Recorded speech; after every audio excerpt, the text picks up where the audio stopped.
What's going on, everybody? I hope everyone's having a fantastic one. I'm Hassan Piker, and this is the HasanAbi broadcast coming to you live from another groggy California, Los Angeles day. Yes. I'm live and alive. What? Yes. Look at me. Yes, sir. That's better. That is how the world works. I'm live and alive. And I hope all the boys, girls, and MBs are having a fantastic one because it's Friday. It's Friday fucking fun day. That's right. Ladies and gentlemen, it's a beautiful day. It's a special day, regardless of how shitty the day is. It's motherfucking Friday, baby. And you already know what we got to do it for the one time. Saturday, Sunday, what? That's right. It's motherfucking Friday. It's okay, buddy Friday. It's fuck a fan's mom Friday. It's freaky Friday. It's fucked up Friday. That, what you just heard earlier was an artistic AI rendition of the HasanAbi AI singing Bo Burnham's That's How the World Works. And I'm live and alive, folks. And I hope everyone's having a fantastic one.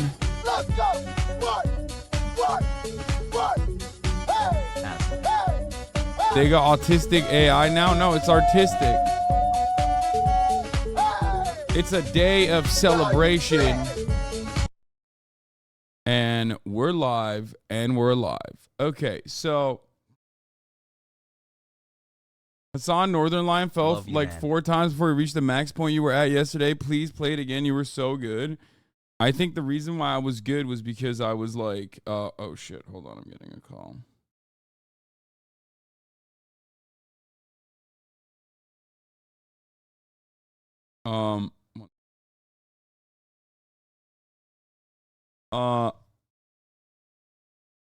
Did I miss the Cuomo Taps reaction yesterday?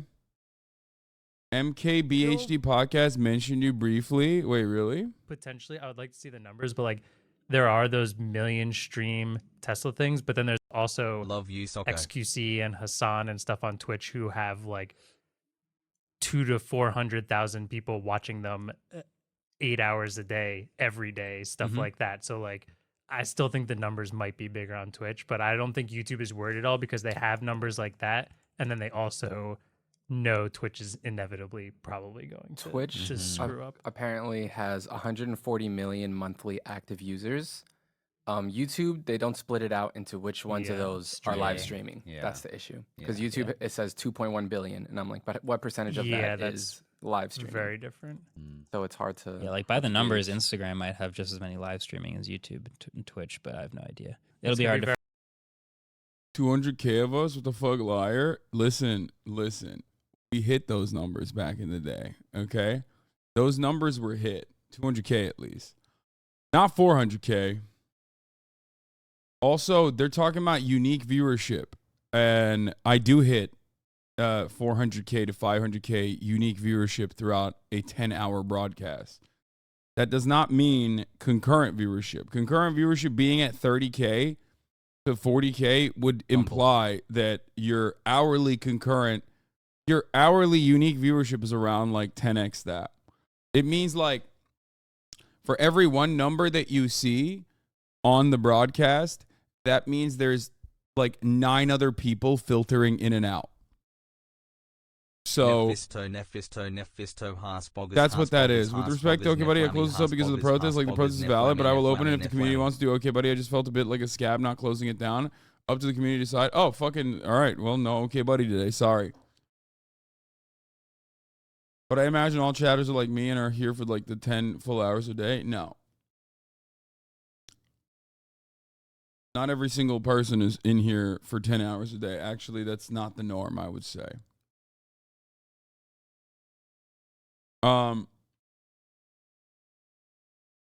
But 2 years, baby. But overall, No, we won't do it. We won't do it. You're right. Let's stand in solidarity with the rest of the subreddits that are closed. I'm gonna be honest with you. There has been a legitimate. I don't know if you guys have noticed it, but there is a legitimate. I'm shutting off TTS immediately. There has been a noticeable decrease in like daily drama. Have you noticed that? Doing a psyop where I scab on the LSF protest to make a new LSF that actually likes you. Yeah. I tweeted this morning. I'm not gonna lie, the daily drama and toxicity has noticeably decreased since LSF went dark in solidarity with Reddit API restrictions. And because you don't fucking look at it. No. That's not true. Twitch streaming has no discoverability. And for that reason, Twitch streaming relies on like a secondary source, a hub that gathers all the content that's like, user clipped and user generated to a certain degree. It gathers all the content in a place, and that place will often become very toxic. But I think that there is no like drama purgatory when there is no LSF, because there is no like, oh, I just saw this on LSF. I'm going to go over there and like, I'm going to go to the HasanAbi broadcast and like, I'm going to go over there and I'm going to say like, what do you think about that? What do you think about this thing that's going on? Some people do it unintentionally because they enjoy it. Some people do it intentionally because they want to fuck up the broadcast. But I have noticed that there hasn't really been that much. There hasn't really been that much. So that makes me happy. Have you talked/heard about Colleen Ballinger? No.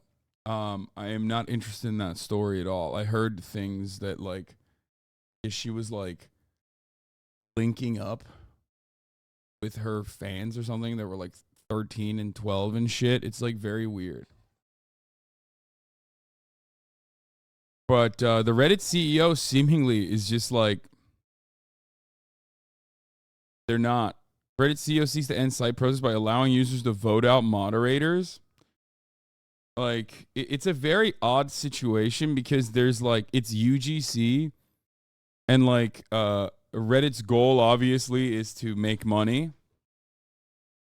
Like anyone that creates like a voluntary Reddit similar to Wikipedia will win this battle. But I don't know if there will ever be such a website. Because like Reddit's existence is only important for the servers, right? And for the cleanup and for the actual like back end stuff.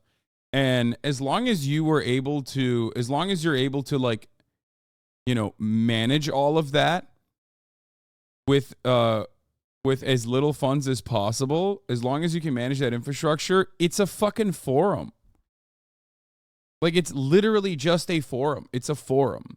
It is very important for the internet. It is the front page of the internet for a lot of people, certainly, especially with like niche communities where you can learn a lot about different things. You could talk to people that are super knowledgeable on certain issues, for all the way from like micro brews to Linux forums, that kind of stuff, right?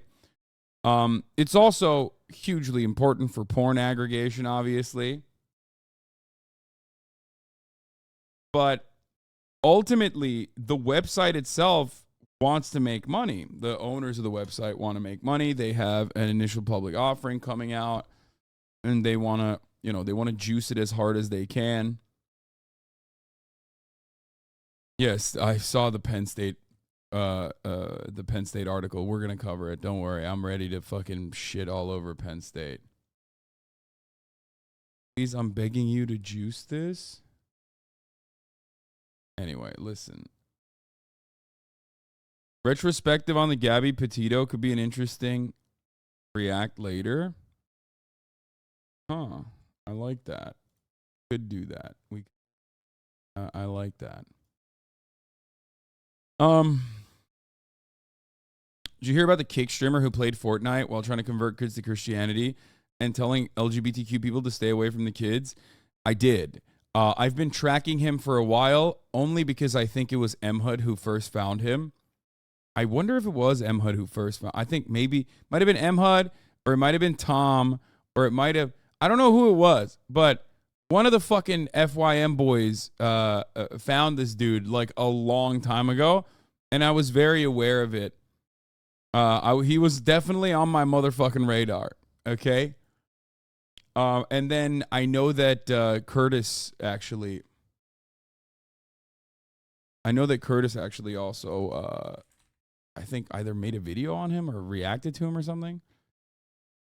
So classic Rutgers tradition is shitting on Penn State. Yeah, it's the only state school that's like, I mean, better sports, but worse overall in that region. Hello, I just. Yeah, Curtis did a video on it, and we'll look at it.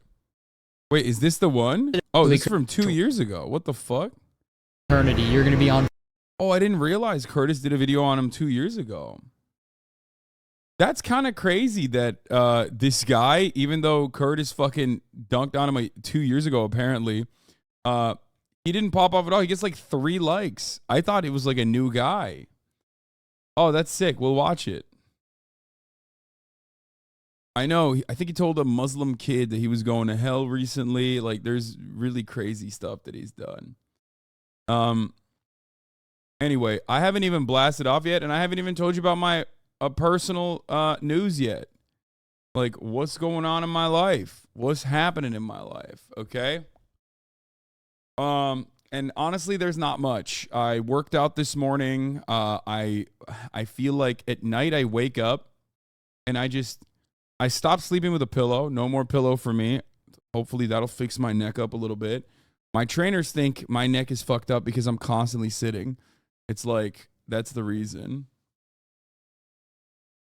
And could be. Yeah, I've been doing a no pillow sleep situation, which sounds psychotic, I know. But One Piece update, I don't want to give One Piece updates any longer, dude. I think I genuinely have to swap over to One Piece. I will not watch the show ever again if it stays the same.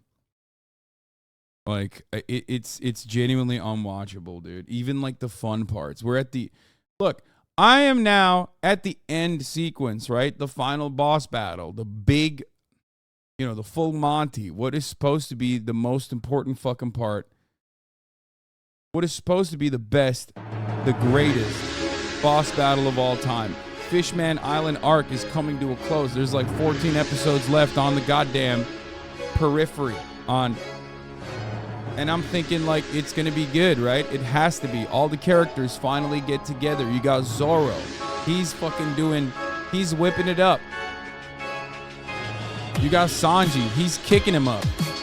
You got Nico Robin, who has mommy feet now and is using her massive feats, which was odd, but hey, whatever. And then you got fucking Monkey D. Luffy. Everyone is there. Everyone's in the arena. Everyone is ready to fucking fight. And sometimes I feel like I'm watching Dragon Ball Z from like 1984. Why is there 11-minute monologues in a 15-minute show? Why is there one kick per episode? What the fuck is going on? It's absolutely unacceptable pacing. It is so bad, and it's not even like filler. It's not even filler. Like, because up until this point, you could just watch and skip the filler episodes and move on and watch only the fucking anime. I was wrong. You can't do that anymore. You can't. Am I supposed to 2x through the scenes? How am I supposed to watch this fucking show? Why did it become this way? Why? It's supposed to be one of the most politically inclined arcs in the entire masterpiece. Why is it so fucking slow? Did they want to milk the fan base that bad? Did they want to fucking turn around and make one episode per so they could keep up with the pacing of the manga? What happened? It's not an excuse. There is no excuse. There's no excuse, dude. It's so unacceptable. It is so unacceptable.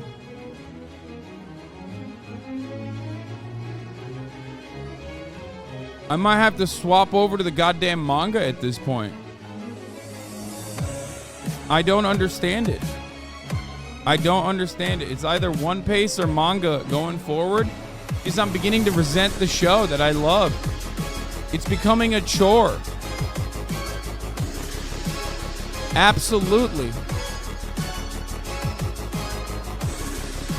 It's frustrating as fuck to see, like, characters I don't care about, villains I don't give a shit about, motivations that haven't been flushed out over like 8 hours of dialogue come to fruition in supposedly this epic battle, and the epic battle is not even epic. The only thing about the epicness of the battle is how fucking slow its goddamn pacing is.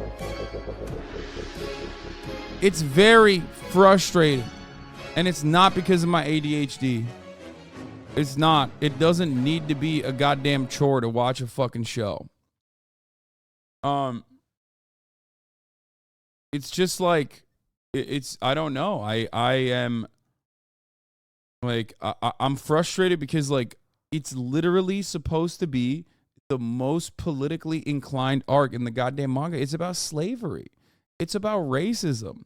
It's about a group of individuals who want to weaponize the contradictions and, like, seize power that way by extending, by having a militaristic attitude towards, like, defeating racism and you know, fighting and using that as a mechanism to seize power, you know?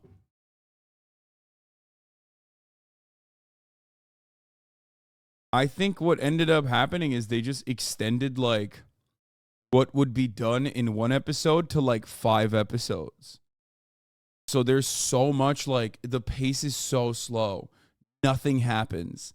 Nothing happens for 5 episodes. And it truly fucked me up. It has fucked me up. It's taken me, like, months and months and months to get through one goddamn arc.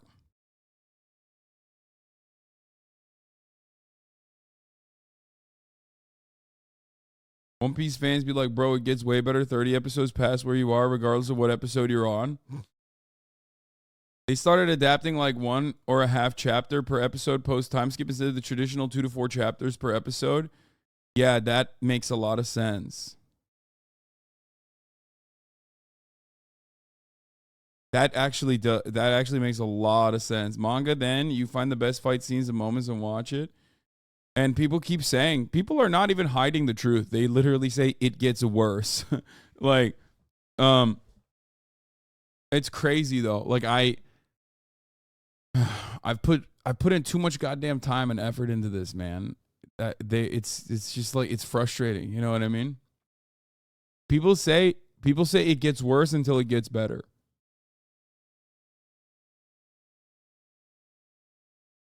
Only gets better on the recently released Wano arc. If it wasn't good, you lame-ass chatters, it wouldn't be the best-selling manga ever. Stop the copium. No, that's the worst part about it. Because you know it's good. Even when you watch the anime, you know it's supposed to be a good arc. Like, I can tell it's like a fun arc. If I summarized it to you, if you had never watched it, you, especially being so political, would be like, wow, that's actually pretty cool. When people describe Fishman Island to me as the arc, I thought it was sick. And when I finally got to it, it became insufferable and hard to watch because it's fucking bananas. Like, there are entire episodes where literally nothing happens. Like, nothing. There's like all of these like weird gremlin fucking fishmen that you don't care about, these like fucking dumbass pirates that they don't even like fully flesh out. You know what I mean? Like, these villains that you're supposed to care about, which you like barely care about because you only see them every 8 episodes. So you're like, what the fuck? What? I forgot about this guy. There's a guy that goes invisible, for example. You know what I mean? And then his fishmen are like they're stomping on him. And I'm just sitting there like watching, thinking, I don't care about this at all. What the fuck is going on?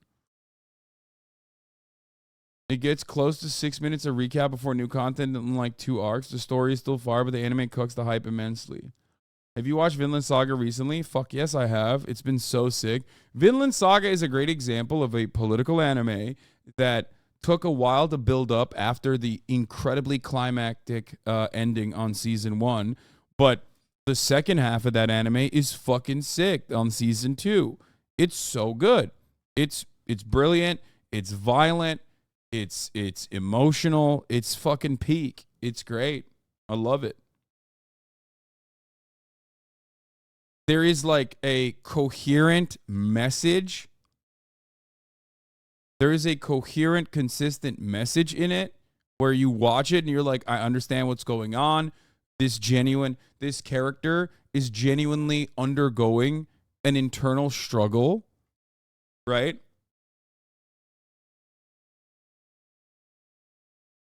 Will hated season 2. I know why Will hated season 2, because Will is a machine of consumption, okay? And I think, I'm going to be honest, he either likes super highbrow art or super lowbrow, like give me the juice type anime. So if you watch season 1 and then you fucking get to season 2 of Vinland Saga, you're like, what the fuck? What is this Farmland Saga shit? What's happening? The only reason why I enjoyed season 2 was because of how much class analysis was baked into it, like baked into the fucking core of the anime. Will wants to watch like high intensity action violence that he saw in season 1, which many people probably also came into season 2 with that mentality, which I did as well.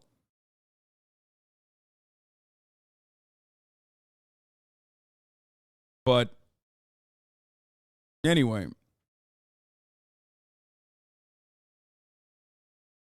you mean people like turning off their brain when watching anime? Certainly, and that makes sense.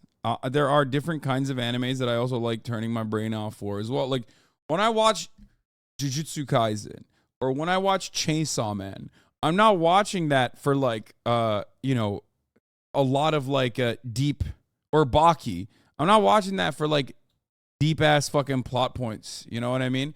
They're sick. I love them. They're great animes, but I'm watching it because it's beautifully drawn. It's beautifully flushed out. It's beautifully sequenced. The pacing is fucking out of control good. And it's all juice. I'm watching it for the fucking juice. Okay? There's like insane fucking, there's insane stuff happening in it. I would go so far as to say JoJo is not no brain. I think JoJo is a little bit more clever than these other animes that we're talking about. JoJo has a lot of well thought out fight and combat sequences. JoJo is like chess.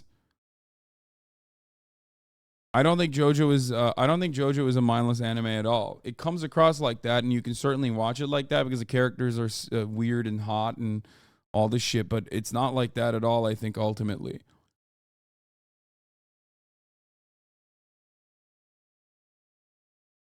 But we'll see. I like Jujutsu Kaisen. I like Chainsaw Man. I like all of those shows. I like JoJo, but I didn't really like the prison arc as much. It got like really weird for me. But anyway, let's move on. Let's move on from the anime shit. Kaya is at the groomers right now, so she's not here. We're finally getting her fucking ears cleaned. Holy shit. The inside of her ear smells so bad. It was stinky. Like she gets really hot, I think. So she about to be on her pretty girl arc. Yeah. Like father, like daughter. I guess so, yeah. I will be looking at some news, obviously, and RFK Jr. on Joe Rogan. I wasn't gonna watch it, but I've seen so much anti-vax shit all over my timeline.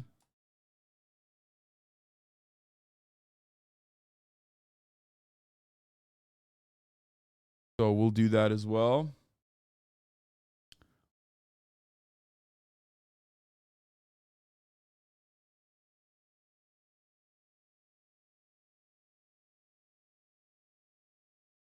BMI as a measure of health is gone. I'm literally shocked right now.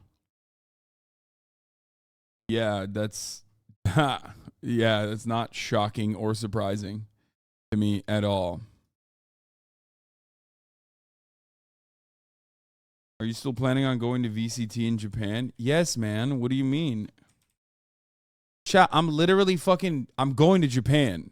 Like, on Monday, I will be signing off from Japan. Like, y'all are funny as fuck.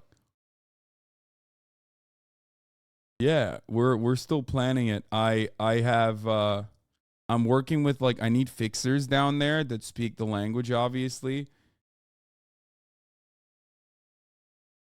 Anyway, hold up. Friday Fun Day, RFK Jr. on Joe Rogan, anti-vaxxer content popping off. Get in now. Blast off. I will not be doing another trash taste. And I do plan on meeting streamers there. Obviously, Tadic is there as well. Are you going to stream 5 a.m. Japan time again? I'm going to try and stream from 6 a.m. My streaming schedule is going to be similar to what I did last time, which was great. I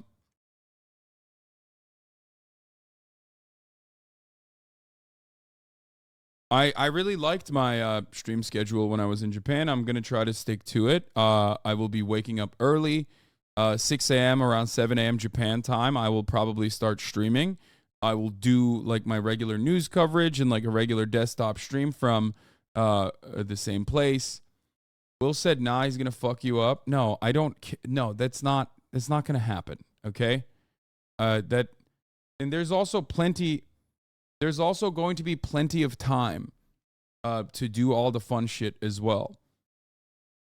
So my time frame is not going to change that dramatically for you on the content watching side. It'll just be later.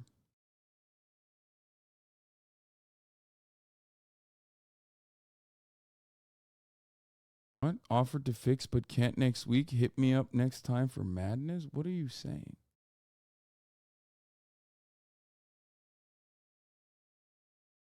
Oh, in Japan? Yeah, well, here you go, by the way. Let's blast off. How much later for EU people?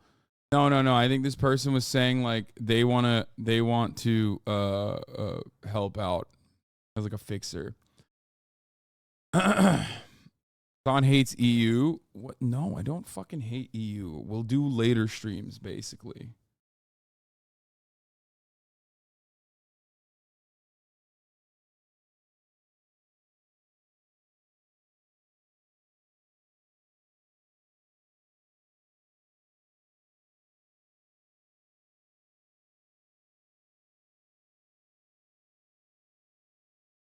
Chelsea are in talks with Stake. Everton's current shirt sponsor Alliance only offered 20 million quid a year. And now Chelsea might get fucking... Holy shit. Dude, Stake is never going away. Crypto gambling is just going to be the next wave forever.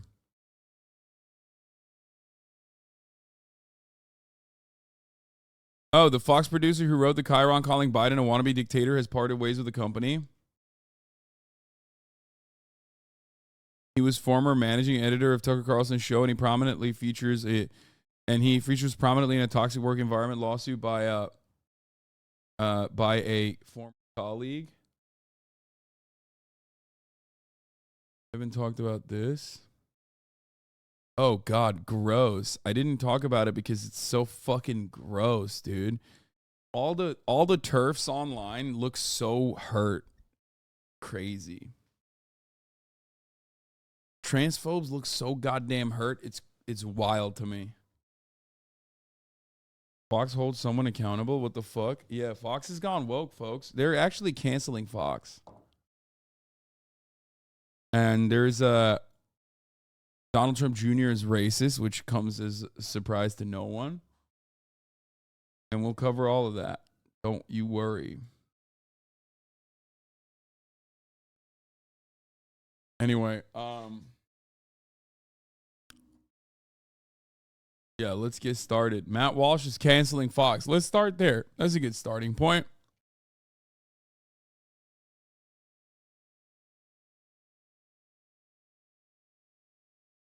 Matt Walsh looks to all of these like internal audits from Fox and like all of the chaos that is unfolded inside of the ranks of Fox News about like how problematic, awful, toxic the work environment is and whatever. And he looks at that and he goes, not enough. Okay? Famously.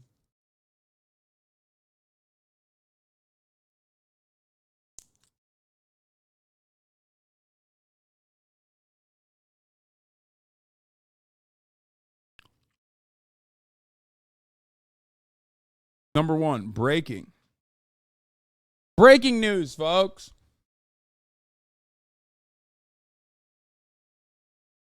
We've obtained internal docs from Fox News employees. Fox Corp is celebrating Pride by encouraging employees to read about glory holes, supporting a group that gives sterilizing hormones to homeless youth, and deployed woke AI to monitor anyone explicit content.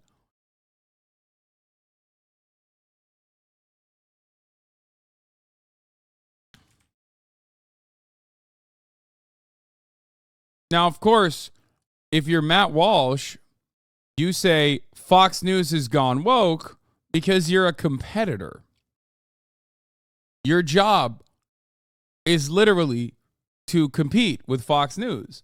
Once again, the only reason why the likes of Matt Walsh do this kind of thing is because they oftentimes have an alternate product that they are shilling to you. Okay? So let's take a look. The documents we're about to show you were produced by Fox Corp, which is the parent company of Fox News. These materials are presented to Fox News employees when they log on to their employee portal. Thank you, Themasius, for the playlist. Let's start at the top. Under the heading, Support One Another, Fox encourages employees to donate to the Trevor Project, Ali Forney Center, and the LA LGBT Center. That's disgusting to me, honestly. That's really fucked up. That's really unacceptable. What they should have been fucking, they should not be donating to that. They should be donating to the HasanAbi Avoidance Fund at the top of the hour when there's a 3-minute ad break. There are plenty of LGBT youths in here that want to avoid the ads but don't have the $5 to do so. And the only way they can do so is by getting gifted a sub, if they are lucky. Okay? Because at the top of the hour, there's a 3-minute ad break. If you no longer want to see those ads, you can subscribe for $5 or for free with the Twitch Prime or by getting gifted a sub. If you're lucky, here's a 3-minute ad break now. Luna Lux 9, thank you for the 5 gifted subs. Gauge Against the Machine, thank you for the 5 gifted subs as well.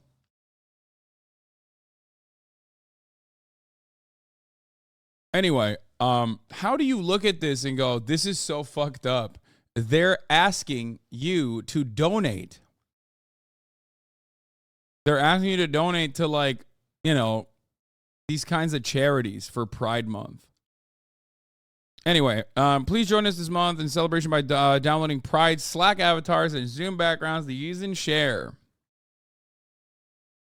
Very stupid. Getting triggered about this is also stupid. Okay? None of this stuff is anything. Like, it's so meaningless. Okay? This is all meaningless bullshit. The idea that this is somehow significant or indicative of a company's genuine perspective, especially when the company itself is Fox fucking News, is hilarious to me. Okay? I don't know how you're going to stick. I don't know how you're going to actually try to get people to be like, yeah, Fox News has gone woke, folks. Okay? How? They are a corporation. When will you recognize that corporations hire gay people? They hire trans people. And they are going to do these like bottom of the barrel diversity initiatives and celebration initiatives on Pride Month to be like, hey, Don't be mean to your gay coworkers. The company could literally be churning out, like Fox News, the most homophobic, transphobic propaganda to the broadest audience possible. And yet, there's still gay people that work there. That's how this works. You fucking boomer. If anything, this should show you that a lot of these initiatives are dog shit. They're not serious. They're not real.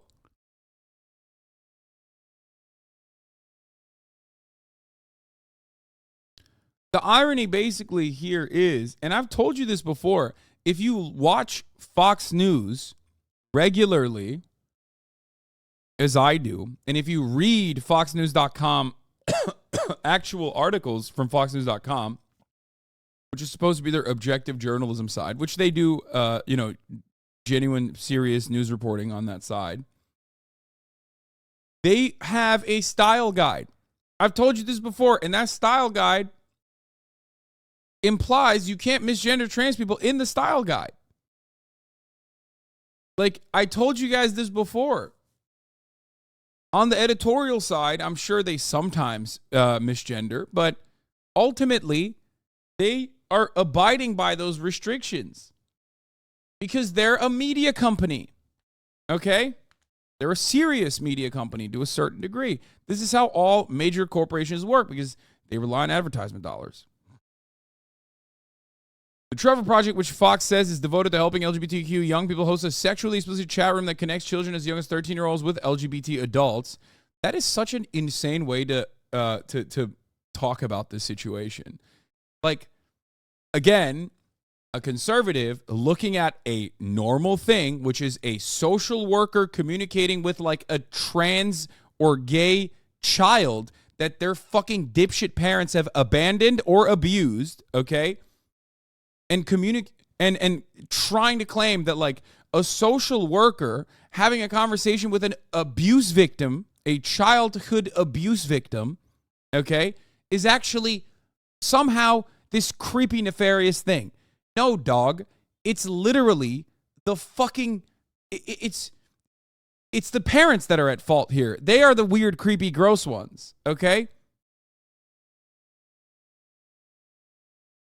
But of course, if you rob the nuance and context of anything, as conservatives are very fond of doing, okay, you can describe anything like this. You can describe it in a weird... I'm not bringing Kaya to Japan! Stop asking me! Fuck!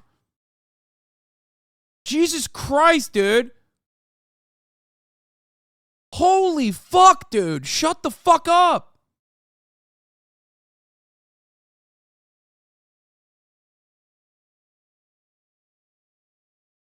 I'm in Japan for like less than barely a week, man. The fucking quarantine process for taking an animal to Japan is literally more than a week. Fuck me.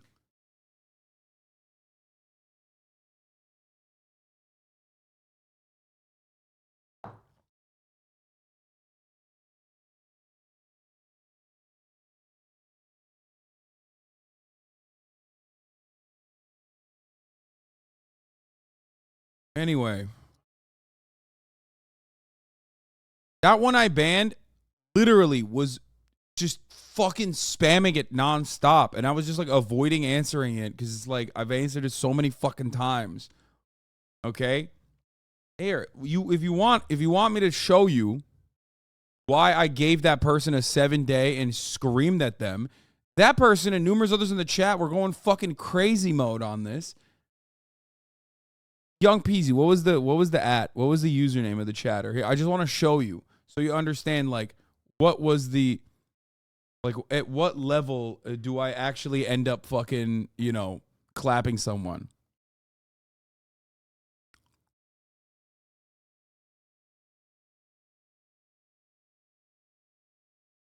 Like this person is a well-intentioned person, but goddamn.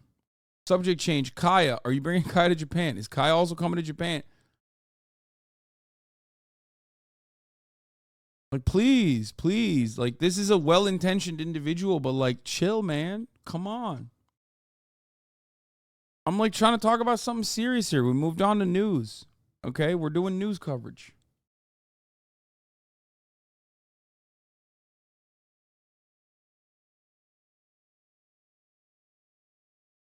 Anyway.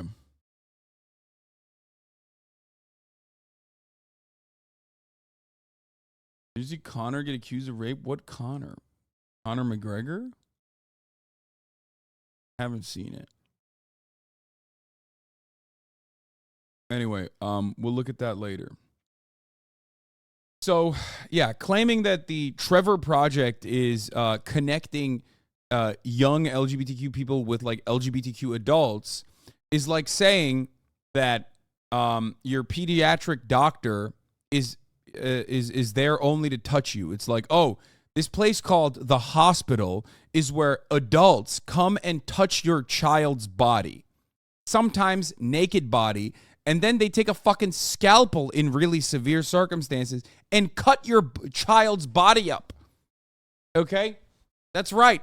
It's really fucked up. We got to stop it. And it's like, bro, you're not a caveman. Like, what the fuck are you talking about?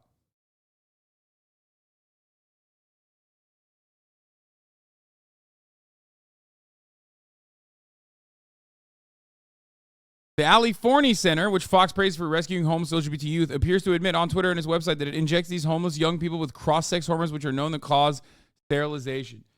Bro, for the record, we know Matt Walsh wants to kill trans people, and he definitely does not give a shit about homeless people. So what's it to you?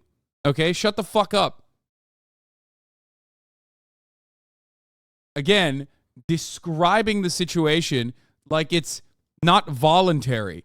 Offering LGBT homeless people HRT is not a fucking bad thing. You are describing a group that works exclusively with some of the most marginalized individuals, and you're basically here. I'll swap it. Let's not talk about it like it's homeless people. Let's talk about it like it's diabetics. Okay. The Hassan Piker Diabetic Homelessness Fund is taking homeless people off the streets and injecting them with insulin. Guys, this is fucking terrifying. You need to understand. It's really fucked up. It's really fucked up.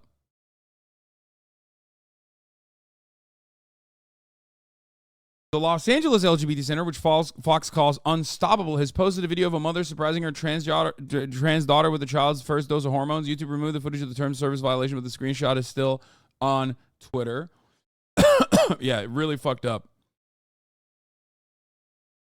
Let's scroll down a bit more on the Fox employee portal. Employees are also encouraged to expand their perspective by reading books by trans activists, including a memoir titled Fairest about a precocious boy who would grow up to become a woman. Unacceptable. Reading books, Fox News promoting that you should read books that show a different perspective of the world. How could I actually force you into my method of indoctrination if you read a book about a different perspective? Are you fucking kidding me? No books. We burn books. We should burn that book. We should burn these. We should burn all trans books, as a matter of fact. I mean, who else has done that throughout history? I can't really think of another political movement that really popped off with the whole book burning thing, specifically trans books.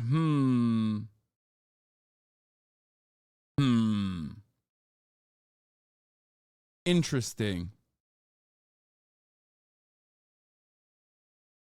The book contains information that's obviously important for Fox employees as they go about their duties at work. For example, an early scene explains what a glory hole is. Matt Walsh frustrated that a book that depicts glory holes, which are not like gay, for the record. It's not exclusive to gay people, okay?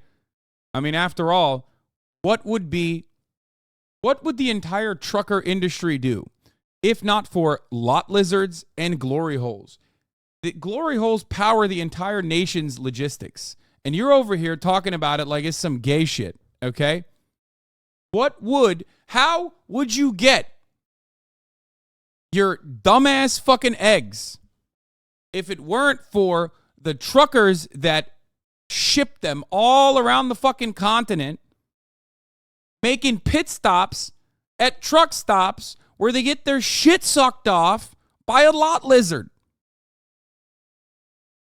Shut the fuck up, Matt Walsh. Anyway, the Fox endorsed book also details the author's graphic description of having a cock in his mouth. Oh, God, a book for adults. You mean to tell me that this book that is being promoted to adults at Fox News has a graphic depiction? Like, I'm an ally, right? I'm not. I hate that term. Sorry. I'm a foe.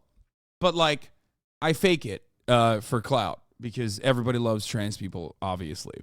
And I don't even know about this fucking book. I don't know about this book. Matt Walsh knows about the book and read all the parts that have, like, all of the fucking, you know, sex stuff in it. So he could be like, oh, I hate it. Oh, I hate it. I'm so upset. There's dick sucking going on. Matt Walsh about to see a sissy hypno porn and just fucking have an aneurysm.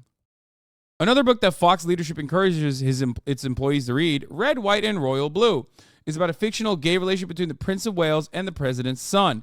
It contains the dialogue calling America a genocidal empire. Ew, you're such a bitch. You're such a bitch. You're mad at fiction. You're not a 14-year-old queer teenager on Twitter in a stand-up, okay? You're not like, what are you doing? This is literally creepy-ass, gross-ass, sweaty, smelly fucking adults doing the exact same nonsensical bullshit that I rip into when members of the ostensibly left, radlibs, and femcells and all these other fucking liberals on Twitter, they get mad at, like, fiction. They get mad at works of art. They're like, whoa, this has a message that I don't agree with. Oh, my fucking God. They have literally started getting mad. This is like one step removed from just utilizing, weaponizing the term problematic. Explain to me how this is not the same bullshit that supposedly SJWs do. God, they're so fucking annoying. Oh my God, I hate it. Everyone is a fucking woke skull, dude. They looked at, like, some of the worst aspects of, like, the online liberal and leftist sphere, and we're like, let's do that ourselves. Let's be just as fucking annoying.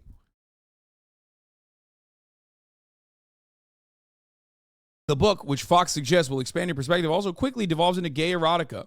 I wonder how many times this fucking piece of shit came when he was reading this. Fox leadership doesn't just pick out books for his adult employees. They also suggested a pride rainbow-filled book with a character who comes out as a unicorn, presumably symbolizing coming out as gay or transgender. That's so funny. He couldn't find anything fucked up in this book, so he had to literally just say it as is, and he's just still mad at this. They're making kids read books where frogs are talking. That's not real.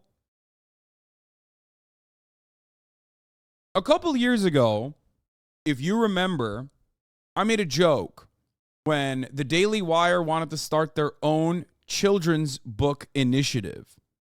And I said, what are they going to do? Are they going to say, like, La Fontaine is woke now? Are they going to just make, normal lessons that we all learn as children, like sharing is caring, is bad? And they've basically gotten to that point. They've gotten to that point where they're like, oh, this book says sharing is caring, and that's fucking socialist propaganda. They're going to get mad at the Bible next, dude. Fox further recommends that employees listen to podcasts like Query and watch various TED Talks about LGBT life. In one of those talks, a woman explains that undergoing a medically unnecessary double mastectomy is a sign of strength. Elsewhere on the Fox employee portal, workers are encouraged to attend a Ben & Jerry's powered Pride event at the New York headquarters of Fox News. Like, they're giving them gay ice cream. Blah, blah, blah. Shut up. You're such a bitch. You're such a pussy. You're such a fucking bitch. You are the biggest loser on the fucking planet. And every single person should make fun of you. And I'm sorry, if you get fucking mad at this kind of shit, you are a fucking loser. Okay? You have no job. Matt Walsh's job is to basically screech about this shit. Oh my Lord. You are the lamest fucking loser of all time. Not all Fox employees are happy with this propaganda. That might be why last year Fox experimented with a solution to monitor employees' commitments to DEI. It's an AI platform called Escalera, which tracks employees' commitment to the cult of DEI. Escalera creates AI-based inclusion index to measure a better workplace. Escalera today unveiled the Inclusion Index, a new system for organizing companies that encourages and quantifies inclusive culture.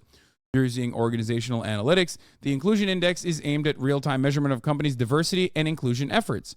It also offers solutions and actionable steps to improve a company's inclusiveness. With unrest from police killings of unarmed black men and the Black Lives Matter movement, companies are saying they want to meaningfully improve their diversity and inclusion.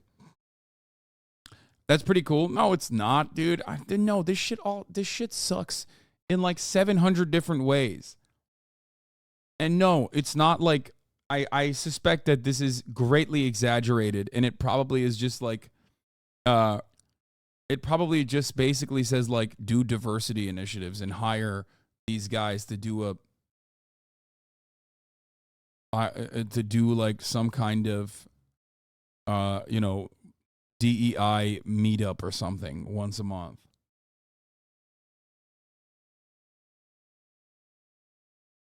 Fox leadership, but I am not in favor of any kind of like AI initiative that like tracks or monitors workers' behavior. Obviously, this probably doesn't do that, but ultimately they probably show you a fucking PowerPoint, okay, about like not being mean to black people. Fox leadership told employees to sign up for Escalera so that the AI could help them engage in activities that will deepen their understanding of identity and explore more nuanced D&I concepts. Yeah, this is it.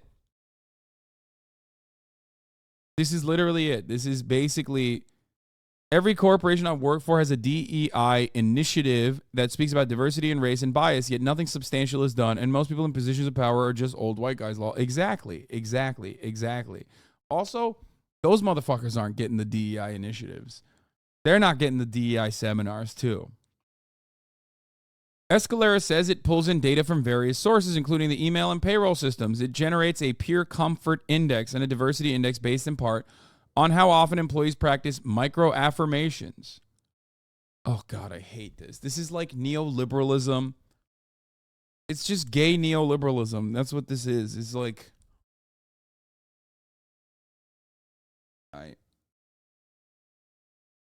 I work for this company. We usually encourage the employees to try to glory hole we temporarily set up in the bathroom. Yeah.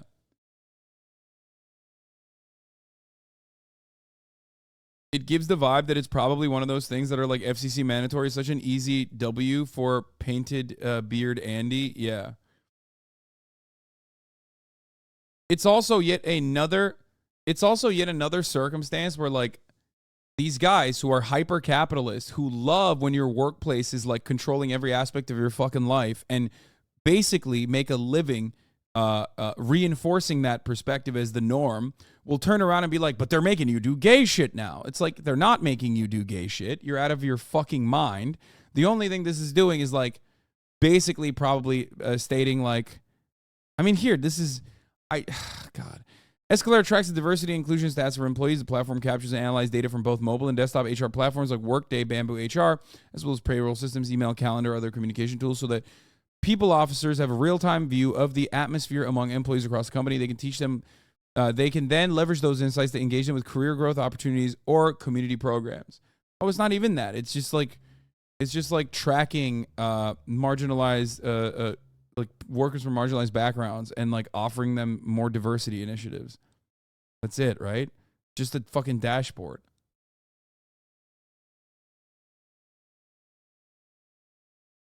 Any sort of inclusivity training I've had is just quizzes with questions like, you can see a sick coworker with a turban minding their own business. Should you hate them? Yes or no?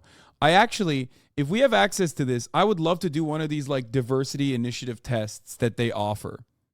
That would be fucking content, I think.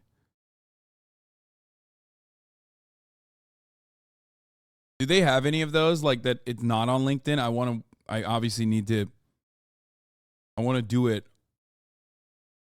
Like, I wonder if there's like a website or something.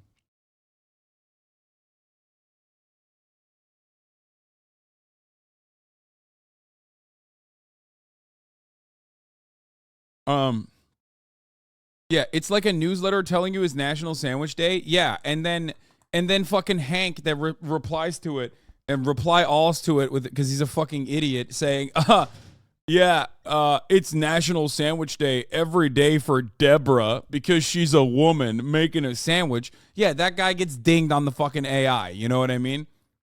Which is like what HR would normally do anyway. You can't say that, okay? So this just tracks it. That's it. This is yet another way for companies to basically eliminate one aspect of their workforce, HR, which, by the way, I mean, is already dog shit to begin with and exists solely to... Okay, hold on.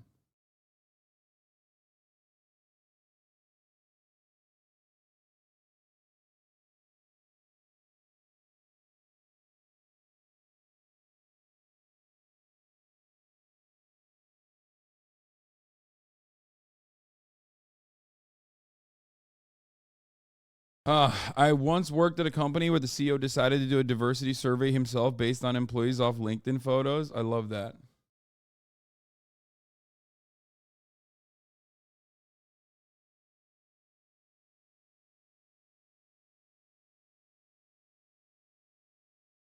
What is this?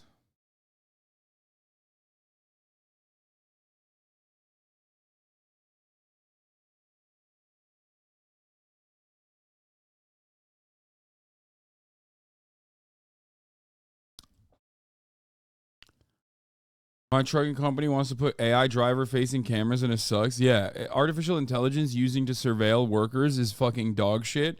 And I'm fairly certain that these guys do not have a problem with that. They're just mad that this is like tracking gay behavior. You know what I mean? And going, not enough gay stuff, please do more gay shit. Anyway, I would love to do like one of these fucking DEI things, okay? Oh, there's a DEI United Way. What is this? United Way Diversity, Equity, Inclusion, DEI vocabulary quiz.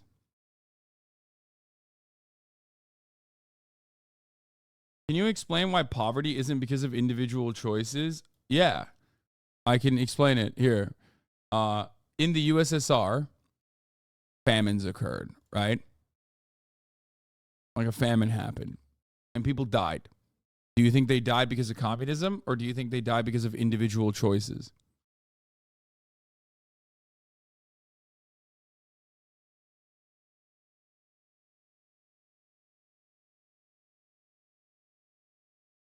Do you think they died because of mismanagement or do you think they died because they were just individually not able to bootstrap themselves?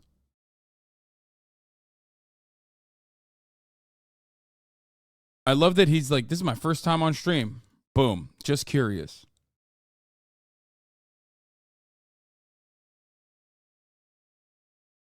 The first one, there you go. Now you understand. Capitalism is the exact same. People are not poor because of a lack of motivation. Here, I'll give you a separate example. The Great Depression. There you go. Now you understand. Okay. We'll do the DEI thing in a second. Let me finish this first. All of the woke indoctrination Fox pushes on its employees seems to have succeeded. Some Fox News employees are openly hostile to their audience. Here's the Instagram page of one employee with pronouns in the bio who's highly influential over Fox News' actual content. What? The employee frequently posts about his work at Fox News like this Biden victory image he has. So happy we got to use. Fox News projects... This guy literally wants to fire people that work at Fox News for not being...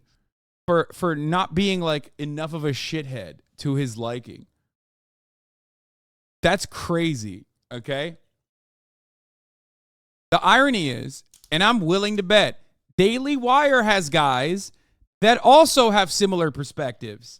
Okay? That's just how the world works, man. That's just how this works. You can't just only have reactionary shitheads working for your company. I'm sure there's plenty of fucking editors or producers that work at the Daily Wire who are like, I'm a liberal, but I needed a fucking job. So now I'm just shilling this awful slop.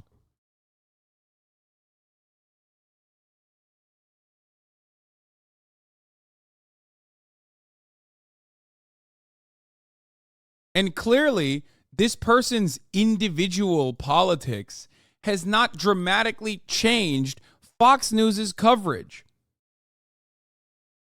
Okay? It hasn't. You can't make the argument that Fox News has gone woke, I think, right? I don't think you can say that.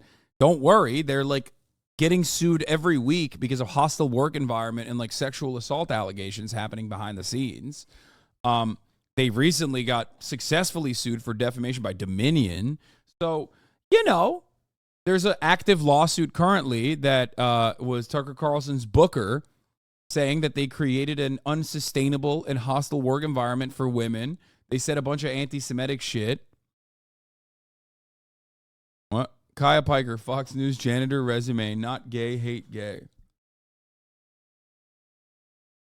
Matt Walsh demanding that like a higher up news programming guy at Fox News needs to be fired because they have like a different political perspective is pretty funny to me. The Fox News employee also regularly lashes out at Fox News audience. In a recent post, for example, he attacked conservatives' concerns over drag queens targeting children, writing, "When are you hicks going to be honest about what the real problem is?" I mean, this guy seems fucking based.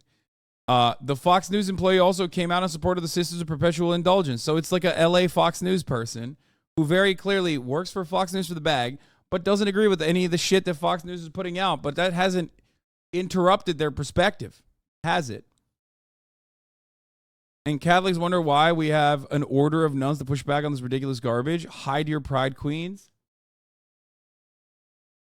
Do the executives and owners just not know what's happening in their company? Are they trying to comply with some onerous New York state law? Do they not care? Do they actually support this nonsense? Fox News' audience deserves to know.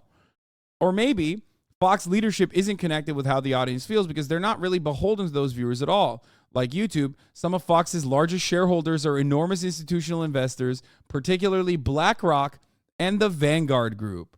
That's awesome. He did a 25-tweet Twitter thread to cancel Fox News for going woke. This is, folks, just an ad for the Daily Wire, which is also funded by similar mechanisms. It's not like the Daily Wire is somehow this independent outlet. They literally started with an oil baron who has the exact same interests of BlackRock and Vanguard. They own everything. BlackRock owns everything. Vanguard owns everything. It's so stupid. But to them, I say, let them fight. Okay? Let them fucking fight. Eat away at each other's market share. See how that works out for you guys. I love it. I love watching these fucking idiots engage in like sectarian infighting somehow that is also backed by their personal material gains. That's what they're doing. This is literally every Substacker, Twitter Andy with a hammer and sickle in their fucking account being like, Hasan is not leftist enough. He has executed 0 American military members. You know what I mean? It is no different. It's no different than motherfuckers doing house discourse and then, promoting their own Substack immediately after. I love it. I love to see it. I love to see it. Mwah. Chef's kiss. These massive funds consolidate the wealth of millions of Americans and they use their combined voting power to pursue a radical agenda most of these Americans would oppose. They are Fox's real customers, and they're getting exactly what they wanted. I love that. I fucking love that. Matt Walsh upset that Fox News is not doing enough workplace discrimination as they are being sued for workplace discrimination, like every other week, is so funny. I love it. Love to see it. I want to see more of it. I am totally a fan of this. But here it is, folks. Fox News going woke. He was the former managing editor of Tucker Carlson's show. and he features prominently in a toxic work environment lawsuit that is currently ongoing by a former colleague, Tucker Carlson's booker. That person, okay, is now fired because Fox has gone woke. Why were they fired? Because they put this fucking chyron up. Wannabe dictator speaks at the White House after having his political rival arrested. Now, do I think that that is valid? Absolutely not. I think it's fucking bullshit that they fired this guy. Okay? Because you hired him to write chyrons like that, and the editorial team attached the talking heads on top of that chyron that are speaking are saying those words. So why are you fucking firing the guy for writing a chyron that verbatim quotes like Sean Hannity or Laura Ingraham or any number of these other like Fox News editorial team talking heads?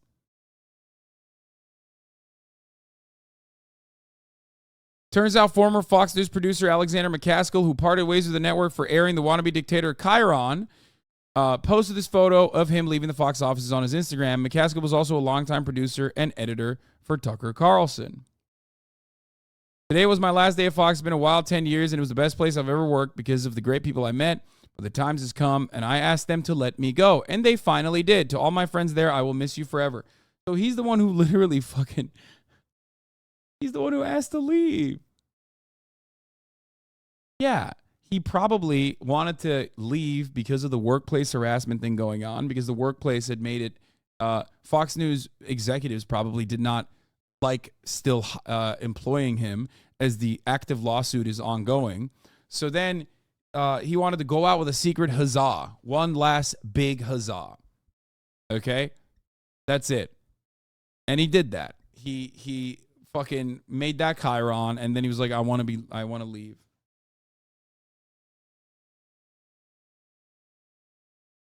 Loud quitting. Yeah, that's what millennials are doing, folks. Not quiet quitting, but loud quitting instead. So yeah. That's fun stuff. Wanted to just briefly cover that. Wanted to briefly get into that. But let's look at this. Let's look at this terrifying, okay? Let's look at how terrifying this shit is. Okay, are you ready? Because these guys chirp a lot. They chirp a lot. They talk a big game about diversity, equity, inclusion, and how terrifying that is, okay? So let's do it.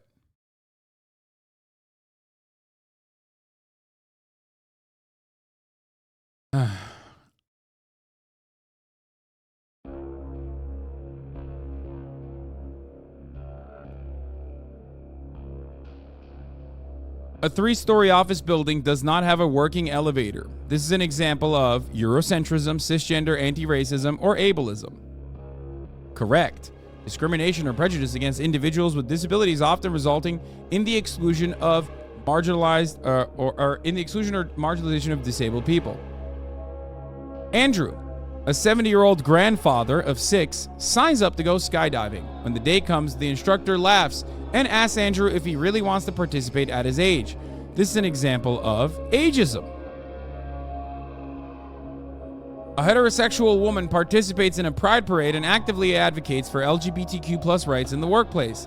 This woman is A to the LGBT community. Is the answer ally, BIPOC, ableism, or colorblind? This woman is an ableism to the LGBT community. This woman is a colorblind to the LGBT community. Correct. Ally, a person who supports and advocates for marginalized communities and actively works against oppression. What does BIPOC stand for? Bisexual, intersectional people of color. Black intersectional persons of culture. Black, indigenous, and people of color. Bisexual, indigenous, and persons of culture. Correct. Denying the Holocaust is an example of anti-racism, colorblind, classism, anti-Semitism. Someone whose gender identity and expression line up with their birth assigned at sex is transgender, cisgender, intersex, BIPOC. Correct. Cisgender, referring to people whose gender identity aligns with the sex they were assigned at birth. Blank is actively opposing discrimination based on race by advocating for changes in political, economic, and social life.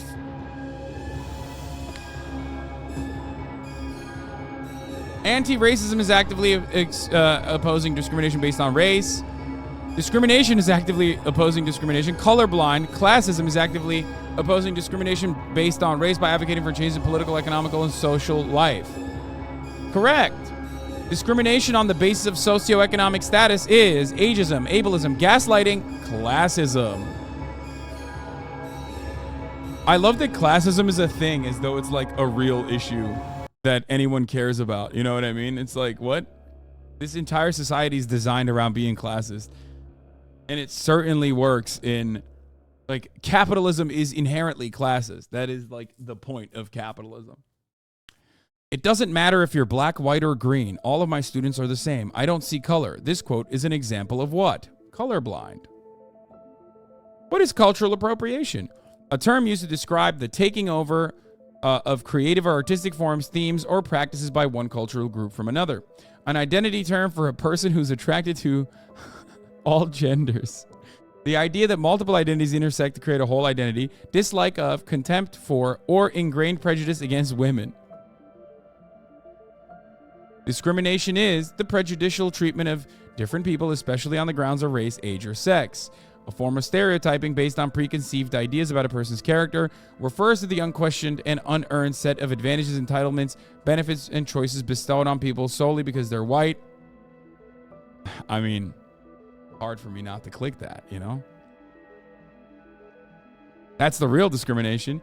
Judging another culture solely based on the standards and values of one's own culture. Correct.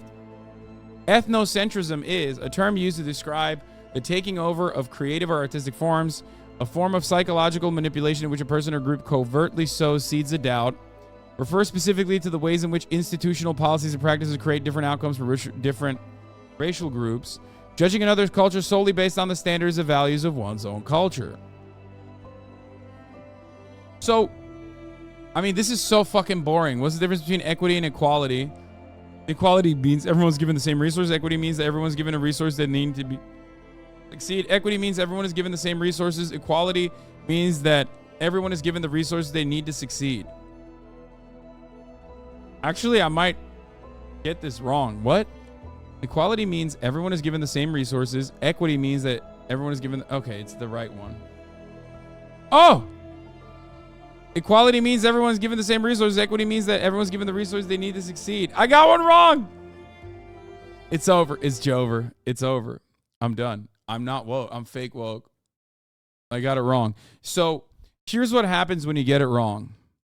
When you get it wrong, what ends up happening is they come to your cubicle with the Royal Gay Guard, and they basically fucking stab you with HRT needles until you are transed and an ally automatically.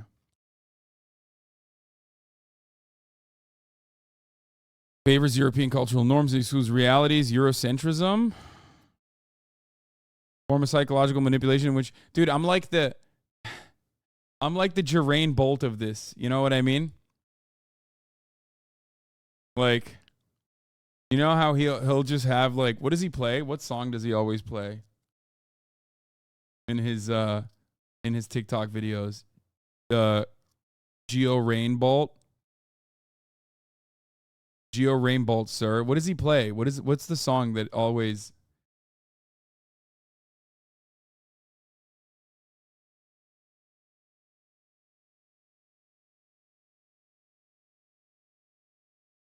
Like the compilations he does, like guessing easy. where I am on Google Maps in 0.1 seconds, but only looking at the dirt and... Okay, here.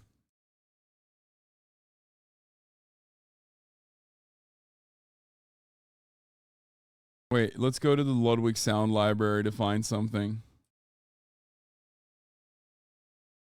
Let's go to the Ludwig and Schlapp Music Emporium to see if there's something there that we can use. Our Winter Vivaldi. A form of psychological manipulation in which a person or group covertly sows seeds of doubt. Gaslighting. Next. What is the gender binary? A person's innate sense of own gender. A social construction of gender in which there are two distinct... Next. Gender identity is a person's innate sense of their own gender.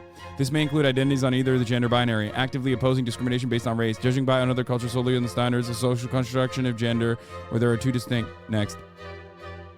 Which of the following best describes the term gender nonconforming? A behavior of gender expression by an individual that does not match masculine or feminine gender norms. A societal construction of gender which there are two distinct. An identity term of a person who's attracted to people of all genders. Someone whose gender identity and expression line up with their birth. Next. What refers specifically to the ways in which institutional policies and practices create different outcomes for different racial groups? Institutional racism. Next. A learned fear and self-hatred of one's own identity and identity group of basis acceptance of oppressive stereotypes, attitudes, and beliefs about their identity group is known as... I'm not even reading these. I'm just like saying it, but I'm not actually understanding what I'm even reading. A learned fear of self-hatred of one's own identity is internalized oppression. Next. Which term describes the idea that multiple identities intersect to create a whole identity, gender, race, intersectionality? Next. Layla, a Muslim woman, wears a hijab, avoids traveling by plane due to stares and negative attention from other passengers. This passenger's judgmental actions are examples of Islamophobia. Next. Microaggressions are the everyday verbal and nonverbal, whether intentional or unintentional, which communicate hostile, derogatory, negative messages. A term used to describe systems? No. A form of psychological manipulation? No. A learned fear and self-hatred? No. Next. Which of the following is a term used to describe systems, relations, or behaviors which disadvantage groups or individuals through formal institutions and informal attitudes and behavior? What? Which of the following is a term used to describe systems, relations, or behaviors which disadvantage groups or individuals through formal institutions or informal attitudes and behaviors? Oppression? Discrimination? I don't know. It says informal as well.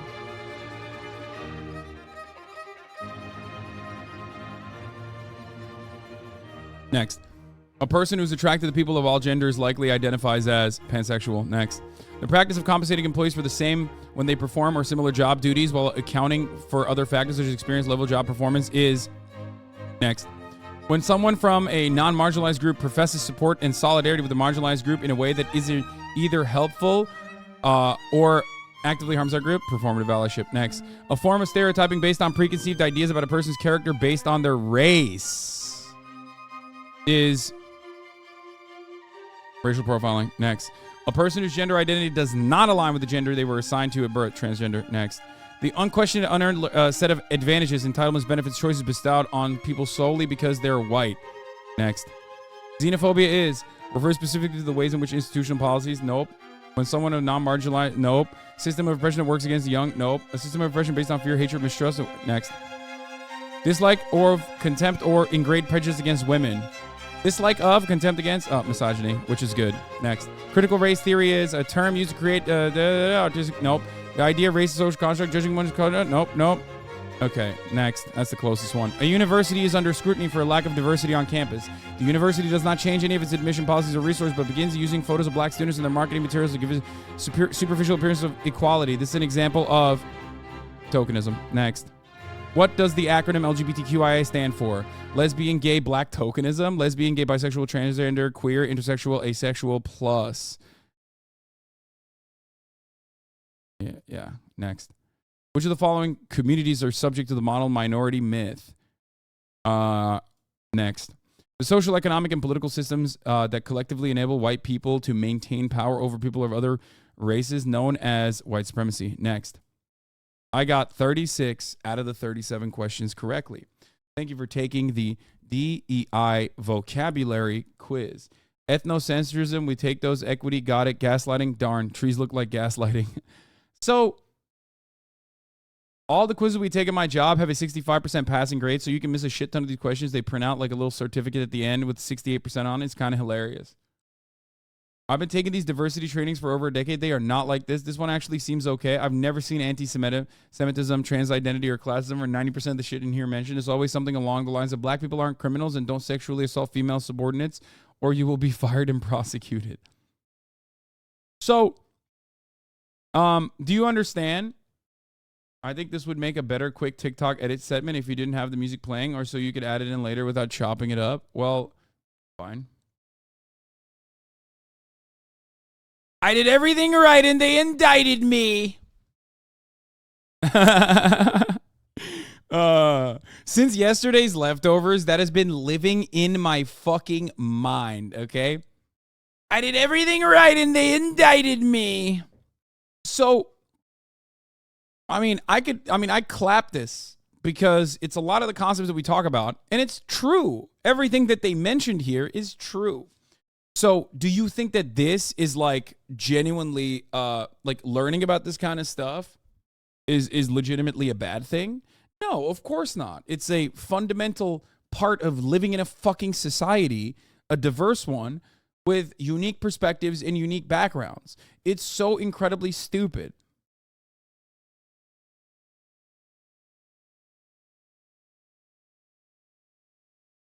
Ludwig will never beat that record. Yeah, he can't do that. He absolutely can't.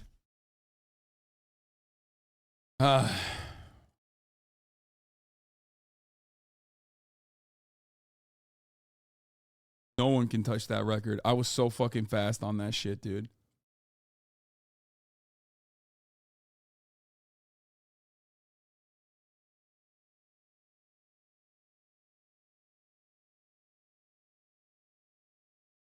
I'm DMing Austin Ox.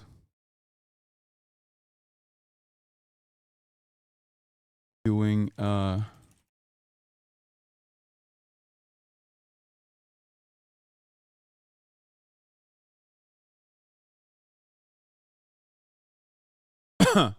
anyway, my streamer Diamond 3 in racism, so proud. Only a 36. I don't know if you're woke enough to be an ally. I'm not an ally. The only reason why I know about all these concepts is because I am like I'm like a kung fu master, okay? I have learned everything about community, the movement, and allyship and whatnot, so I can effectively combat it. Do you understand? By the way, this was an old story. It's from May. I think I briefly might have touched on it, but if I haven't, it's a good time to do a refresher. Charlie Kirk's Turning Point USA teamed up with a registered sex offender. Charlie Kirk decried the sexualization of kids at his pastor summit. The founder of one of its sponsors was convicted of attempted coercion and enticement of a minor. They know that, by the way, and they literally replied with, well, this person actually found Christ. This person found Christ and is no longer a kid diddler. Imagine my surprise, though, yet again, where, you have these fucking freakazoids. Speaking of freaks, we are going to talk about this in a little bit. That's right. Penn State chemistry professor was busted fucking his dog.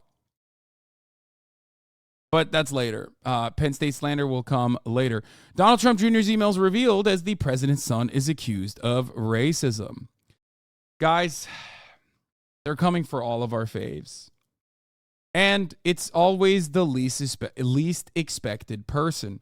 It is shocking. It is unimaginable. It is Donald Trump Jr. being racist. That is crazy.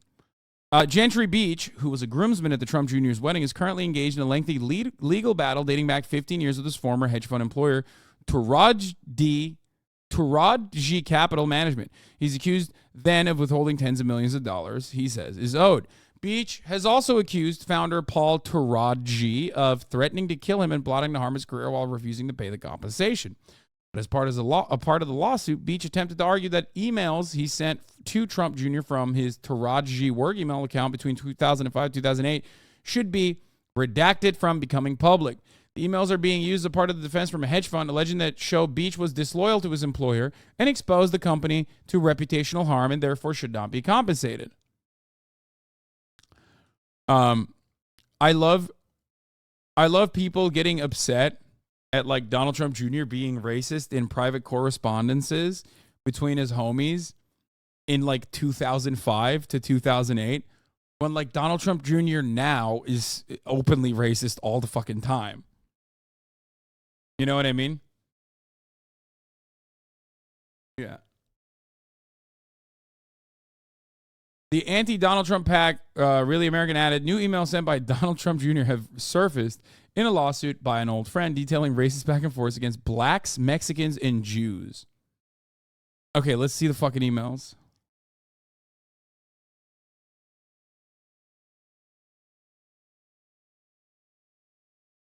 Some of the emails sent by Beach reference hunting Jews and shooting Mexicans. In his replies, Trump Jr. also made derogatory remarks about the amount of black families that have moved into the Manhattan area of New York, claiming it is starting to look like Harlem, an area of the city with a historically higher black population. I hear the theme song of the Jeffersons playing in the background, Trump Jr. said, in reference to a popular sitcom that ran between 1975 and 1985. That is fucking hilarious because you want to be racist in 2005 and your reference point is the Jeffersons theme song? Get better racist references, dog. What the fuck is 2005, homie? What are you doing?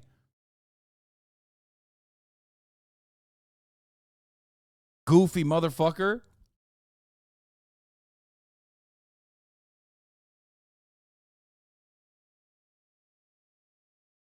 In another exchange, Trump Jr. complained about Mexicans coming to the U.S., encouraged the Mexicans to come to the U.S. and give them another excuse not to learn English, he wrote. When I have to speak to my grandchildren in Spanish, at least I know I will have you to thank. Beach responded by suggesting he was going to send his son to the border with ammo. We're going to stop this W issue, which I assume is the, WB. Is the term he used there. Think about backs. Issued dead in his tracks, he wrote.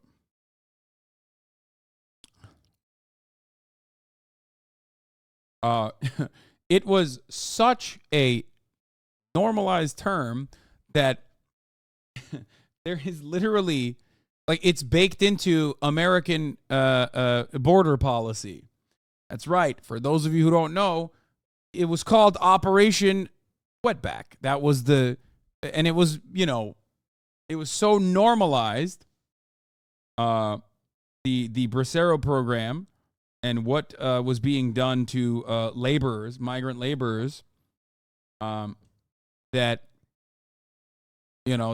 is like not even fucking considered a slur back then, which it is now. Dynamic Jab 13, thank you for the 5, get the subs. Christ, are you serious, man? Yes, I am. It's so normalized that it's no longer considered a slur to a lot of people. No, back then it wasn't considered a slur. I think now, like, people do consider it a slur, I would say.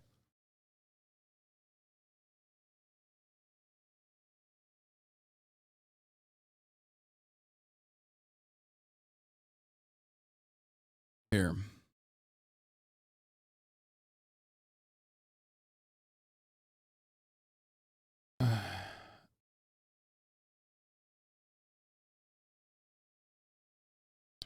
(1952) New York Times. Wetback invasion is broadening despite all U.S. counter moves. Arrests last year totaled 518,000, showing vast rise in influx. Meanwhile, laws and new treaty with Mexico wait.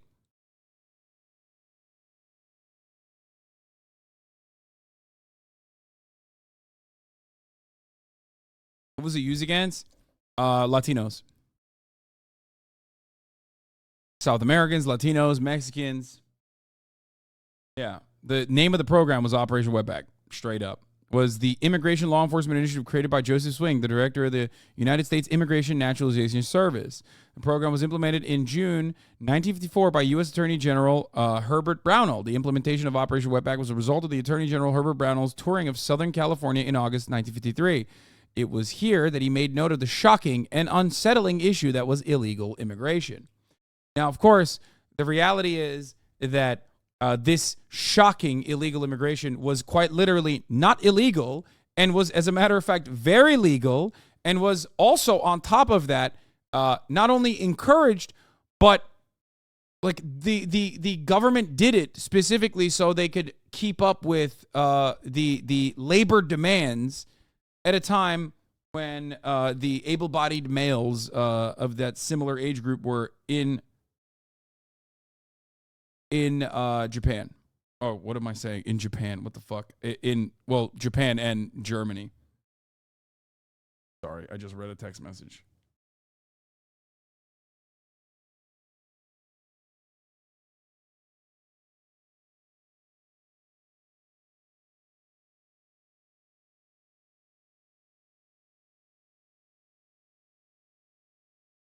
Anyway.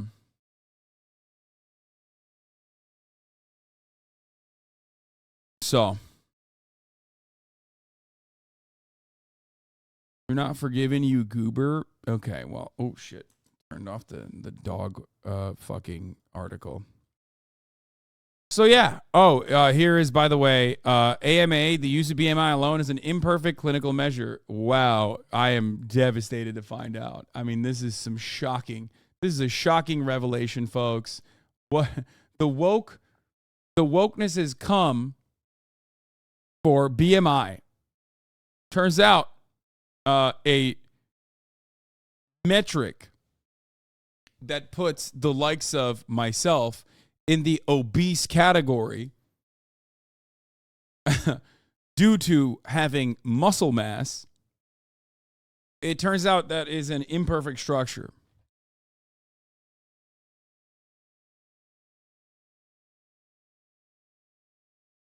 I quite literally, I'm 243 pounds as of today.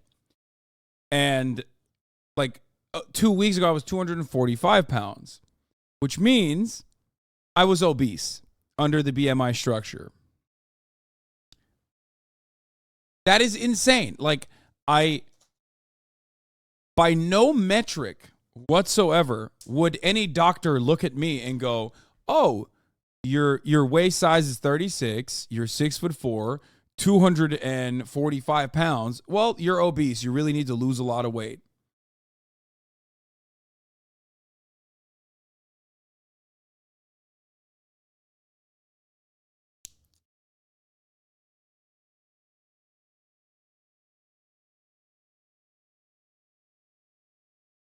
So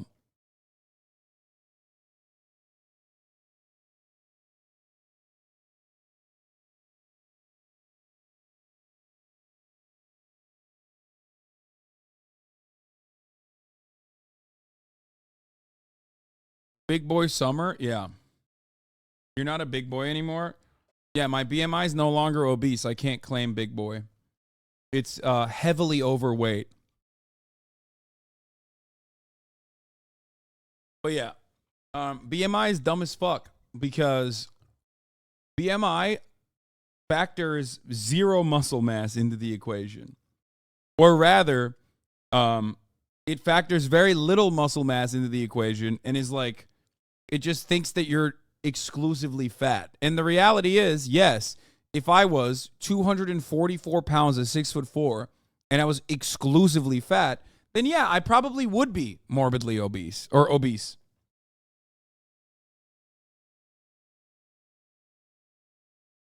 Yeah, BMI is only applicable if you're built like a ballistic gel dummy. Yeah. It's very stupid.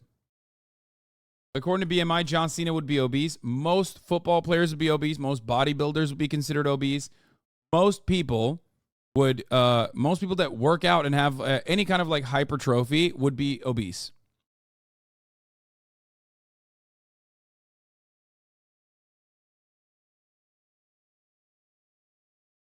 But I would go so far as say most doctors don't even look at the BMI because that would be ridiculous. Most doctors will just look at you, which ironically, looking at you and maybe like pinching fat off of certain parts of your body is literally a better indication of your body fat percentage than like those BMI calculators, obviously, which is dog shit, and even like the body index scales that you have that basically send like little electrodes through your body, through your feet, and through your hands, and then try to calculate your like body fat percentage. All of that stuff is nonsense. Okay? All of that stuff is completely nonsense. NS Zaveri, thank you for the 50 gifted subs. The Samsung Watch has a 98% accuracy. I fucking doubt that. Your resistivity isn't related to your fat content. Yeah, that scales can be weight inaccurate. I can tell if I'm losing fat during certain training phases, yet my fat sometimes goes up. Lol. Yes. Like those scales are greatly influenced by your level of hydration, for the record. So, you know, those scales are basically like the field breathalyzer of body fat. Okay?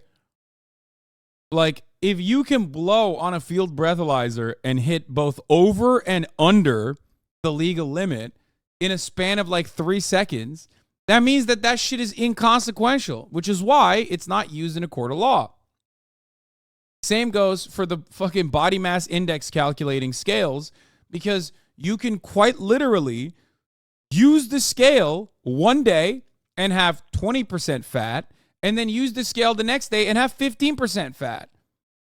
How does that work?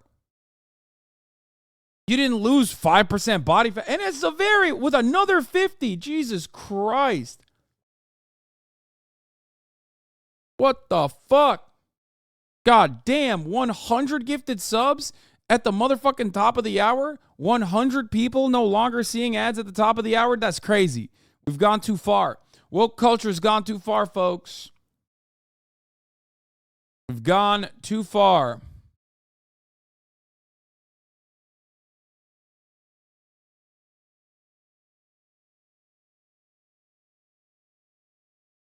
Holy shit. Here's the 3-minute ad break now. Listen, if you didn't get one of the 100 gifted, okay, then you're probably going to have to subscribe on your own. Let's be fucking real now, okay? Here is the 3-minute ad break now. Let's look at Jokić. Oh my God, another 50. Retro Racer with a 5 gifted. Here's Jokić. Turning up in Vegas.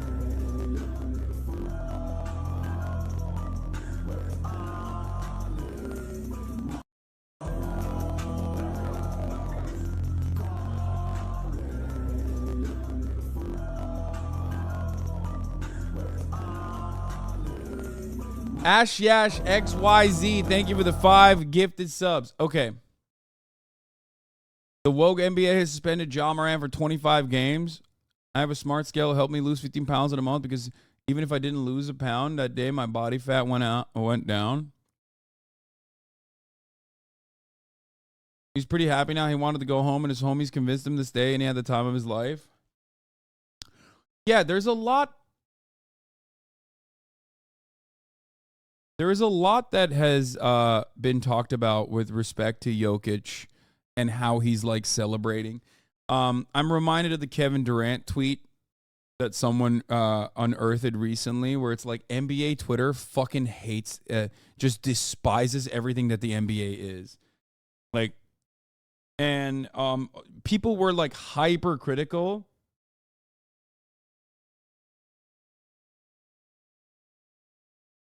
of Jokic's like lack of celebration, which was kind of odd.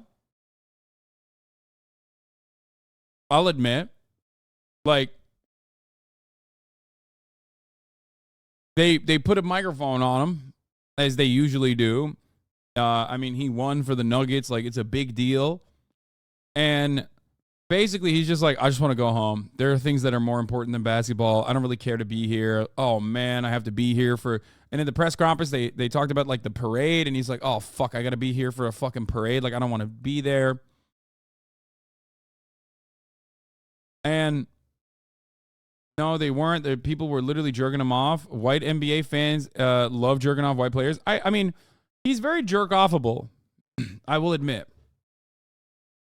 I think white NBA players are like white rappers. You know what I mean? It's like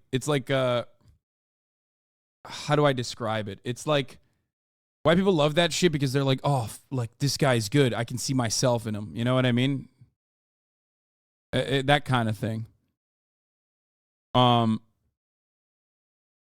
They get like super excited for representation. It's actually pretty funny when you think about it, because it's like they're the same people that get so mad at like, I don't know, Black Mermaid, but then they fucking lose their minds at like inclusion in an area that has been dominated by black people, because it's fucking meritocracy. You know what I mean? Like, that's it. That's like part of the reason. I have a different reason for liking Jokić. Obviously, LeBron James is still the fucking GOAT, the greatest of all time. However, Jokić is a big, lanky, kind of big boy. Like, he's like kind of out of shape in comparison to the rest of the NBA. So I like that. I like seeing that, and it makes me happy to see like a tall, slow, lanky guy that's just like lobbing fucking crazy shots and still so dominant. But again, it's basically the same thing that everyone talks about with respect to representation. Basketball is not the main thing in my life. It's something that I'm good at, said Nikola Jokić. So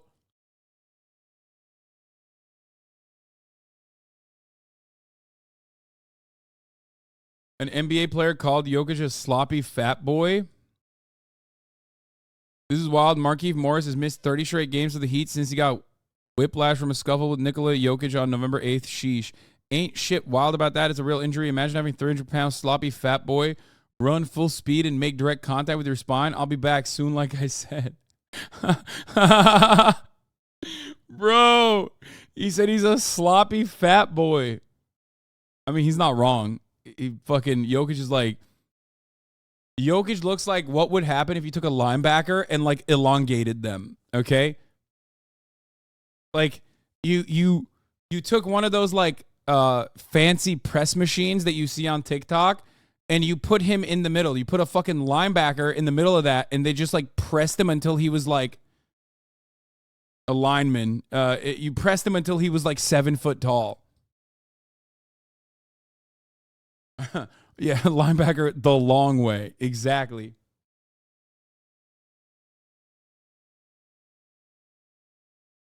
So,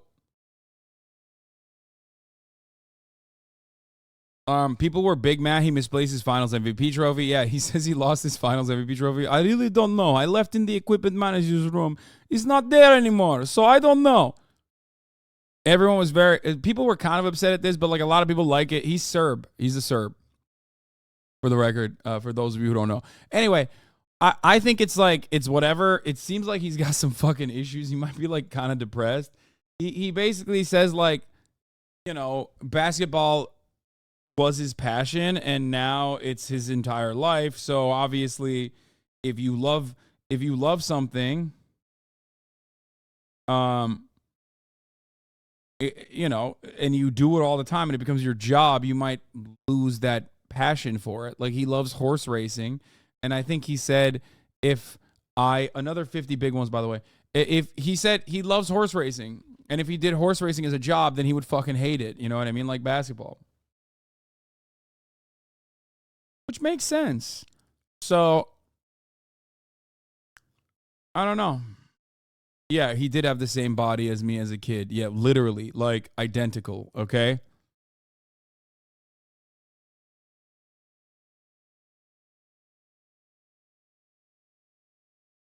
Before they were famous video on this guy. We look good. Luka is not looking good. He looks like 19 years old boy. Look at him, 19 years old boy. 19. Before Nikola Jokić was selected with the 41st overall pick I love that this channel still exists. in the second round by the Denver Nuggets for the 2014 NBA draft. He also is like a fan of some league player, right?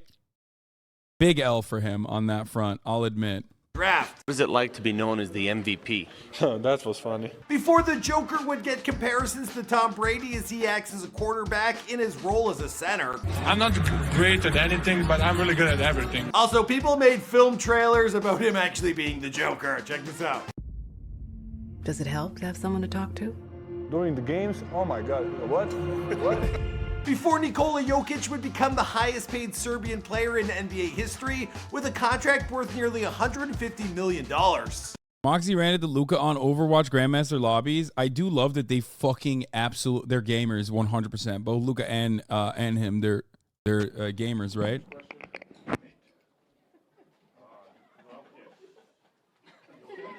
Nikola Jokić has become one of the best players in the NBA and a fan favorite and a likely star with his popularity and his performance, well, it's only improving season after season. Now the 7-foot Denver Nuggets center, he was a little-known second-round pick from Serbia who exploded onto the scene. No, he's a gamer too. He plays League, I'm pretty sure. Jokić is a League player, which is even worse than Overwatch. Steven Adams is a big Dota guy. Oh my God, why are all the... Steven Adams is another big boy, right? Isn't he like a fucking... Yeah, he is. I've seen his fucking highlights. He's incredible. I mean, or at least his highlights look incredible. I don't really watch basketball that much, so I'm if I'm wrong, then don't correct me on it. But I saw a tweet yesterday that said reverse Jokić would be someone who's 5'1", jacked, extremely passionate for playing video games, and everyone in the reply said that was Tyler 1. No, I thought Jokić was like a League fan, and the reason why I'm saying he's a League fan is because he literally fucking...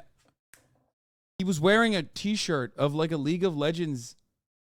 Yeah, see? There you go. He is. NBA champion Nikola Jokić reveals he plays League of Legends. He was wearing that T-shirt. Look. That T-shirt is like a League player. He was wearing the merchandise of a motherfucking League player, dog. That's it. Solo Rankton only. Yeah, SRO. Which is a huge L to play League and be a fan of, League players, but what are you going to do?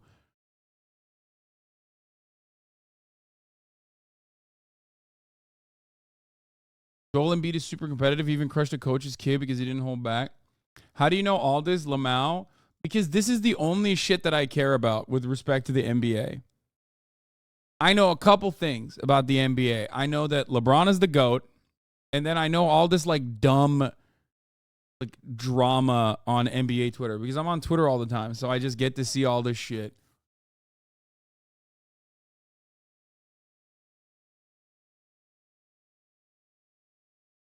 Yeah, I know Curry is against affordable housing being built in his backyard. Anyway, cares deeply about the things he can never be good at. Ball and games. Wait, what? That's ruthless for no reason. Why did you come for me like that? What have I done to you? What the fuck?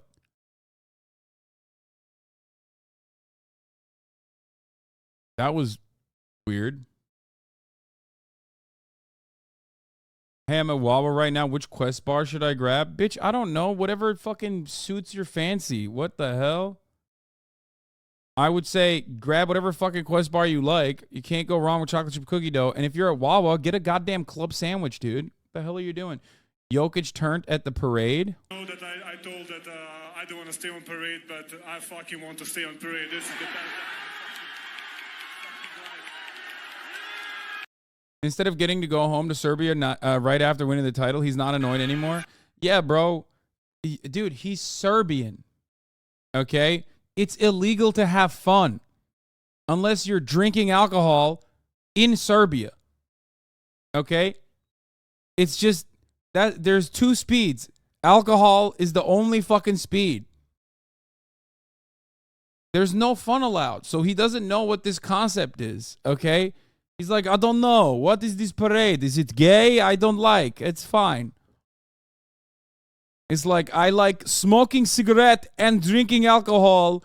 What am I doing here? What is parade? Can you smoke cigarette at parade? Can you drink alcohol at parade?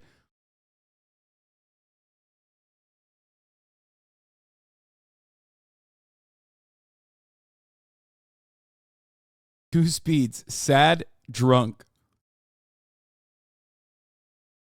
And he loves his horses. I know. He's a big horse boy too. He speaks to my soul in many ways, I'll admit. But I am not like a big time NBA guy anyway, but I do love the big boys, especially when they have so many qualities.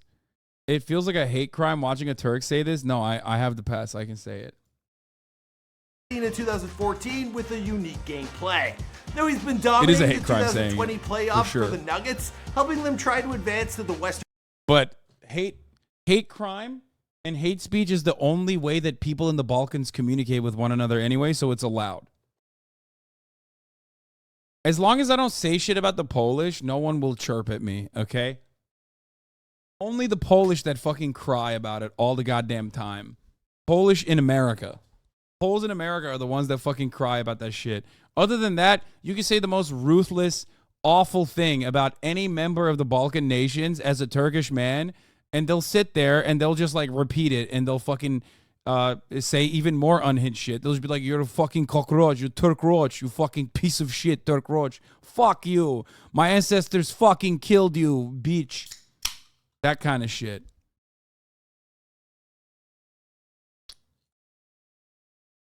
You are son of dog, you fucking piece of shit. Why complain they beat you at Vienna in the second siege of that city? I don't want to fucking discuss these things, okay? Because objectively, it would be better if the entire fucking European states didn't get together to stop the Ottomans from successfully conquering the damn near entirety of Europe, okay? I'm just saying, the world will be very different. It'd be much better. It'd be much better for everyone, okay? Straight up.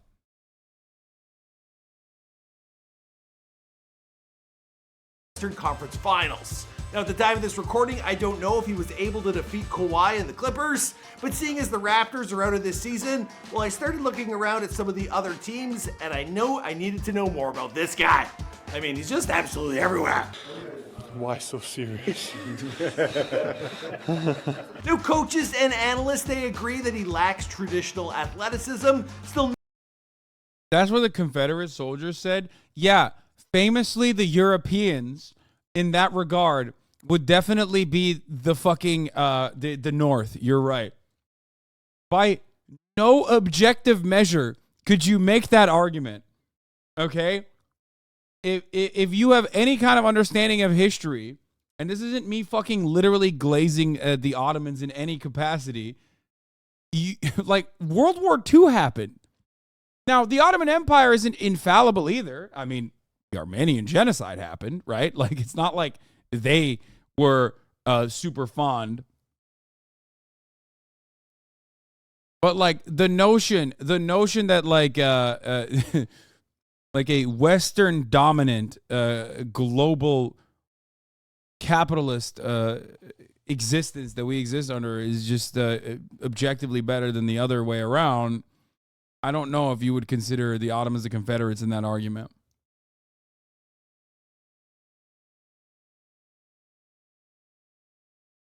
No matter what we do, now we can't pretend stuff like the Trail of Tears never happened. Yeah. The end of the Ottomans was not a great time. Inspirational for some, though. Yeah. On what side, the Ottoman Empire during World War I? The German side. The side that lost.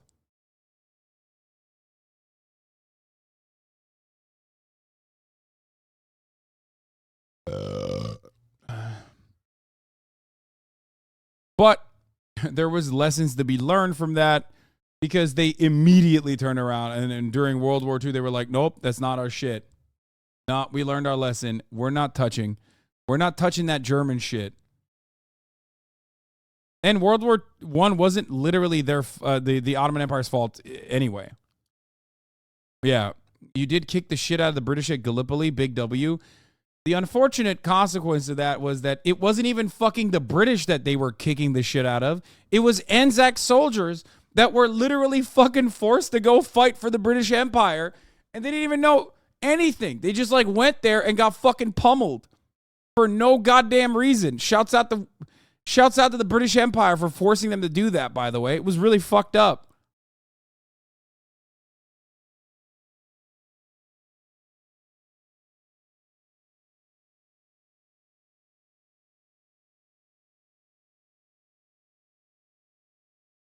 Poor invaders. I do think it. Yeah, I'm Turkish. I think I could say that. I do think it's like really fucked up that the Australians and New Zealanders were forced into battle thousands of fucking miles away by the British Empire when they were like, what the fuck is going on here? Why are we here? No, I do think it's like really fucked up. It's infinitely more fucked up on the British side. 100%. All three major Islamic empires were way more progressive in regards to women and queer people through way before any Western Christian society. They considered homosexuality a lustful Arab sin at the time and said Arabs were backwards because of their tolerance. I know. Women being elevated to historic positions of power, very commonplace as well, despite the fact that they were still concubines, but like straight up significantly more power. Women held significantly more power in the court than women in the same time period in Western empires.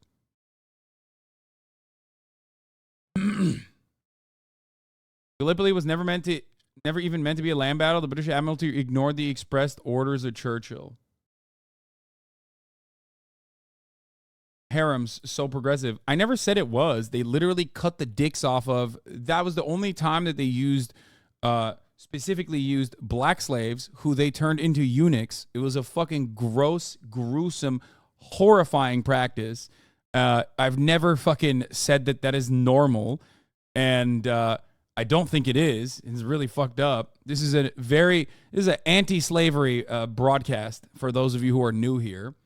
Of course, having said that, I'm comparing it to similar empires of the time. More progressive in comparison to Western counterparts does not necessarily mean progressive at all.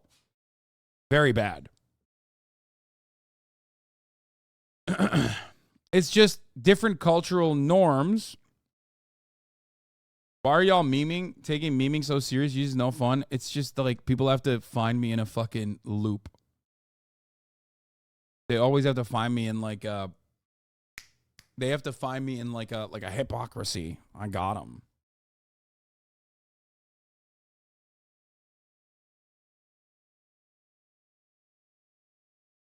I mean, you can say harems. You can also talk about how they reconfirmed LGBT rights at that time. So arguably the Ottomans were further ahead in that regard. 100%. In the Tanzimat era, in the 18th century, the Ottoman Empire decriminalized homosexuality.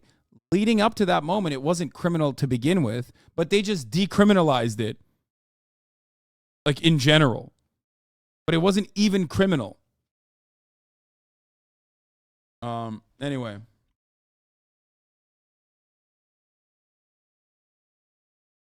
Getting you going is the only reason to watch live. I know.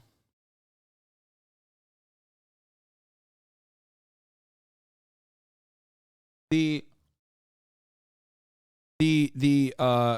way that like a lot of historic Islamic empires operated and the way that their contemporary examples or their current examples exist are very different from one another.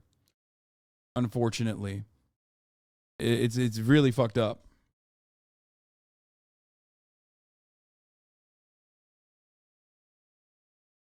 Anyway, let's get back to our current day.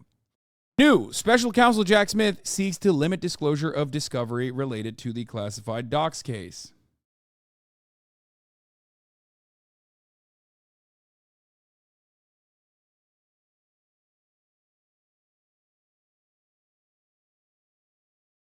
Among the reasons, the materials include information pertaining to ongoing investigations, which could compromise those investigations and identify uncharged individuals, which means potentially that there are other active cases happening.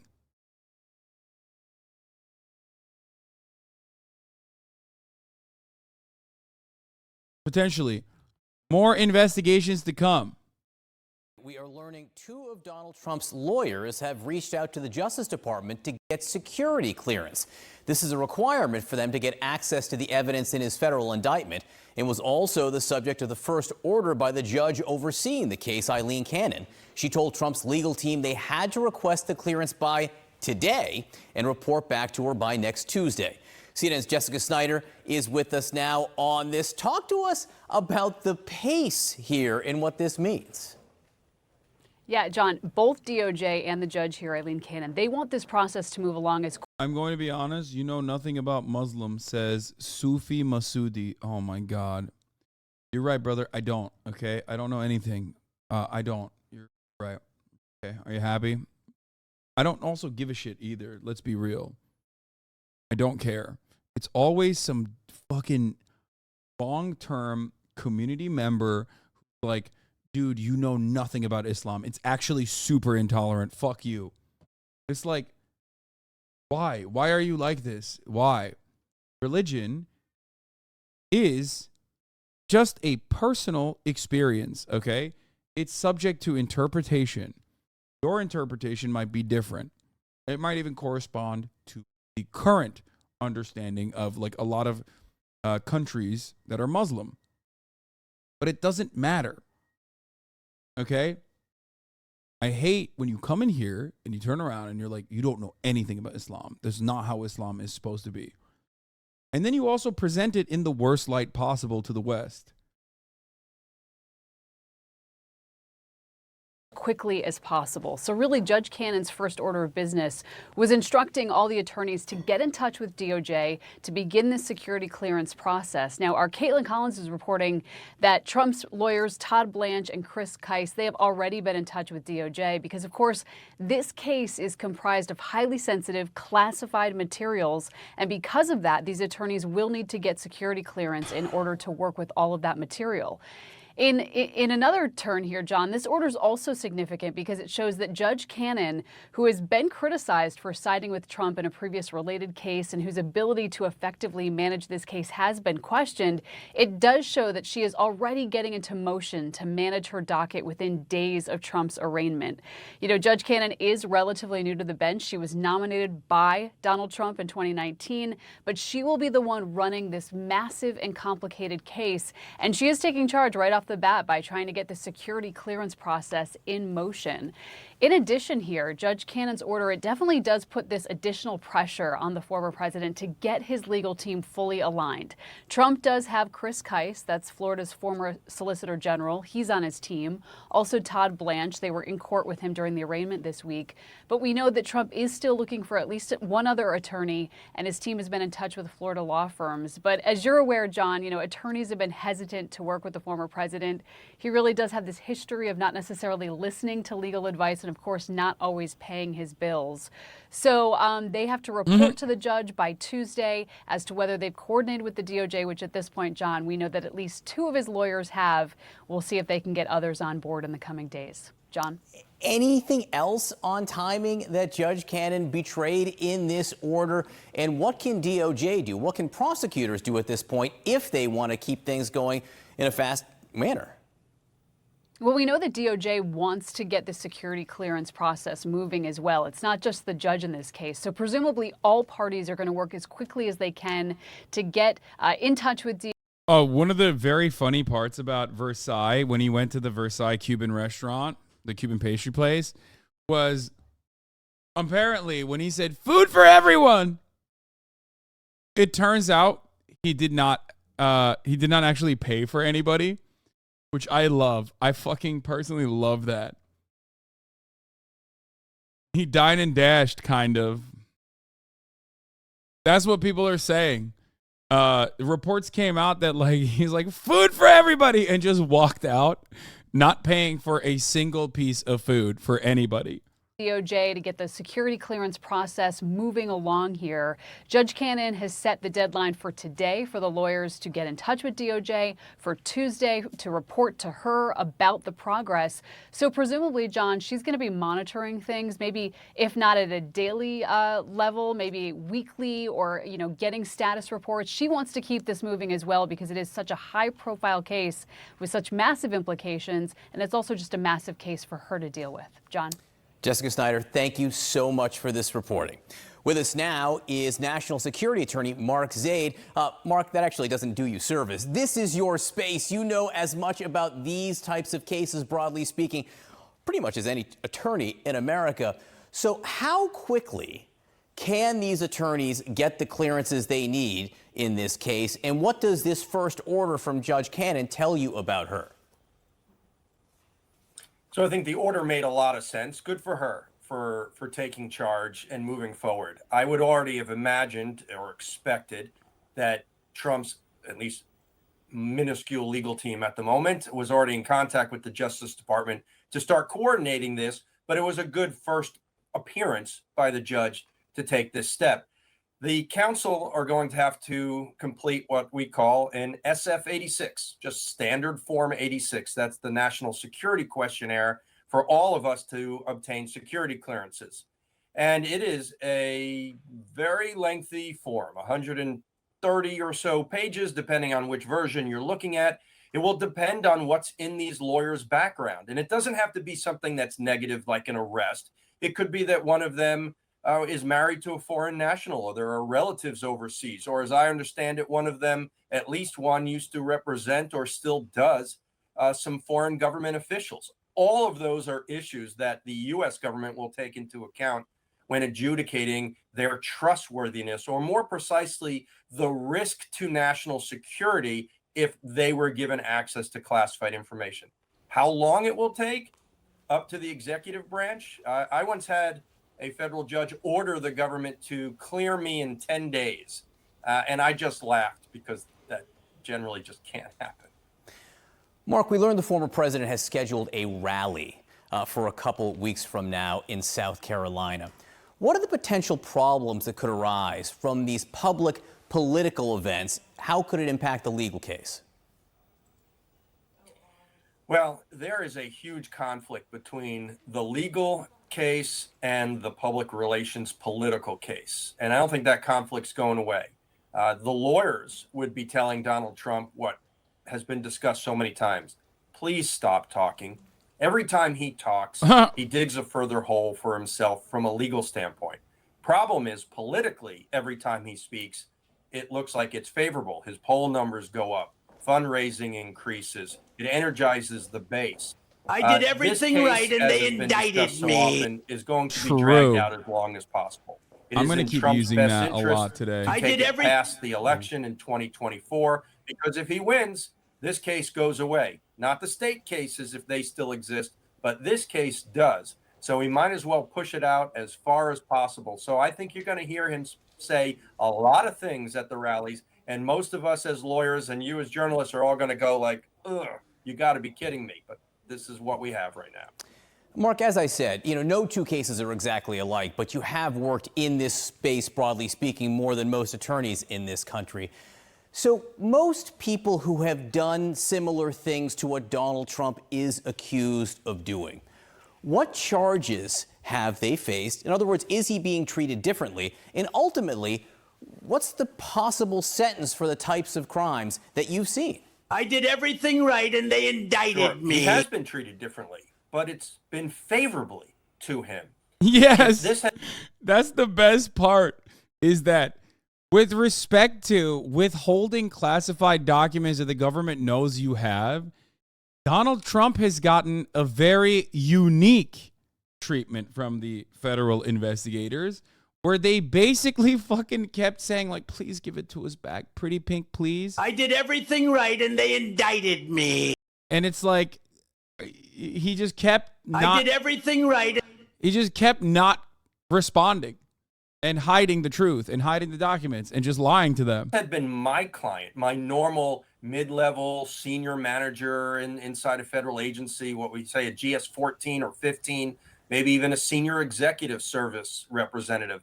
They would have been indicted a long time ago, and they would not have been asked nicely to return the classified information the way Donald Trump was over a period of many, many, many months. So things would have been different for sure. These cases are rare when it really comes down to it, but they do happen. There are other mishandling cases or leak cases, but even with mishandling, we've got 37 counts against him. If you looked at everything, you're talking over 300 years. That's not realistic, obviously. Most of these cases, which rarely go to trial because the person pleads out because there's really nothing to say at the trial itself as to whether they did it or not factually. But they have recently been like 3 to 9 years for prison time as a result. So President Trump is facing real jail time. I'm sure any one day for him is going to be unacceptable, but that's what he's facing. Yeah, and he did everything right, and they still indicted him.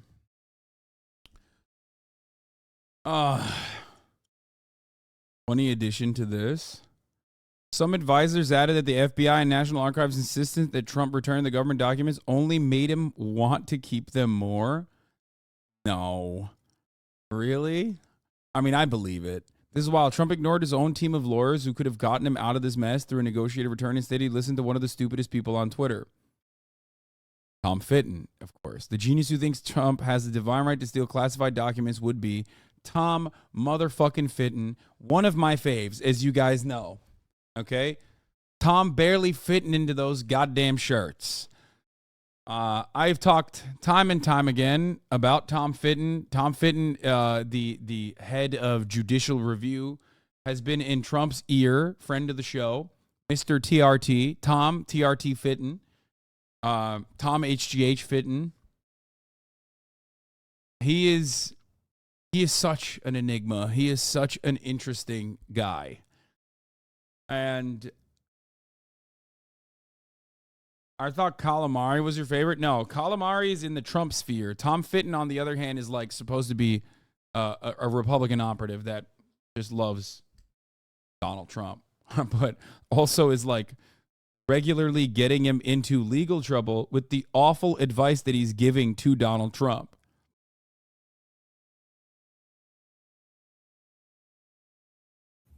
We're going to talk about the Minneapolis Police Department in the least surprising news. But also, like I said, in the least surprising news in the history of the least surprising news, former President Trump stiffed the Cuban restaurant where he showed up and promised food for everybody, leaving after 10 minutes and paying for nothing. It's so sick. He's so cool. And there might be a separate some separate investigations into Donald Trump for the record. It seems so. We'll find that out as well. Reddit CEO. We'll talk about that. Oh, this was great. Ian Miles Chong posted this, and he said, Zoomers are rejecting wokeness. But messages like this were quickly drowned out by the noise of a rowdy crowd. Students tearing through pride posters and dancing on pride flags. It's rude, and they're throwing water everywhere. They're looking at us. They're judging us. Shouldn't be like that. You're out for a reason. Rambunctious teens then turned violent, throwing pride bracelets and other random objects. They're so edgy and cool, man. That's sick. I love teenagers doing hate crimes. On the road sick. And at people. Some kid threw something at my head, and then in response to that, everyone started cheering. There was like a group of guys, and they were more like harassing us than supporting us. Organizers say I don't know if where is the big like the video. I would like to watch the full video. But Mighty Keith had a really good take on this. He says, black people doing bad things, thugs need to be arrested. White people doing bad things, Zoomers rejecting wokeness. Also, you're a pedo.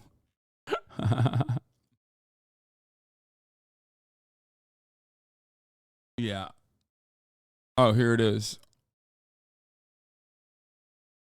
Walk out at Booster Pride flags. They were more like harassing us than supporting us. Organizers say the disruptive group also shouted anti-queer slurs. I just wish that there was a lot more positivity and love and support right now. Advocacy organization PFLAG, who deemed the York Catholic District School Board unsafe for 2S LGBTQ+ students, says the board needs to be held accountable for Thursday's events. If these kids are the type of culture that is creating the culture of hate and discrimination and bigotry at York Catholic, then the Catholic School Board has an urgent need to act, and to act now. Now, the YCDSB tells Global News that it is aware of an assault on a student that took place during that walkout here at St. Brother Andre.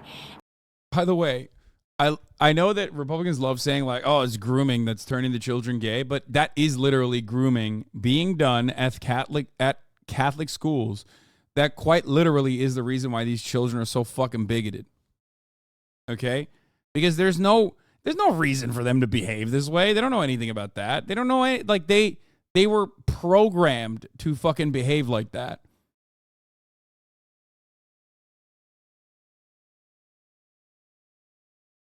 Fun fact, Ontario Catholic schools are publicly funded. That seems like not a very fun fact. And that police are currently gathering video footage as part of their investigation. Brittany Rosen, Global News. Lock them up! What I say. Kids.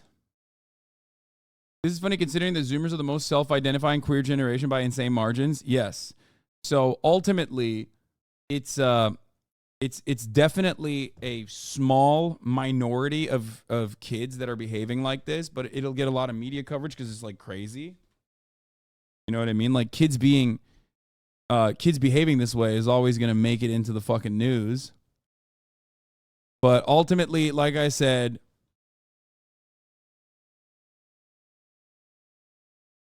it's kind of stupid. What is this? NS Zaveri, thank you for the 50 gifted subs. Holy shit. NS Zaveri literally just fucking juicing me to the gills today. I know someone who went to Catholic school and they went on school field trips to protest outside Planned Parenthood. Reminder, Ian Miles Chong was a Reddit moderator. Yeah, he was literally a Reddit mod. He's literally Reddit. Holy shit. I mean, yeah, he was. During the early 2010s, he was a moderator on Reddit, moderating some of its biggest subreddits. He was eventually banned for paid promotions he hadn't disclosed to the site. He was also working as a games journalist. Yeah, he was woke. For those of you who don't know, Ian Miles Wrong was like one of those annoying woke video game journalists.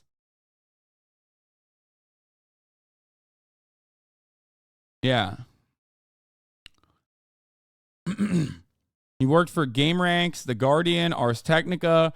When some of his older chat logs were leaked, they showed his edgelordy behavior, where he praised Adolf Hitler. He apologized but blamed everything on the toxic gaming community. He also swatted a fellow YouTuber. Sometime later, he attacked his toxic community again. In for Gamergate, a cultural online debate revolving around games journalism. Yeah, okay, this person is fucking... Is he all right? Yeah, totally. Gamergate was about ethics in video game journalism. What? Yeah. As a socialist, can you even be gifted subs? Doesn't that mean money for you? And that means capitalism? Yes.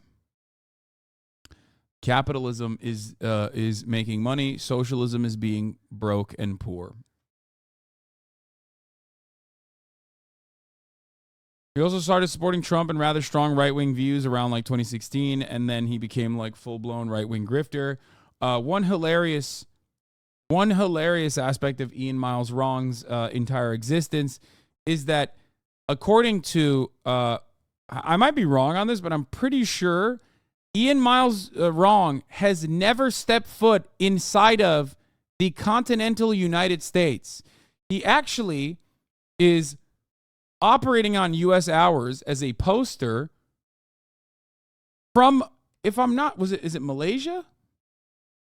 Pretty sure he lives in Malaysia the entire time, which is one of the most surprising parts about Ian Miles Wrong's existence, is that like he LARPs as someone. I don't recall writing this. It's clear that this podcaster hangs out with Antifa, though, because they're always posting stuff like this in my replies. I'm sure I'd be disappointed if I was a listener.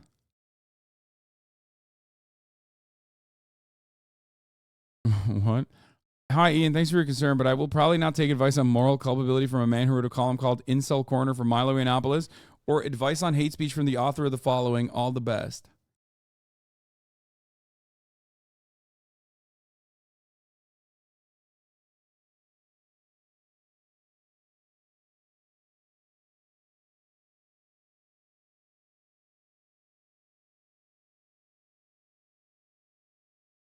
Yeah.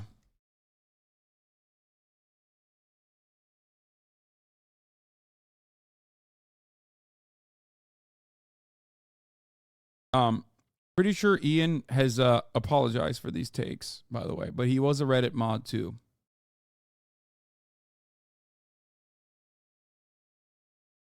Here's the note Reddit sent to the moderators threatening them if they don't reopen. So some of Reddit's largest communities are still on lockdown as a consequence of the Reddit API changes. in an effort to protest said API changes. A lot of the largest subreddits have gone private. And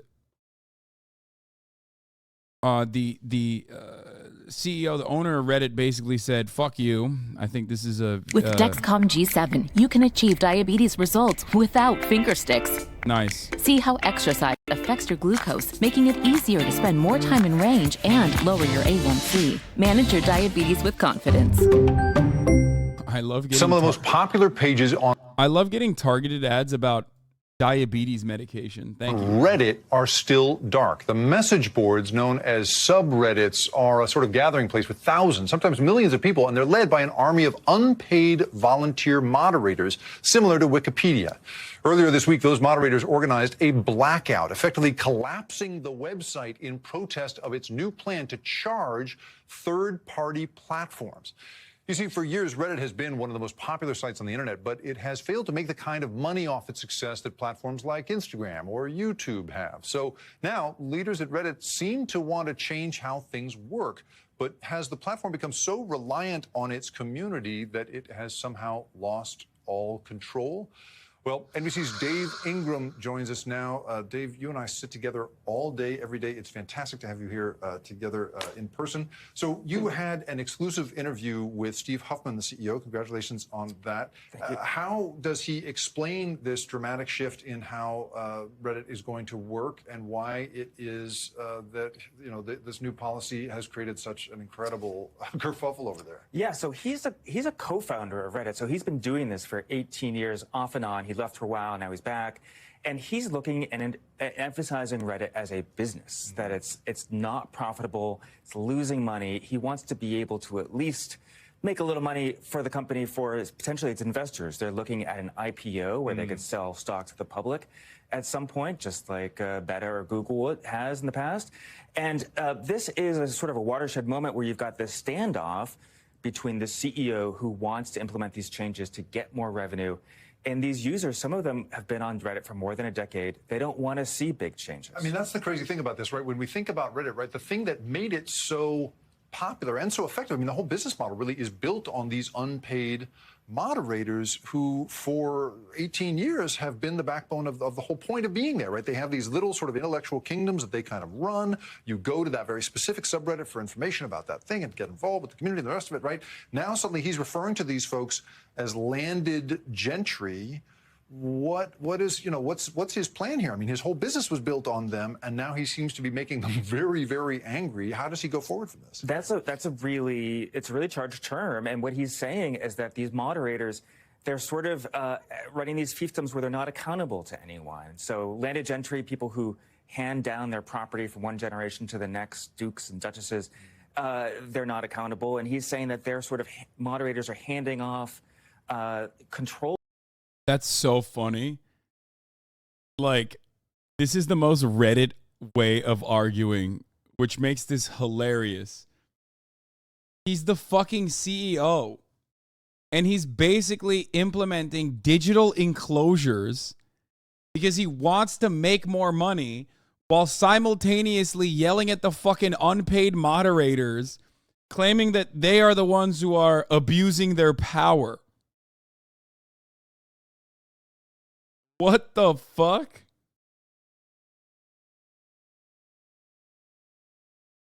Like, and the reason why the unpaid monitors are fucking complaining about it is because the API tools made by independent third-party coders make the platform more visible, more viewable, make the consumer experience better.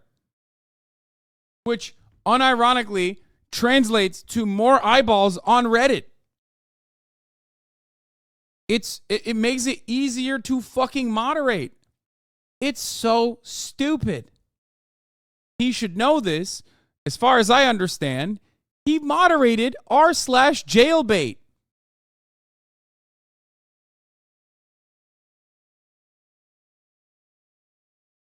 Of these communities from one person to the next. I have to say, I think it's rich, right, to hear the founder of a major platform describe his unpaid moderators as dukes and duchesses. But okay, thinking now sort of at the bigger picture, I mean, it's funny when like the NBC News like economist analysis, like the analyst desk is saying like this is a ridiculous comparison. That's how you know your ass is fucking cooked. Now, his ass being cooked in the public sphere, and him being able to implement whatever changes he feels he must do, is two entirely different things. Like, people can protest, people can say fuck you, but ultimately, you know, he can do whatever he wants. The unfortunate consequence of people getting used to using a website like this. We've basically seen this exact same situation play out on Twitter. Steve didn't moderate r/jailbait. There was a bug where moderators could add anyone as a moderator, so they added him and took the screenshot. Oh.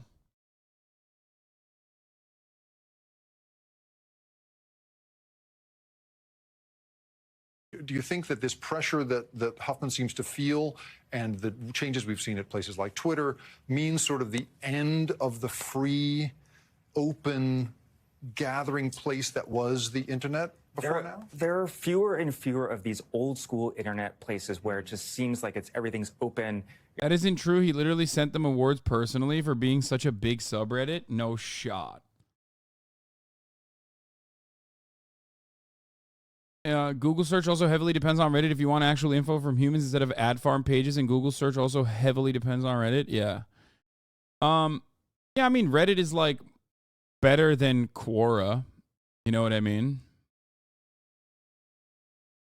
It's a useful tool for hyper specific circumstances, especially when you're like interested in some niche subjects or niche porn.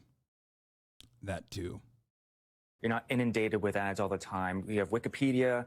Craigslist is still around. Some of these older communities. Reddit has been around since 2005. It predates a lot of other social media. Right around the time of YouTube and Facebook is when it was founded. Yeah. And you know, if it changes significantly, if it even goes away or gets diminished, I think a lot of people are going to be yearning and searching for something like that that doesn't feel so commercial. David Ingram, fantastic reporting. Great to have you with us. Everybody give him a follow. It is really, really important to do so. Anyway, I figured out why my graphics card wasn't working, how to get Uber to stop charging me on Reddit. Yeah, there's a lot of useful information on there. It's just like any other platform, okay? There's a lot of annoying, awful shit on there. But then there's also a lot of useful things on there as well.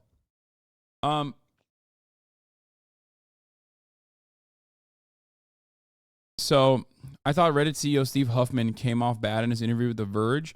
This new one with the NBC News is disqualifying. Reddit's unpopular changes were inspired by Elon Musk's layoffs and cost cutting, like not paying bills at Twitter.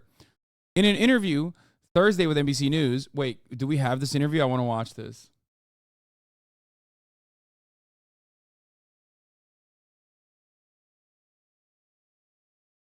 I want to watch this. Steve Huffman is huffing on something, dude.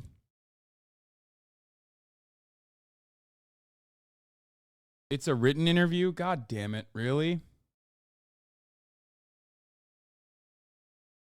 Huffman said he saw Musk's handling of Twitter, which Musk purchased last year, as an example for Reddit to follow. Long story short, my takeaway from Twitter and Elon at Twitter is reaffirming that we can build a really good business in this space at our scale. Now they've taken the dramatic road, he added, and I guess I can't sit here and say that we're not either, but I think there's a lot of opportunity here. My man saw the world's wealthiest billionaire lose like gigantic sums of money and he watched the world's wealthiest guy get forced by a Delaware Commerce Court to purchase a company at an insane fucking price that he basically memed into existence. And he saw that valuation dramatically decreased by 2/3. And he went, that's a good idea. I should do that leading up to my fucking initial public offering.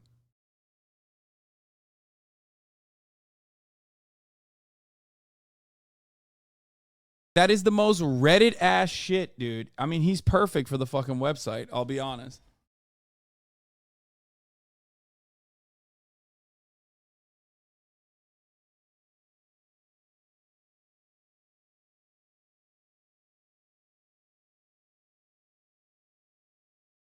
In case you haven't seen Reddit's interview with The Verge, that's one to behold too. A tech CEO basically jealously complaining that a solo indie developer found out how to do something he couldn't figure out how to monetize Reddit. We see companies like Google or Apple giving, 3 months, 6 months, a year for these sort of deadlines. Tell me which companies were Google and Apple subsidizing for 10 years that you're thinking of. They weren't subsidizing, but they work with their developers. They need apps for their platforms as well. Was there like a Google clone out there where they take all of Google's data and run their own ads on it that Google lets survive for 10 years? Does that exist? Another app store that Apple allows to exist? I don't know if I agree with the characterization that Apollo is a fully direct competitor of Reddit. Okay, hold on. Time out. You go to the App Store, you type in Reddit, you get two options, right? There's Apollo. You go to one, it's my business, and you look at our ads, use our products. That's 95% of our iOS users. The rest go to Apollo, which uses our logo or something like it, takes our data for free, and resells it to users, making a 100% margin. And instead of using our app, they use that app. Is that not competitive? He's mad at the official Reddit app is the worst thing ever made. Yeah, make a better app, you donkey. Reddit bought Alien Blue to get rid of people using it. It's just...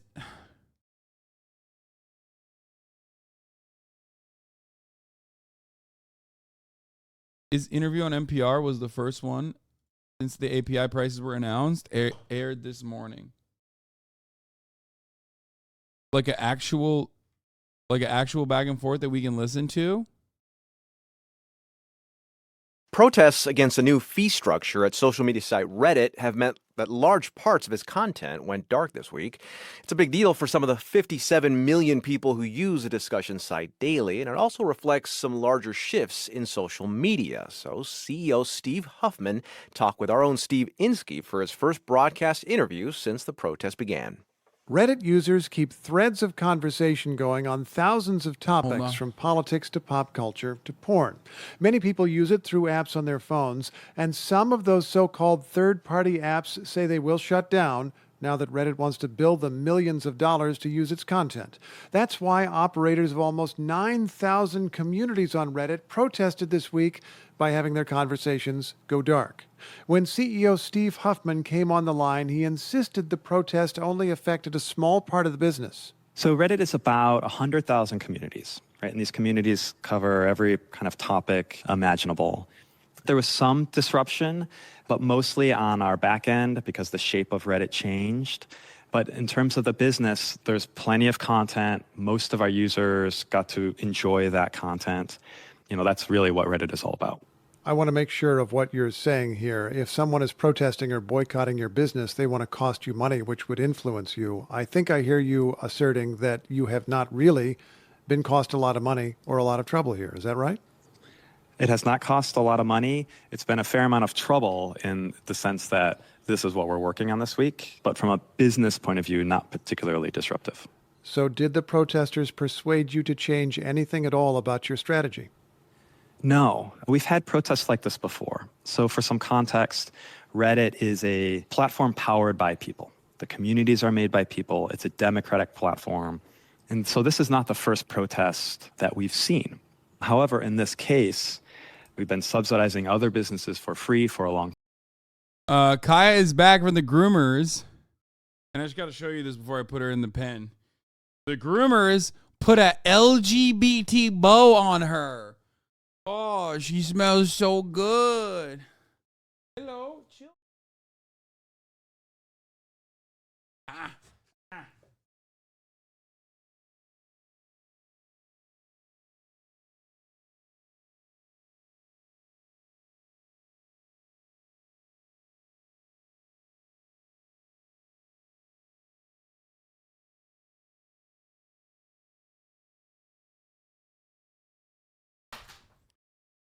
They groomed her.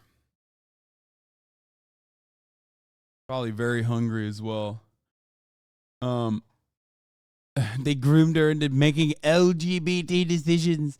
Spez the tech bro who has a doomsday bunker and thinks there'll be a ruler in the post-apocalyptic world. Nice. We're stopping that. That is not a negotiable point. We are simply in an unsustainable position, and so we need to get into a sustainable situation. And so that's the core of this change. I have so many things to follow up on, and this is one of them. Bobby Allen, our tech correspondent, spoke with the founder of Apollo, which is one of the third-party apps that has been using Reddit and has built its business on Reddit. Christian Seelig is his name. And he has a question not just about what you're doing, but how you're doing it. Why, he asks, did Reddit decide on just a 30-day period for this transition, which gives them, in his view, virtually no opportunity to adjust their business model to the way you're adjusting yours? So we actually started talking about these changes, including with Christian and the other third-party apps, back in April. They all knew this was coming. What they didn't know was the price. Now, the two largest apps, Apollo and another one called Reddit is Fun, have just decided they don't want to participate going forward. So they're shutting down at the end of this month. The other third-party apps we are in conversations with, and there are areas of opportunity to be more flexible, to give longer transition times, to go a little deeper. For folks who want to have productive conversations with us, we're here, we're having those conversations. The folks at Apollo, I guess, would not say that they don't feel like participating, but that they cannot pay the price that you are charging. Is there a case to be made that you've charged too much here, that you are going to drive people out of business? The cost is the cost. So it costs us tens of millions of dollars a year in pure infra, meaning infrastructure, right? All the work that goes into supporting that. And then the opportunity cost of not having those users on our advertising platform is really significant. So at the end of the day, it's simply expensive to run an app like Reddit. But it can be done, and if you want to do it, we're here to try to make it work. So you would deny that you're trying to drive the third-party apps out of business? I deny that, yes. But like I said, we're still talking to a handful of the other third-party apps, and we'll see if we can make it work. You probably know that some analysts are connecting a lot of different news items from the world of social media. This Reddit story, what's happening at Twitter, what has happened at Facebook, and are concluding that you are in this sector that has had a business model that just fundamentally doesn't make sense, maybe never made sense. The idea that people would use everything for free and then they would be monetized through advertising or some other way. And we're now finding out there just isn't enough money to sustain that. Is that the way that you see social media right now? Are you telling me that Facebook, one of the largest and most profitable companies of all time, is not making it work? I'm telling you, I think their profits have gone down, sure. And I don't know what's going on at Twitter, so you tell me if there's a story there or not. So the business model absolutely works. So if you look at two of the largest companies on earth, Google and Facebook, they make a lot of money. The business model works. Now, Twitter and Reddit, we're a lot smaller than those companies, but we have aspirations to be bigger. Our changes are a reflection of that.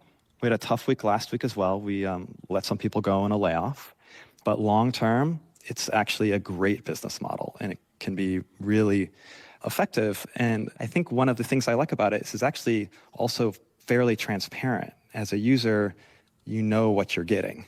Right? You come to a platform like Reddit or any of the others we mentioned, and you see the ads. It's not complicated. It can be complex, but it's not complicated. I love that. I love looking at interviews with CEOs because they demonstrate so perfectly that they just that meritocracy is just fucking bullshit. And it's just some guy. It's just some guy, oftentimes with sociopathic tendencies, that has been put in that position of power due to said sociopathic tendencies. I fucking love this man, dude. I'm a Steve stan. The sponsorship is so hard to spot. Fuck him, lying ass. I mean, it's ultimately a sucks to suck type of situation where you didn't do the right thing. You didn't figure out monetization on your platform, and now you're mad at another platform. Normally, under regular commerce, what you're supposed to do is, is a free market. What you're supposed to do is basically, either buy them or make better monetizable products. This is the easy way out. And anyone who says that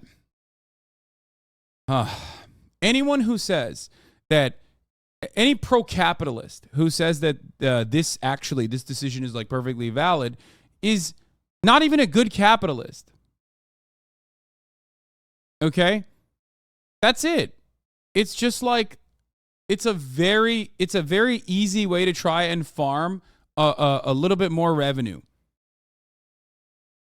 When someone else basically took the product and made it more viewable, made it more watchable, and actually is monetizing off of it. You know, you see the ads, but you also don't see the petabytes of user data they are selling behind the scenes as well. Yeah.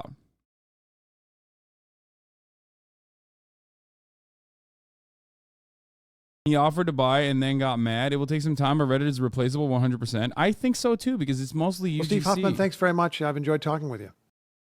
Anyway, I felt like the boomer here, but I've been using the Reddit app forever, and I really don't see a problem with it. Literally less than 5% of Reddit users use a third-party app anyway. They aren't legit competition. Yeah, no, he just wants to, he wants to milk it, dude. He wants to milk. That's what it is. This is not like a serious situation. This is just a milking operation. It's the same. It's an even sillier version of what like people usually do. Okay? It's a sillier version of what people usually do, which is immediately fucking go back to their laborers, the people who are generating the value, and farm them for and reduce them to say yes to lower wages or engage in mass layoffs, which this guy did. Ultimately forcing the reduced workforce to take on the same job that the prior workforce was engaging with.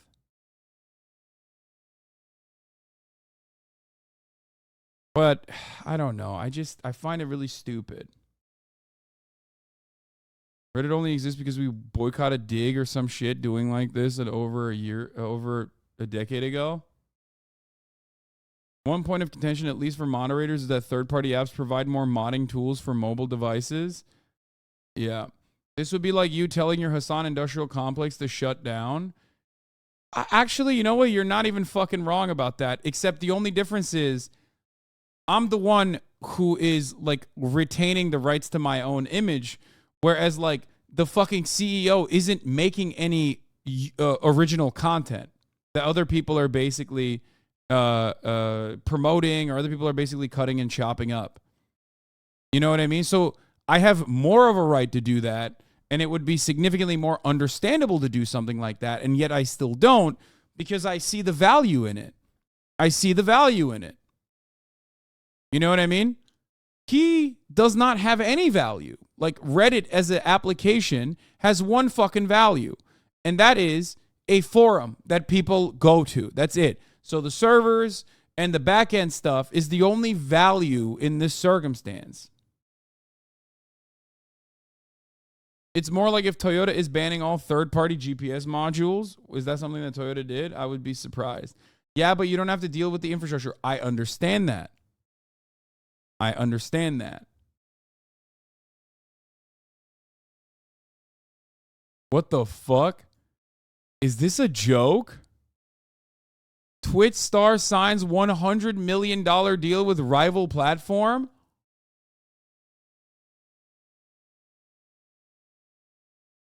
What? Yo! $100 million?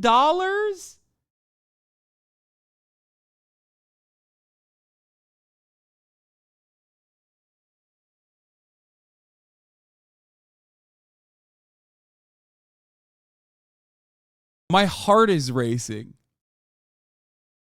I'm not even kidding. Like, that is fucking insane. Holy shit. Holy moly.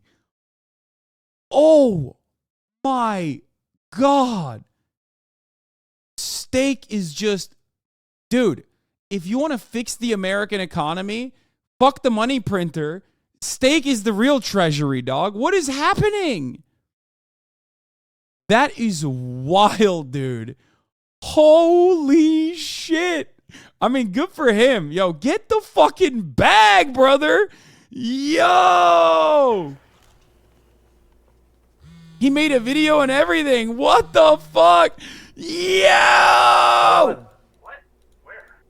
On Kick. What's up? Chap. Chap. What the fuck? Let me elaborate. Hold up. Chat. Listen, chat. Guys, listen. I've been really nervous about this. Okay, because this is pretty massive. Okay. Hold up. Let me just. 20 months. I don't want this to get taken down. Hold up. I'm sure we're all good. Yeah, we're all good. That is crazy. Okay, chat. Listen. I'm not go full camera just fuck the chat. Okay. Chat, there's a bunch of things about this that are super important to know. 2 years, 70 mil, but up to 100 mil he can make on the platform. It's not. It's not exclusive. So I'm really happy about the move. I think it's massive. But it's not like it's not gonna be exclusive. So basically, what it means is that non-exclusive. It's been exclusive, so it's like it's like only Twitch, right? Daily stream. But I'm gonna be like splitting time in between. I think Hikaru has that a little bit. So like, but yo, Hikaru, I was talking about you. Yeah, so it'll probably be like wake up.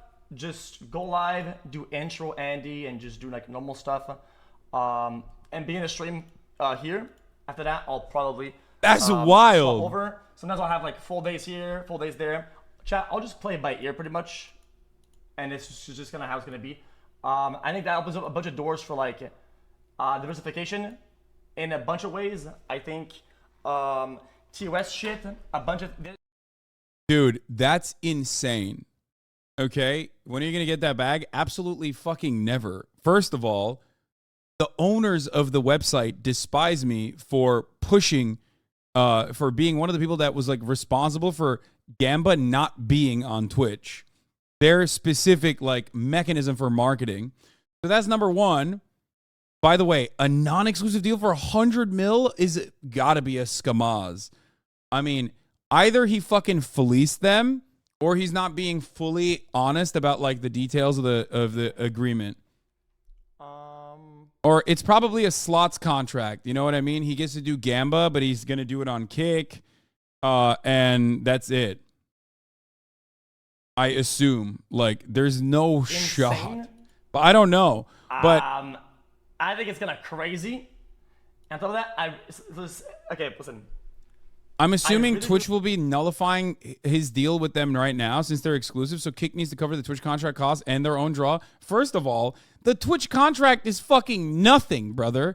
Okay, he's got 100 mil. Because at the same time, there's opportunity, other things I want to do also, and that's just kind of how it goes. This is huge, dude. Yeah, I've been working with Eddie and the people at Kick over on a bunch of things. Chat, it's gonna hard to unwrap it like all at once, okay? But there's a bunch of cool shit, such as in the past, it's been difficult to allocate time to do things that I really want to do. Like, I've tried a show before. I talk about like podcasts and stuff like that. There's a bunch of things that I really want to do.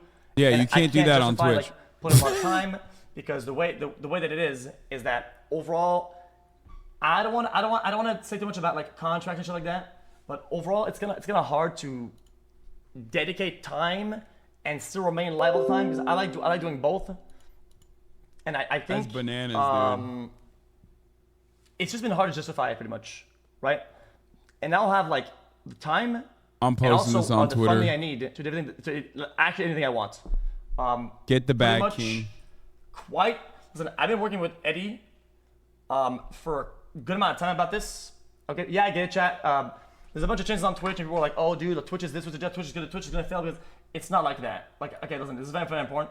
Okay, it's not like oh, dude, like Twitch is fucking up, dude. Fuck Twitch. It's not like that whatsoever.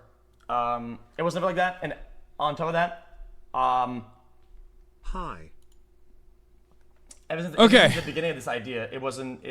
It's been a while. It's not like a. Here's it's not what like I'm a gonna say reactionary, about this. "Oh, Okay, this are you TOS, ready? I'm moving to Here's kick." what I'm It's gonna not really say. like that. It was like a bigger. As a fucking Twitch streamer, and as someone who knows him, I'm excited for him to get $100 million offer. That's fucking great. This is literally what I said about Kick in general. It being in this space is not necessarily a bad thing because it will absolutely fucking get Twitch's shit in order, in my opinion. Okay? Which is good for the streaming space in general. Competition is good because then Twitch is going to have to treat its streamers better. Competition is good because Twitch will also think twice before making marketing decisions that will actually hurt the consumers. However, there's another side to this, obviously, which is that this is a platform exclusively and entirely funded and facilitated by unregulated crypto gambling. So I can justify it, and it's. Also, while on the I one did go hand, for I some- see it as like I'm a not good gonna thing, a check. positive thing for someone I know getting $100 million. That's great. On the other hand, I see it as a good thing for the space in and of itself. I do personally, think it would've been a different story. I'm that pretty sure you know, this- it being funded and facilitated exclusively by fucking crypto gambling is, how do you know it's 100 mil? The New York Times reported on it. The motherfucking New York Times reported on it. But yeah, anyway, let's keep watching and then I'll give you my analysis. There's a on bunch it. of stuff we could do, but yeah, like I said, no, I mean 100%. It wasn't about Gamba, and probably won't be. I'm getting down the line. These are things I want to do for sure. With like project and things I want to do, but overall it's just kind of how it is. Yeah, it's kind of how it is. So it's gonna be like split time. I'm gonna give it. I do worry though, partially because like kick contracts are basically being like, you fucking kick contracts stipulate that you have to be shitty to me. So I feel like things are gonna get way worse for me now because anytime these motherfuckers come back to Twitch, which they will stay on, it'll be the shit on me, and I'm worried about that. I will admit, individually, personally. When the idea came up, I was kind of like, welcome back. I was kind of like, okay, because I had a bunch of reservations. Back from retirement xQcl. Oh, yeah, that's a good question. Fucking Ghost asked, what about the length of the stream? Overall, believe it or not, I thought, dude, at my age, dude, I did this for so long, I genuinely thought I was gonna slow down, okay? But I know you are going to donor all this. I'm biting on like way more than I can chew, pretty much. I'm going like pretty much like all in. I'm like doubling down pretty much. Days are gonna be pretty much like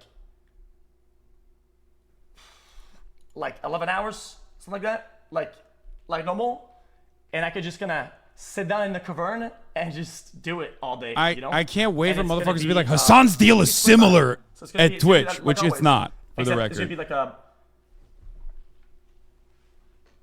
Yeah, I'm trying to be as transparent as I can because there's nothing to hide. Like there's quite nothing to hide. I'm being as transparent as I can be.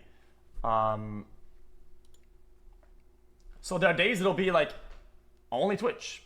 So there's gonna be only Kick, and there's gonna be like it's gonna be like 3-7. It's gonna be like 4-6. It's gonna be like 3-8.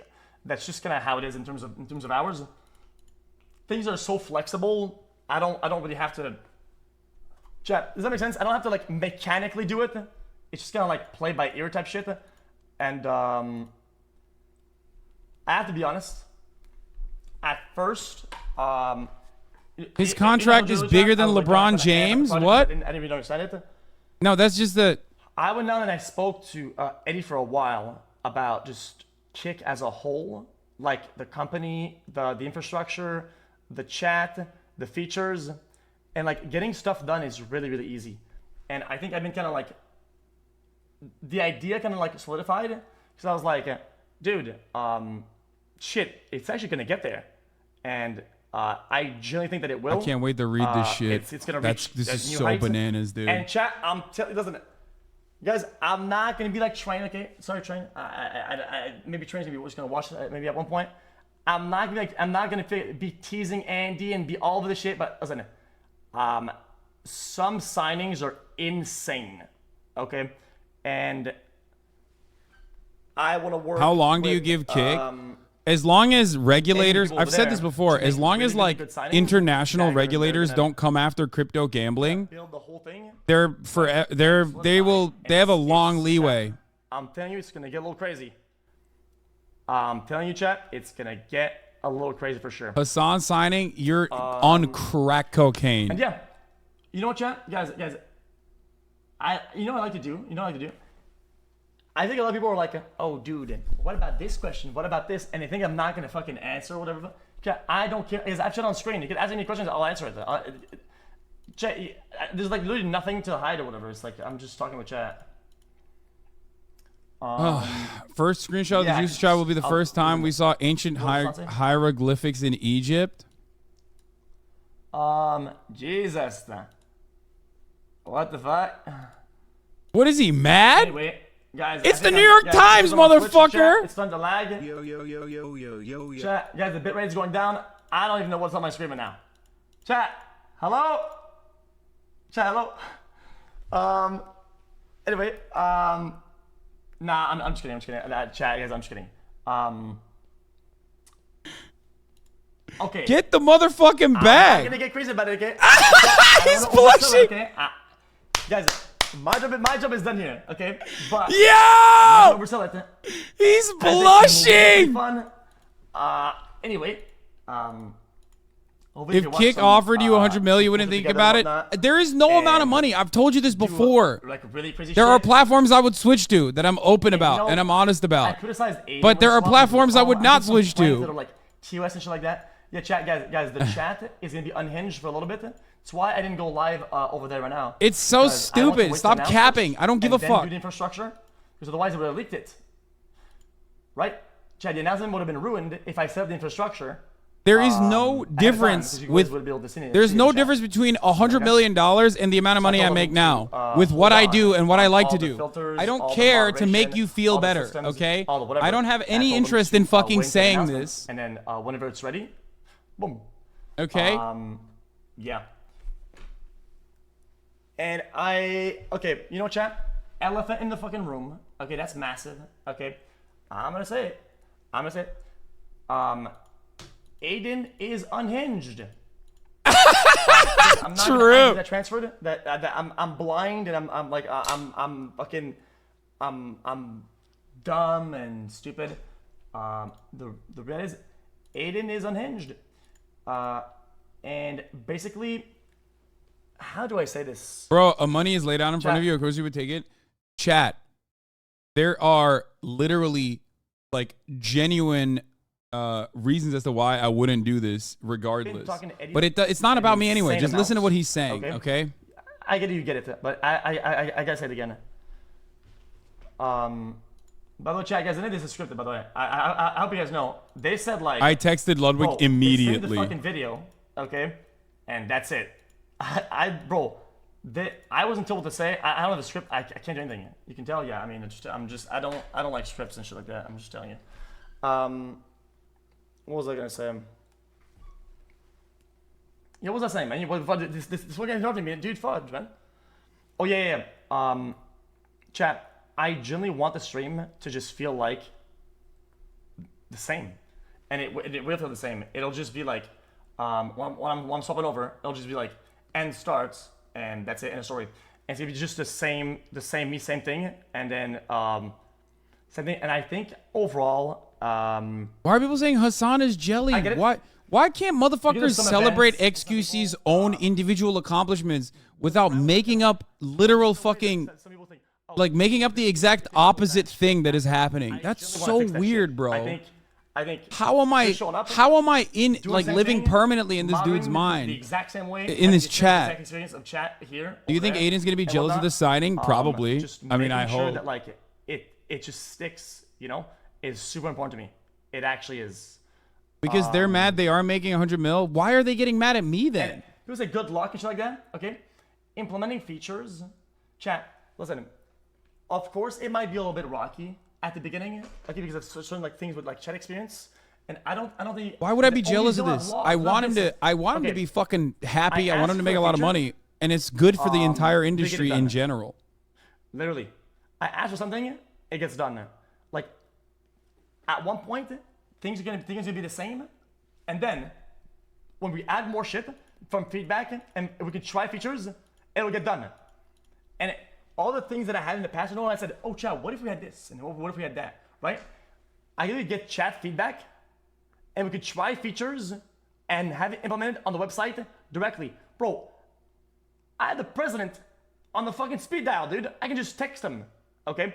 And there's a lot of things that I have listed as priority. I think it's gonna be super important to like pioneer the fuck out of it, okay? I'm not here to fucking be a sailor on the boat and just row, okay? I want to lead the ship to good places, okay? I mean that. That is super important to me, okay? Other thing. That's dude, about it. My fucking the same thing. normie friends are texting me. Guys, as much I'm trying to hype it up my fucking normie friends are texting me. Wait, what is this? I turned on Hasan for a few minutes and saw that stupid Felix signed a $100 million deal. I'm speechless. What the fuck? Yeah, we'll be what the fuck? Yeah, people always said people brought this. Moms do watch me. That's kind of stupid. That's not what it was about. I'm trying to Aiden said you can move to kick, but on one condition. I'm good, man. I'm good. I'm actually good. Thank you, though. Thank you for the opportunity. Thank you for the invite. Initially, I'm solid. Even in the middle plan, it just wasn't. Guys, I haven't lied to you guys a singular time since I started talking today. Okay, and that was not in any of the discussions. Not even a little bit. There was no.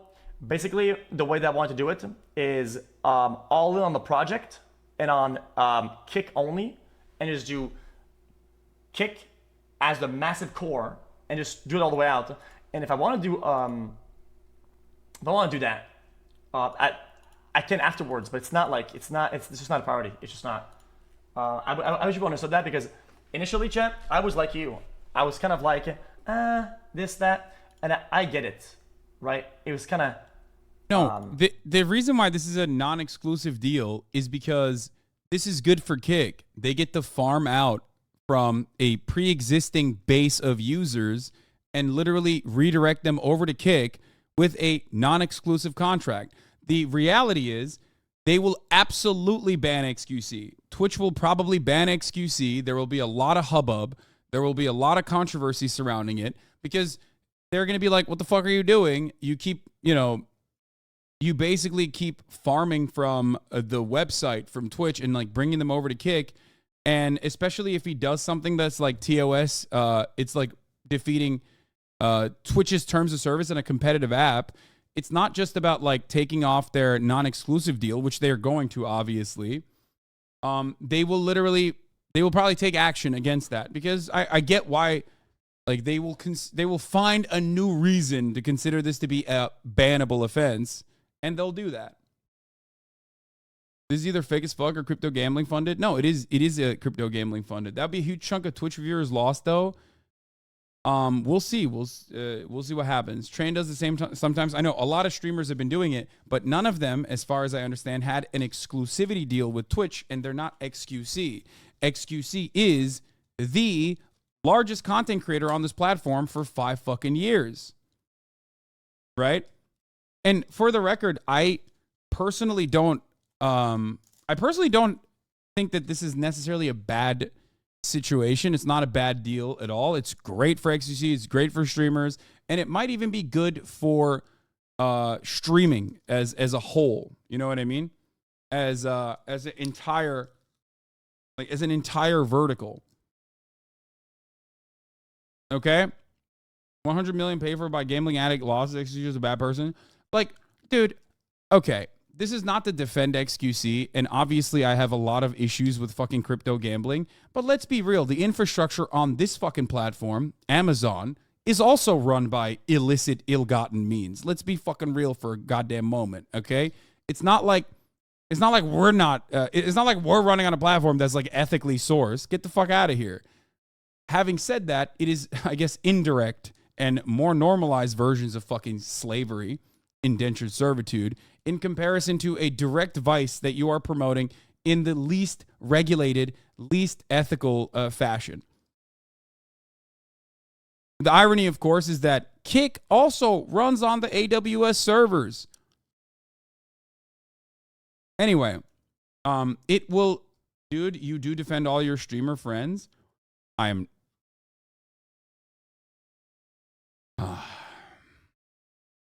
You're talking to someone literally gets no benefit from this whatsoever. The entire website that xQc is going to despise me. Every single top content creator on the website fucking hates me. Even those who I consider to be like friends or friendly to me ahead of time.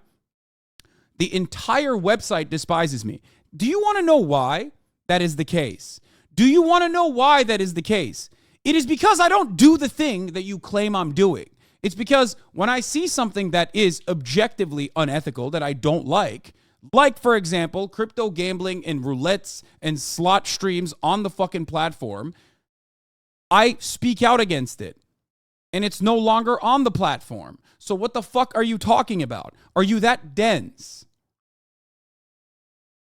Are you literally that fucking dense that, like, as soon as something isn't black and white in the way that I'm describing it to you, you have no capacity of understanding this. You lose sight, like you have no object permanence. You lose sight of all the other prior things that led you to watch me for the past fucking year or so. Is that what happened? Why do you think I'm saying what I'm saying? Do I genuinely believe it? Or is it because of some other nefarious grifter purpose? That's so stupid. In the system. I want to be third party. Like, I really want to be, like, in the system. We'll see what that looks like, though. Yeah, that's about it. Other than that, chat. Anyway, any other questions that you have? They're farming clips off of you. Where are they posting it? They can't post it on LSF. Was made, bro. The trailer was made in half a day. I don't know how they pulled that shit off. Chat, I have no idea how they pulled it off. I have no idea. That is insane. It took about 10 minutes for chat to make this situation about hating you. Yeah, and it's always like really my cool. Fucking fans that do it. Scumbags, dude. My idea was that, but like blown like crazy with a lot of like being there physically, but we didn't have enough time. It just kind of got squeezed up. Anyway, but I don't think chat's mad, bro. I agree that both Kick and Twitch are their own demons in their own right, but I genuinely doubt that Kick will harbor competitive improvements to Twitch unless it makes serious changes to its infrastructure. Kick needs to make serious changes to its infrastructure. More importantly than that, they need to literally actually moderate their platform. Their platform recently banned a pedophile for soliciting photos from fucking minors. Their platform has Aiden Ross as like their most prominent voice, who's like literally every week saying that like another person should kill themselves or like he wants to kill fucking trans people. Make good changes to your fucking platform, okay? Having xQc on board is a good start, okay? Making big signings is a good start. But on the back end, you have to fucking moderate the platform, dog. It's so stupid.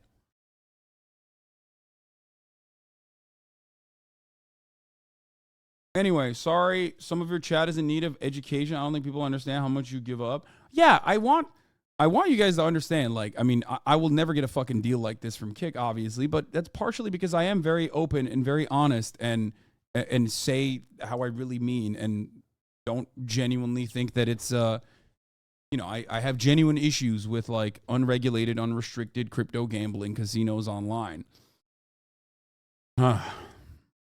But having said all of that,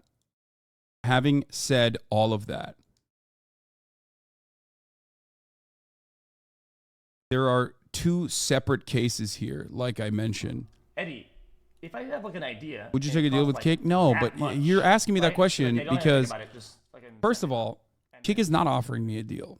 Let's be fucking real. Secondly, even if they did, I would not be interested in it. And they know that already, so they're not going to ever fucking offer me a deal. That's why they like tried to ban me ahead of time. Now, having said that, I don't care about deals for myself. I'm happy in my place in the space. I'm happy with what I do. I'm a profoundly fortunate individual for being able to do the shit that I'm doing on a daily fucking basis. Okay?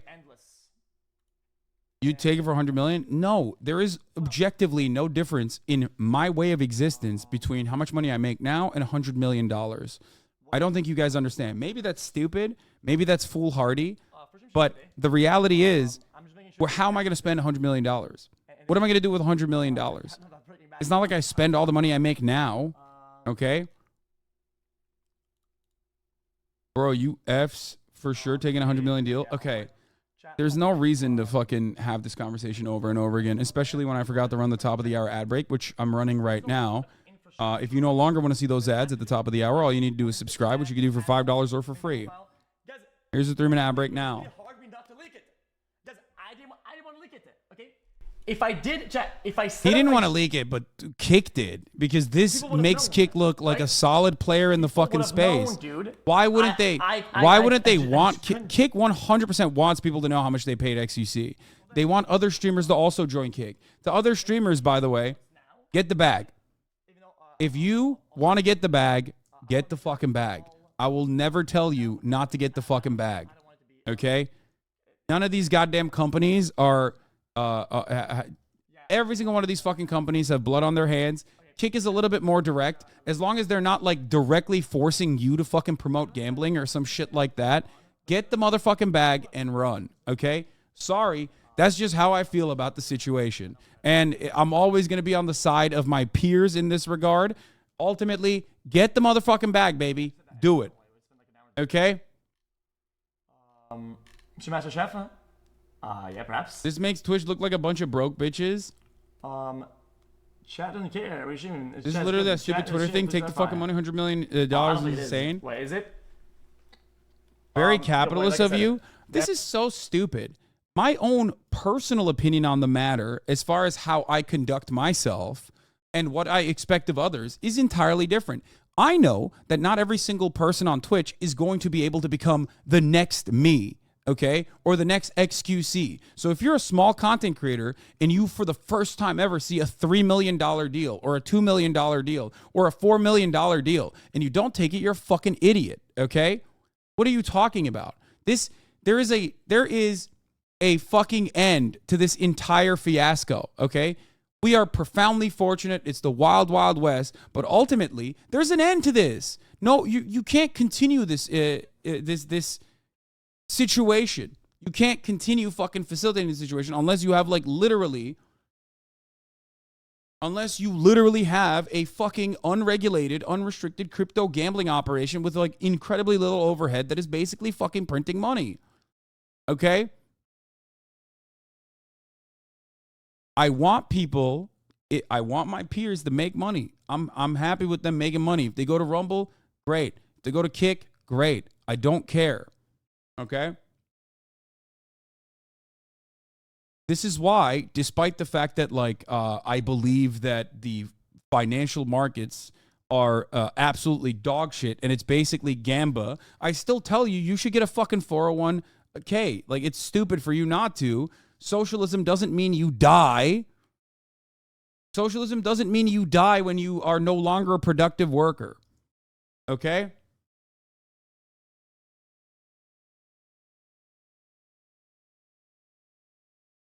I just want you to understand. What difference is this from Miskiff taking the bag from Saudi government, which you opposed?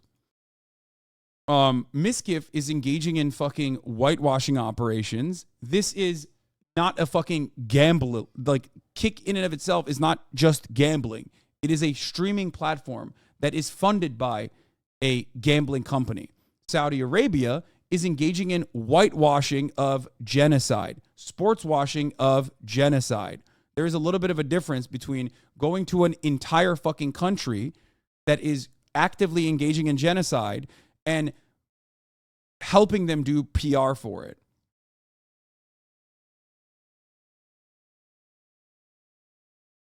Like, I have issues with going to Saudi Arabia to engage in the tourism there as well, even if it was my own time. But I don't have a fucking problem going to a casino.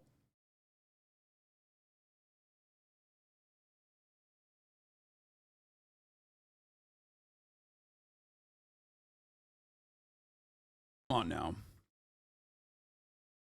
So a minute ago you said all platforms have blood on their hands, but do you agree that there are degrees then? Yes, I do. Of course I agree that there are degrees to it. But I don't think that crypto gambling, while still fairly suicidal addiction is akin to literally fucking genocide, you have to be an absolute idiot for that, I think. Kick is not funded by doing genocide in Yemen with American weapons, dog. What the fuck are you talking about? I don't know why people say, Kappa. What would be the motive not to? Okay, what else? How are you getting attacked for something xQc did? People are delusional because my community is a bunch of fucking dumbasses in a lot of instances who see themselves as very intelligent people. Yeah, and they want to fucking argue. That's why. Well, there are a lot of people in here who just only want to fucking fight. Their only goal in here is to get their voice be heard because I will give it to them. Nobody's upset. Because like this dumbass keeps saying, look, so you agree there are degrees to it. Yeah, I do. Obviously, I do. Yesterday, quite literally. I never made the equivalence between Amazon and Kick. I said that it's not like Amazon is funded through the most ethical means either. Okay? You're the one who also recognizes that there are degrees, varying degrees of like sponsorships, and you fucking turned around and equated it to genocide. Okay? There you go. You're a fucking dumbass who's now thanking people for agreeing with you when most of the people think you're a fucking dumbass. I hate this like debate lord perversion where you come in here, you say something that I agree with and go, but you say it in a contentious manner, and then you turn around and you go like, ha, you agree with me. That means I win. You're just a fucking annoying person. You just won the award of being the most annoying person in a fucking community of like 42,000 socialists. Holy shit.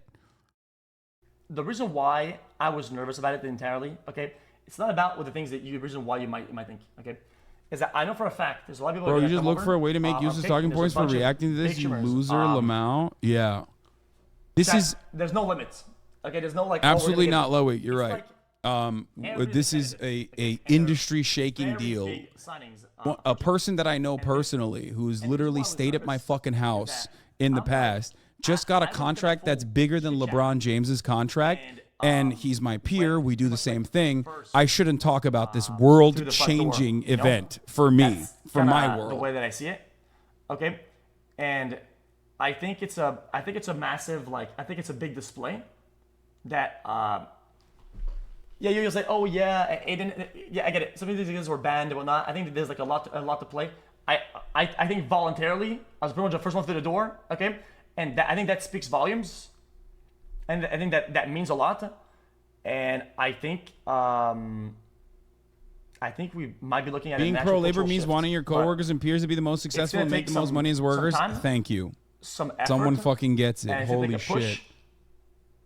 And I'm here for it. That's where I'm at. I think it's also ironic that the 100K. Yep, that's it. Promoting the largest Twitch streamer on the platform right now is promoting the active competitor. But at the end of the day, it's actions that matter and it's results that matter. Like, I mean, that's why they did it, and it was a fucking smart choice, especially when they have unlimited funds. What else? The next step is 100 mil on a red, and if it hits black at that point. Of course, you're supportive of xQc's deal. How about we diversify a little bit more? Guys, stop. How about some more diversification? How about that? Sounds fair enough. Anyway, oh shit, yeah, I forgot. Drake is my colleague. Yeah. Yeah, Drake's my best friend. Anyway. Rip. LSF Moss trying not to reopen the sub right now. Trenches up. You there? He's going to be more than your colleague, brother. There's going to definitely be some fun collabs and things that the internet needs to see before we get too old. He's juicing. Yeah. I try and give me your, you know what, good or bad, give me your initial thoughts. No, I think it's good, man. Like all of my shit talk aside, all of my, memeing and bullshit and my schizo ranting aside, I think it's a good thing, man. I think, Train knows you're watching, so he's gonna sneak this. I don't give a fuck, dude. The competition. I think Twitch is kind of, they're like if in their happiest moments, when they're doing like a massive fucking deal, they still have me in their minds. I don't know what to tell you. I hope he doesn't do it. Creators to not forget where they came from, and I think that's what you're fighting for. I think that's what this is. I think, you know, all of us bigger creators were comfy at the top, but you know, everyone else is getting fucked. How many viewers will leave for Kick? It didn't work for Mixer. This is yeah. to the core. But Mixer wasn't giving 100 million chatter. They were giving like 50. And Mixer was Mixer was giving like 50, which is a lot. But also on top of that, Mixer was literally fucking backed by Microsoft. They don't have unlimited funds in the form of crypto gambling. What? Okay, dude, stop. Why would you fucking post that, man? You should fucking know better, dude. Week off for you. If I had a fucking spray bottle, I would literally spray you with it, you fucking dumbass. You stupid donkey. What the fuck's wrong with you? You're probably a whole ass adult, 28-month subscriber posting dumb shit like this. The fuck? At the quote unquote top, things are a little bit different. And oh, dude, I farmed it. And what Chin is bringing I should permanently. I didn't want to bring it up. Fucking idiot. I didn't think it was kind of needed. You brought it up, whatever. I don't care. Things are different at the top. And then what are you, 12 years old? Are you a 12-year-old juicer? Things that are happening at the bottom are kind of like overshadowed, and you kind of forget about them. Okay, and I think that plays a big role. And before I think it was like 3 years ago, chat, I wasn't secure or safe at that point. I just wasn't. Okay, and then because I had like a contract with them, ended up being good and being good for me, right? Where things were better and more secure or whatever. But that's not the reality that it is at the bottom of the ladder. It's just not. Okay, well, he got 100 million deal. I don't know what he's talking about with the bottom of the ladder. This reminds me a lot of when Affliction competed with the UFC. They had these gigantic contracts with generous carve-outs and went on a similar binge of talent acquisition. They ultimately couldn't sustain the spending, but Kick is a lot more reliable capital front than Affliction. That's true. Rumble's doing a version of this too, even signing up some gamers and streamers. They have lots of money at the moment, but are spending 100 million plus without even revenue to sustain it long term. Rumble has the problem of having a few guys who get insane views, but no middle class or the upper class people getting 400 to 3,000.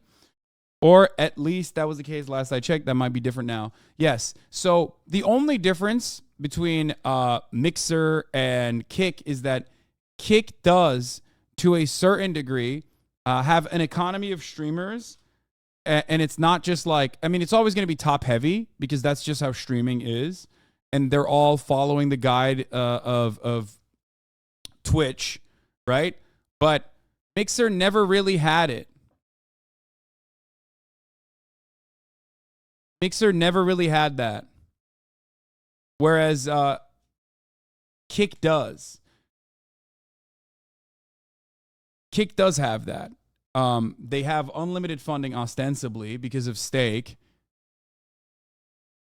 Not going to dick ride when you play the game. Wait, hold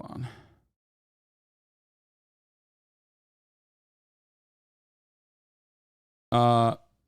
When you play the game of more, nothing is ever enough. A reminder, Kick is wholly demonetized, and its sole function is to be a tax-deductible advert that cross-pollinates gambling addictions to unregulated company stake in your communities. I mean, that is true. That part is not wrong, but it's $100 million. And I know that like even smaller streamers are getting a lot of big money. So I'm not going to fucking sit here and fucking tell you that that's like there's money you should put aside. A big lack in competition. And I feel like, guys, I'm something that I haven't said in a long time, okay? And it's pretty insane. I think discoverability has been suffering. Motherfuckers, I'm not going anywhere. Stop fucking asking me if I'm going somewhere. Please. Oh my God. Competition. It seems like we haven't seen a lot of people blow up and come out of the woodwork and just be able to discover themselves and people discover them just with basic Twitch discoverability. And I think it is that is kind of sad. People say Kai, yeah, that's true. Kai, and I think you're kind of oblivious if you don't think that is massively impacted by the whole ecosystem of like TikTok. I do think that they have to do moderation. Like my opinion on this will change dramatically if they literally fucking not moderate their platform and it's all transphobia, homophobia, racism, all this shit. Like, dude, it's just so fucking toxic and so stupid. You know what I mean? I think I almost pulled the plug on my computer. Oh my god, I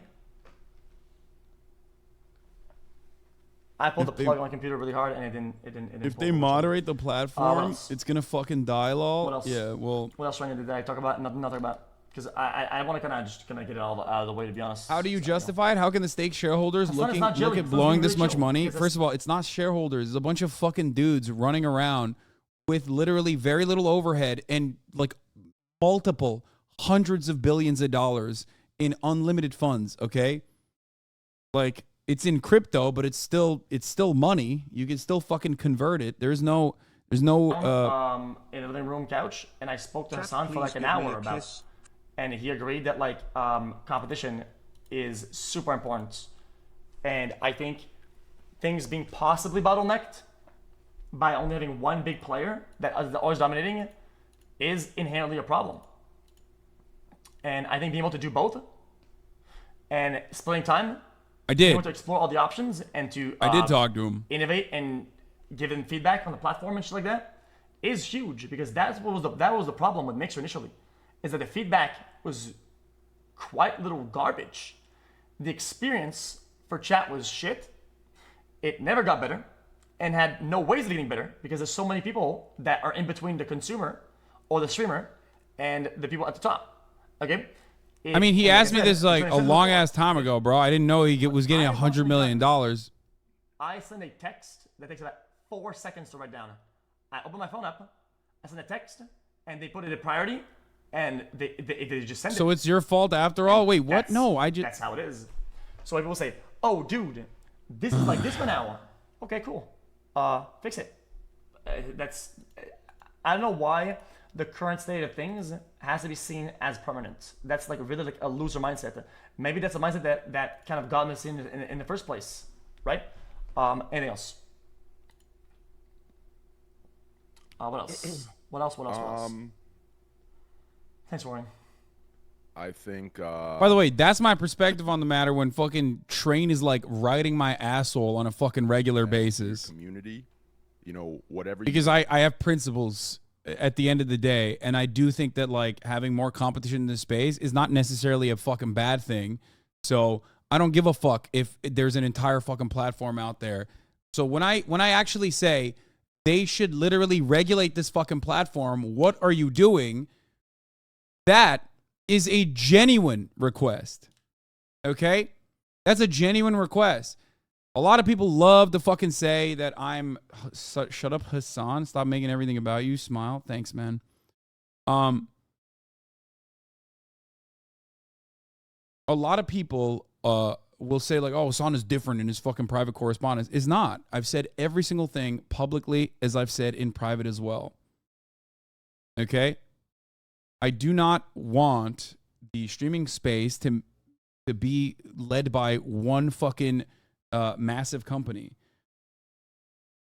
What would happen? The best possible situation would have been if YouTube had like a decent interest, like a legitimate interest in making, in basically making a more viable live streaming platform.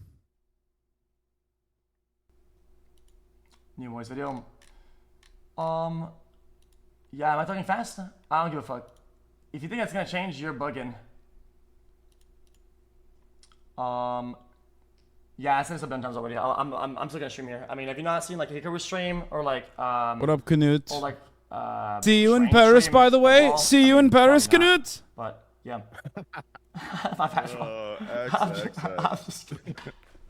I'll give it to you. It's all good. It's your day today. I'm not gonna. I'm an older man. It's your day. So you're mad. Kick won't offer you a deal. Stay mad, you pussy. Also, chat. Also, my man, I literally told xQc, he already just revealed it. If you weren't too busy hornily typing that in the chat, you would have heard him say, I consulted Hasan on this decision a while ago. Somebody says, was Gana part of the contract? It's not. It's not. It was a part of it, or and he talks of it. Guys, I'm not kidding about this. It is not, yes. Yeah, guys, I mean that. It's so funny, this is dude. A platform deal, that is it. No, yeah, chat. It's not. There's not even the discussions of it either. Like I could literally go and ask and do that, but I'm not. I think a lot of people are too stupid. That's what it is. Like they just don't understand. Separate thing, but this is platform only.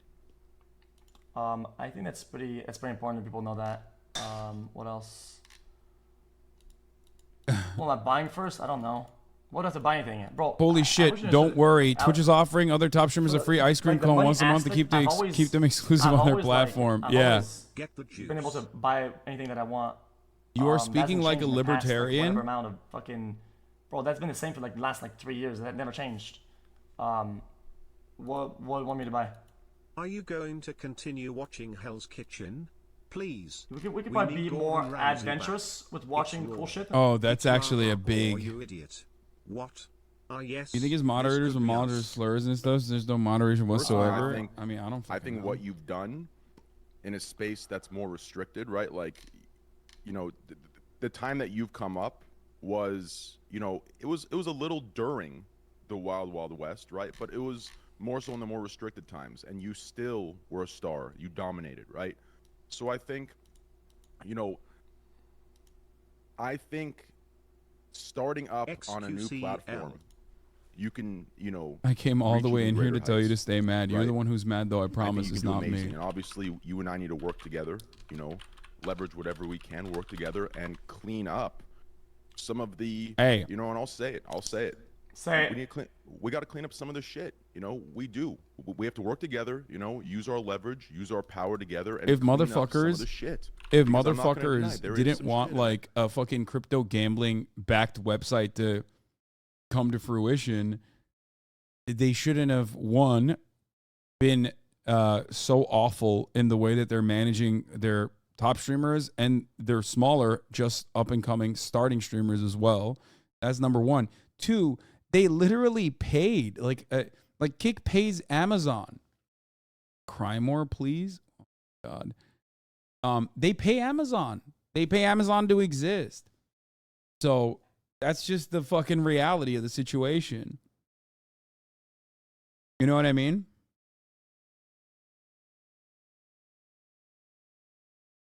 The EU will be a problem for Kick in the future if they continue with this gambling shit. It's aimed at children, and that goes against EU regulations. Kick will get taken at EU court eventually if they don't regulate more. Probably.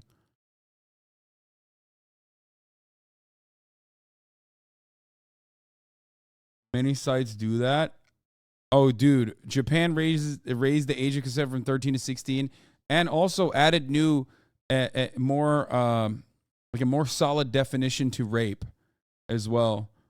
Why are there so many haters in the chat? There's 38,000 people in here. These people cannot enjoy content on its own. They have to literally turn around and make it more entertaining for themselves by going to an enemy in their minds, like someone who is like, who they hate. That's it. Like there's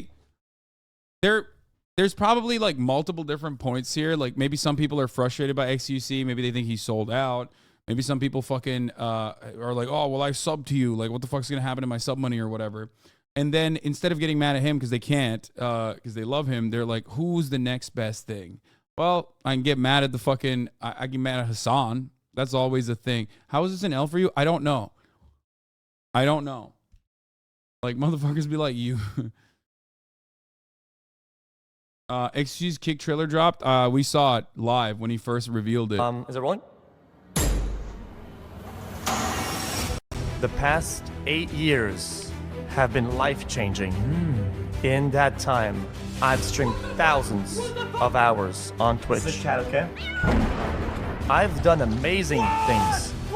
Things I thought I could only dream of. Oh my God. Your channel is fucking trash.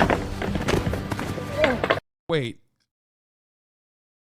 Bro, how'd they make him sound so normal, dude? Is this AI voice or something? It's weird. He's enunciating. He's like pronouncing words. What the fuck? And I never could have done any of it without you. You've always been there. You've been by my side through thick and thin across every corner of the globe. They made him. They made him fucking write this thing and read it, and then they half speeded it. That's how. And I want you to hear it from me, Cheeto, because I want you to join me in this next chapter of our journey.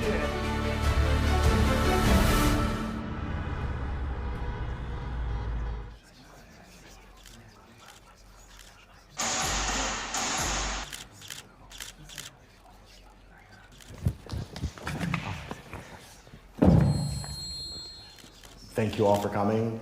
XQC will just be a few more minutes.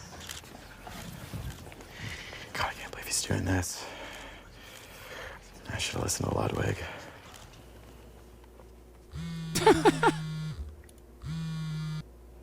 Where are you? About to go live. What? Where? On Kick. Stock footage because he never goes outside.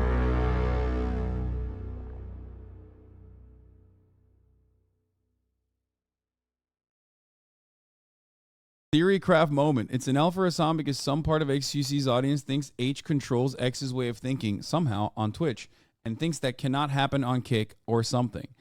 Yeah, I definitely have mind control powers over XQC. That's why we fight all the time very publicly. Anyway. Do you think it will be hard to grow user base if there's no moderation? Turns off users or not? Will they put moderation in? I don't know. This is the 12th largest contract across all sports globally. XQC's 2-year, $100 million Kick contract will be the 12th largest sports contract ever per year. That is fucking bananas, dude. Nice job staging those fights with your hypnosis. Yeah.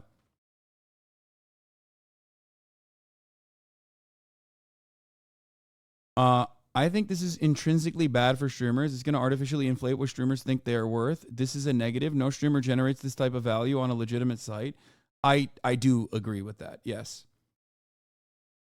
Like, you know who makes this kind of money? You know who makes this kind of money? Like right-wing broadcasters do.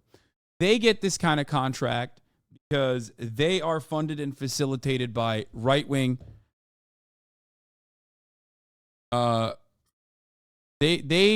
They get this kind of money from right-wing billionaires for the most part.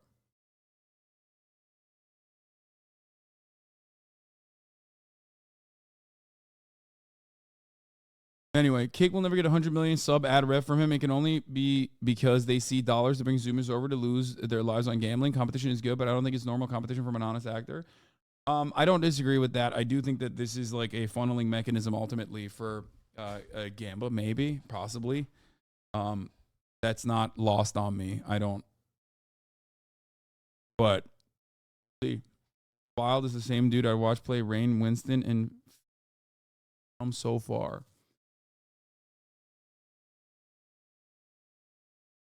I'm not a big fan of Kick, but another platform needs to show up against Twitch to keep competition alive. Otherwise, Twitch is doing nothing. Yeah. Why doesn't George Soros get you stuff? Who do you think pays for the top of the hour ad breaks to be subsidized by those who are... This is funny. At the top of the hour, there's a 3-minute ad break, and those who are not able to pay the $5 a month subscription will be able to avoid said ads by subscribing, by getting gifted a sub. That's how they do it. And George Soros is the one who's gifting those subs. And here's the 3-minute ad break now. Isn't bound to one place or one website or one thing. As long as you're willing to do the changes and work on it and try your best, it's endless. The possibilities are endless. And that's what I'm trying to tell you guys, is that matters to me a lot, and it has always mattered, is the core foundation of live content, is that we try our best. Would you ever consider doing a non-exclusive deal with Kick if they approach you? No, probably not. And people just need to have patience, realistically, right? Like, it no, took I would Twitch not. 10 years to figure their shit out, and even now they don't. I probably shouldn't be saying this, actually. It's like very stupid of me to consistently fucking say what I'm actually going to do and what I would not do, because, like, it literally hurts my opportunity to get like a favorable contract that I can use as leverage. But I'm too fucking stupid and too fucking stubborn, so I keep fucking telling you exactly how I feel. Which, listen, it took them a long time, a decade, dumb. to figure their shit out. And like I said before, let me reiterate, they still haven't figured it out. There are platforms I would go to. You know, I think, I'll just leave you with With that. people like xQc at the helm, I think we're going to lead it in the direction we need to, and have a place where, you know, it's accepting for all people. So that's kind of the goal. Does that make sense? No, it makes sense. Yeah, it's I was doing Dave UK because I like Dave UK a lot. I like Dave UK. Guys, what Dave UK has been watching since the beginning of the stream, pretty much. Okay, what does Contra want? Contra is in chat, and what does he want? Guys, I'm not afraid of feedback. You guys act like because this is happening, that like I become a drone or something like that. That's just not how it is. Like. Dude, I'm gonna be live every morning with my coffee. Buy me a house. Okay, this guy is fucking stupid, bro. I can't fucking. Oh man, I can't read this shit. I think there's people in this chat that have like a lot of really good takes, and I know them from chat. What's his username? I'll give me his username. Pay my tuition, bruv. Okay, listen, stop. Okay. Anyway, it's about it, chat. Guys, listen. Like I said, I cannot. It doesn't matter how many times I reiterate this. I can tell you guys this all the time, and you can say cap. Okay, every day, it's just gonna be the same intro, Andy. Just go live on Twitch. Intro, Andy. Probably gonna chill. Probably even get into games, drama. I also want to do more like podcast. I'm probably gonna get a room in a nice house and fucking make a podcast room and get people in, and then just do fun shit. But on top of that, after that, it'll probably just be like swap over, game, React Andy, probably like movie night. I'm thinking probably movie night every day probably. See chat, you guys know the intro for intro, right? I think movie night for outro every night would be absolutely fantastic. So that would be like the outro, which, if you think about it, I had to say it, chat. I had to say it, okay? But React is pretty low. It's pretty low. It's not high energy content. It doesn't take a lot of energy, right? So adding on to my day 2 hours of work when the work is watching a fucking movie is really easy, okay? So if you think about, oh, dude, like we're losing all this. So he's gonna start on Twitch every day and then tell his audience to follow him to quick kick every day. That's why I said it's like non-exclusive is like a pretty solid situation for him, because that way he can like funnel actual direct eyeballs onto it. It's what I did when I was on. I had a big audience on Facebook, and I did it literally because I wanted to build an audience on Twitch, right? So what did I do? I funneled my audience. I would go live on Facebook and simulcast on Twitch, and then shut off the Facebook live stream. You know what I mean? Do you think if big kick streamers break copyright constantly, the regulators would care? Maybe. But probably not relevant in the next like couple of years. You know what I mean? It does look like this is influencing other streamers. Oh, Asmongal said, hey, kick streaming. Yeah, of course it's going to. It should. It's understandable. That's the reason why they did it.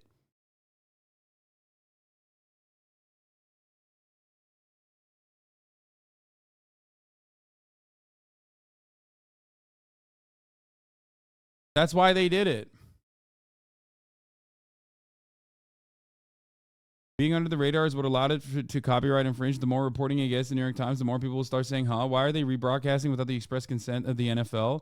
Yeah, there is also that side of it as well. I think people will dig in further into how kick works. People will, people are going to start asking questions. This will draw ire from regulators. So there's that avenue as well. There's definitely that angle that I'm sure Kick has to have considered. They can't be that fucking stupid, right? Like, I doubt. Listen, if you have like long time moderators, VIPs, like people that you recognize, that have, been in your community a long time, and, people are grabbing that up to troll, you know, then yeah, you're good. Like those names will get situated to those people. Interesting. You're good. Yeah. All right. Anything else? What is this saying? This guy says, if you read anything that I've said, my beef, snake. Yeah. It's just WTF, congrats, sex. Guys. The minute that I stop looking at feedback and people that are upset and shit is the minute that we stop progressing it. Okay. The whole point is that things are good and things get better across the fucking board. Okay. If people are gonna have the criticism that Twitch doesn't fucking listen, and I stop listening too, that's an instant loss. You understand that? That is the moment where not only are we at the same level, we're stooping under. That's stupid. That'll never happen, like ever. Yeah, and that's like so important. Guys, I'm trying to give you guys like some random speeches of random things. I'm trying to oversell it. I'm just talking to chat right now. So if you wonder what we're doing now, I'm doing fucking nothing right now. I'm just talking to chat about the move to kick in the best way that I can, so that everybody gets it. And I think that's important because if the day is gonna be like 10 hours, 12 hours every day, right? I think taking it like an hour, whatever amount of time we'll be talking, and just talk, I think it's super important.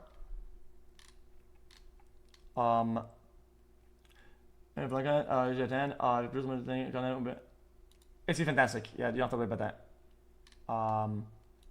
Also, people love intro Andy and shit like that, and fucking early stream. That's just that remains on Twitch regardless. So that's just whatever. That's just that's like a no-brainer. I don't even know why people would be upset about that. That's just yeah. Maybe there'll be time where I'll want to like swap over and yeah. What else? Stop. X is moving to kick, all the stuff, non-exclusive all the deal, stuff yes. That people have feedback on it, VODs, logs, whatever it is. You think that Kick will let the creators be critical of it so brazenly and openly, like you can be critical of Twitch and Amazon? Yeah, I'm sure they don't give a fuck, especially when you're XQC. Honestly, Kai. Yeah, guys, people have been complaining about exclusivity, and people thought I would move to be exclusive. You guys are bugging. How can you call out a platform for something that they do and then partake in it and then swap over and then do it again? That seems like so stupid. No, they really don't like it and ban people all the time for it? Really? Animated I mean, PFP. dude, I don't know. I don't know. I don't know anything about fucking Kick, okay? I wonder. I want it to be all right, though. I want it to be well. Shit. Who said these numbers? Guys, I don't think I'm not bro. Listen. Guys, I dropped out of high school and I can't read numbers. Okay? Yeah, yes. I can't read chat. Anyway. What else? That explains a lot. Absolutely insane. Listen. This is why you should get a fucking forklift This certification. is important to me, chat. Okay, chat, guys. I didn't say anything about that. Okay, yet. Ah, shit. Okay, I hope this doesn't spark any drama. Okay, listen. I think something that chat it's not a big deal, but something that chat has felt over the last couple of years, okay, is watching videos, looking at stuff on the internet, right? And being afraid to click and pre-watch and walking on eggshells all the time and look at it's really, really unhealthy for like creative just a mindset. Whenever you're thinking about like doing something that is like good or fun and you're having fun, having that at the back of your head, if I scroll down and I see a portion of something, oh my god, it's over, my life, my career is over. Not having these thoughts is like, listen chat, I know some people might not, if there's a cap about this, that is not cap. That is been a insane deal for me the past years of like, dude, I've worked really hard for like 7 years. What happens if I scroll down and I see one? Not too sure about that. No, dude, he's not wrong. Bro, how many times do I do that? Like, obviously it's entirely dependent on who's saying that. There are clearly content creators who fucking take advantage of that and you know, say a whole bunch of fucking racist bullshit. But yeah, I'm fucking terrified of that shit too. 100%. It's going to be massive for you. You know, it's going to be massive for your community. So I think you're, you know, absolutely correct on that. Yeah. Yeah, and that's been like a massive deal, and I think people are pretty understanding at Kick, and it's not that they're not at Twitch, it's that I understand the things going on at Twitch and why things have to be like that sometimes, but it creates an environment where everybody is scared, and when people are scared, they're not doing what they want to do, and people have less fun, and I think that's like a super important thing is to fucking have fun, man. Bro, listen. All I see on the internet these days, it's just people just fucking malding and people not having fun. It's just all drama and whatever. Dude, I want to have fun again, and I think even though it's a small part of it, it plays a big role. It plays a big role into it, and that's just kind of how it is. What else? Other says, oh shit. Wait, who said 100? Guys, who initially said this rumor? Anyway. I've spoken to nobody about any numbers. I don't know. The New York motherfucking Times, bro. Come on now. My agent did? He's watching right now, Ryan. No, he did not. Hey, it's all free advertising at the end of the day, so just let it happen. Hold on, let me look at it. It's not just free advertisement for him. It's free advertisement for Kick, dog. Yeah, okay. Nah, it wasn't. Yeah, I wonder how chat knows. Well, it's not knows. It's not accurate, but still. Yeah. Chat. I will go ahead and say chat. It's not accurate. It's not. I'm not just saying that, guys. It's not accurate. It's quite literally not. I can shit. say this. I can neither confirm nor deny whether it's accurate. Okay, that makes sense, yeah. Let me see. I have to log in. How do I read this, chat? How do I read this? How does this motherfucker not know how to pass paywalls with ad block?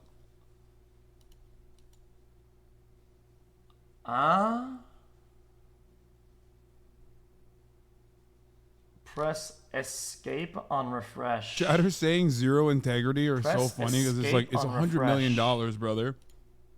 I don't expect any fucking normal human being. This guy, wait. Wasn't some like fucking socialist dude to avoid that kind of deal. And the only reason why I can say that is because I already make a fuck ton of money. Okay, let's be real. If I was making 30 grand, I'm talking for me. if I was making fucking 30 grand a year, like you bet your fucking ass, I'd probably take the $100 million deal. Get the fuck out of here. Shit. Okay, chat. That's about it. I think I think we're ready to move on, chat. Guys, chat. Listen, I'd love to talk about a billion things, okay? But listen, I kind of want to play some games and just kind of do a normal day. I told you guys I would do a normal day today, and we're just gonna move on and just do day, and that's what we're doing. Yep. But XQC's already rich. Yeah, but yeah, there's a couple games I want to play today, so you kind of have to go send it. Okay. Yo, Mods, here's even an update on if everything is looking good over there, so we can give it a shot and give it a one. Bro, you're literally fucking brain dead. If you see XQC getting $100 million and say this somehow means I'm a champagne socialist. Bitch, you think platforms wouldn't offer me this kind of shit? Maybe not to that same degree. But you think platforms wouldn't offer me fucking insane amounts of money if I didn't routinely fucking shit on them? Are you stupid? I'm gonna read the New York Times article now. Yeah. Wait, what is this? I'll probably sit on the Discord with friends. Yeah, like Jesse about that. But yeah, that's about it. Yep. It's what you need. Yeah. Even today, I've lost everything I've put down. Every wage. Chat. Who linked this, guys? Who linked this? Sorry, I can't even get my words. Every amount that the wages I've got in this job, I've already lost them.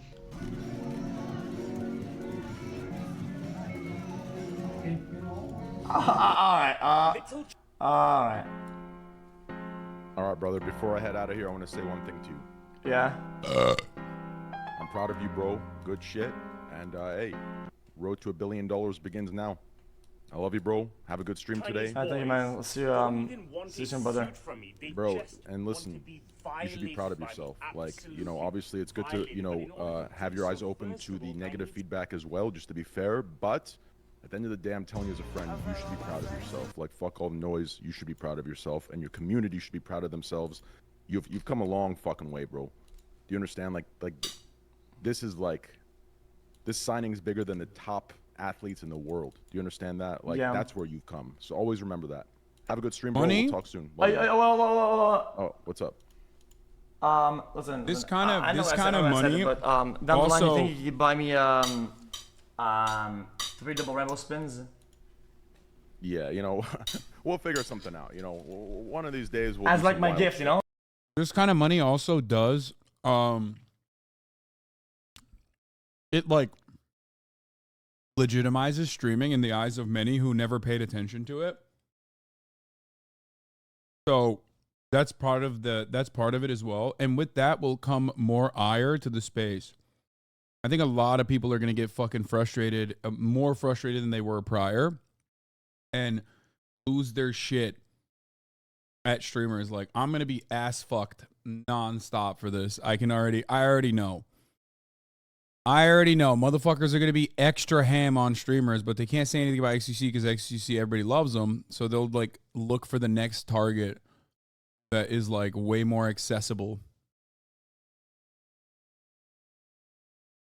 Imagine normies tuning into xQc now to see who deserve 100 mil. That's the other thing, yeah. It puts pressure on Kai to get the bag because he's a similar size creator in the space. Yeah. Yeah, I already am, Lamau. Yeah, this is somehow my fault, I promise.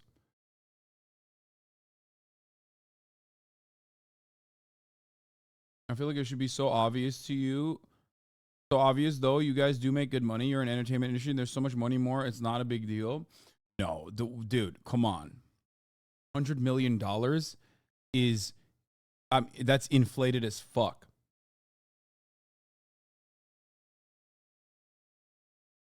That is inflated as a motherfucker. Get out of here. That's crazy, dude. What are you talking about?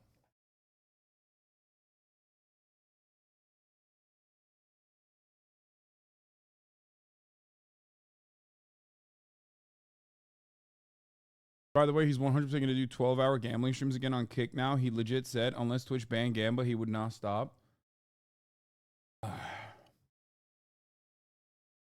As long as they're not fucking giving you a Gamba contract or whatever, I'm not going to fucking put it past you to get money from a platform like this. Okay? That's all I'm saying. He still can't gamble in Texas. Motherfucker, he's 100 million plus now. He can gamble in space, okay? If he wants to, he'll go to the fucking ISS and gamble there. What are you talking about?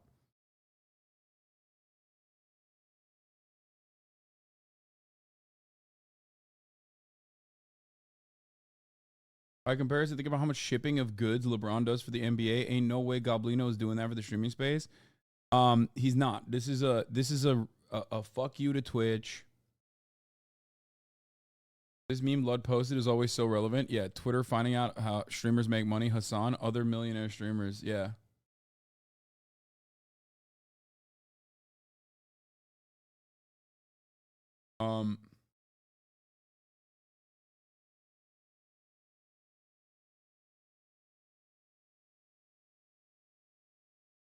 How is this profitable for Kick? It's not. Nothing.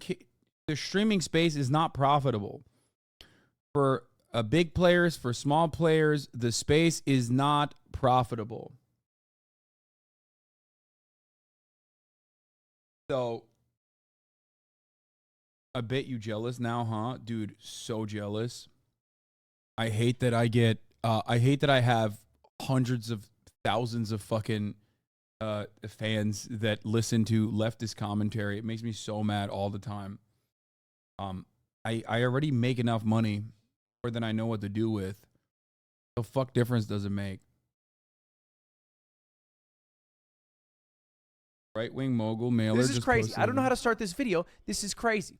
Streamer xQc just signed a 2-year, $100 million contract with Kick.com.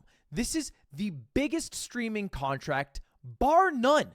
The second biggest, Ninja, $50 million. He doubled it. xQc is officially getting paid more than LeBron James. LeBron! He's getting paid $97.1 million over 2 years, which makes him the top paid player in the NBA. And xQc is making more money. That is fucking mind-blowing. Now, it is before you guys get on your high horse and you say, who watches xQc anyway? Deserved to some degree. xQc is the biggest streamer on Twitch and has been for a long time. 2020, #1 streamer. 2021, xQc #1. 2022, xQc #1. Past 6 months of 2023, #1 streamer. Look at your boy down there. xQc. He's been the top dog for the past few years. Wait, hold on. Let me run that back. Wait, hold on. Number 7, number 8. Hold on. For a long time, xQc is the biggest streamer on Twitch and has been for a long time. Okay, so this is what? What year is this? 2020. I'm not even in the playing field. #1 streamer. 2021, number 8. 2021, xQc #1. 2022, 2022, xQc number 6. Past 6 months. Past 6 months, number 7. So remember that. Take that shit to the motherfucking bank. Okay? That, in and of itself, to me, at least, is unimaginable. That is not something I take for granted. Okay? So whenever you say stuff like, Hasan, fucking, like, how do you do this kind of thing? How do you withstand all the fucking hatred that you eat? Like, you eat a metric ton of shit every fucking day. Or even on the other side, like where you're like, oh, you must be jealous. Like, no, I'm not. Because I never expected to be with, like, I never expected to be alongside these fucking guys. I never expected there to be these kinds of numbers. I never expected this community to be this large. This is a left-wing broadcast where we talk about news and commentary from a left-wing perspective. It was never designed to be this popular. That was never the fucking goal. It just happened, okay? So, of course I'm not going to take that shit for granted, no matter what happens, okay? Don't be crazy.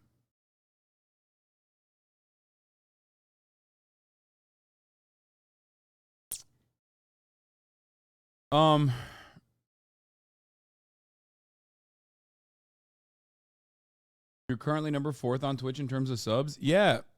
And have been for a while. Have been for a while too. Because people want to fucking avoid the middle of the hour ad breaks that are 1 minute long. They want to avoid the top of the hour ad breaks that are 3 minutes long. So they subscribe. But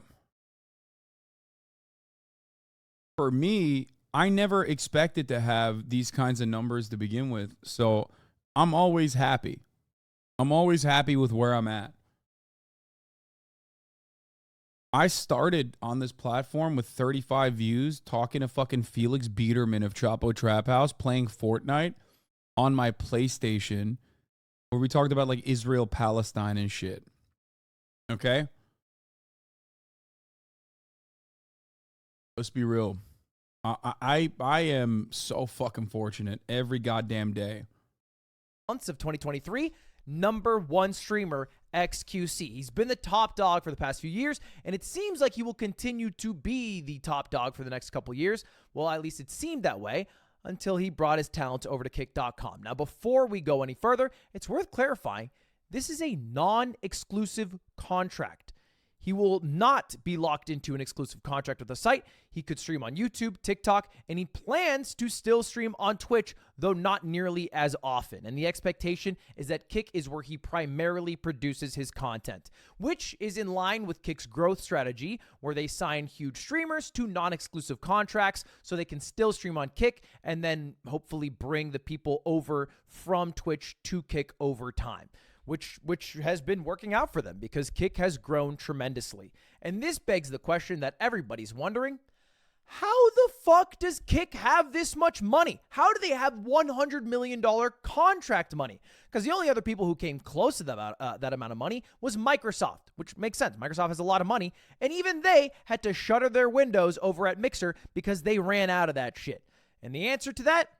Stake. Because the person who owns Kick, or is, I believe, the majority shareholder of Kick, is Ed Craven, who is also Stake Eddie, the guy who owns or is a part owner of Stake, which has reached a global gross revenue of $2.6 billion with a B dollars in 2022, which is why they're able to afford Drake as their main advertiser. And it's 2.6 billion global gross revenue. Okay. Oh, they just crashed a Kick link? Wait, really? They broke the website?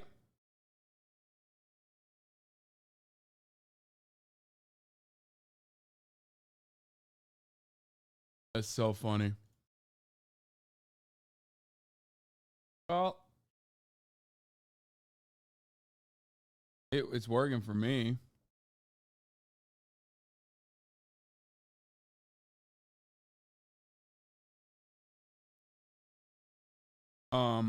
Man, that 100 million is like a drop in the pond when you really think about it.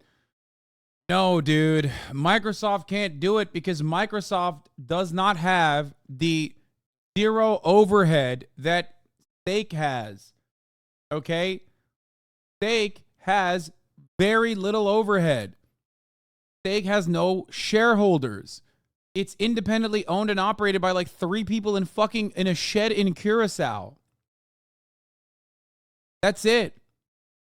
They have enough money to be able to fund operations like this and literally pay fucking streamers hundreds of millions of dollars and even pay Amazon on the side to literally fucking build out this competitive platform because Amazon makes money off of Kick. Remember, Kick as a website is on Amazon servers. They rely on AWS. In a $100 million advertising contract, which actually means Drake and xQc are getting paid the same amount. Canadians on top, I suppose. And this is not just me theorizing this. If you want, you can read yourself Ed Craven's own words because he has his own medium where he posts his own thoughts. And in that, he talks about why do people watch online casino games and the relationship between streaming services and casinos and how that can make casino games bigger and how you can make casino games more exciting to watch for people. And the general theory is that Kick.com is able to spend all this money because it advertises gambling. And they make a lot of money from gambling. It's just a guaranteed win. There's no way to lose because there's a house edge. So you just guaranteed make money from gambling. Insider view, infrastructure costs are massive. Microsoft could surely afford that with Azure. Exclusives were just not making the ROI. I mean, clearly Microsoft didn't see sustainability in, even though they have Azure, they clearly did not see sustainability in like becoming a competitor to Amazon. And you could say that maybe it's because they did big signages and they didn't actually focus on like building a habitable, sustainable middle class of streamers and small up and coming streamers.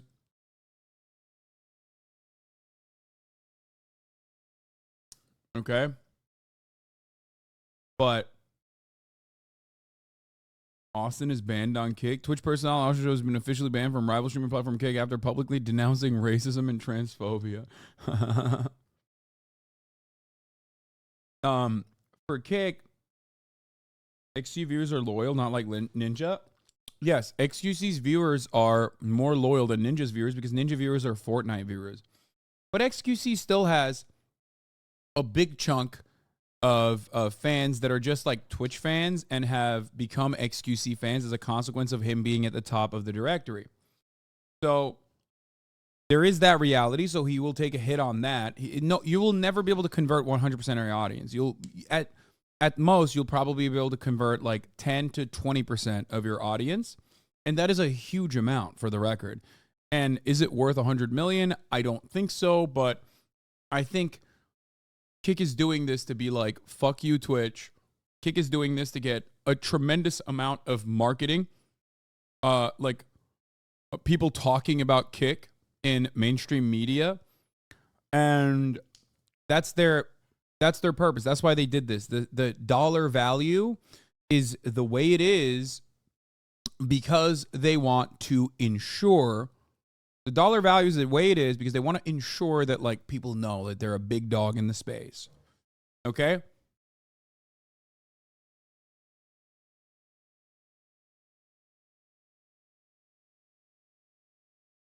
Can you pull up Ludwig's Twitch and YouTube metrics so we can compare? Ludwig is not a good example. He is actually an anomaly in comparison to every single other contracted YouTube talent that was in the live streaming space on Twitch. Ludwig is one of the very few that actually has increased its daily concurrent viewership numbers. But that's mostly because Ludwig does a lot of VOD stuff. He's a YouTuber. He's always been a YouTuber first and foremost. So it's not a good way to analyze whether or not Ludwig is actually doing well on that platform. Because if you look at if you look at the overwhelming majority of streamers that have switched over to other places, it's always a shave off the top. Like Saikuno, Fusli, all of these streamers that have gone to YouTube Ray's an anomaly as well because she blew the fuck up during Among Us, but like her numbers now in comparison to where they were, in comparison to the Among Us numbers are not the same. So there are always like other factors into consideration, and that is of course YouTube. We're talking about YouTube. If you compare a company like YouTube that has a significantly larger built-in user base than Kick, which is trying to be a competitor to Twitch, that's an entirely different conversation. Kick's whole purpose is to try to funnel as many viewers, as many live stream watchers from Twitch as they possibly can to Kick. Now, Kick, of course, seemingly can't even fucking handle this move for xQc going over there. I'm sure they will figure it out on the back end. But I'm the producer at the mainstream media that booked you and canceled a few months back. I was just in a pitch meeting about who to book to explain why this news is a big deal. I don't know what mainstream media outlet you're referencing. But this is certainly I can speak to. Certainly something I can speak to. Do you think Twitch has to monetize their streamers more if their cash cows leave the platform? Not really. I think one thing that a lot of Twitch streamers understand is that like the floaters, as I like to call them, are always going to go to the top heavy. They will always go to whoever is at the top. And a lot of people understand that. So there will be a new top dog in the space. It'll probably be Kai. I probably will benefit from this as well. I'll be honest with you. And Miskiff as well. But that's it. Like, there's always going to be another guy who is as big. Because remember, xQc became that guy after, Tifu couldn't cultivate the same mass that Ninja was able to maintain, or Dr. Disrespect left, and xQc took on a lot of those viewers as well. So, that's something that is something to consider.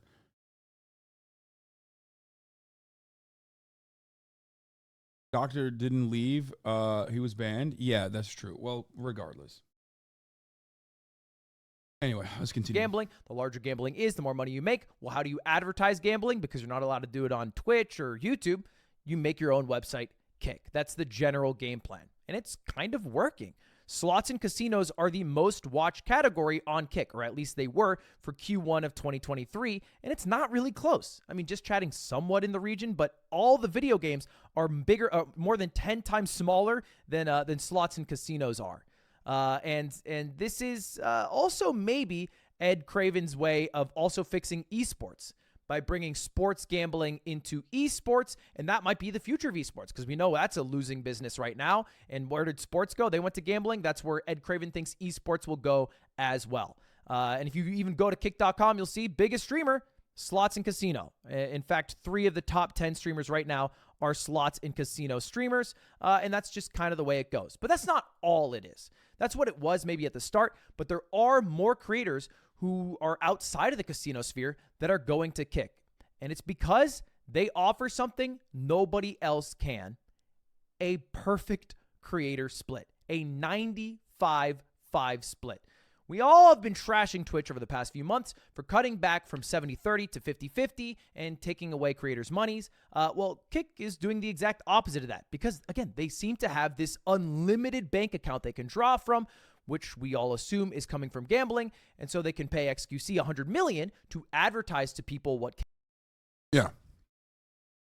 No, that's precisely the point, and it's true, 100%.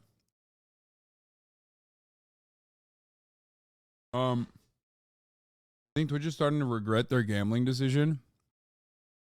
Why would they?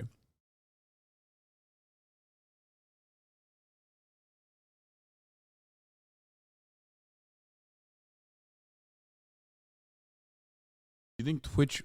I don't think Twitch cares about it.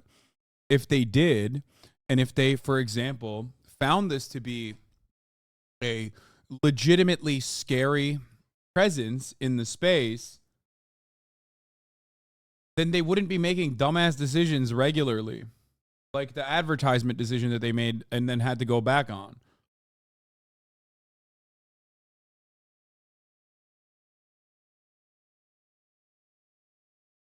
No, they don't care. They don't own a fucking competitive crypto gambling operation, so they don't give a shit.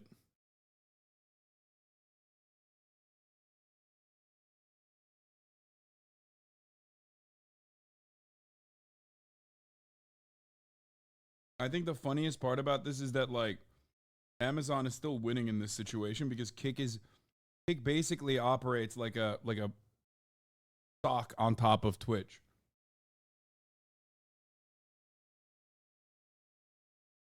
Kick is, and then get the smaller creators who now know about Kick, and they're like, well, if xQc will do it, maybe I can try it too. And you get a 95-5 split if you do. That seems worthwhile. And I anecdotally have seen a bunch of people who are interested in moving over to Kick. Even people like the guards Trent, like just a Valorant player who's really good, who's thinking about going over to Kick because you make way more money. Think about it. You have 100 subs, you're going to be making at least like $450 if you're on Kick, as opposed to Twitch where you're only making $250. That's a pretty good deal, especially if you're a smaller creator. And that's not where they're stopping, because Ed also talked on Medium about how he wants to do an hourly wage paid to creators, regardless of if they have 1 or 100,000 viewers, which has never been done before. It's never even been heard about before. Paying hourly to stream, no longer being reliant on the ads or the viewers to pay for subscribers or memberships, but just getting directly paid for your hourly work is a game changer and would pull over hundreds, if not thousands of streamers to kick.com. And so far, this strategy Kick's been doing seems to be working. All right, they have 5 million registered users already in just a few months, which is very impressive. They're a huge, huge landing page. They got just 73 million people who went to their website in the month of May. But, you know, it's easy to hype up Kick. Let's not mistake, Twitch, still much bigger. All right, 1.1 billion. And the big thing that Kick is missing out on is a lot of creators outside of the U.S., a lot of non-English speaking creators. Twitch crushes that right now. They're huge in Germany. They're huge in Russia. They're huge in South Korea. And those markets are going to make Twitch on top for live streaming for a very long time. And it's possible that somebody like Kick can come in, or maybe YouTube if they get their act together and beat Twitch. But at least for the next 5 years, I don't think that will happen. It'll take a little bit longer than that. It seems, however, that all these things that Kick has been doing is making Twitch a bit nervous. Now, the running theory, because there was an announcement from Twitch a couple days ago, is that they announced their Partner Plus program, which is reversing their decision where they slashed everybody from 70-30 down to 50-50, back to 70-30 again. Yeah, they literally just went through a PR nightmare only to be like, just kidding, we brought it back. And now if you are a streamer and you have 350 occurring paid subscriptions, basically tier 1 subscribers, not Prime, not gifted, 350 people who decided to give you $5 a month, they will give you a 70-30 split if you're able to hold that for 3 consecutive months, which, by the way, is exactly how their secret contract worked before. This has been leaked, so I don't feel like I'm going to get in trouble. Yeah. But they had this deal for a long time. When I first got 70-30, it was because I reached out through the partner portal because I heard through the grapevine that if you have 350 reoccurring paid subscriptions and you do it for 3 months, they'll give you 70-30. So they basically brought back the same exact thing that they had before. Only difference being you are only paid up to $100,000 of extra money, which seems to be the cutoff of, I assume, profitability for Twitch. And then after that, there's probably diminishing returns for streamers with 20, 30,000 subscribers. And so they don't want to pay them the millions that they might get for a 70-30 split. They want to pay them up to 100K.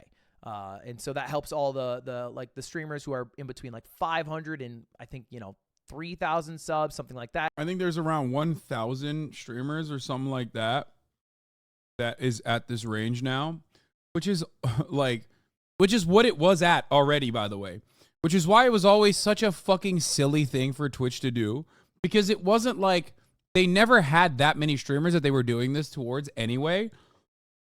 So it was totally fucking so unreasonable for them to come out like this. Like in the beginning. Is it inappropriate to ask what your share of subs is? It's this. I have this. NMP Law, Hassan, can I have some money for Magic the Gathering cards, please? Bitch, what do you mean? Go ask xQc. That's fucking crazy, broke boy. How about you work hard and stream more and get a fucking $100 million contract from a train, okay?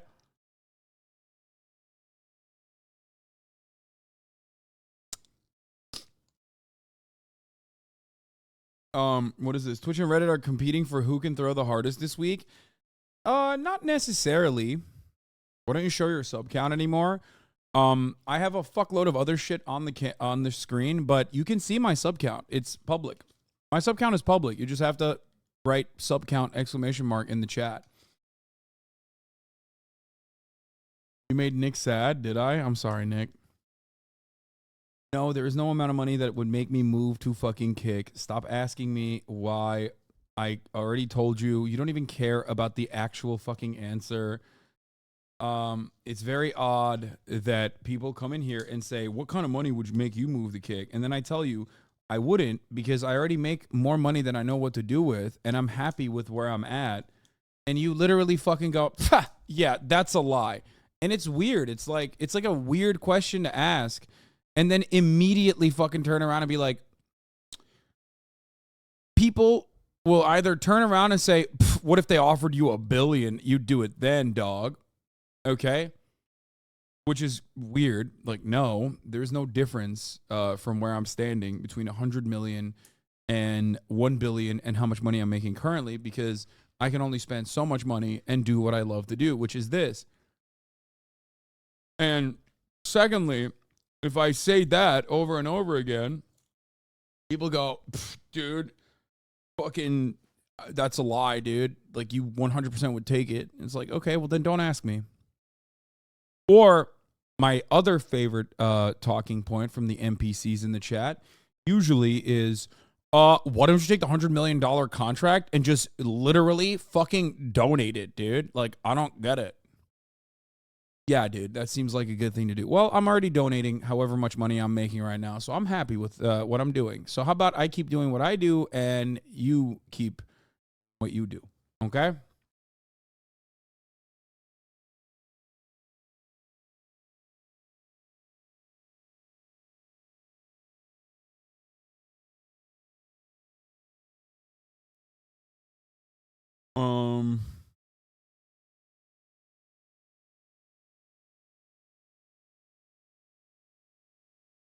Is it an answer? I'm not okay taking gamble money. That's certainly a factor, 100%. That's definitely a factor in consideration.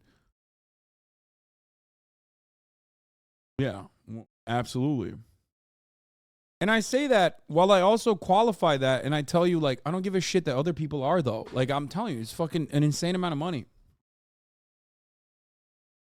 And then after that, you're not really going to get the bag that you might have had before. But for the most part, it is a positive step Twitch made, and I think they did it because of some of the. Lol, you can't join the Nazi Game streaming site because you got banned. You're so jealous, crying on the floor emoji. I'm gonna get on YouTube for saying this, by the way. Hi, Mr. Beast, I love you. Decisions that Kick has made. I think Kick is actually making a bit of a splash in this industry, and in fact, I think Kick has a really good future. To me, it seems that there's one thing that is currently holding Kick back, which is their brand, their branding, their image. Aiden Ross and also all of the other like Aiden Ross adjacent content creators that literally fucking run their goddamn mouths nonstop. Brother, if you want a fucking legitimate website, you can't pop off on all of the subreddits and whatnot and Twitter for months on end for like showing porn to a minor audience, fucking live streaming the Super Bowl openly, constantly telling people to fucking kill themselves, saying you want to kill all trans people, telling your audience members to like slit the throats of their fucking sisters. You can't do that and then land a massive contract like the xQc one and not expect the media to fucking see all of that and actually report on it. Any fucking media reporter that's worth their salt is going to look at the platform now, literally Google it, and see all of the fucking top controversies. They're going to go to Dixerto and read all the fucking articles and be like, what the fuck is this platform? They're going to say, how do they have this kind of money? Then they're going to find out that it's actually because it's backed by Stake. Then they're going to look at the funding mechanism for Stake. Straight up, I am friends with journalists. I've been in this space for a very long time. When I tell you guys that this is how this stuff works, like that's how it works. You can say mad all you want. I want Kick to succeed. I want Kick to succeed. I don't give a fuck what you dumb donkeys think now that your favorite content creator went over there and now you can't even cope with that reality. So you come in here and you yell at me instead because that's all you know. That's all you know how to do. Okay? It's so stupid. I see Kick cutting Aiden. No, fuck no. They won't cut Aiden. They just need to do more.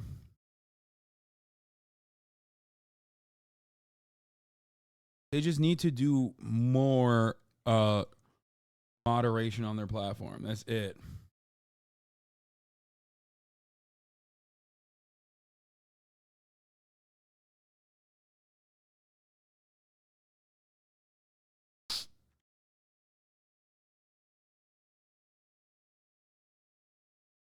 Point of this deal was to have X become the name associated with Kick, like the Live Golf thing.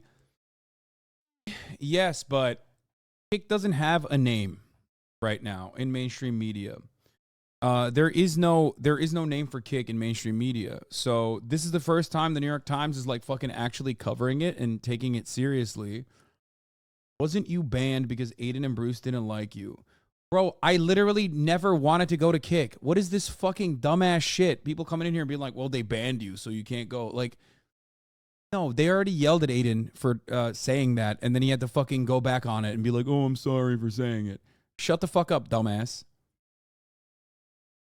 Anyway, Drake promotes it a lot, definitely mainstream. Not necessarily. How many side hustles do you know of like massively influential celebrities? You don't. So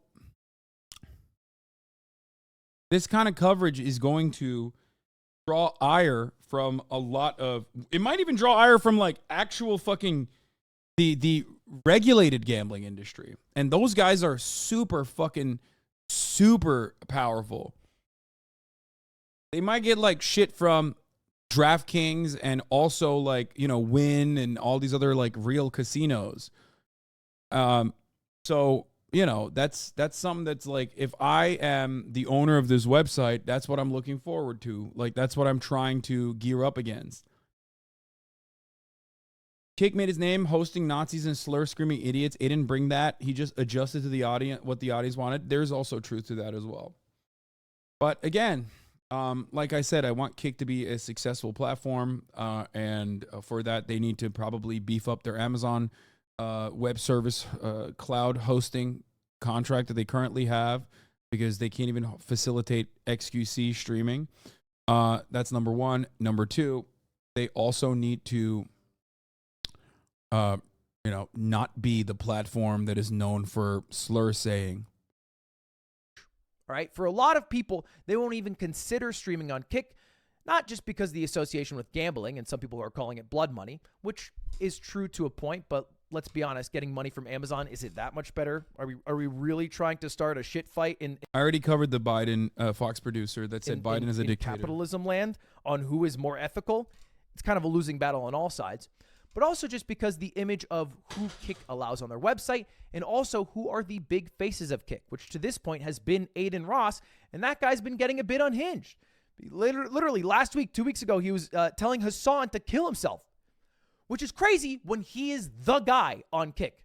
He is the face of the website, and he's telling someone to kill themselves. Not just Hasan, Jake Sucky, which is like, that dude is just like a Twitter journalist who posts stories and shit. It's crazy to say Jake Lucky deserved to be stoned to death on God. That's a crazy sentence, especially when you are the multi-million dollar face and largest streamer on a website. It doesn't really bode well for other people who are hoping to go to that website. And then there's also been a lot of issues with Kick having streamers do things that are a bit.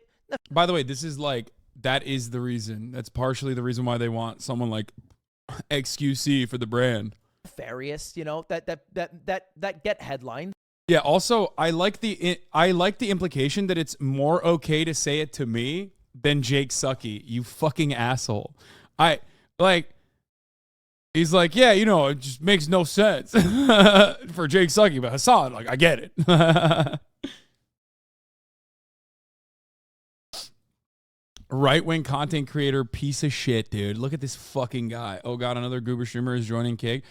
Yeah, Kaya Piker is not joining Kick, okay? That's my daughter. Twitch partner Heel Mike received a one-day ban on Kick after allegedly receiving oral sex on stream. Heel Mike got a one-day ban for getting a blowjob on stream.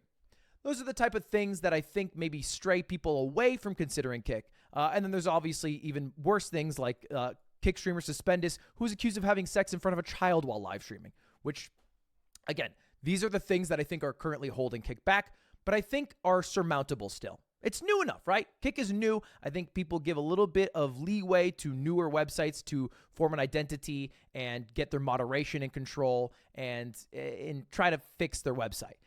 They could go down a path where they end up becoming like Rumble, where there's people who won't even touch Rumble because of the political affiliation with right-wingers. They wouldn't even dream of going on the website because even if you play Stardew Valley 24/7, just being on the website instantly connects you with a bunch of right-wingers, which probably brings an audience you might not want if all you like doing is playing Stardew Valley for people.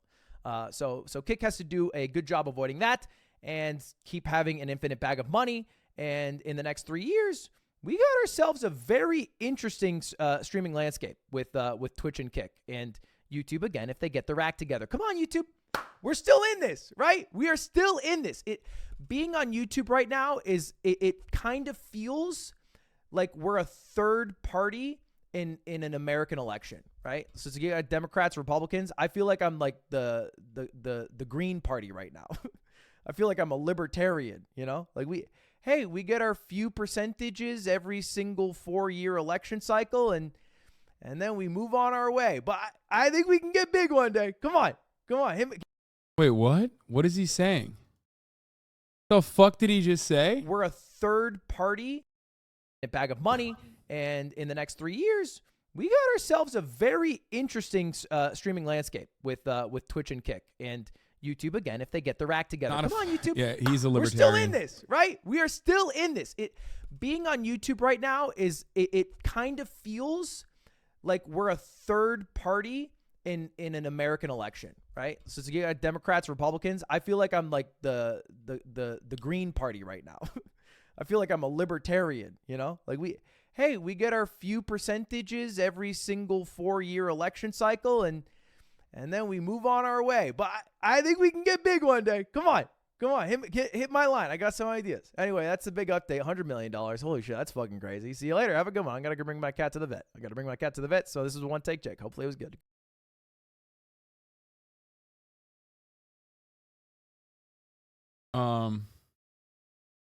I would understand you're saying talking about the gambling bag sometimes okay if xQc wasn't already rich. I mean, I already told you I'm selfish. I'm selfish in the sense that like more competition is good for the space, it's good for the streamers, and it's good for the content watchers. So I do think that regardless of what the fucking platform is like banking on or what the platform is being funded and facilitated by and how unsustainable I genuinely think it is in the long term, for the time being, it will it's seemingly creating another another player in the field. Okay? That's it. That's my take. I just don't think that I don't know. I just we'll see what happens. We'll see what happens. I think that the platform has a lot more. I think the platform needs to basically fucking do everything to genuinely moderate the platform itself. I don't think Kick serves the same market as Twitch. No, it does. It does. It's trying to.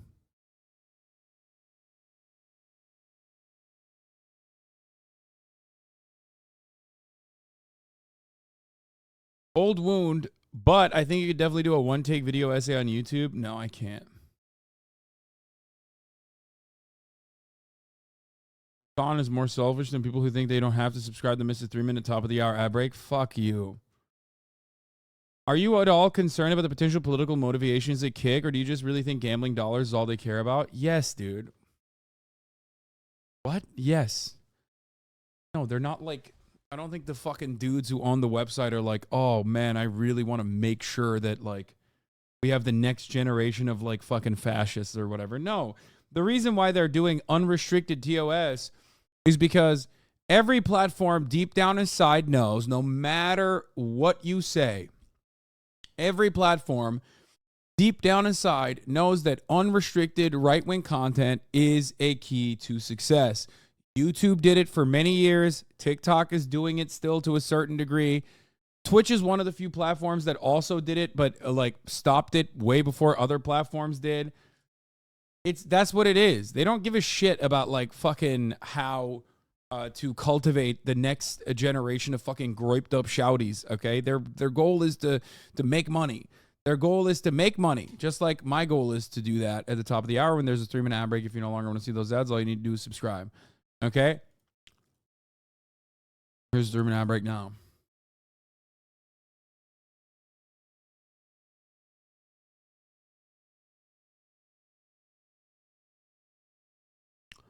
Women find Twitch a toxic mess. Kick seems like a nuclear disaster site right now. Yeah, Twitch already has issues with like female content creators and female watchers alike. Anyway, everything with this is also dope, in my opinion. Just please don't return to 12-hour gambling streams, although that's how Kick will make their money back as their current medium for ROI. Yes. I don't know what he's going to do. I don't know what he's going to do, so I'm not going to speculate on it, but the reality is that that is how they fund the website. Increase viewers and subs for you, plus. Not necessarily. I think a lot of xQc's fan base doesn't like me, so I don't think they'll come to me. They'll probably go to someone else. Let's be real. I think that that bridge has been like juicers will look for a new guy. Okay, let's read this article and then we'll move on. Okay, because I want to see how the mainstream media is receiving it, and then we're gonna get to like some crazy shit. Penn State chemistry professor begged cops to shoot him after they caught him fucking his dog.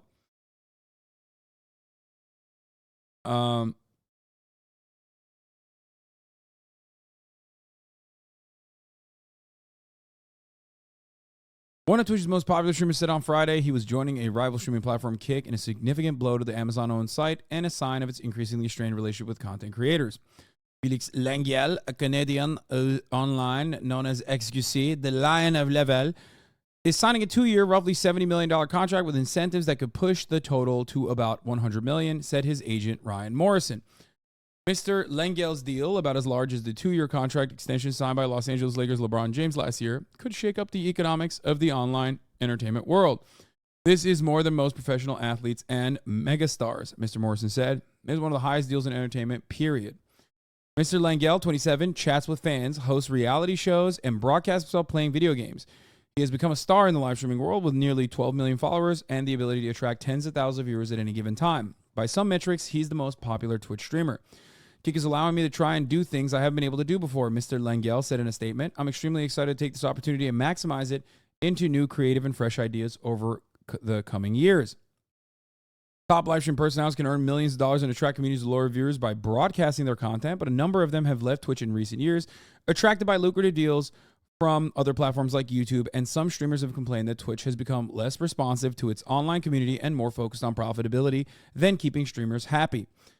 Those concerns came to a head last fall when Twitch said it would take a bigger cut of the revenue that top streamers earn from fans who pay to subscribe to their channels.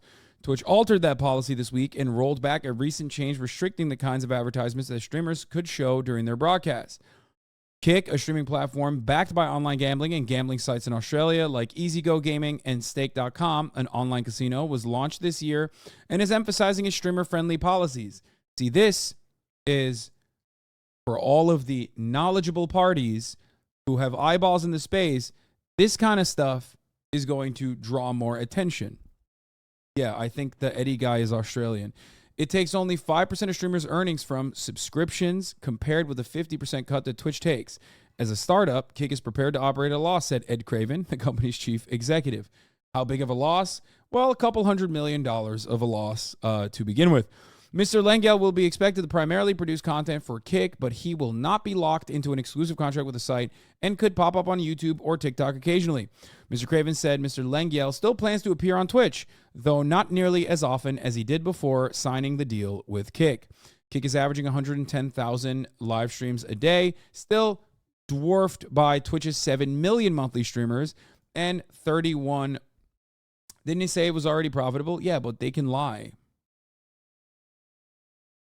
Remember, they can lie. They're not a publicly traded company. So, not at you, man. No, I know. I know. I'm saying that they lied. Yes, they did say that, and they lied. Of course they did. This is about creating something which is really centered around the creator itself and forming a community that's really built around them and not just solely around a corporate structure, Mr. Craven said. For the record, when I say I like that there are more players in the space, I'm saying that selfishly, okay?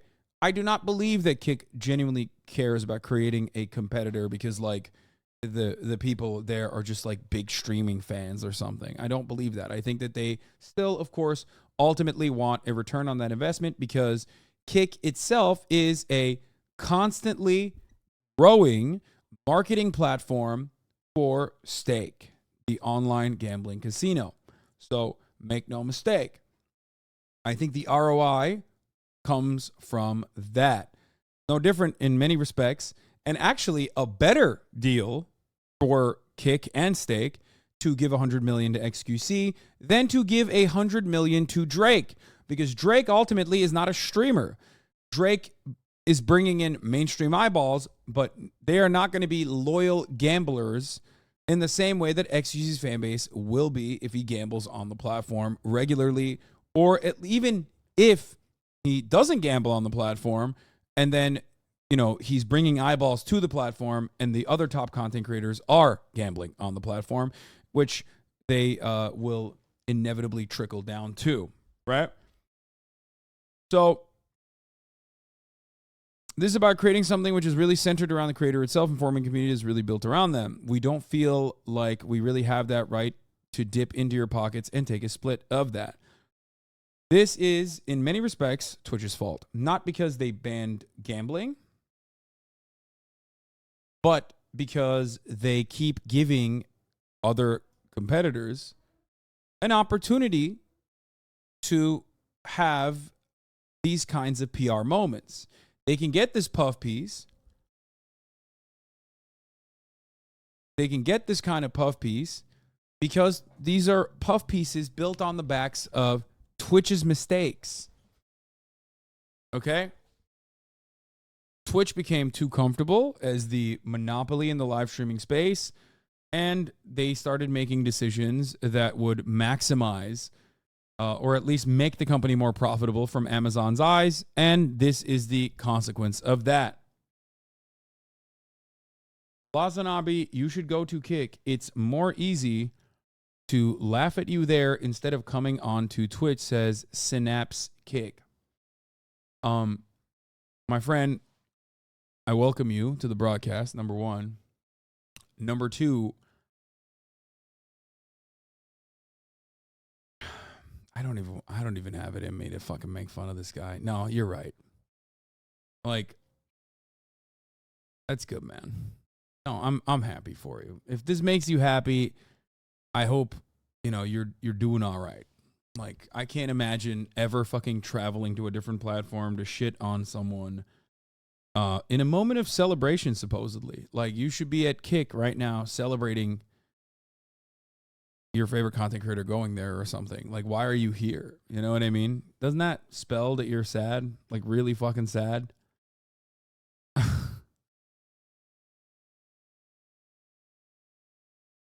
Let's see how xQc is doing on Kick, though. Let's take a look. Because I feel like they have a lot to work on, the platform itself. Wasn't Kick a dating app or something? No. Not. Kick.com/xQc. 18 plus mature content warning. It's working. It says he has 40. Bro, what the fuck? It says he has 40 viewers, but what is happening on this fucking... Dude, this chat is crazy.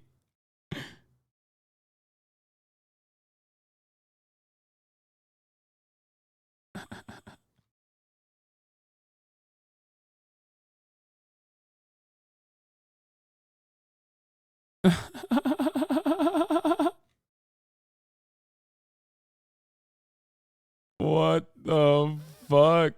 Dude, what the fuck? This it's working, dude. It's working.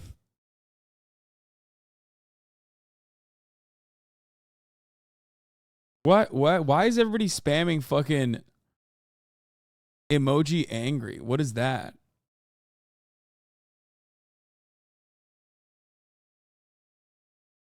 No chatbot protections? That's what it is?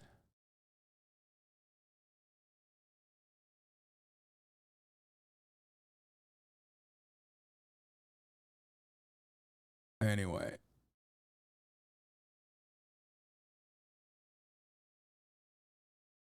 It seems like Kick is literally sending every chat message, unlike Twitch. Yeah, it's not working in batches. The reason why Twitch chat is so good and so readable is because they have like a priority structure in the way that they release chat. Whereas if you let it roll, just go, you can get sued by Kick if you show that.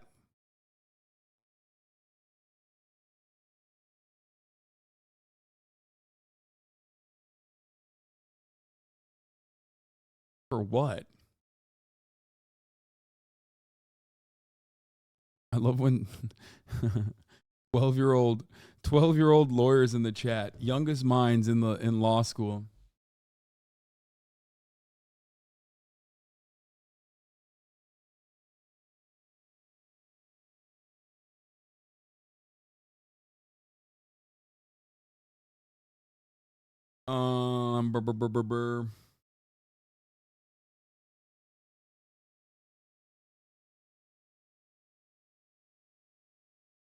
Remember Aiden Twitch ban? Oh, you mean I can get banned by Twitch? Yeah, I doubt that Twitch will fucking clap my ass cheeks for looking at like the main competition on the block on the day that they signed that streamer for $100 million.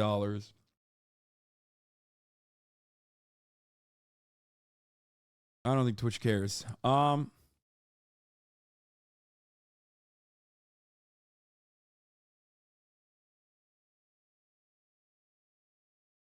Gotta change the chat rules. Pop up. Byzantine Empire over Ottoman Empire. That's not true. Yeah, they're gonna lose all of their top earning streamers in one day. Like I suspect maybe Kai going there too after this, possibly. I don't know. I don't think he would.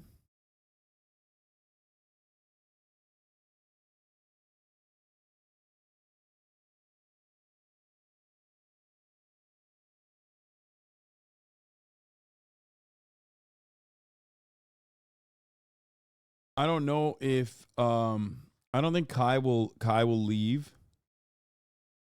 I don't think that I think Your Rage might leave. Kai said in a stream already that Kick wouldn't let him do a reality show. Only Rumble will. Yeah. Asmin and OTK. Maybe. You're a sick person if you enjoy this Twitch downfall.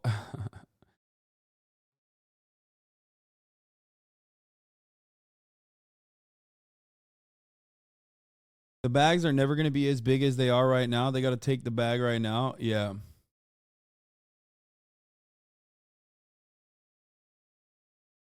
It's not venture capitalist money, dude. It's not. It's gamble money. It's bigger than... It's more real than venture capital money. For those of you who are confused by this, can't believe that both of these actions are paid the same. True. Well, no, actually, toenail eating is paid more than fucking LeBron James. Let's be real.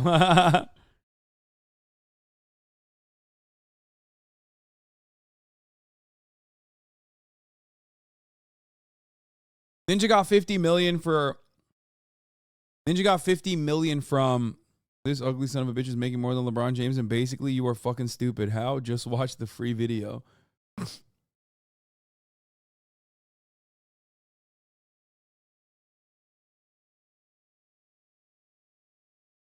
Count is busted. Yeah, I know.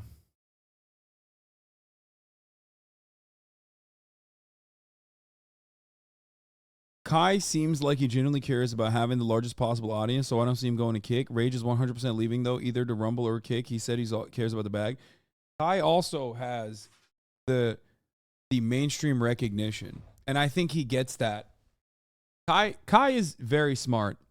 I think even though he's super young, he's very, very smart, and he totally understands that, like, no matter what the bag is, that there is a lot of mainstream recognition that he can get as a Twitch streamer and as a YouTuber, and that is the long game.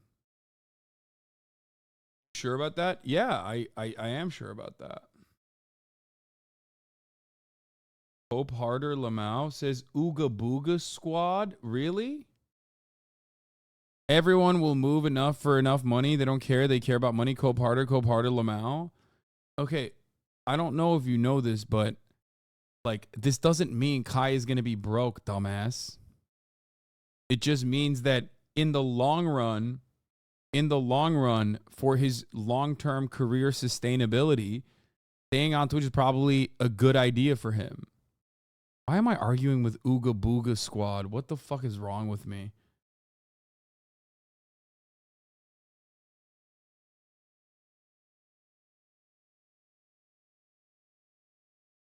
It's better if you truly have legacy media aspirations. It's probably better for you if you care about legacy media aspirations, if you care about having the largest audience possible, then yes, ultimately, it's probably better to stay on a platform that you consider to be one that isn't like crazy and has like a lot of coverage on, you know, pedophilia, showing sex and porn, and, you know, a lot of racist shit. That might change over the course of years now that they have xQc on board, but, you know, like, xQc is not getting, like, Wired and, like, what was it? What was the other fucking platform? Like, all these other, like, Kai gets a lot of mainstream media opportunities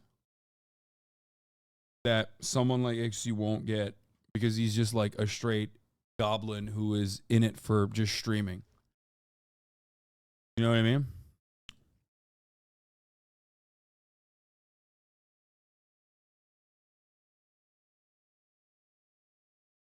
All right.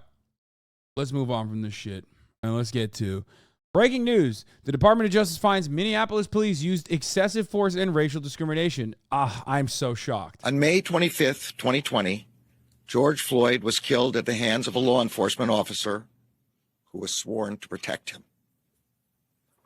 As Mr. Floyd died, other officers failed to intervene. The Justice Department has since convicted 4 former Minneapolis police officers for their roles in the death of George Floyd.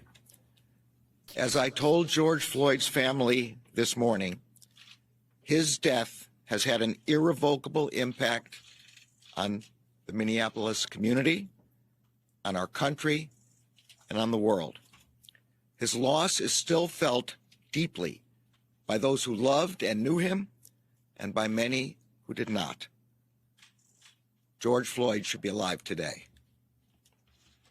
Shortly after I was sworn in as Attorney General, I announced that the Justice Department had opened a separate civil investigation into whether the Minneapolis Police Department, the MPD, and the city of Minneapolis engage in a pattern or practice of unconstitutional or unlawful policing.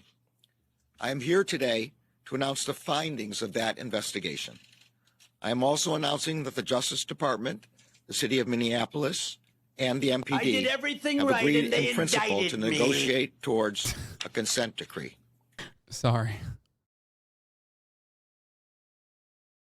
I can't. It's in my mind. I can't get it out of my mind. I can't. It's just so, it's stuck in my mind permanently. This is literally Ethan's fault, okay? He fucked me up. He fucked me up.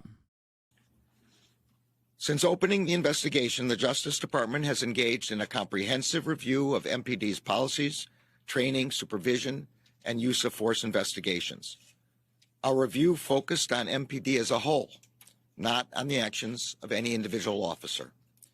We observed many MPD officers who did their difficult work with professionalism, courage, and respect. Yeah, totally. But the patterns and practices we observed made what happened to George Floyd possible. As one city leader told us, quote, "These systemic issues didn't just occur on May 25th, 2020. There were instances like that that were being reported by the community long before that." The Department of Justice has concluded that there is reasonable cause to believe that the Minneapolis Police Department and the city of Minneapolis engaged in a pattern or practice of conduct that violates the First and Fourth Amendments of the United States Constitution. There is also reasonable cause to believe that they engage in conduct that violates Title VI of the Civil Rights Act of 1964, the Safe Streets Act, and the Americans with Disabilities Act. Specifically, the ADA, Jesus, bro. I mean, it's not shocking. Cops are notoriously awful with dealing with people with disabilities, but like, it's wild that they were so flagrant that even that even that was a part of the investigation. God damn, dude. Like, they were doing hate crimes on handicapped people. What the fuck? Yeah. Yeah. Disabled people. Yes, dude. Cops are fucking notoriously awful at dealing with disabled people, especially disabled black people. Now, that's one thing, but doing it so routinely and so flagrantly that the investigation had to make note of it is also kind of wild. You know what I mean? Like, if you're a black person and you have autism, like, the likelihood that you get shot by cops in any altercation increases dramatically. Same with deaf. Like, think about all the components. Like, if you're behaving in a manner that they consider to be hysterical, holy fuck. I mean, dude, it happened in Colorado. Remember, this is not just Minneapolis, right?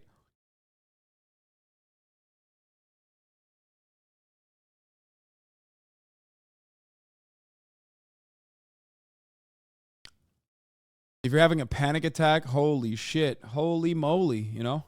We found that MPD and the city of Minneapolis engages in a pattern or practice of using excessive force, unlawfully discriminating against Black and Native American people in enforcement activities, violating the rights of people engaged in protected speech, and discriminating against people with behavioral disabilities and responding to them when responding to them in crisis.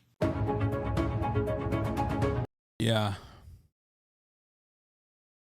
All right. Well, take Tim Scott, dude. The campaign mania is alive and well, folks. Tim Scott hits back at Barack Obama. The left doesn't like a black conservative, he says. My God, he's a scathing indictment of Bardock No Bummer. Holy shit. Let's take a look. Take a look at where we're at right now on the Republican side. I thought it was fascinating to see Barack Tim Scott, which we still do not know conclusively whether or not he is a virgin. Just going to point that out. At least we know Barack Obama, he got pussy. Pussy too, even. Okay? He got so much pussy, he got pussy too. Remember that.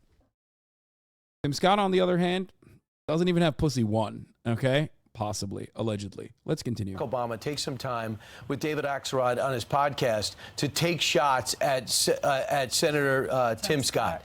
Why would he go ahead and do that? Now, you have Senator Tim Scott, who's got this incredible American story, and get this, wants to talk about his biography because he's proud of it. Not because of where he was, but where he is. He's not running from the fact that he basically grew up in a one-bedroom house when his mom... Okay, humble brag much? Mom and dad split. A neighborhood so bad, rather than fix it up, they just raised it, and there's just weeds there now. And he talks about going from there to becoming a successful college student, going over to work in a fast food place, and then become his own insurance company, have his own insurance company, and then decide to get into Congress and become a senator, maybe the next president of the United States. But that's not good enough for the former president. He wants to see a plan from Tim Scott. Listen to this. I love that they fucking, first of all, this is very confusing because of the way that they presented it, making it seem like they were talking about Obama. They're talking about Tim Scott, okay? Which is so weird because they just have photos of Obama up there. So you're like, wait a minute, who are they talking about? No, they're talking about Tim Scott. They were glazing up Tim Scott, saying she doesn't even want to talk about the fact that he came from like a single parent household and how difficult it was or whatever the fuck. And then all of that wasn't enough for Obama. I'm not being cynical about Tim Scott individually. I am maybe suggesting that the rhetoric of can't we all get along, and the quotes you made about, from my speech in 2004 about there's a United States of America, that has to be undergirded with an honest accounting of our past and our present. And so if a Republican who may even be sincere in saying, I want us all to live together, doesn't have a plan for how do we address crippling generational poverty that is a consequence of hundreds of years of racism in the society, and we need to do something about that. By the way, Tim Scott's got opportunity zones, hundreds of billions of dollars to develop working class impoverished areas using the private sector. So that's more than just an idea. That was a plan that was implemented through tax reform. Yeah, exactly. If you look at his policies, he actually does want us all to live together. He's not just saying that. Barack Obama said someone who might be sincere. He might be someone who's sincere in saying that. No, he is sincere. That's what he believes. That's what he does. Well, Tim Scott fired back last night with Mark Levin on the radio. Oh, man, this is really going to juice Tim Scott. Folks, Tim Scott's on the come up, folks. This is going to definitely fucking improve his chances of getting at least 2%, okay? By the end of this race, if he's still around. Hell yes, dude. Republicans are valuable as far as who their enemies are. Okay? I don't even know. Fox News must have had literally nothing to talk about this morning. And what I mean by that is, like, they just don't want to talk about the Trump arraignment and stuff. So, like, they're just desperate for content. So isn't he at 4%? Listen, bitch, I said by the end of this situation. Okay?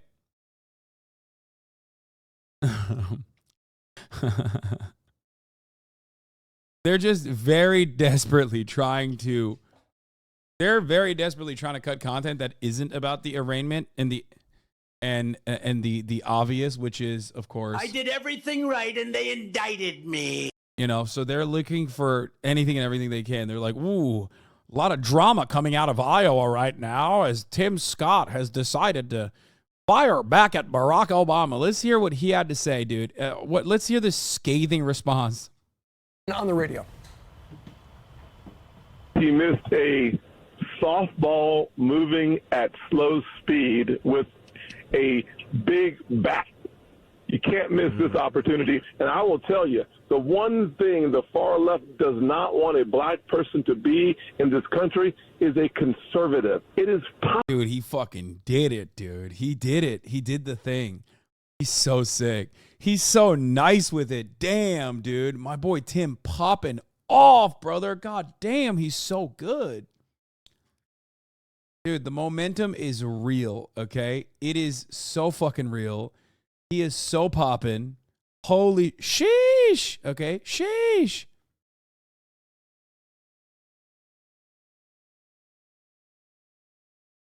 possible for America to come together, but not because of the color of our skin, but because of the consistency of our value system. So there you've got the former president talking about a Republican.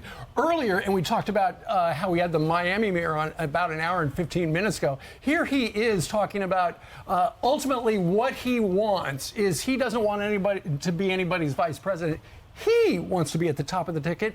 And would he support Donald Trump? He didn't in 2016 or 2020. What about now? Watch. They confuse is the fact that I didn't vote for the former president with thinking that I voted for Hillary Clinton. I did not vote for Hillary Clinton. I wrote in Marco Rubio in 2016, and I wrote in Mike Pence in 2020. So I know that a lot of my detractors, and everybody has haters and detractors and obviously critics, are trying to spin false narratives on me that I didn't vote, that I voted for Hillary Clinton or that I voted for Joe Biden. Right. None of that happened. So that's just a false narrative. He's very comfortable on the sun, very comfortable in front of people. He's been very impressive, I understand, in those early states.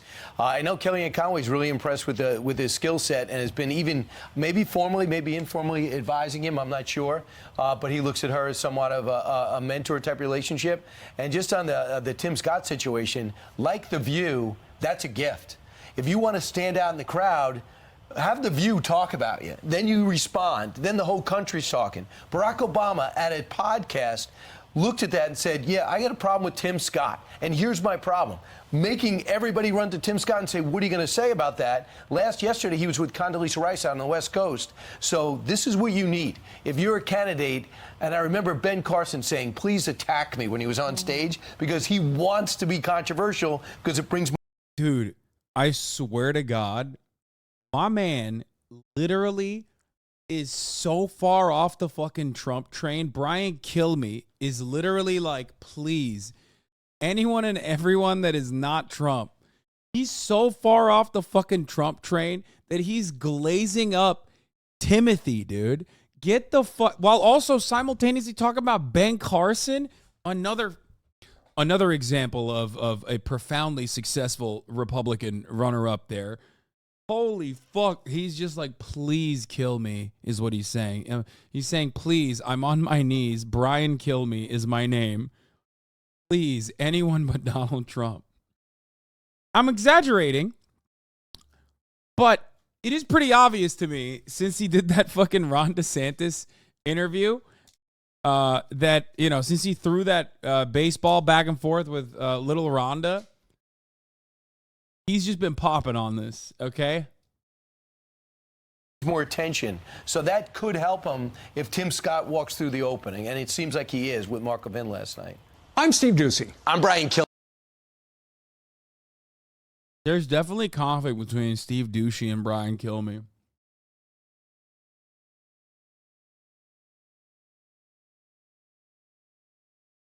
Mixed martial arts fighter Conor McGregor is accused of sexually assaulting a woman at the NBA Finals in Miami. McGregor is denying these allegations, but the woman claims he attacked her inside the arena after last Friday's game. That's according to letters written by her lawyer and obtained by CBS News. Our national correspondent, Jerika Duncan, is Yeah, I don't know if it's that shocking, but here with more on it. Jerika, good morning. Good morning. In fact, the Miami Police Department told CBS News it is investigating a report filed Sunday about the alleged assault. Now, the woman's attorney alleges the incident happened in the men's bathroom. We want to warn you that some of the details may be disturbing.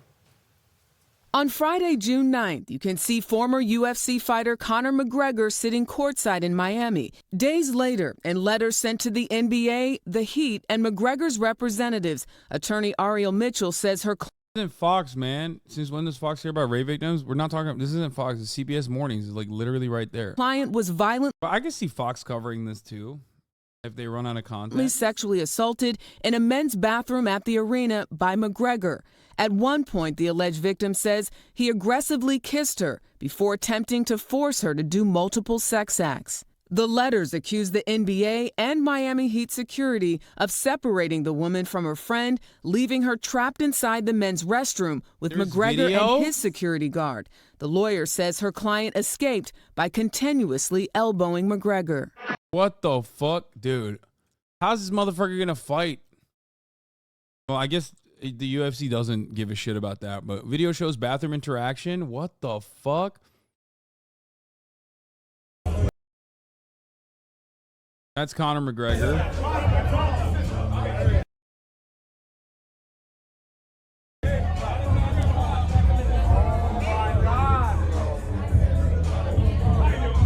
He's pulling her.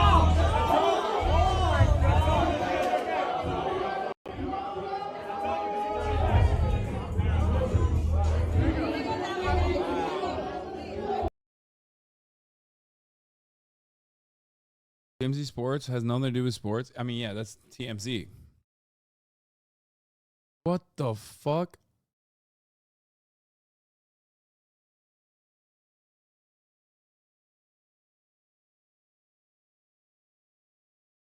He missed the window to test for his fight he's supposed to have at the end of the year, but they will just ignore USADA. I mean, look, I don't really know too much about Conor McGregor, but I'll just say it like this. That motherfucker looks like a different person. He looks like Conor 2 McGregor's, okay? It's insane.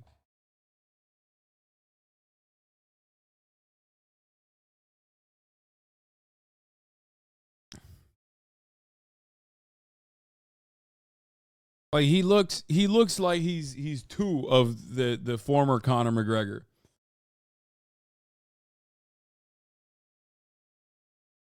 It's like when 50 Cent showed up at the Super Bowl looking like a full dollar. Yeah, I mean, I think he's juiced out the gills. I'll say it. I think he's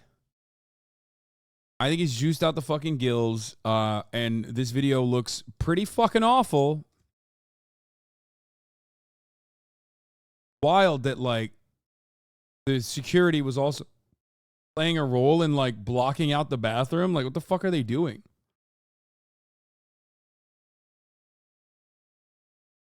Like, that's a Brother, at that point, you're an accessory to a whole ass crime. Like, what are you doing? What the fuck are you doing? Like, you're aiding and abetting? Like the third credible accusation against Conor, and they all have the exact same pattern.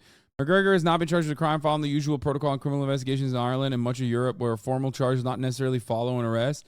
Oh, this is from 2019 in Dublin. A woman accused him of sexual assault in December, according to 4 people familiar with the investigation. I wish all my old colleagues well going forward in competition, he wrote on Twitter. He said he was quitting. McGregor has fought only once since 2016. In October, he lost to Khabib Nurmagomedov.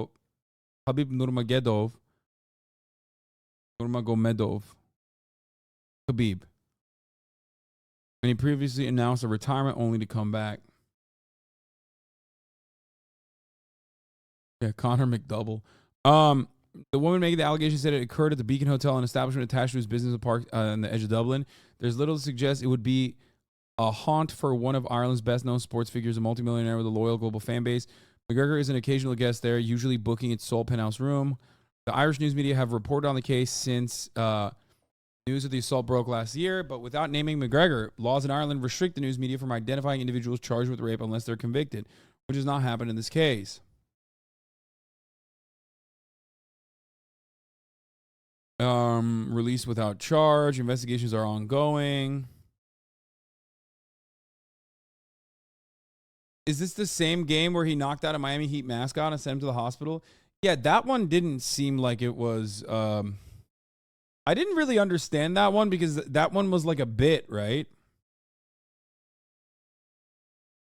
That one was literally a bit. It was like supposed to be fake. Maybe he like juiced it up too much.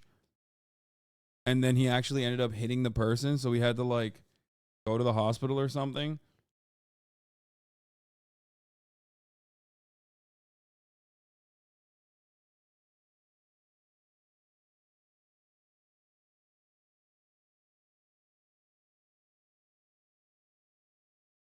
Yeah, I watched it. Habib Abdulmanapovich Nurmohamadov.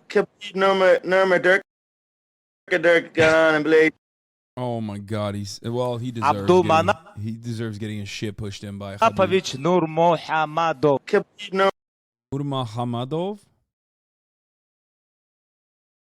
I would press charges if I was that mascot. I ain't paid enough for that. Yeah, he had a deadline to do USADA testing like 1 to 2 days. I mean, dude. Okay, here, let's look at something here. Okay,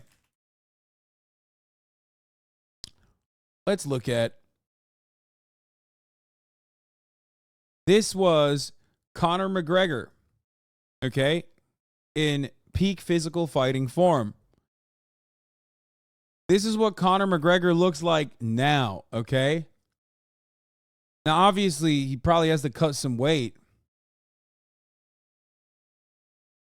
Wait, let me find a fucking, probably on his Instagram, right?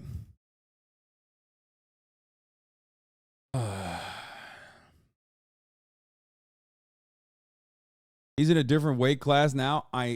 Dude, listen. Brother. Look at his fucking face, dog.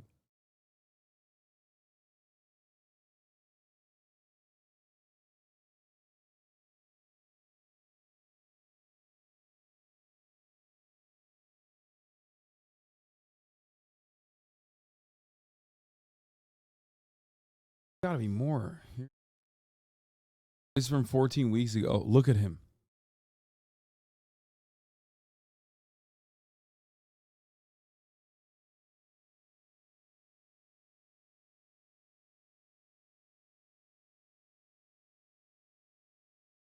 I mean, I find it. Yeah, okay. Here. Conor McGregor before and after photos show how beefed up he's gotten over the years, dude. He went from featherweight to super heavyweight. And like, I don't know. I mean, maybe. Like, here's the thing. He's not as peeled as he is here. You know what I mean? He's not as peeled. So the body fat, the body fat percentage does factor in a lot. You know what I mean?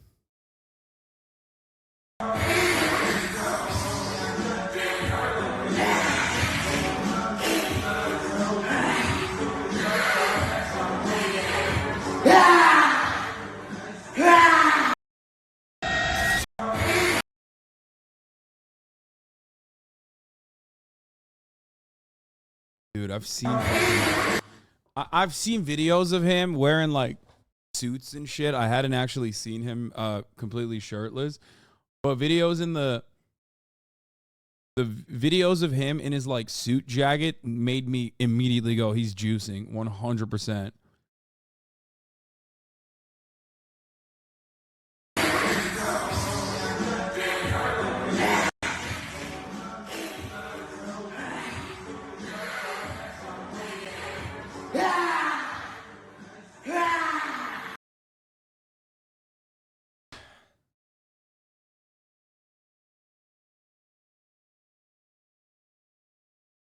Listen, you got to check about this facial Conor's injury. facial structure in his UFC debut looked completely different than the McGregor we know now. But why? Steroids, aging, maybe. But Conor's own coach revealed it's something much deeper than that. In 2017, McGregor got a tooth pull that had been bothering him since 2013, along with his wisdom teeth. Then, in 2021, after suffering his first knockout loss of his career, McGregor got veneers. But shockingly, in a 2019 study, it was proven that pulling wisdom teeth can cause the jawbone to permanently dissolve, leaving you with a glass chin and a weak upper jaw. With correlation of the jaw and the airway, when there's a lack of oxygen, it weakens your bones. Why are we watching this rapist? Like, quite literally the reason why we're watching this rapist currently is what you just posted. Like,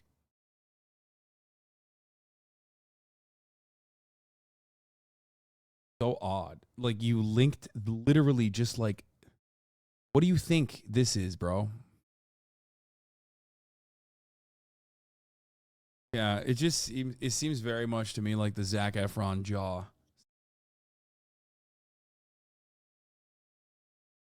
I mean, this looks fucking juiced, okay? To go from that to this, that's like 20 to 30 pounds of actual muscle accrued, which is just not going to happen. Dude, look at his legs, bro. Are you fucking joking? Naturally, in my opinion. Bro, he put on, dude, that's fucking look. To go from that to this, that's like he stayed at the he stayed at the like a relatively similar body fat percentage in these two photos, it seems. 20 to 30 pounds of actual muscle accrued, which is just not going to happen naturally, in my opinion.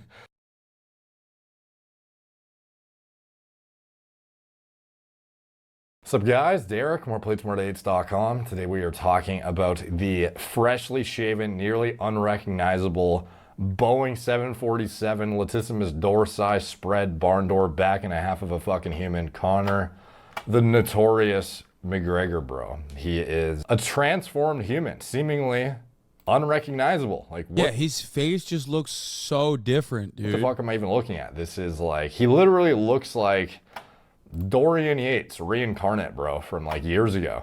Obviously not not, you know, to the magnitude of muscularity, but like the face has a bit of a resemblance to me. Like, that was the first thing I thought of personally when I saw it. But you hardly recognize him. You'd be like, who the fuck is this when you see this? Dude, I'm that size. I could blow up from 155 to 185 easy with a couple months previous wrestler, but this is definitely otherworldly. Brother, if you can blow up from 155 to 185 in a couple months, you're putting on a shitload of fat. He maintained his low body fat percentage in both of those photos. That's insane. You can't put 30 pounds of pure muscle in approximately a year. That is without steroids, I mean. You can do that with steroids. And even then, you're pushing it to the fucking upper limit of what steroids will allow you to do. Okay? Especially at his age, like, Bro, he's not like hitting puberty. You know what I mean?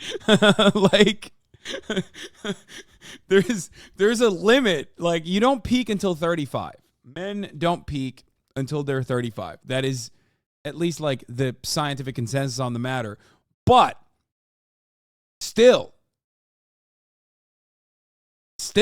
that's like, you have the capacity to continue growing until 35. But at the age of 34, to be able to fucking hit like a natural growth spurt like that, no shot.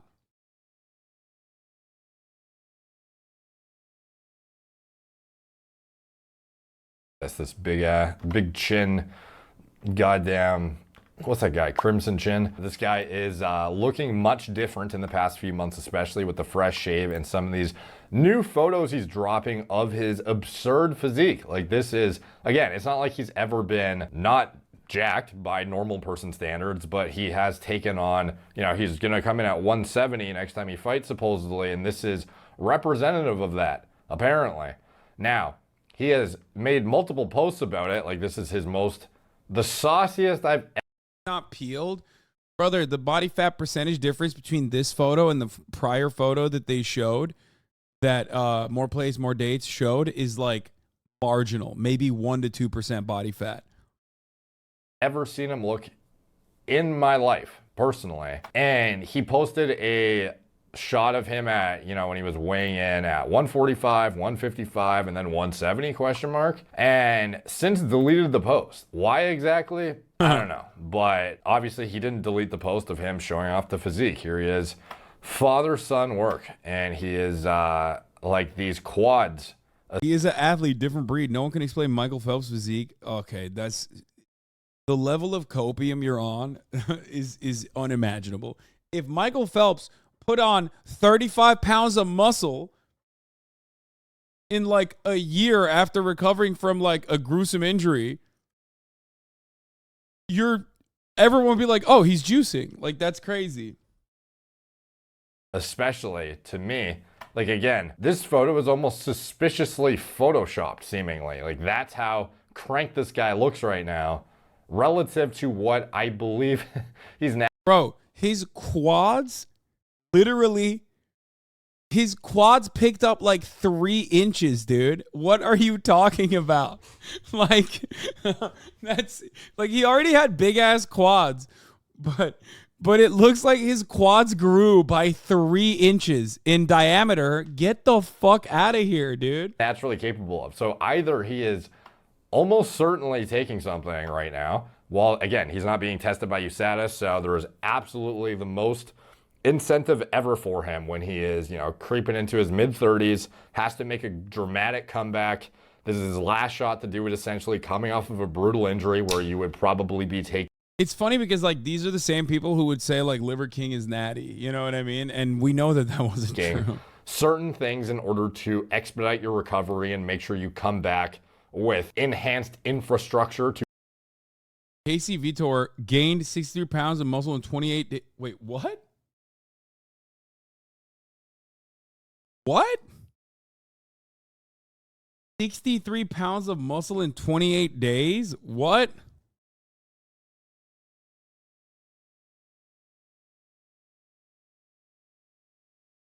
Yeah, I don't believe that.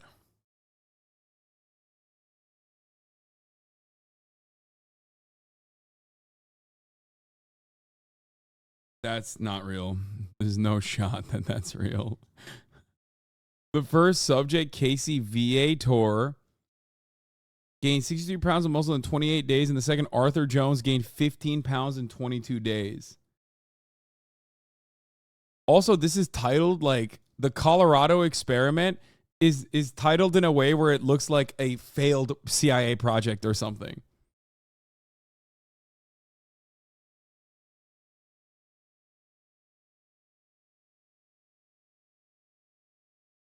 The claims are considered controversial because it was only performed with 2 subjects who were not average but regaining pre-existing muscle mass.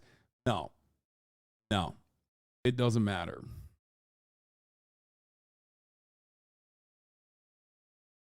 No shot. No matter how much muscle mass you have, gaining and losing it, recomp, this is not a normal level of recomp.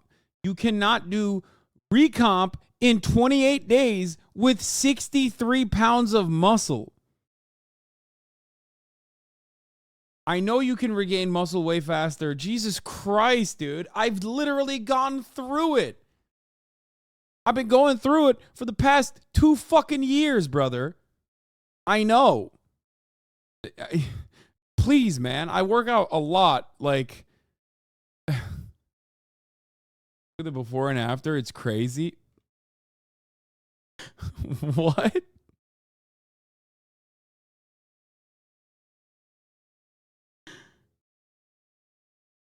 Recomp is usually 60 to 80% of previous mass. Okay, but like 28 days is also crazy for it. No, I don't believe this. I just don't believe it. I would love to see the parameters of this study and like how they actually fucking conducted it.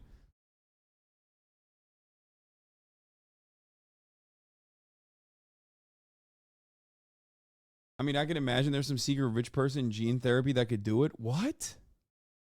Oh, you're talking about, man, you're talking about defying the laws of physics and biology and thermodynamics. Like, this is a human being, okay? We're not talking about a fucking gorilla, okay? That's a human being. This is pure science fiction.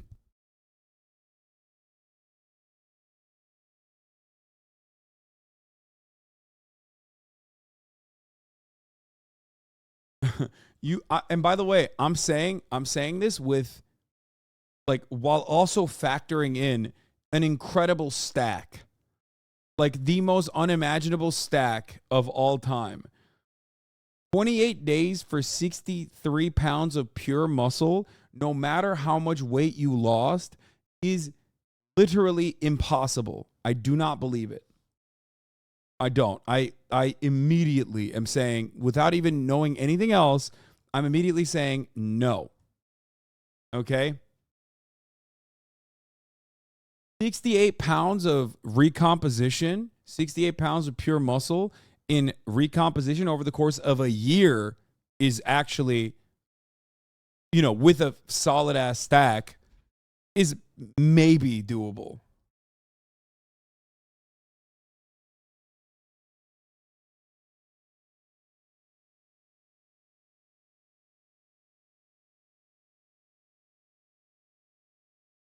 There was a former offensive lineman who lost 100 pounds fasting for 60 days straight with only water. It's wild. That is very different. Water fasts are something I don't recommend it, but you could do it to lose. Yes. The 100 pounds for 60 days straight with water actually makes more sense. We're talking about putting on muscle mass, brother. That's very different. And there are actual legitimate studies done on water fasting and shit.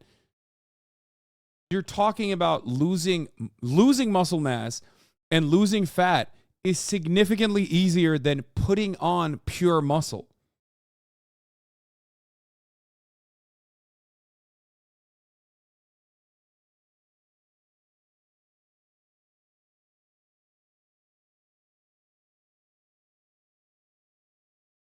In 1970s, Mr. McGregor, Casey Vitor, was invited by Arthur Jones, inventor of the Nautilus machines.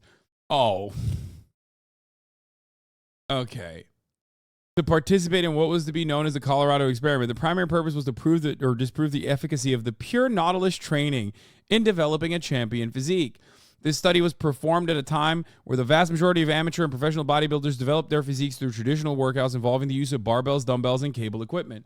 You know what's really interesting? After this very real study was conducted, which was certainly not like an insane marketing initiative, everyone swapped over to the Nautilus machine.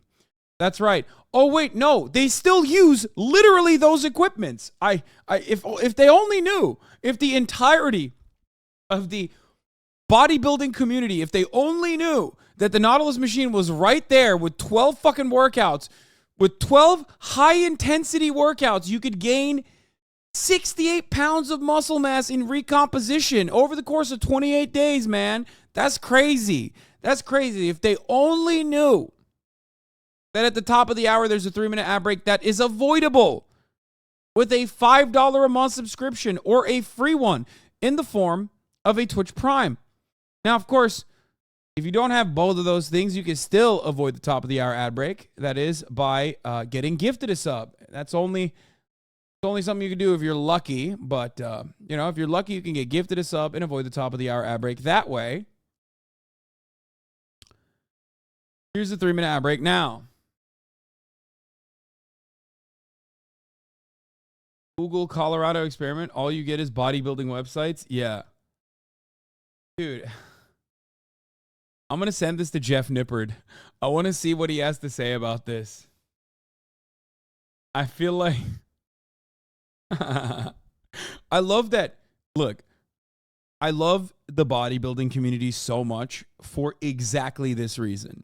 Because no matter how unhinged something is, there is always a person in a bodybuilding forum that will defend it and say, nah, dog, it's actually feasible when you think about it. Okay? Like, no matter what it is, which this, by the way, is literally at the peak of that unbelievable spectrum, okay? On the believability spectrum, this is outside of it at that point. Okay, this is like the least believable thing I've ever heard. And it only made it funnier when I found out that he was marketing his Nautilus training equipment and that he only did 12 high-intensity workouts, each of which were less than 30 minutes.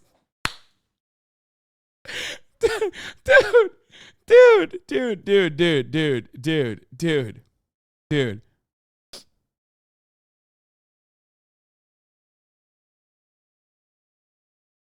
Wow, damn. Got to get on that Nautilus, dog. That's funny because it's like, yeah, I'm so stupid. What have I been doing? It's taken me 2 fucking whole years to fully get back to like and I'm not the best worker outer, okay? I'll admit that for sure. And I also have a lot of fuck ups in the process. But it took me 2 fucking years to finally get back to 244 pounds and like redevelop all of that muscle mass after years and after an entire year and a half of like super sedentary lifestyles where basically the damn near majority of my muscle mass atrophied.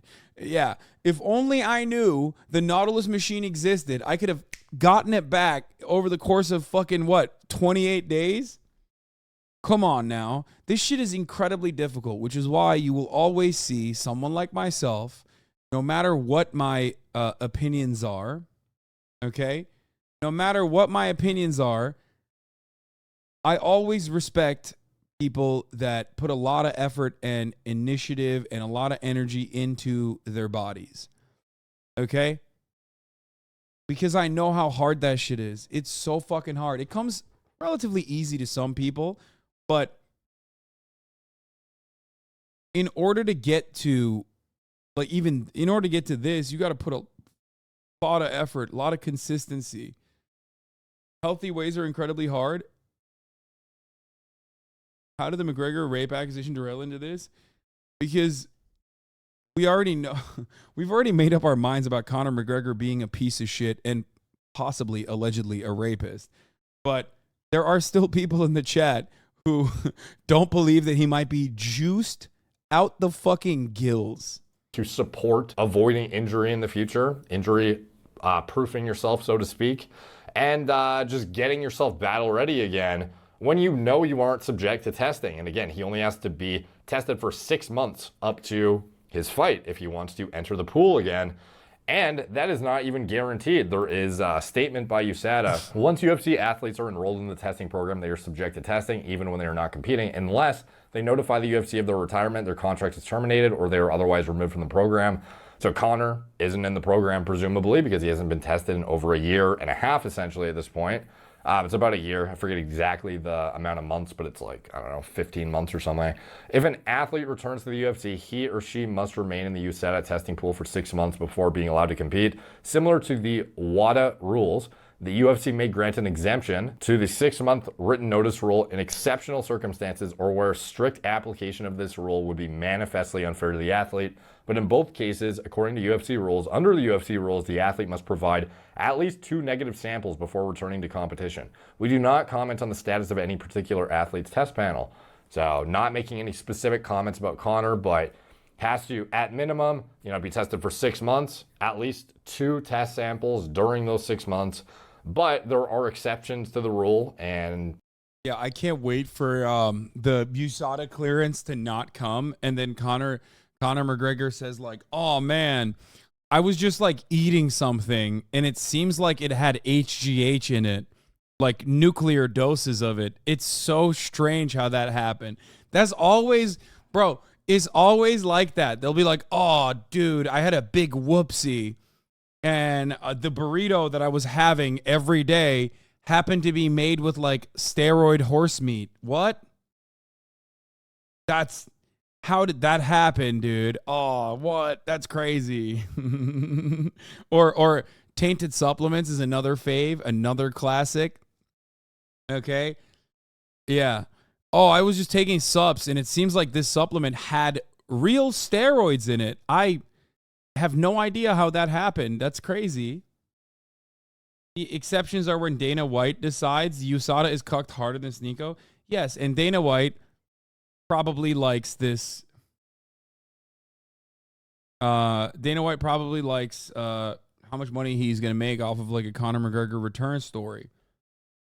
Potentially doesn't even have to be tested at all. Alvarez blames contaminated meat. About what they do nowadays. Back in the day, you could actually see like literal blood test results and urinary.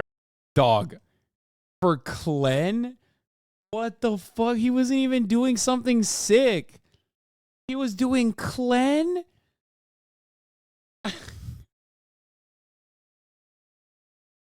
What the fuck? Wait, how badly did he have to cut? Clenbuterol is a steroid for it's a horse bronchitis medicine. And it's a cutter. Like you take it, it's a steroid that basically leans you out. It's like one of the shittiest steroids you could do.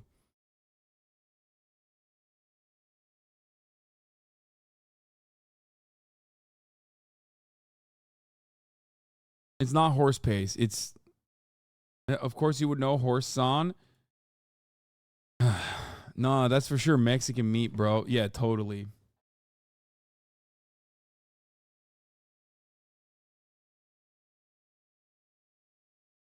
It is a bronchodilator.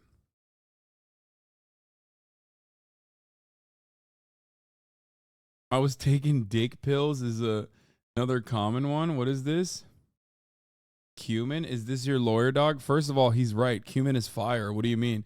Did you read that as cumin? Y'all are so fucking white. Holy shit, it blows my mind sometimes. Metabolite testing and whatnot. And here you have nothing.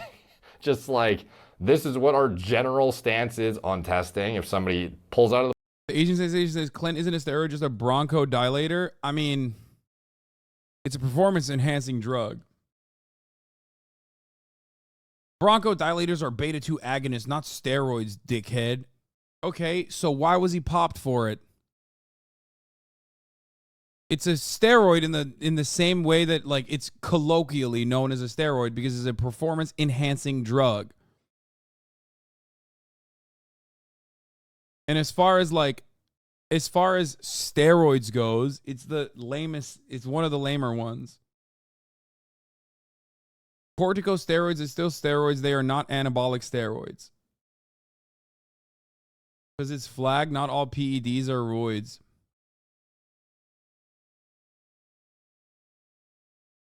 Chatter's an expert? Yes, there are definitely, including the Asian sensation, who is a amateur bodybuilder. Sent us his photos in the past. Yes, there are definitely a lot of HasanAbi heads who love lifting and doing bodybuilding and shit like that. So they do certainly know a lot about steroids and what you would consider to be a performance enhancing drug.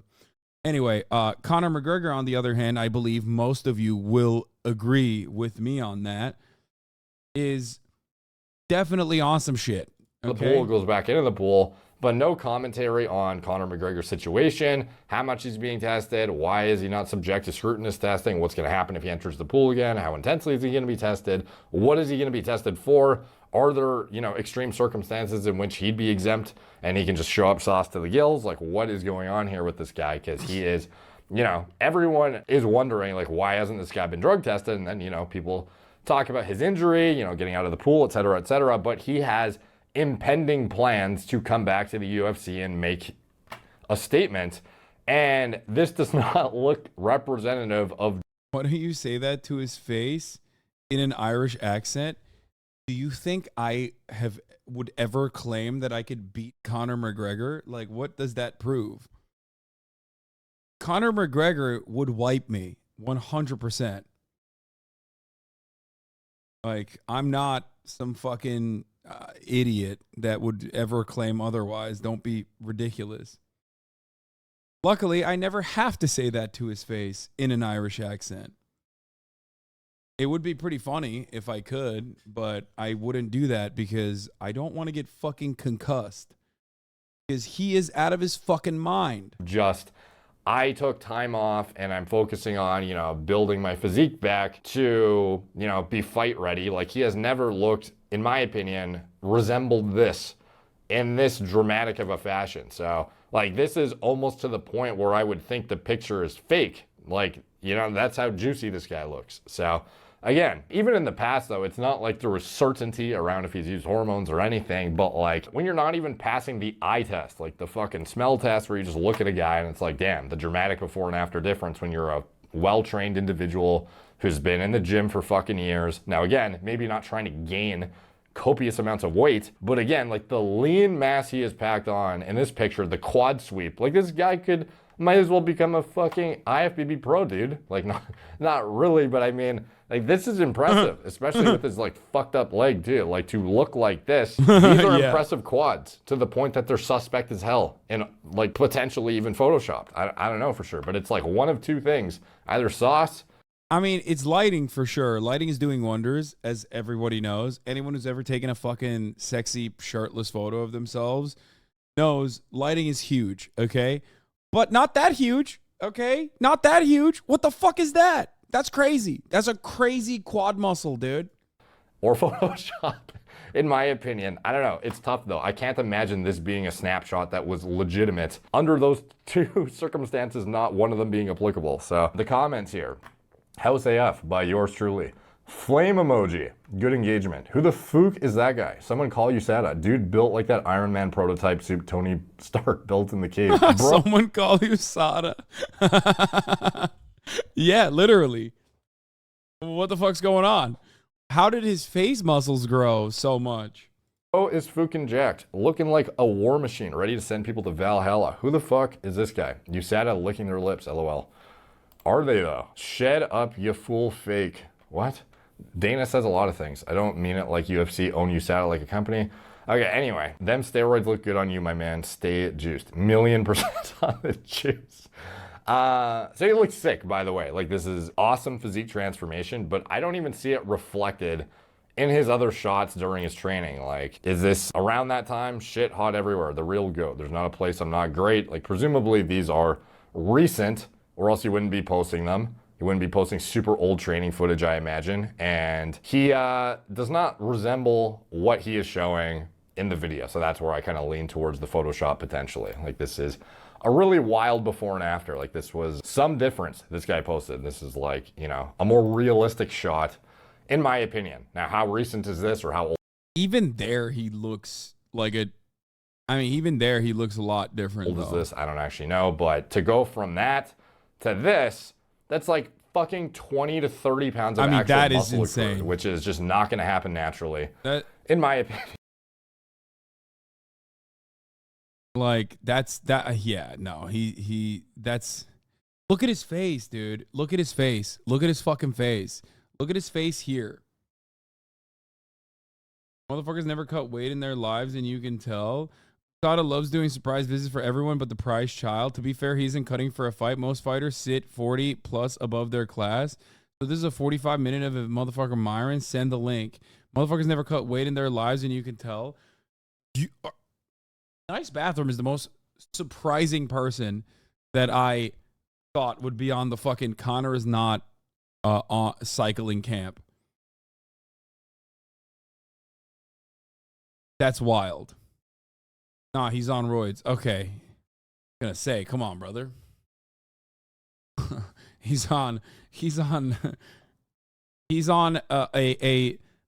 cycle. He's on a cycle that resembles, WWE wrestlers. How recent is this, or how old is this? I don't actually know. But to go from that to this, that's like fucking 20 to 30 pounds of actual muscle accrued, which is just not going to happen naturally, in my opinion.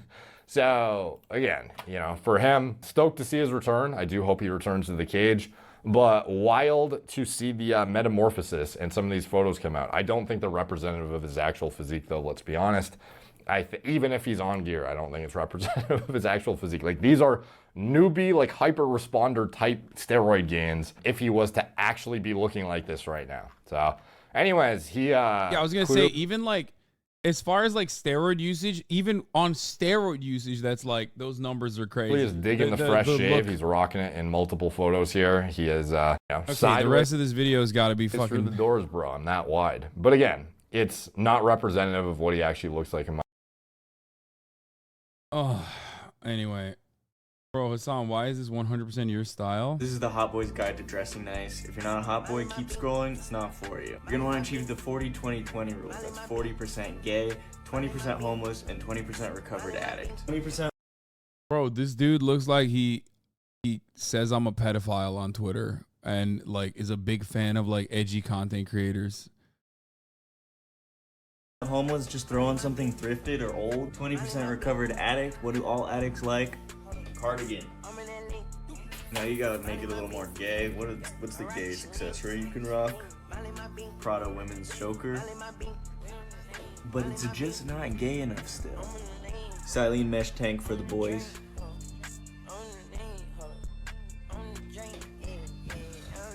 And that's how it's done. I've seen some of this guy's videos before.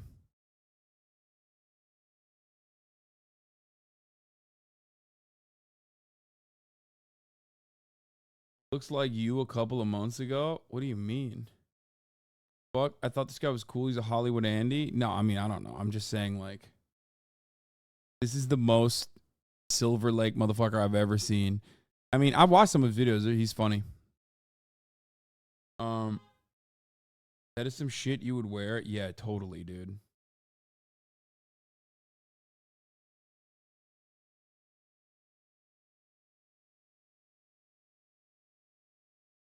That's a Whataburger. I would torture him in a shipping container for up to a year. See, this is what I meant.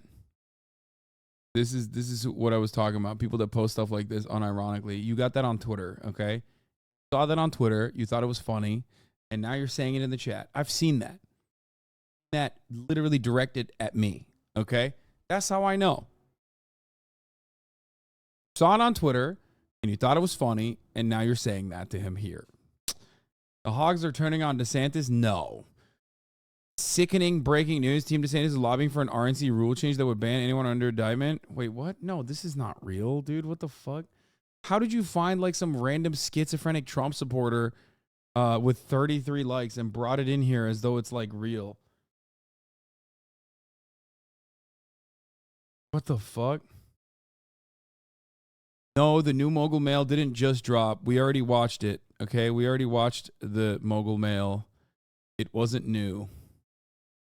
Or I guess it is new, but we already watched it. All right, let's get Conor McGregor. In a statement to CBS News, his attorney says the allegations are false. Mr. McGregor will not be intimidated. Calling out chat, but you steal their jokes all the time? Yeah, that's why I'm calling them out, because I want to make sure that the jokes that I'm stealing from them are fresh. If you get better, I get better. Understand? Woke backlash is real and the tide is turning. Report. Fox News is pushing extremely woke agenda on employees. I love that. Rising tide raises all boats. Exactly. Exactly, dude. That's how it works. There's no such thing as my jokes. It's our jokes, comrade. They talk about Ron DeSantis at the gas station. Ron DeSantis, whoever's in charge. Maybe now that xQc's on Kick, I can get some like funny fucking juicers, send me funny ass TikToks instead of the goddamn TikToks I get from this fucking community, okay? This is a signal. This is a call out to all the fucking juicers in the shadows. Your time to shine with funny TikToks is now. Ron DeSantis, whoever's in charge of your PR, I mean, you gotta fire this guy. And I've partnered with Gas Station TV to celebrate my presidential campaign. For a limited time, when you order a meatball sub inside, you'll also receive a free I'm voting for Ron DeSantis and I eat at the gas station t-shirt.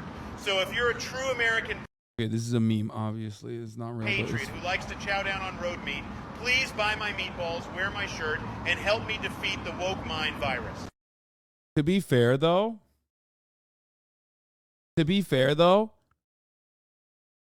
I know it's fucking fake because that's way too funny and way too clever and way too good for Ron DeSantis to do unironically. Right-wing pastor Kent Christmas urges Christians to get a hold of some passion and be willing to die.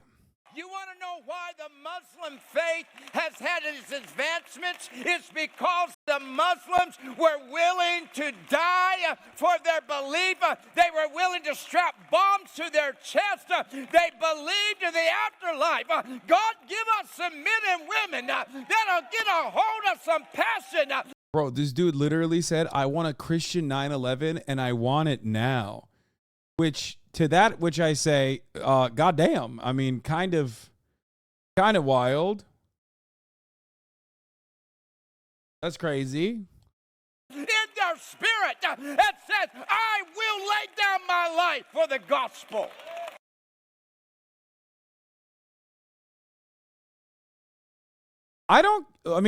Y'all cater shit, right? Like, they already do that, so why not go the distance? You know what I mean? Why not go the distance? Here's Taft's versus Christopher Cuomo. I like Dua Lipa. Me too. Yeah.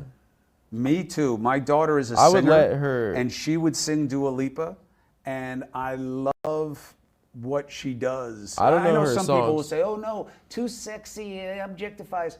But I'm telling you, I watched my daughter, and her kind of resonating with the vibe, you know, and the empowerment principle of it. I don't know the songs. I loved it. I would let her shit in my mouth if she. Where does that come from? I like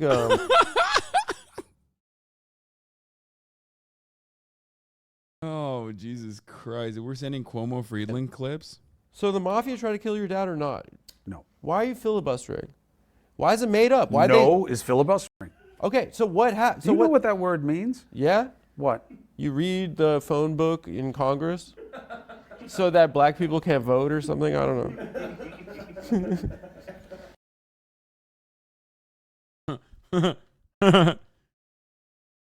Gonna tell you to come on during the Japan trip just like last time. I was supposed to have Adam on, but they were too fucking fancy to come on the stream alongside Brandon when they were in LA. They were in LA recently.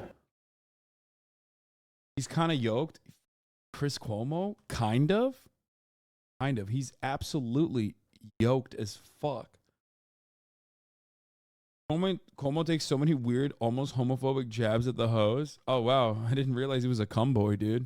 I think that's what they say. If you're not baptized in the Catholic Church, you should not confuse. If you don't let a guy with some dress put. That's really nice. No, come on. You make fun of an old guy with who's trying to do the right thing. Who, this guy? Yeah. The Francis? Argentine? Francis? He's the man. You don't like him? He's the man. Well, you just made fun of him for being in a dress. All of them are in dresses. All your guys are in dresses. I'll tell you what. I don't mean to be offensive, but you go did to mean to be offensive. You go and to you a place succeeded. where guys are wearing dresses. I'm going to look. Oh my God, he's getting mad and defending Catholicism? What the fuck is this? What is this fucking interview, dog? That's hilarious. I'm not saying it's bad or good. I'm a modern man. I'm still here, but I'm also in my own space. That was just an objective fact about the dresses. It's not a dress. What is it? It's called a cassock. It's a dress, bro. It's not a dress. I mean, just the waistline alone makes it not a dress. In fact, on the way down to... I think that's what they say. If you're... Okay, fuck it. I'll watch it. God damn it. Fuck you. Fucking assholes. Here. If you're not baptized in the Catholic Church. Where's the imperialism? Oh, Fredo moment timestamp? There's zero chance you can make me laugh if I don't want to. Okay. But if you want, I'll participate. Okay. I love comedy. All right, so and I'm a Friedland fan. You famously said that the name... Wait, he says he's a Friedland Fredo fan? was like the N-word for Italians. Yes, that was a mistake. Isn't that actually just the N-word? Because I hear a lot of y'all boys saying that. It's a different word, but here's what I got wrong. You didn't laugh, but that was pretty funny. You think that was funny or not? I'd give you like a C-. No, because you were getting like, you were like, you no, thought I don't do it. I'm open. What's open. You don't see this. Italophobic, or what is it called?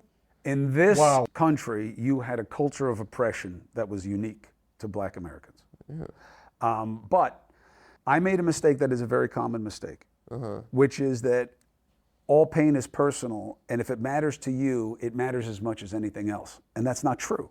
Now we have a politics where if somebody's worried that what's happening to them is... Wait, what? What? No way. He did not.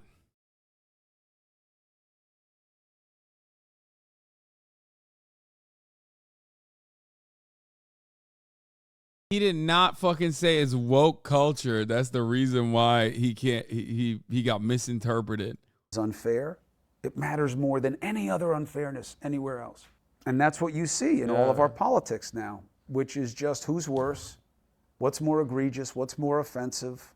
I think Joe's got it. Really? Yeah. Wake up, honey. Hassan is debating a comedy podcast again.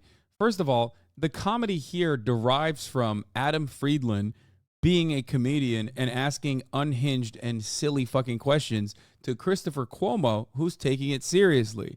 So obviously, I'm not criticizing what Adam is saying here. I'm criticizing how he took it seriously and then turned around and fucking tried to defend the Fredo thing in the funniest way possible. Are you going to vote for Joe Biden? I think... When you say he's sick, you mean that he's dying? No, I think he's awesome. Oh. He has a Corvette and stuff. When he put out that campaign video where he's like... The Corvette that he parks right by the box of classified documents he wasn't supposed to have? I guess so. But when he said, he's like, I just love my car and I love like driving fast, I was like, this guy's got the election It's very in the American. bag. People are going to eat that shit up. I don't think it's wrong that they do, by the way. I think it's very good for our leaders to identify with our interests and our passions. I think that's important. I think we've gotten away from that. They're like such a rare class. It's so much so that when it does happen, we exaggerate how good it is, like AOC. AOC with the, I was a bartender and I was this, and all of a sudden there's so much attachment to how, hey, I can identify with that, I get it, I know, that like she gets way too much love for that and not enough scrutiny of what she's actually doing in Congress. Well, you're saying people like her because she's a bartender? I think people like her for a lot of reasons, but I think one of the main attachments to her was that there was a relatability to her experience. And I think what that can do is throw you off in terms of assessing her productivity. She wins the elections. I know, but the question is why? You can win elections. She's for not good winning reasons because or she's bad a reasons. bartender. That's not, come on, that's... Do you think there were guys that were like on Tinder, like in NYC, like 8 years ago, who were like, just like turned on a TV and saw her and then they're like, I think I fucked the president. I think this chick I met 8 years ago, some guy in Bushwick, he's like, I'm pretty sure I fucked the president. That is the Bushwick accent now. Do you find AOC attractive? No, she's cute, yeah. Now, she's do cute. you find her attractive in the same way that you did in 2020 when you saw me during the pandemic? I was going through a tough time with that. And Me like, too. Not as bad as me. Really? I'd rather fuck AOC though. I don't see it as a competition. I like What is going on right now? Me too. Yeah. Me too. My daughter is a Okay, what? I don't know. I just think this is just a fading empire. It doesn't really matter at this point. But I wonder if the pillow's good. A fading empire. Yeah, of course. That's what you see us as. Yeah. Your parent. We hit a jackpot after World War II. We rebuilt Europe. Probably blew it in 1.5 generations. So the mafia. I was trying to distract from what you were vomiting out of your face. You're old. Dude, he is so. Why is he so offended at that? God, dude, old people are so funny. Like, how old is Chris Cuomo? I mean, fuck, I'm old. But he's 52 years old. God damn, he looks good for 52. Fucking hell. Older than me. You had Reagan was the president when you were a teenager, right? Yes. Okay. When I was a teenager, Bush was the president, and I fucking hated Bush. Hey, why would you ever invest that in anybody else? Because what? What is he saying? They killed 1 million people. It's wrong. That's pretty good. That's a pretty good take from. I don't understand why people don't. I don't fucking love hate and Bush I don't still. hate. Here's what I don't like about it. Okay. You know, yeah. I'm just telling you, it's an easier way to live. You're young. You I'm probably not- haven't had enough pain. I'm not gonna kill Bush, but like, come on, like they went to the UN and they made up shit to go to fucking war. It was wrong. Listen, I agree. I never accepted the yellow cake thing. I lived it in real time. I went over there in real time. I felt the backlash from the American people, one of the greatest propaganda moves in my lifetime, 25 plus years in this business. We are railing on Bush for there having been no WMDs, weapons of mass destruction. Mm-hmm. And they come up with a great spin. I forget who it was. Maybe Ari. I forget. Stop Ari questioning. No. Now I'm not going to know his name. Because of what Ari Fleischer. Thank you. They come up with the following spin. Hey, this no WMD, this yellow cake stuff, this ersatz, all that stuff. Stop saying that. You're hurting morale. The American people believed it, stopped watching the news. And you know what we started to do? I was at ABC News at the time. We stopped saying it. Bitch. We stopped saying it. Why do you listen to them? People turn you off. You will not keep saying what made them turn you off. So that's my main question, right? Okay. There are 3 8 p.m. primetime slots, right? No, but go ahead. This is your So supposition. Tucker, we all remember he was this doughy bow tie guy debating Paul Begala on CNN. Everyone's like, look at this dweeb, right? And then he got the 8 p.m. primetime slot on Fox. To what extent is it the hand fitting the glove that he is the primetime anchor on Fox during the Trump administration? Like, and there are 3 different brands. You have MSNBC, you have Fox, and these are 3 different products. And to what extent does that distract from actually the purpose of like a viable third estate? Third estate? Fourth. Fuck. That's okay. Fuck. Can Cut we run that again? Cut I that. Run it crushed again. it. Run it again. Crushed it. Run it again. I'll tell you. I'll back into the answer this way. What's the third estate? It's a very, I don't know. Nevertheless, of course, it's fitting the brand, especially and almost exclusively. And I started at Fox News, I started working for Roger Ailes. He loved you. He did love me. And I left there because I saw what it was and what I had to do to be there, and I didn't want to do that. And not that everybody at Fox is bad, but the brand is obvious. So Tucker has changed. Tucker was not always this way. Right. He is absolutely a character that resonates, but all of these guys on the right, it's transactional. Showbiz. But the problem is, that's not how the people at home are taking it. When you get people laughing, this is why I personally love comedy, and the most impressive comedy to me is where you get me to laugh at something that I shouldn't be laughing at. I love that. I love when you do it. Louis C.K. as a mocker of that. I'll try one after this. Please. Okay. Is that when you make me laugh at something that I shouldn't be laughing at, or that I don't even want to laugh at, that's genius to me. And that's okay because I know what's going on. These audiences don't know that when you're saying that Putin's actually a good guy and I'm not saying January 6th didn't really happen, It did happen. It was just really funny. So that's the danger, is that you meet these people and they believe it. And those Fox watchers are different in that they watch almost nothing else. Yeah. In cable, the amount of sampling, when I look at my minute by minutes, right? So now I'm at this startup, News Nation. But when I was at CNN, I would look at the minute by minutes, and the average watch time when we were killing it would be somewhere between 11 and 14 minutes. And every commercial, there was like a 50% reset. Let me see what Maddow's saying. Let me see what the crazies are saying on Fox. Fox viewers don't do that. What he's saying is 100% true, by the way.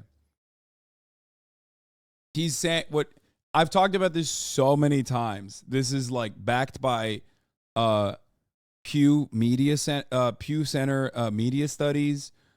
What he's talking about is 100% correct. Like, all jokes aside, while you do that here, yes, even we do it, but also that is just like a normal habit of liberal news consumers versus Republican news consumers. 94% of Republicans get all of their information from one outlet. This is another Orthodox banger. I mean, he already hating these people for converting their audience to the gambling addicts is my lifeblood. I will never stop hating. Look, we've already seen all this, okay? Anyway, it's an important thing to mention. It's an important thing to address, because that's how you understand why Republicans are the way they are. Okay?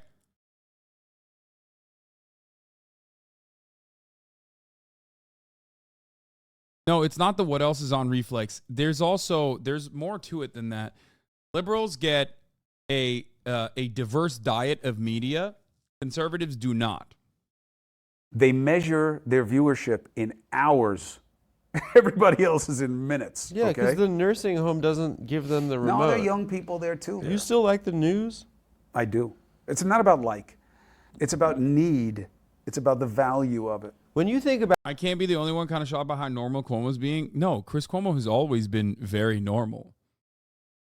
That's not surprising. If you've ever watched Chris Cuomo's broadcast, he was like on CNN. He was always seen as like the himbo. I used to make those jokes all the time. He's like one of the more normal anchors. He also used to have on Anna and Young Turks broadcasters like regularly.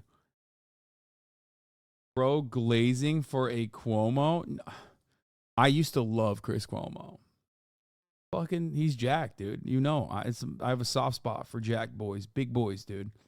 About your next chapter in your life, right?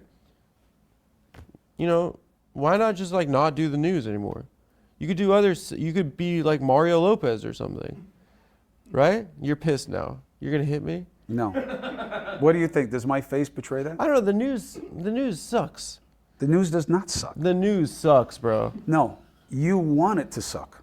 The news sucks. And the news, when you were Think he got all that muscle in 28 days? Yeah, he was on the Nautilus program. growing up, was what? Your favorite thing in the world? When was the news amazing? When they let OJ get off. That was great. That was a great day. It was the best day of my life. Were you even alive? Yeah, of course. Are you sure? I remember the Bronco chase. Look it up in Wikipedia.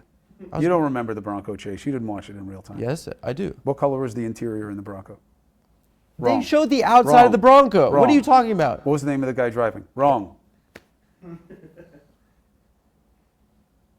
I think silence is underrated on TV. Let's try it. Of course I remember the Bronco. That was Al Collins. AC. His teammate at USC. Dude, OJ, hell of an RB1. 2,000 yards? Unreal. RB1. You dropped your ball. I mean, what is it with this chair, man? It like pickpockets you. Sorry about the chair. I'll get another one. That's all. 30 years I've had this wallet. Really? Let me see. Yeah, I carry this around with me in it. Here, I'll give you both. What is this? I love the cops. In the time I do love the cops. You don't love the police? Who keeps you safe? Who is this guy? He was a writer. He's good? No, he sucks. That's why I carry around one of his quotes in my wallet. Please give it back. Did your dad get you out a lot of traffic tickets and stuff when you were a kid? No. If I were you, I would have just been driving drunk all my entire adolescence. Really? Yeah, I would have been like, I'm the king of the world. I would have been Roger Clinton. That was so New Jersey. It's not even funny. No, he sucks. That's why I keep him around in my fucking wallet. That is the most New Jersey moment, dude. Billy Carter. You turned out great. Oh yeah, life You're a is well-adjusted, great family man. So the mafia tried to kill your dad or not? No. Why are you filibustering? Why is it made up? Why is filibustering. Okay, so what happened? Do you know what that word means? Yeah? What? You read the phone book in Congress so that black people can't vote or something? I don't know. You like that one. I don't know, some shit like that. You are very funny, but you also make me nostalgic at the same time. And not For just what? because you have the same shoes on as my 4th grade nun, but because I shit. like the vibe of this is very cabin-esque. Yeah. That's what I'm going for. Hey, what better standard of a guy who knows funny talking to people about a whole range of things than that cat? He's not that funny. He was just good at talking to people. He was good at making the other person their best version of themselves. He wasn't dropping bombs like, I've been Well, doing. you throw Wait, haymakers. I'll do one that you don't want to laugh at, but... There's zero chance you can make me laugh if I don't want to. Okay. But if you want, I'll participate. Okay. I love comedy. All right, so...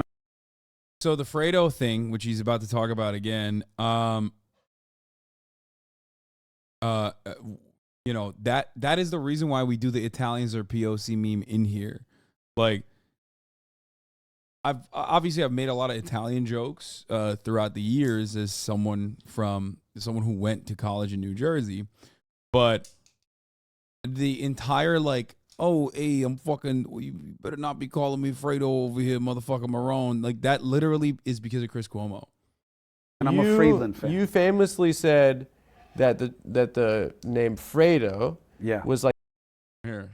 Brother, isn't that your brother? And they use it as an Italian aspersion. Any of you Italian? Are you Italian? It's a fucking insult to your people. It's an insult to your fucking people. It's like the N-word for us. Is that a cool fucking thing? You're a much more reasonable guy in person than you seem to be on television. Yeah, but if you want to play, then we'll fucking play. If you got something... Yo, fucking hey! I know that my family hasn't been here my family's been in America for a very long time, but hey, as soon as I get fucking angry over here, I will fuck you up, dude. Yo, you called that the F word, my guy. You want to say about what I do on television and say it, but don't fall into your fucking insult. Hey, listen. What? I don't want any problems. Yeah, you're going to have a big fucking call you that. You called me. That was so awesome when he literally threatened to beat up that guy. That was fire. Fredo. You know my name's not fucking Fredo. I thought your name was. You did not think my name was fucking Fredo. Don't be a liar. I thought your name was. Damn, he's backing down. My dude is like, this jabroni over here is fucking backing down when he sees a real Italian stallion over here. You know what I'm saying? Hey, no, my name is not fucking I'm gonna feed you gabagool if you don't shut the fuck up. Okay? You fucking punk ass bitch. I love this. Did you catch a new Taps with Cuomo, by the way? That shit was fucking fire. You have to be joking. There's 0% chance this person wasn't already chatting. Oh my God. This guy was in here, left for an hour, only to come back while we're in the middle of watching the fucking Taps. That's so funny. Wow, you've gotten more older in a good way. You look better now. Like the N-word for Thanks. Italians. Yes, that was a mistake. Isn't that actually just the N-word? Because I hear a lot of y'all boys saying that. It's a different word, but here's what I got wrong. You didn't laugh, but that was pretty funny. You think that was funny or not? I'd give you like a C-. No, because you were getting like, you were like, you no, thought I don't do it. I'm open. What's open. You don't see this. Italophobic, or what is it called? In this country, you had a culture of oppression that was unique to Black Americans. Yeah. But I made a mistake that is a very common mistake, which is that all pain is personal, and if it matters to you, it matters as much as anything else. And that's not true. Now we have a politics where if somebody's worried that what's happening to them is unfair, it matters more than any other unfairness anywhere else. And that's what you see in all of our politics now, which is just who's worse.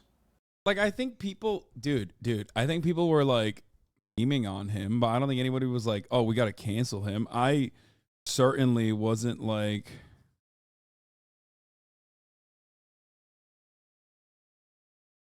I don't know. I just didn't. Damn, good explanation. What's more egregious? What's more offensive? That's not a good explanation at all. He's fucking complaining about why people were quote unquote canceling him, which they weren't, because he got popped off on Fredo and compared it to. He wasn't defending it. He was admitting he was wrong for saying it. Yeah, no, that wasn't why he got canceled. He got canceled for defending his brother. Yeah, he's sick. Are you going to vote for Joe Biden? I think. When you say he's sick, you mean that he's dying? No, I think he's all said. By interests, it's like AOC. Reasons, but I think one of the main. She wins the election. That's a NYC like. I think I fucked the president. I find that you did in 2020 when you saw me during the pandemic. I was going through a tough time with that. And me too. We watched that as part bad as me. Really? I'd rather fuck AOC though. I don't see it as a competition. I like Dua Lipa. Me too. Yeah. Me too. My daughter is a singer. I would let her. And she would sing Dua Lipa, and I love what she does. I don't know her some songs. people will say, "Oh no, too sexy, it objectifies."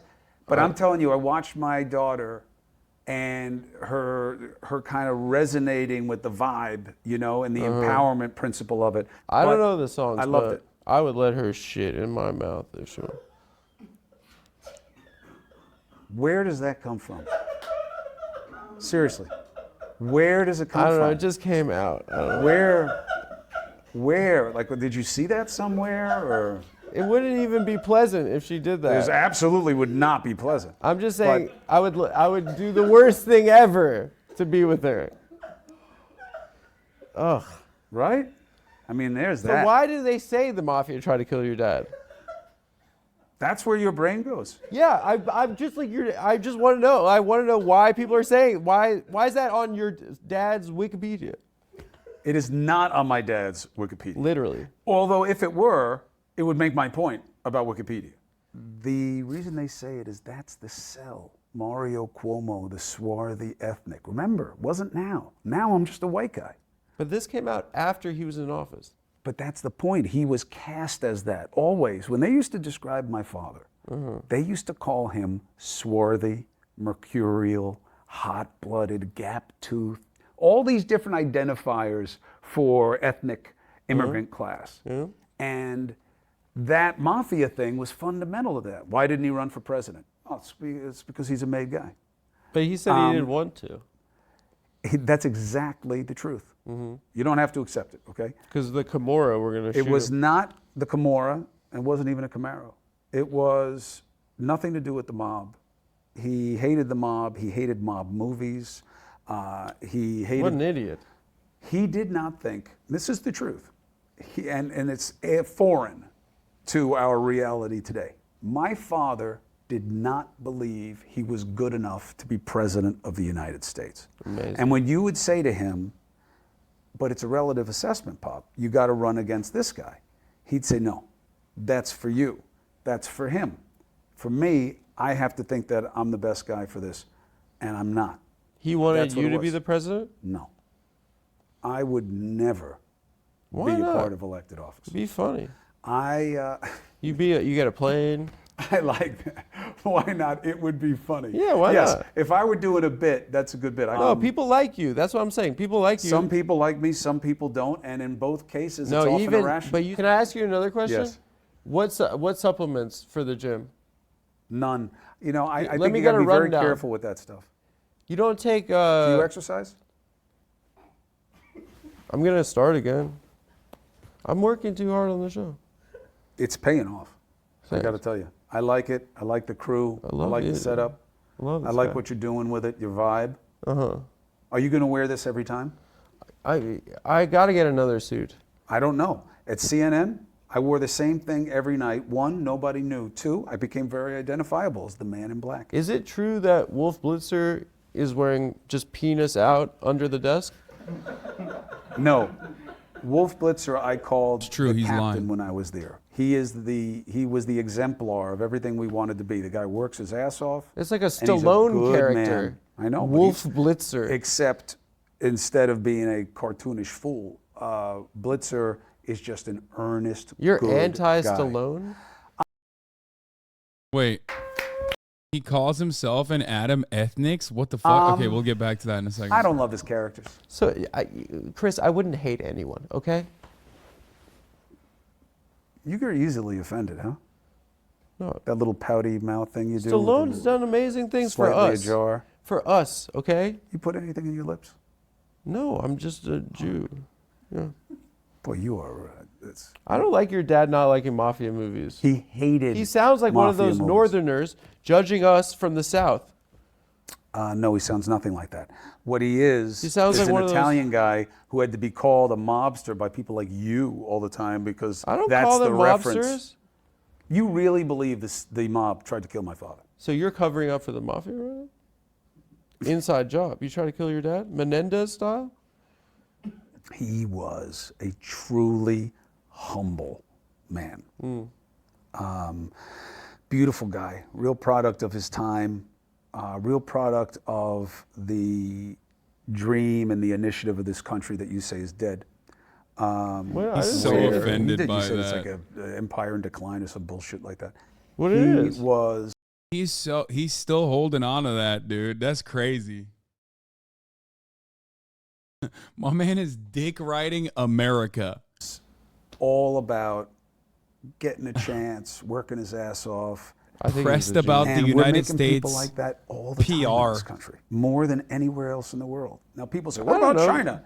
We have. That's ridiculous. We have an explosion of potential. That's in this country jingoistic every to day. say we're smarter than everyone else. Jingoistic. Just people are people. Do you know where that comes from? That word? From Jingo Unchained.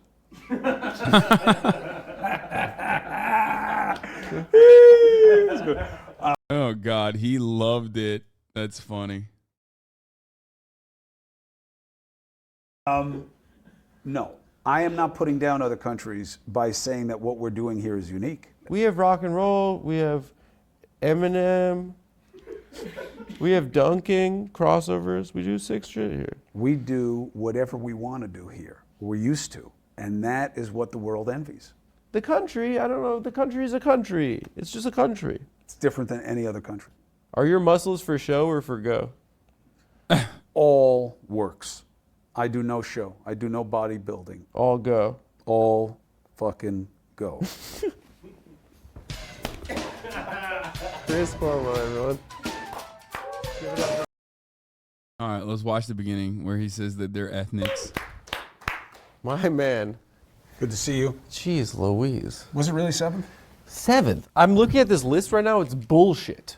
7th is bullshit. Shepard Smith, number 1. Number 1? Number 1. Lester Holt, crap. He's got a look. Jim Acosta, come on. Dogged. Great hair. Nice hair. Michael Barbaro, that worm?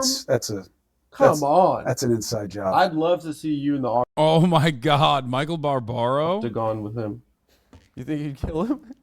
That's my first question. Would you kill Michael Barbaro from the New York Times? No. Try to keep that negativity out. Have you ever done Brazilian Jiu-Jitsu? Yeah, for a long time. You've trained? Yeah, I could really fuck you up if I wanted to. I feel that way.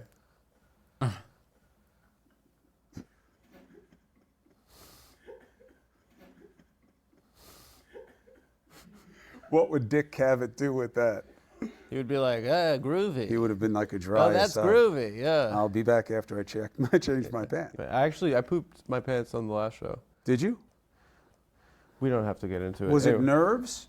Why are we talking about this right now? Any type of gastric distress, ethnics will discuss it as long as they'll discuss anything. I'm surprised we haven't discussed 4 different remedies already. What do you do? The bismuth. Oh, the bismuth? It's called Pepto-Bismol. It's pink, but know. it turns everything black. I thought you were a newsman, not a scientist. Next. I guess I'm just feeling insecure about my body right now. Because of the I feel like thing? in the wide right now, it probably looks like Rock Hudson is sitting next to Fran Lebowitz. I'm a big fan of Leibowitz, by the way. Really? Great eye. Ethnics, he's saying like he's just not a wasp. Like he's not like cut from the English cloth. Like he's not English. That's it. I mean, it's a joke also. He's just fucking joking. Great eye? Oh, for arts or? Yes, Adam. You've met a lot of people? That's the job, brother. It's not the job. I mean, like you came from a political family. You know, so here's the good thing about that. There are many good things. You meet people outside of this setting. So you meet them pretty much as they are. For instance, we just lost Harry Belafonte. Yeah. I know Harry Belafonte as, not just the singer, performer, advocate, but just the guy who loved my father, had like an odd connection to all things Italian, and would joke with my father about it all the time. My father loved him and revered him. So I got to know him that way. I became friends with his son, David, who was like a big brother to me. So I didn't know Harry. I only interviewed him once. That was the only time I really talked to him in character that way, although he was completely authentic. Were you in character? Is that what you were saying? No. The idea of having no shtick, I have no shtick. But to some extent, you're doing the news on TV every night. But that's the mistake. One of the things I like about what you're doing with this is there's an authenticity to it. Sure, you say, oh, it's Cavett-esque, but that's what made Dick, to succeed with that name. Even back then, it wasn't a great nickname to have. Really? But the openness of just letting things be what they are is very unusual in our world. What's the pathology behind a guy that chooses penis as his name? Very secure? Or really hates himself. You think Nixon was a good guy? Good guy is an odd judgment. There are many people who did think he was a very good guy. Don't you think like it is kind of par for the course of a political campaign? I'm not defending Nixon. Breaking into into other people's offices? It sounds like offices? Something they always do. No. But I do know why you suspect that. Of course they spy on each other. Bill Belichick did it. So we go from the presidency to the Patriot. What the fuck? Bill Belichick did it. Kind of. Yeah, no. Your father was in the pirate system in 1952? My father was a hell of a baseball player. Center fielder. He was a center fielder. The highest We covered the Iraq thing. Recruit the year that they drafted him. Mickey Mantle used to tell a funny story. Mickey used to say it was the worst decision in baseball history that it's actually okay, let me explain something here. I am legitimately surprised at like how low-key good of an interviewer Adam Friedland is. Like it's shocking in many ways. It's also even more shocking that this podcast has basically fucking, over the course of 6 years, evolved into this. Like it went from like, dick jokes and cum jokes and like, oh, I'm gay lol jokes to this, which is wild. they gave Mario Cuomo a bigger signing bonus than Mickey Mantle the next year. Why did he get such a big signing bonus? He had a ton of potential. He was really fast. 5 tools. He was a 5-tool player, and he was fast and strong. But he got clobbered. He got hit. Glazing won't get you on the show, bud. Yeah, good. Then I'll keep glazing. Okay. It's a little more complicated. They did not wear batting helmets then. Idiots. And he did get hit, and he'd been hit in the outfield by a bottle someone had thrown. So his already anti-Italian kind of thing, no? Yeah, just I don't know, anti that center fielder. But My mother, they were dating. He gets hurt. It's not like now where everybody is a nanosecond away from each other. She doesn't hear from my father. She suspects. Gun to your head in a video game. Name the 5 tools of a baseball player, brother. I have no fucking clue, bitch. I don't know. Yo, they were, dude. I was talking to a couple friends of mine, normies, about like bases, right? And one of my friends, I guess like it was weird that we're like adults, but he was like, "Oh, I got to second base," and we were describing like second base, third base. I didn't know how many fucking bases there were in baseball. I thought there was a 5th base. Like, I didn't even know how many fucking bases there are in baseball.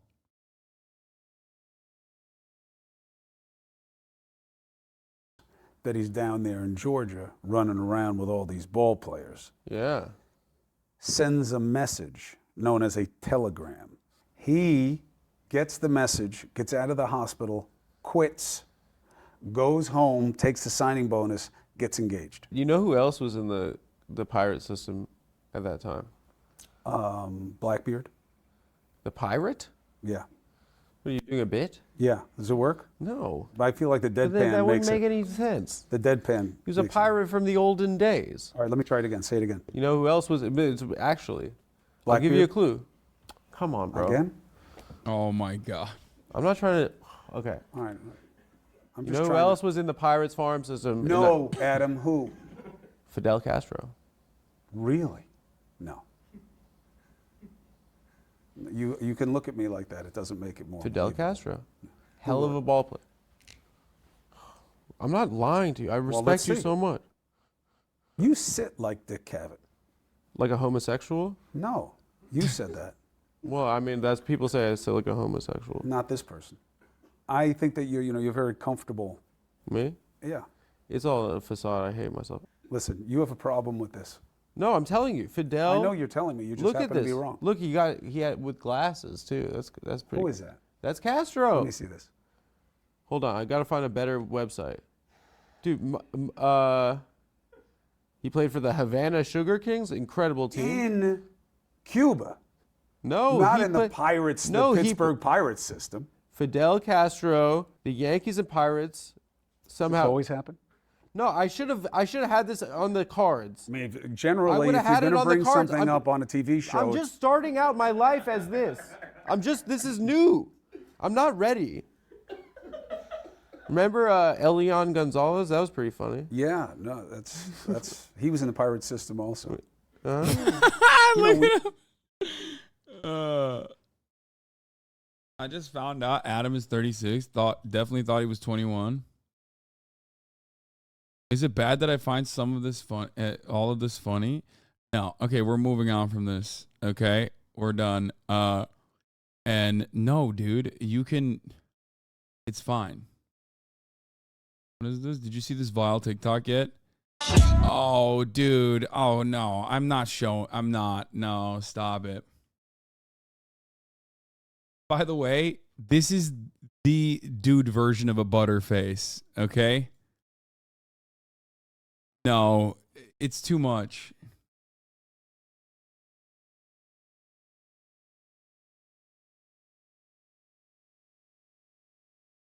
It's too much. What are your thoughts on this man's Rizz?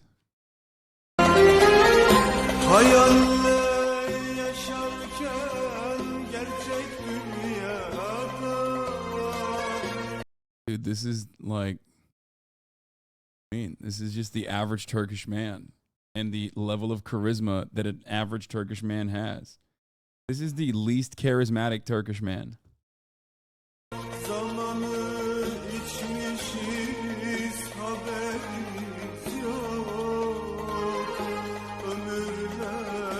God damn, I shouldn't have shown you this. Everyone's pregnant now. Literally everyone's pregnant.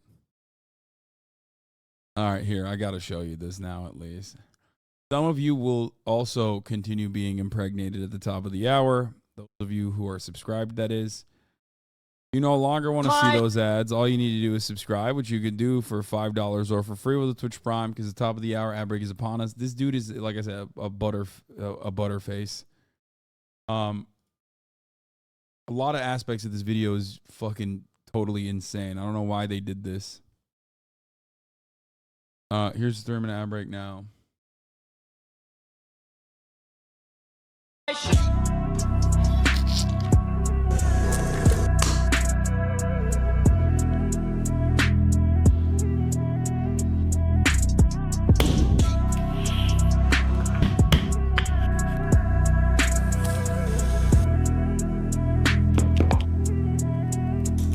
In one of his vids, he actually fucks, though.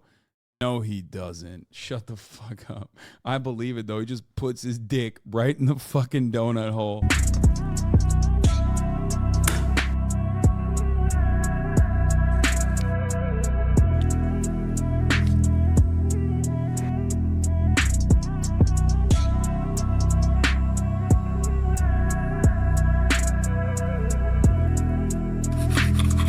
The worst part about it is it looks so good. Like the donut looks so fire. Holy fuck. But my man is out of control. There is no reason that he needed to do all of this shit. That's why I say he's a butterface. Fucked up. Apparently protesters have shut down the entrance of Dodger Stadium because it's Pride Night. Wait, really? Yeah, that's a big L for those guys, for the record. It's just like, it's only going to make people hate them more. Fuck those guys.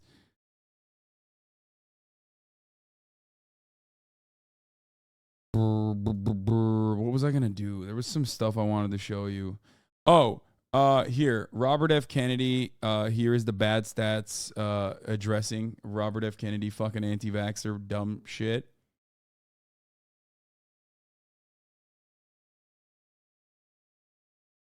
But also this, Joe Brandon had another one. Because a federally licensed gun dealer is required. Because a federally licensed gun dealer is required by law to run background checks on those he's selling a weapon to. And in most cities, down in Philadelphia and New York, areas I know well, like up here, you'd see a truck pull to the curb, and selling weapons, selling guns, selling AR-15, selling weapons. Well, guess what? You do that now, you go to jail. Because a federally licensed... That truck, the CIA, the ATF, more like it.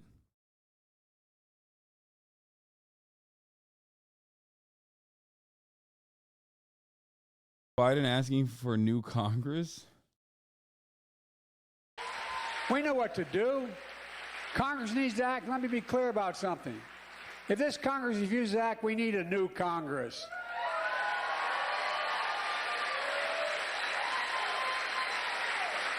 And we need states to act as well. Not every state has a governor as competent as Governor Lamont, and I mean that. But they can do a lot more. Look what the gov has done here in this state. Less than 2 weeks ago here in Connecticut, Governor Lamont signed a bipartisan legislation with more than a dozen measures to improve gun safety.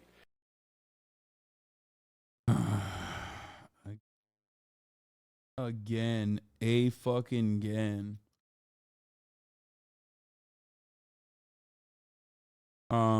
let's look at.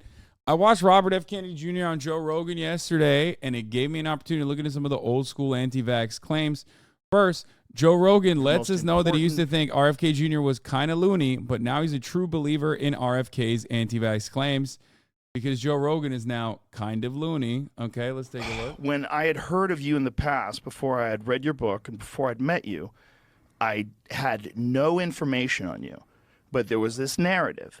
And this narrative was you were anti-vax and you believed in pseudoscience and you were kind of loony.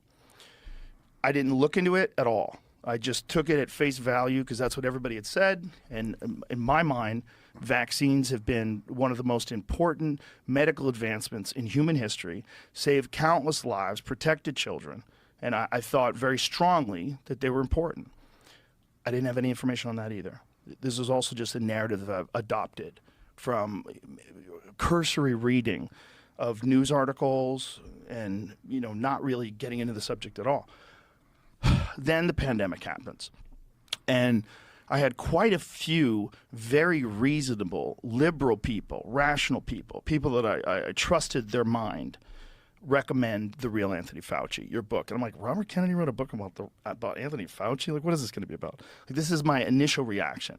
You've got this, what I perceive to be a kind of fringy thinking, you know, almost conspiracy theorist type person that's not based in fact with their argument.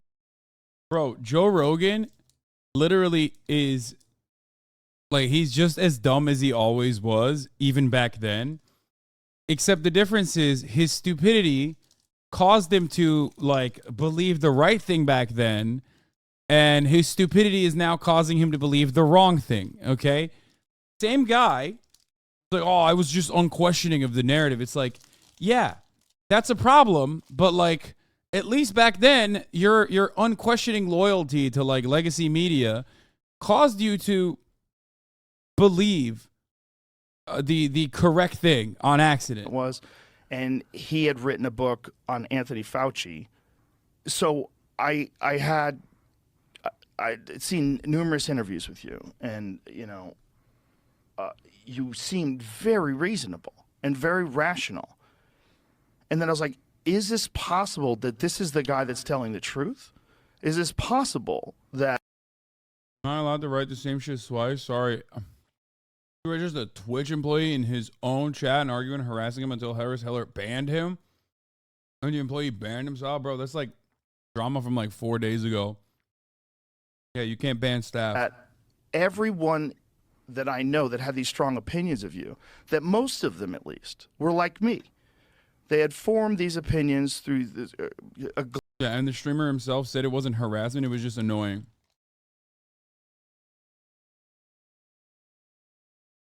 What do you mean? Believing legacy media is the right thing?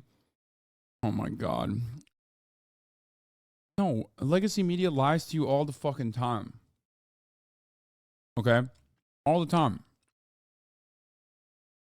The difference is he had no critical thinking skills back then, and he has no critical thinking skills now.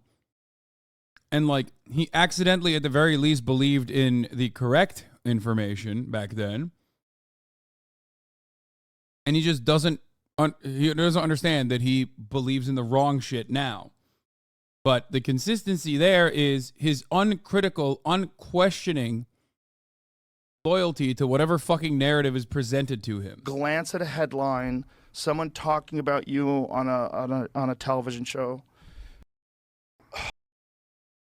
Before getting into the vaccine stuff, did you know RFK Jr. also believes that cell phones and Wi-Fi give you cancer, damage your mitochondria, and give you a leaky brain? That's the kind of guy we're dealing with. Wi-Fi radiation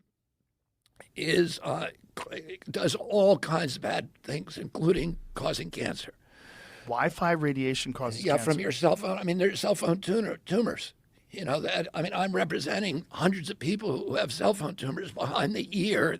It's always on the ear that you favor with your cell phone. Oh, and, you know, we have the science. So if anybody lets us in front of a jury, it will be over. You know, so what is the number? Because a lot of people use there's cell a lot of people with it. They're glioblastomas. That's the kind of cancers that they get. But cancer's not the worst thing. They also, you know, it opens up, Wi-Fi radiation opens up your blood-brain barrier. Wi-Fi radiation seems real. Joe's initially skeptical, but does a rigorous fact-checking by having Jamie pull up a website by crackpot.org that works with RFK Jr., Environmental Health Trust, which repeats the same claims. Joe's convinced. We got to get rid of Wi-Fi is doing to us, since it's everywhere, and since everyone's experiencing, including you. What do you think it's doing to us? I think it degrades your mitochondria, and it, you know, opens your blood-brain barrier. Do you see anything online of how it could open up your blood-brain barrier? I don't know about how, but that it does. I found an article. I was trying to find the validity of it, but it has a statement on here. Damage the blood-brain barrier. Radio frequency radiation exposure has been shown to affect the permeability of the blood-brain barrier, as well as altering the expression of microRNA within the brain, which researchers state could lead to adverse effects such as neurodegenerative disease. Whoa.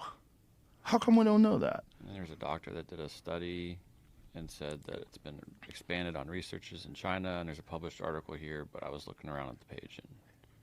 And they call it leaky brain. The findings. Whoa. Pull that shit up, Jamie. Jamie, what the fuck are you pulling up, dog? You're supposed to be the normal guy. Bullshit. I know the people who did research on opening the BBB using microbubbles and RF. That's not Wi-Fi. And you can't do it without microbubbles. What? RF using microbubbles can open the BBB, not Wi-Fi, and not without microbubbles? Bro, I don't even know what the fuck you're saying right now, Fizz. I trust him. He's got a PhD, but I have no idea. You might as well be speaking a different language right now. Oh, the blood-brain barrier. Things were followed by suppression, misinformation, and a shutdown of government-funded research in the United States. It's the same play. Oh, we got to get rid of Wi-Fi. Dude.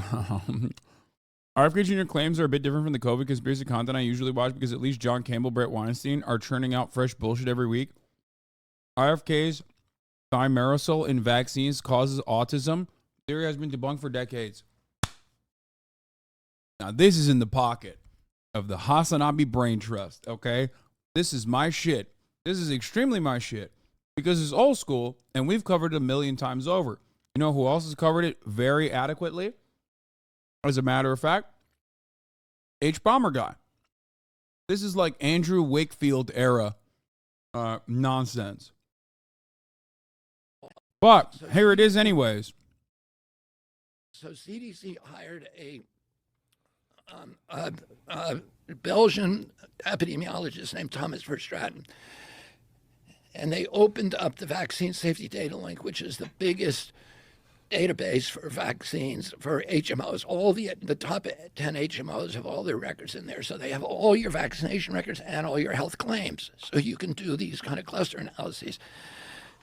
And Verstraeten went in there and he looked at one thing. He looked at children who got the hepatitis B vaccine within their first month of life and compared those health outcomes in children who did not. In other words, children who got it after 30 days or didn't get it at all. That was the second cohort.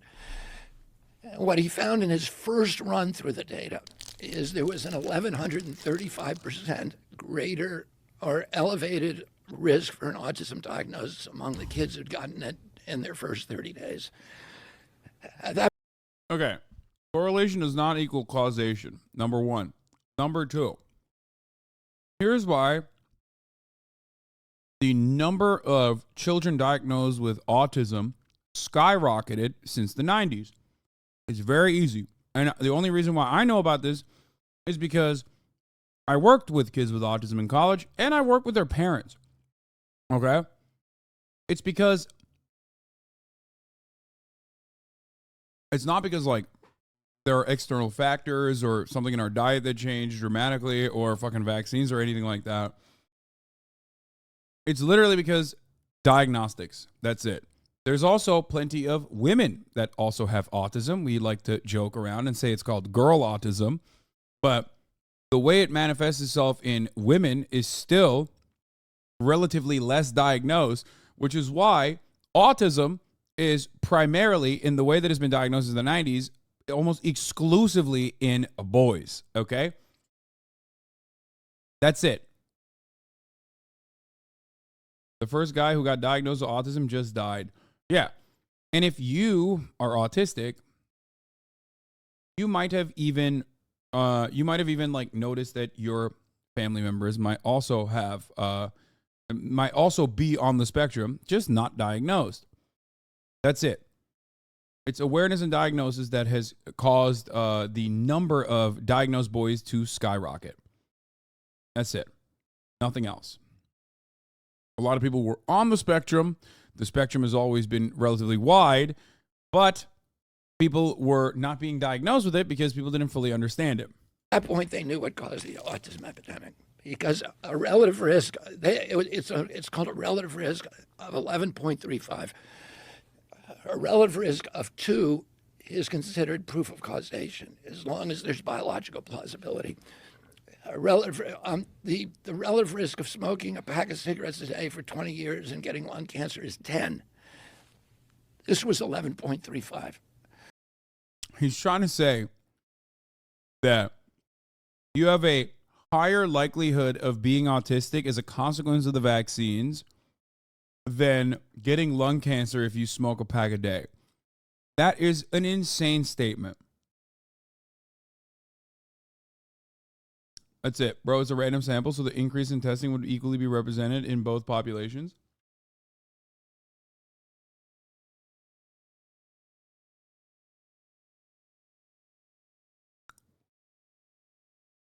Motherfucker sounds like he breathes anything but air. He has like a lung, or he has a vocal cord condition. Anyway, let's continue. And then he nefariously conspired at a conference called Simpsonwood to cover it up, and they would have gotten away with it too if RFK Jr. hadn't exposed them by publishing the transcript of the meeting. Throughout the industry, this, as people heard about this study, the CDC wanted to do a meeting with all of the big pangerums of the industry.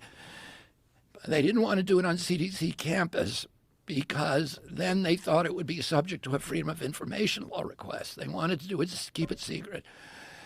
So they found this retreat center, a Methodist retreat center in Norcross, Georgia, called Simpsonwood, and they assembled, I think there was 72 people there, and they were from the WHO, CDC, NIH, FDA,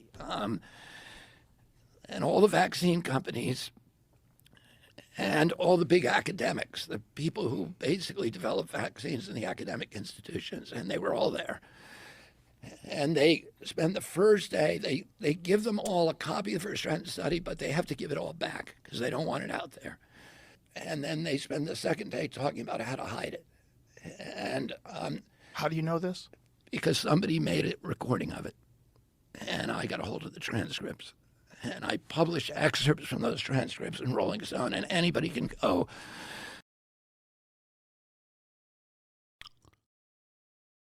Here is Gorskin's article from a decade ago going over these claims in detail. In summary, A, no, the verse state and study doesn't show that. And B, RFK's evidence for the grand conspiracy at Simpsonwood is one out of context quote. The general theme with all of RFK Jr.'s scientific claims are A, he takes correlations and observational studies, especially pre-controlling for confounders, to be conclusive evidence of causation. B, he ignores studies that show he is wrong or claims they are fraudulent. If you actually look up the studies he mentions, it's trivial to find how he absurdly misrepresents them. E.g., he claims the Burbacher study shows thimerosal only appears to be processed out of your bloodstream because it's accumulating in your brain. And then an NIH actually. So anti-vaxxers ultimately engage in, how are these motherfuckers on Rogan, but you're not? I mean, he's running for president. And he's like directly in the pocket of Joe Rogan and his interests. Like, Joe Rogan has been a delusional anti-vaxxer. Remember the ivermectin arc, which, by the way, they will 100% talk about. He's looking for motherfuckers who agree with him. So that's it. That's the thing. I think it's really interesting, though, that Joe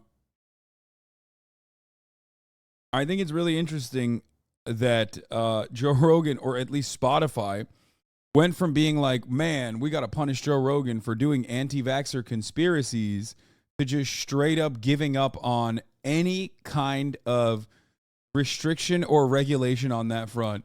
They were like, all right, everybody shut the fuck up about anti-vaxxer stuff, so who cares? Nobody cares anymore. Actually then commissioned a study. And because at that point, they were really trying to figure out, whether this was dangerous. And they commissioned a very famous scientist called Thomas Burbacher up at the University of Washington, Seattle, to do a study with monkeys, with macaques. And he did the same study Picciero did, but he did something you can't do with children, which he then killed the monkeys. And then he looked for the mercury. And what he found was the mercury, yes, it left their blood immediately. The ethyl mercury from the vaccines was gone from their blood in a week. The methyl mercury from the tuna fish was there 2 months later. But when he... Oh, God. When he clears his throat, I'm like, oh, finally. Nope. sacrificed the monkeys and did postmortems, he found that the mercury had not left their body. Instead, the reason it was disappearing from their blood is because ethylmercury crosses the blood-brain barrier much easier than methylmercury. The ethylmercury from the vaccines was going directly to the brains of these animals, and it was lodging there and causing severe inflammation.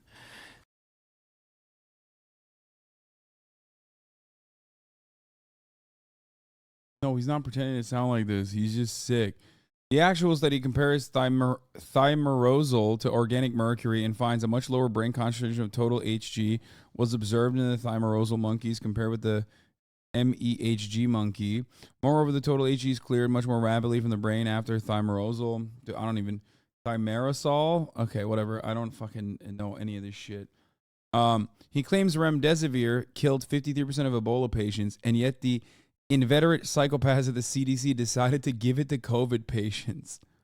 Africa, in 2019, so right before the pandemic, Fauci had remdesivir in an Ebola trial with 4 other drugs in Africa, and the IRB, the safety panel, that you have to have a safety panel it's called the Institutional Review Board for every clinical trial.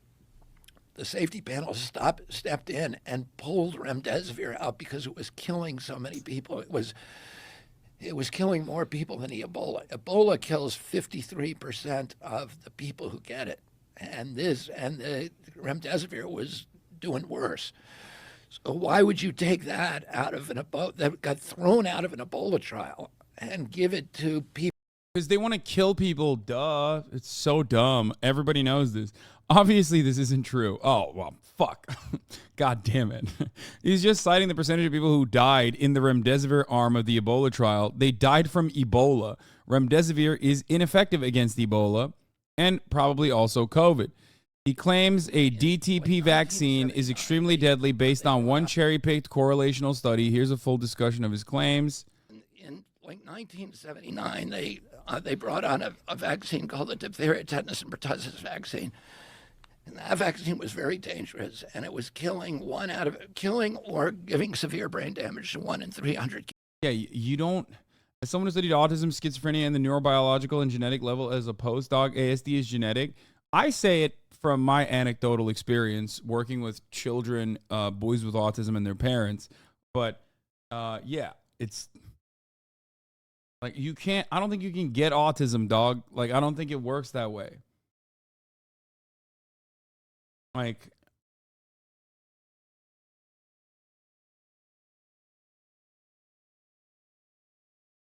yeah.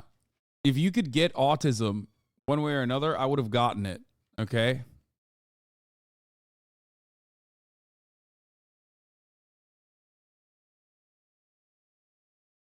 My hairline kind of sussy right now. By that. Did get it silly. Yes, and it was pulled in the United States. Listen, we've done studies on me having autism. It was pulled in Europe, but Bill Gates still gives it to 161 million African children every year. The same vaccine? The same vaccine, and to South Asian kids. And I'll tell you, we now know what that does. As it turns out, they had 30 years of data where half the kids were vaccinated and half the kids were not between 2 months and 5 months of age. So it was a perfect natural experiment. And they went in there and they looked at it. They looked at 30 years of data and they found that girls who got that vaccine, the DTP vaccine, were 10 times more likely to die over the next 3 months than children who did not. And they weren't dying of diphtheria, tetanus, and pertussis. They were protected against those by the vaccine. They were dying of anemia and bilharzia and malaria. Bro, God, I don't want to be ableist so bad, but it's so fucking hard. It's so hard, bro. It's like you're talking about kids dying. You're dying. You're literally dying while you're trying to talk about kids dying, man. It's so fucking hard for me to be like, dude, what you don't seem to be describing a clean bill of health. He thinks AZT, the first antiretroviral for HIV, was highly lethal and just pushed by Big Pharma for profit. No, AZT monotherapy was highly suboptimal, and early dose levels were too high, but it still was better than nothing. Eventually, we get into COVID and COVID vaccine conspiracies. They're all perfectly familiar. Ivermectin was suppressed so the vaccines could get emergency use authorization. They had to discredit. The funniest part about this always is like, why? Okay? Why? What is the purpose of the government like mass vaccinating and like killing gigantic swaths of the population? What is the reason? And if your goal is like, oh man, it's because like Big Pharma's going to make money, it's so stupid, because why are they making money that way? Why are they making money that way? They already make money by fucking, this is why I love certain pharmaceutical conspiracies, ones that make sense. Like, oh, they have a vaccine for cancer, but they just won't reveal it to you because the treatments are more expensive. Or same with like HIV, AIDS, you know what I mean? It's like not PrEP, but there's actually a way to like perfectly cure it, which ironically, the rDNA stuff, like the same type of vaccine research that came from COVID actually is currently being utilized to potentially, cure HIV, AIDS. The mRNA, I said rDNA, sorry, mRNA vaccines. God, I'm getting, you can get autism from, not autism, but maybe you can get stupid at least from fucking listening to this guy.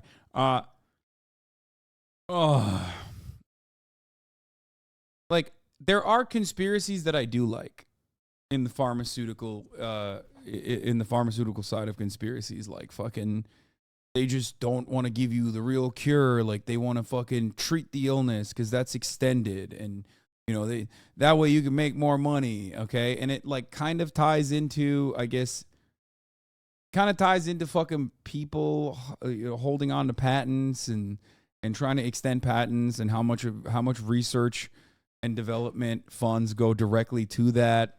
So that kind of stuff is fun. But like when you say like they're trying to kill everyone they can like forcibly inoculate, it's fucking stupid.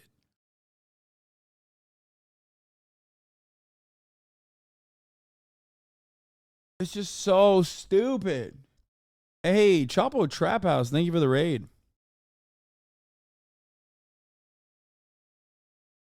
Credit ivermectin because because there's a federal law. The federal law, the emergency use authorization statute, says that you cannot issue an emergency use authorization to a vaccine if there is an existing medication that has been approved for any purpose that is demonstrated effective against the target illness.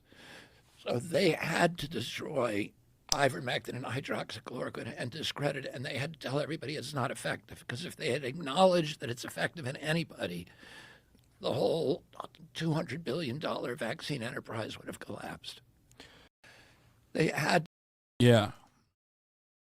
I love this theory because it's so iconically convoluted. The FDA organized the conspiracies of hundreds of scientists to run fake, intentionally underpowered clinical trials internationally, by the way. Not just intentionally, but also internationally, there were clinical trials being run that also had the identical fucking results, weirdly enough. Because it's always like, that's why like conspiracies are always so fucking awesome. Because it's just like, when they were talking about COVID deaths being fake, you had to get every single doctor and nurse to be on board with this global international conspiracy where they were intentionally increasing COVID death numbers, which literally led to shutdowns, which included shutting down certain wings of the hospitals that made them actual money in profit-seeking healthcare industries in countries like the United States. And it also happened in places in OECD nations where they already have socialized medicine. So like even on the capitalist side, they shut down hospitals and shut down elective surgeries, which is how they made the money. It's like the biggest moneymaker for the hospitals. But also, so that's weird. So there's no profit incentive on that front, even in a capitalist country. But also, what about all the other countries where there are, where there's socialized medicine? Even then, they were like, no, they were all in on it. They were all lying. They were all collectively lying about COVID deaths.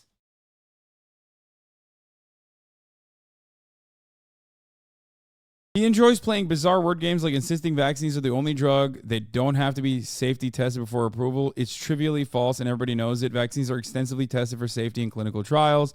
If pressed on it, he would probably move the goalpost to insist that all of the post-marketing surveillance done to detect rare adverse vaccine effects should be done before approval, which is impossible. He favors a popular make ridiculous extrapolations about all-cause mortality from the initial clinical trials approach. Also, here's the other thing.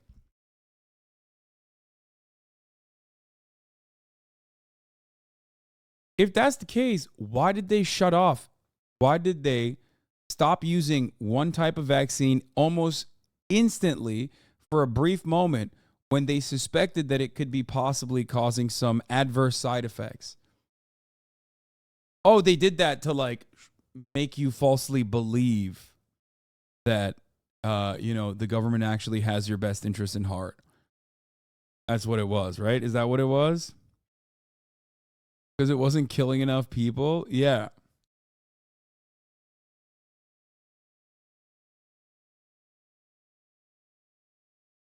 That's the old double bluff. Yep. Vaccine conspiracy theories just completely disregard the fact that there's hundreds of thousands of regular researchers that pour their entire lives into understanding these things. Yes. And not only that, but also, like, billions of people got this vaccine, man. What happened? They say so many unhinged shit that never comes to fruition. Like, we were all supposed to die. And that literally never happened. And then we just like kind of forgot. There were millions of Americans who quite literally believed that half of the country was going to die. Okay? That's the kind of environment, that's the kind of mental space that we were existing in.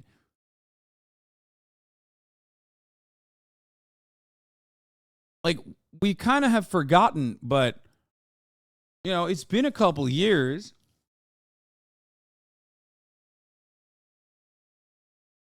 And they kept pushing the death number back. Like, they were like, oh, you're going to die in a month.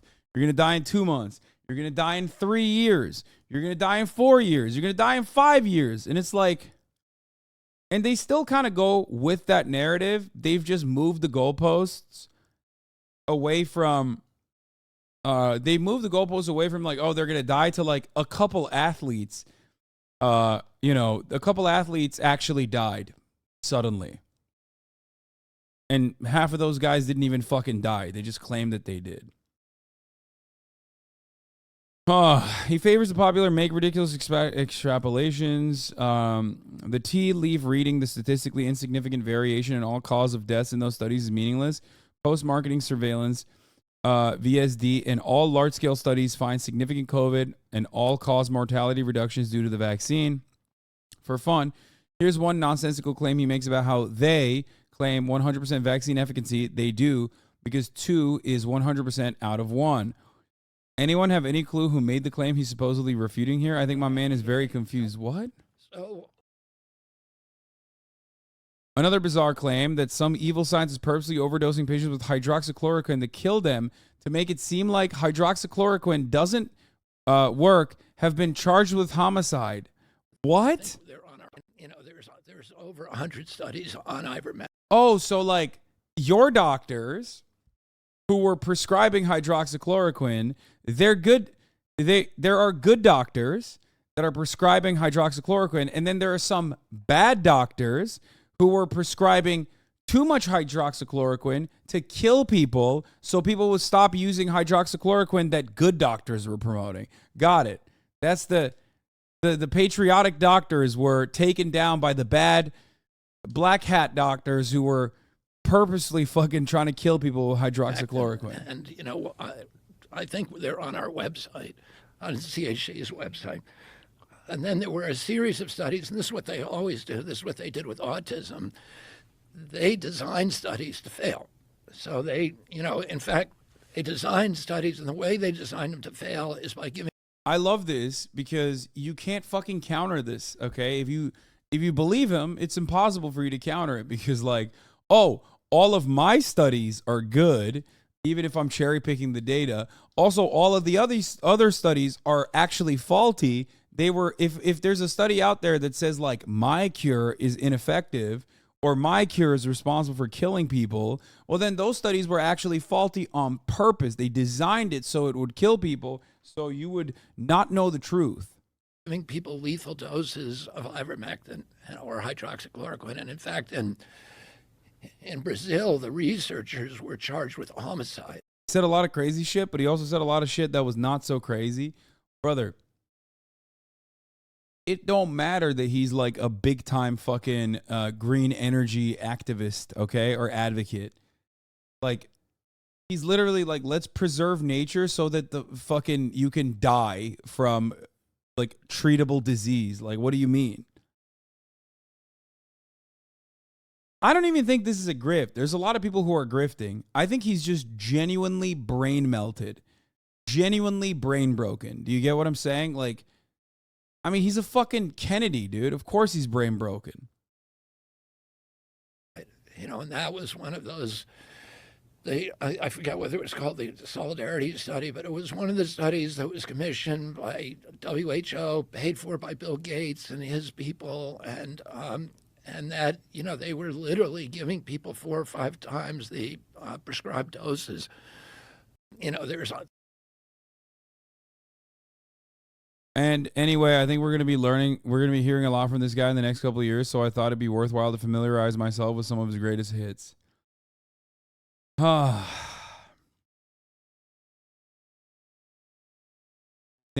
RFK is a 38-month subscriber. Nice. When I was in Congress, I remember, Hillary had the emails with the classified, and my view was, well, gee, as a naval officer, if I would have taken classified to my apartment, I would have been court-martialed in a New York minute. And yet they seem to not care about that. And is there a different standard for a Democrat Secretary of State versus a former Republican president? I think there needs to be one standard of justice in this country. Wait a minute. No, he's not. He's not cucked. He's not defending Trump there. He's actually snarkily trying to, oh God, a New York minute. He's actually trying to snarkily attack Trump and Clinton by saying, no, both of them need to go to jail, is what he's trying to say.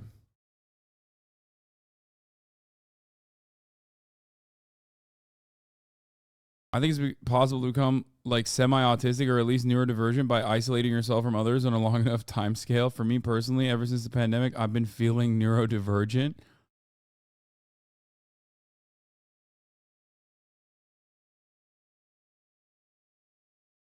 I mean,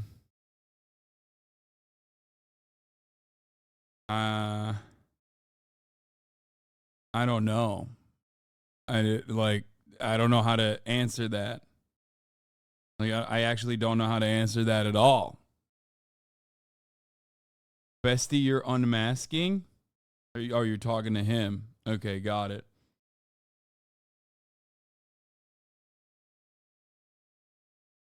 Take your mental health seriously. You were going through some shit chatter? Yeah. Okay. Let's move on from this. Stopping criminals not illegal. I will throw up if I watch a fucking Ben Shabibo thing, okay?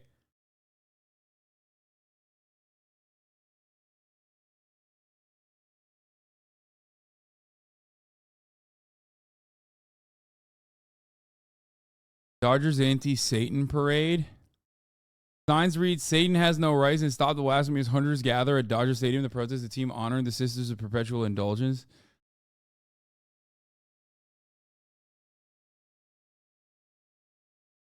I don't know what to say to these motherfuckers, okay? I don't even want to cover this anymore. All right, let's watch something fun. I'm done. I can't do this. Let's watch something fucking blindfolded. What type of poly are you? I have limited capacity for another like capital R relationship, but Too late. I gotcha. Did we both? Nope, we both did not. Oh, oh my goodness. Welcome to The Button, a speed dating show. When the button lights up red, either player may press it and swap out their date for a new person. Get out of here. If 2 people can last on a date for 10 minutes, they win an all expenses paid second date. This is The Button. Okay. Should we try and like shake hands? Where are you?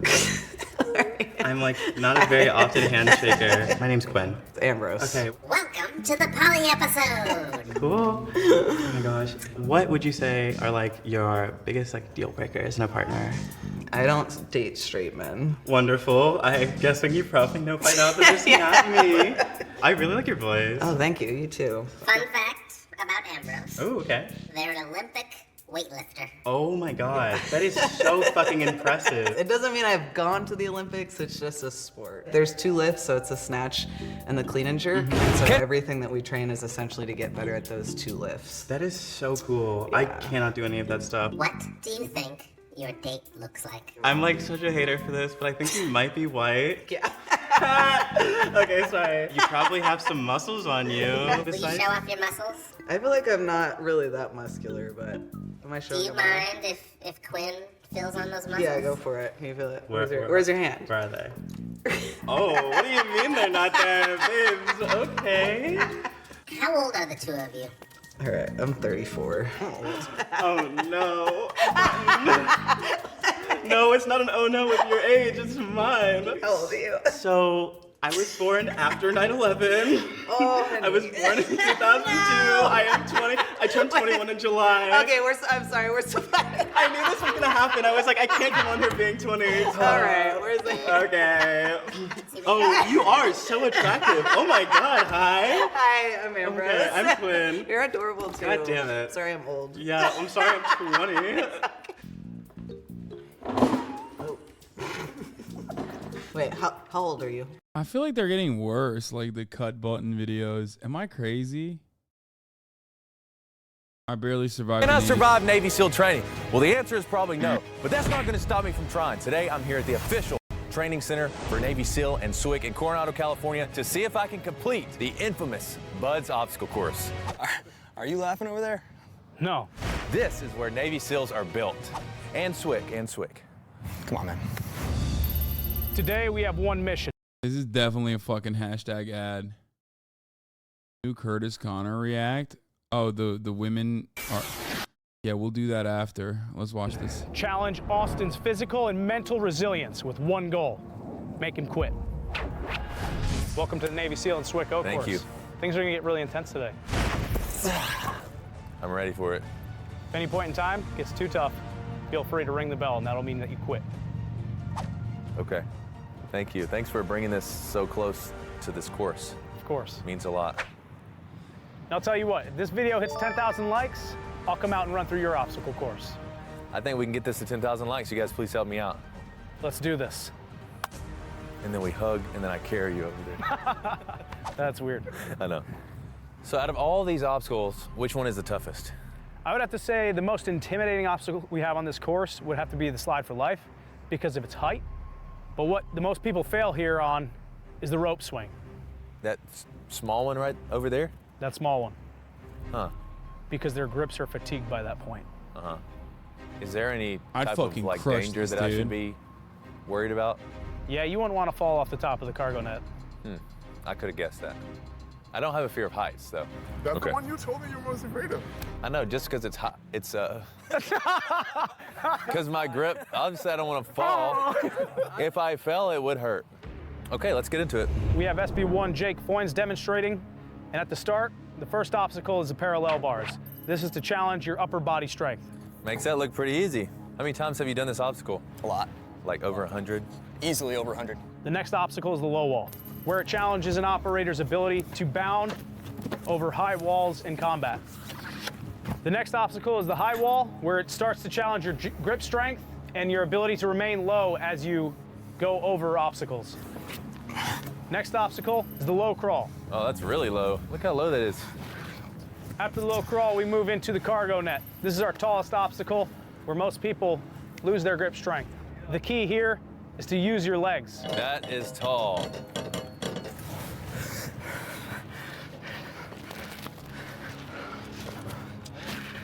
After you finish the cargo net, you move to the balance logs. I think it's self-explanatory what it teaches. Balance? Balance. Okay. Look at that. Hoo-yah, logs. Hoo-yah! Logs. Next obstacle we have here is the transfer rope.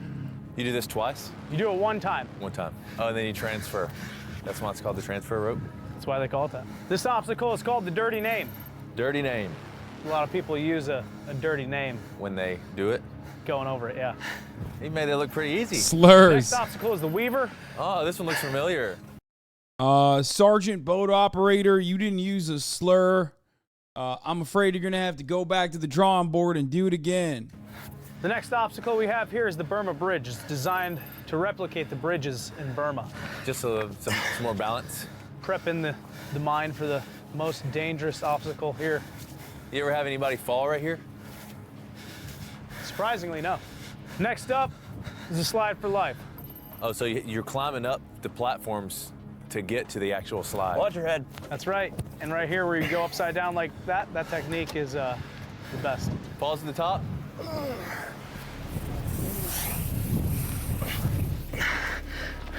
What the fuck? Why did they jump cut there? What happened to the guy? Wait a minute.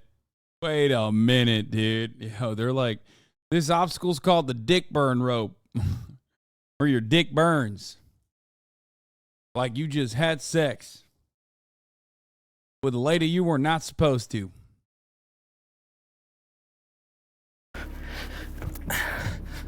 That was pretty quick. Next obstacle is the rope swing, and this is the one I was telling you gets most people.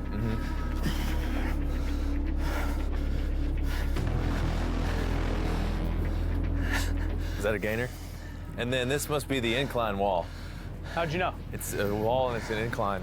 Oh, plus the sign's there too. You ever get any splinters? Every now and again. Every now and again? Yeah.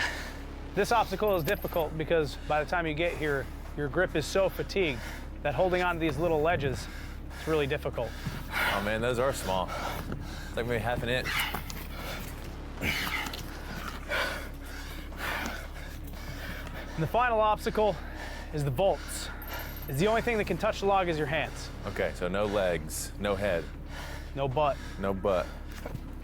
And the last three, you gotta say, hoo-yah, O course. And at the finish, touch a sign, hoo-yah, O course, 50 push-ups. Is that something y'all really do, or you just it is?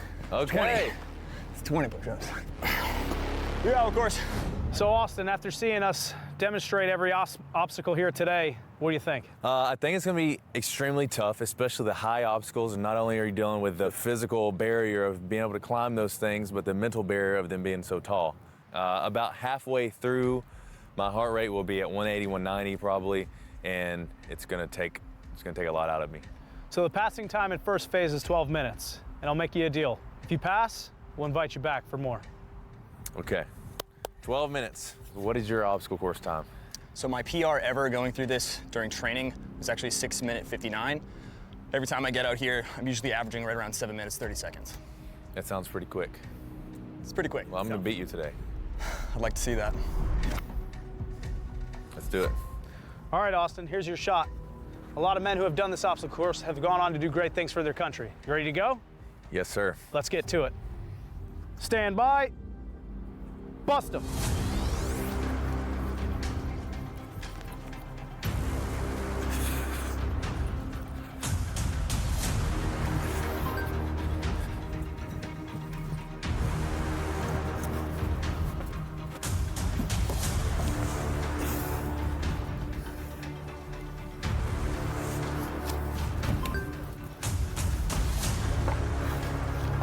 Drop with your legs.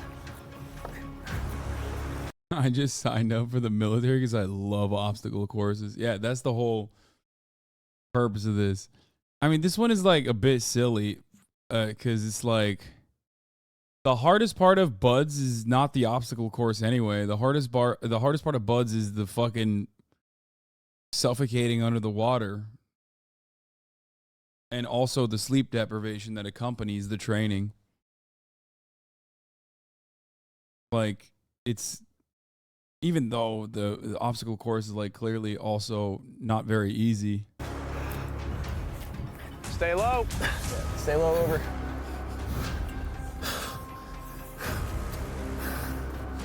Dead hang on the rope and then slide down. There you go. Easy now. There you go.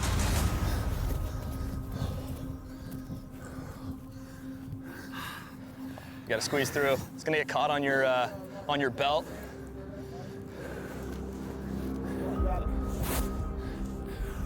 It's gonna get caught in your belt. Make sure you hit it over your belt. There you go. You're good. My booty's too big. There you go. Slow and steady, a lot of leg drive.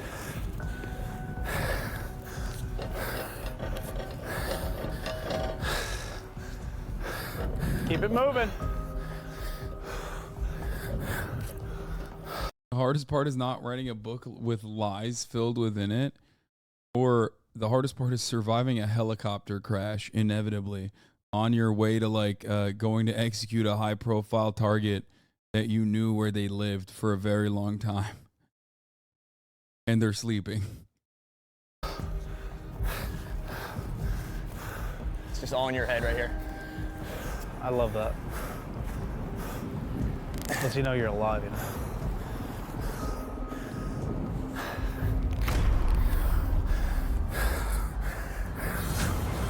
Nice and smooth. You're at 3 minutes and 30 seconds.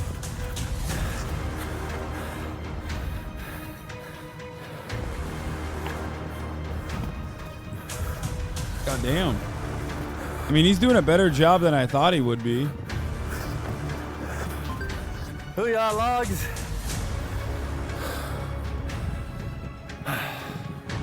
Keep it moving. Let's go, brother. Big bound here.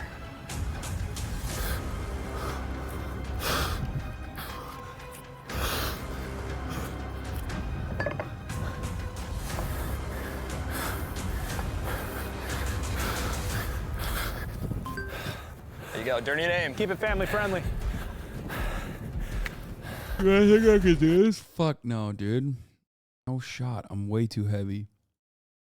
I don't have enough grip strength. Or endurance, really. Family friendly. All confidence here, let's go. Get over. There you go.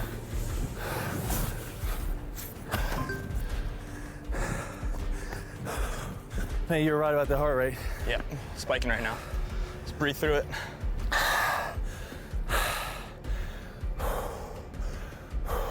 Keep it moving. 5 minutes. You got it. Push through, brother.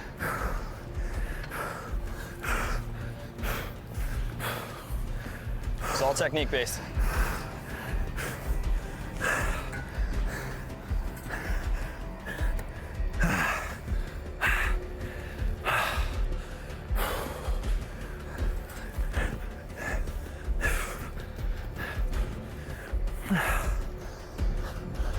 It's kind of wild how these dudes get so incredibly out of shape once they're no longer in the military.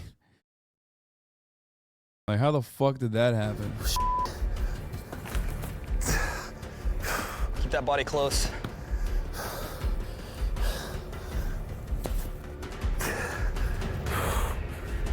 Almost there. Come on. Nice work. Nice job. Dig deep. He ain't making it through that. No shot.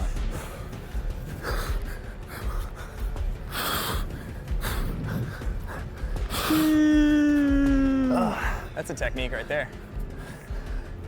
There you go. Come on, get up. I probably made that a lot harder than what it should have been. I like to just step on those big knots, just take big strides. Look to the end.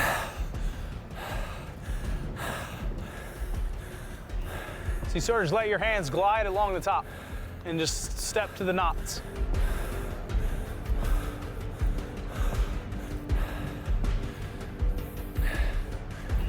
I've also wondered the same thing about cops. Why are the majority of them always fat law? Okay, cops don't do buds. Most of the military doesn't even do like this kind of Navy SEAL obstacle courses. This is a very advanced obstacle course, I would say. Cops don't do shit, dude. Hand over hand, get a good bite here. There you go. 8:30. Keep it moving.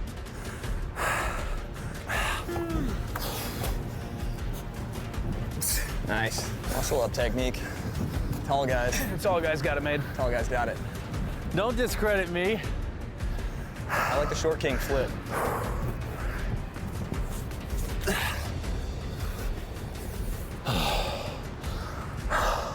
Push through, man. Yeah. But a cop would perish after looking at this obstacle course.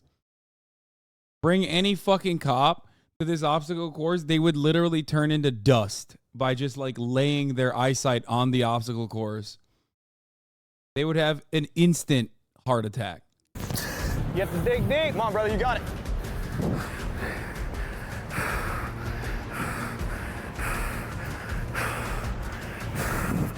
Let's go, put out, brother. Oh, damn, he's Halfway not there, doing don't the give up dick now. burn. Think you're gonna make it. Why didn't he do the dick burn?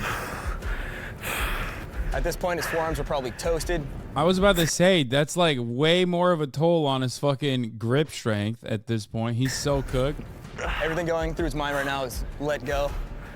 This requires a lot of mental toughness, especially these last 10 feet. It's just a matter of putting out and not giving up. Break through those mental barriers. This is the separation. Just touch the pole and Touch you're the done. pole? Yep. Good boy. This takes a lot of souls.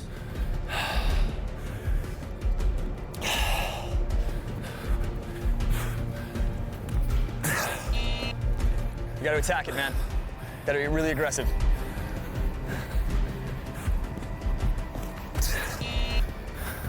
You get 3 attempts. You're right, I can't even grab that rope. My hands are destroyed. Keep your hands at chin level. Chin level, run through. Stand up. 3 times you fail. Keep going though. You gotta finish this. Finish what you started. You gotta sprint through too. Sprint. There it is. Nice job. Yeah, he didn't do the dick burn technique, so it fucking cooked it. The rest of this obstacle course, he's not gonna get shit done.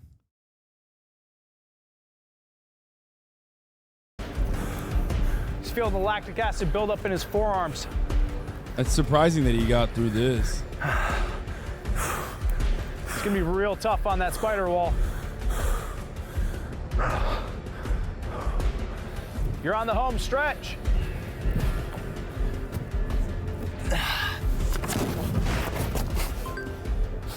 You got a splinter? Nah. Knees high, high knees. Home stretch. He's not gonna be able to do this, I don't think. You got this. Oh, that doesn't feel good. Shake it out. A lot of feet, flat feet on the wall.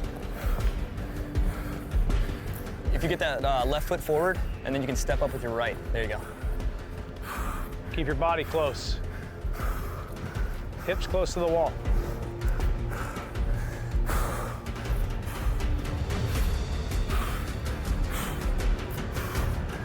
Don't look down.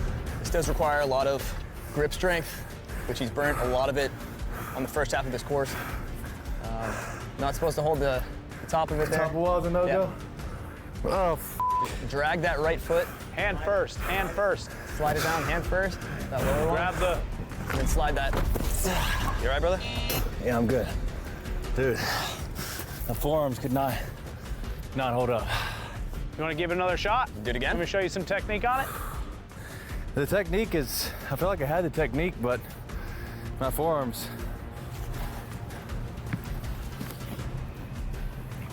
Oh, like a shimmy. Yeah, you can shimmy or do the step over.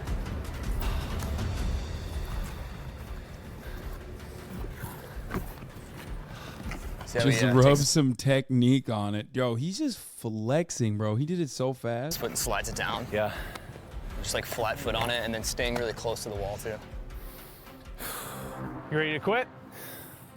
No, I'm gonna give it another shot. I think you're gonna get it. Thank you.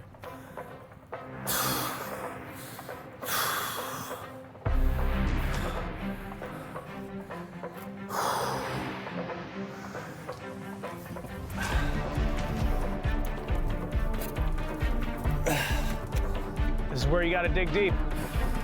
You gotta overcome everything that's saying no in your head. Saying my forearms hurt.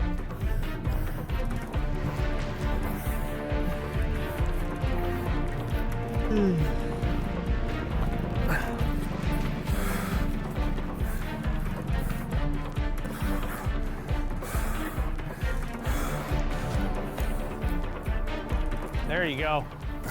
That's it. Keep your shoulders and hips close to the wall.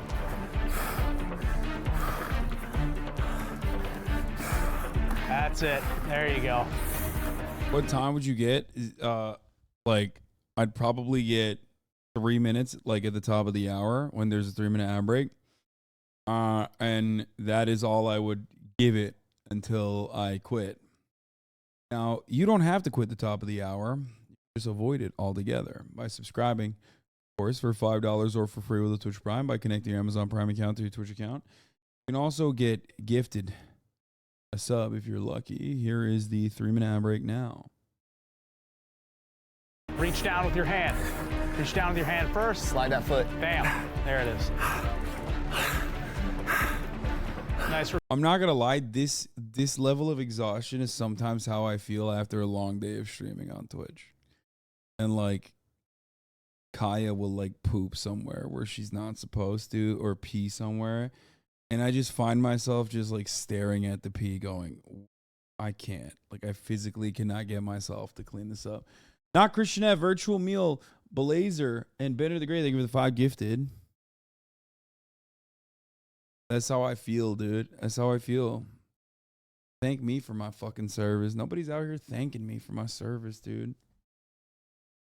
Some of us only get $100 million contracts over the course of 2 years and non-exclusive deals too. You know, we are so underpaid and underrepresented.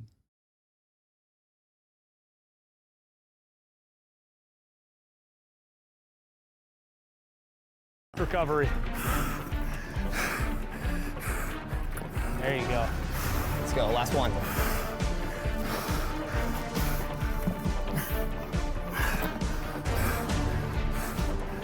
Touch your foot on the platform and hop off. Let's go. Everything you got. Full sprint. Finish it out strong. Let's go.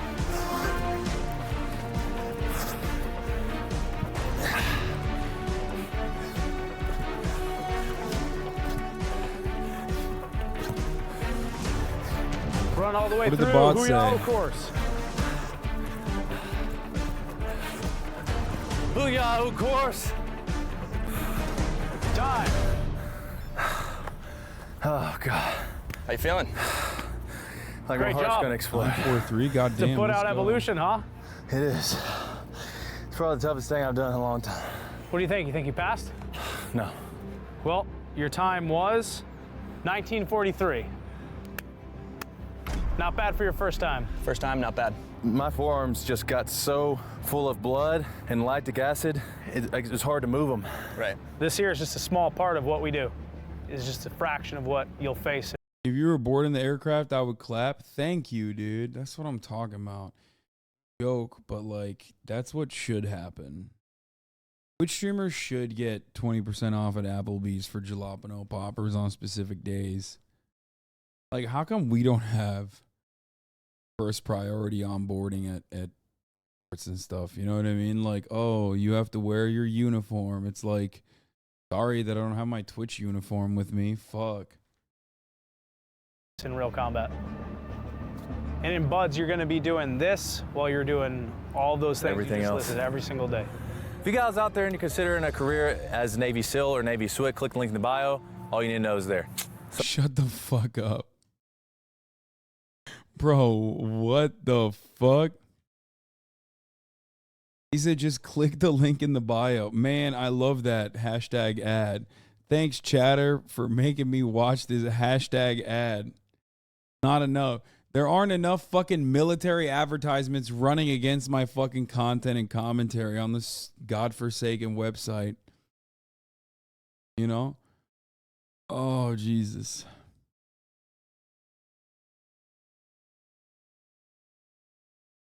Is this real? Did he actually fucking tweet that? Because I believe it.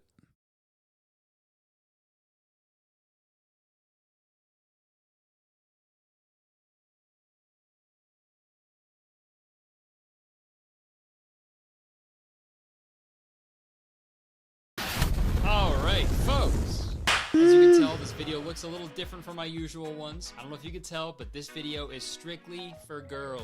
Yeah, this is a gals-only video. Sorry, Oh, shit. We can't watch this, dude. What the fuck? fellas, you're gonna have to wait till the blue version comes out on my Patreon. Yeah, I'm just kidding. I don't have a Patreon. But my podcast does. Go check it out. Okay, so today we're gonna be talking about gender. And yeah, let's get it out of our systems. Gender? I hardly know them. Yeah, I'm not gonna sit here and pretend like I'm an educated figure when it comes to gender, or when it comes to anything, really. I just think people should be able to identify as whatever gender they want to identify as. I've actually never understood why people cared so much. It really does not matter. All the outrage towards that is insane. Oh, but these transgender people are gonna start using the men's bathroom. Okay, you think they want to? Have you seen a men's bathroom? It's just disgusting, man. I've seen poop on the ceiling before. But more specifically, we're not going to talk about just gender in general. We're going to talk about gendered marketing. If you don't know what that is, here's a definition I wrote all on my own. Gendered marketing consists of differentiating consumers based on their gender through tailoring one or several elements of the marketing campaign or product features based on gender stereotypes. I wasn't reading it off a website. I was watching SpongeBob. SpongeBob SquarePants is a funny show. So in simple terms, blue stuff for boys, pink stuff for girls. Or like when they call a purse for men a merce, or sandals for men mandals. I've also seen leggings for men called meggings. Men don't have legs, I guess. No legs, just megs. This is what I look like when I'm not wearing any pants. But some of these examples get extremely ridiculous, and those are the products that we're going to be looking at today. So I think one of the main categories that gendered marketing is the most prevalent is... It's wild to me. Like, if you're buying fucking Space Planet leggings, who's buying Space Planet leggings and is still like, I'm a macho guy. I'm an alpha dog. You understand? Like, I'm a straight guy who's fucking super masked, right? And I want a pair of Planet leggings. And, oh man, they're called leggings. Don't want to buy that now. Oh, are they called meggings? Hell yeah. Oh, straight up. Let's go. Can't wait to buy that because that's not gay. Is with personal hygiene. Perfect example are those like all-in-one shampoo / conditioner / body wash / lube / ketchup concoctions that are like only advertised towards men. Like this Irish Spring 5-in-1 shampoo, conditioner, body, face, 24-hour deodorizer. Dude, that sounds like fucking RuPaul lyrics, man. Shampoo, conditioner, body, face, 24-hour deodorizer. And although these are marketed towards men, I'm like 100% sure this shit was invented by some pissed off wife who's just had it up to here with their stupid fucking husband who was just not washing his body correctly. One day she was finally snapped and was like, okay, just use that, okay? The very least, just use this. I can literally smell your ass through your breath. Also, speaking of smelling ass, I'm really happy that they just called this shampoo for men and not man poo. It's just so frustrating that girls get all the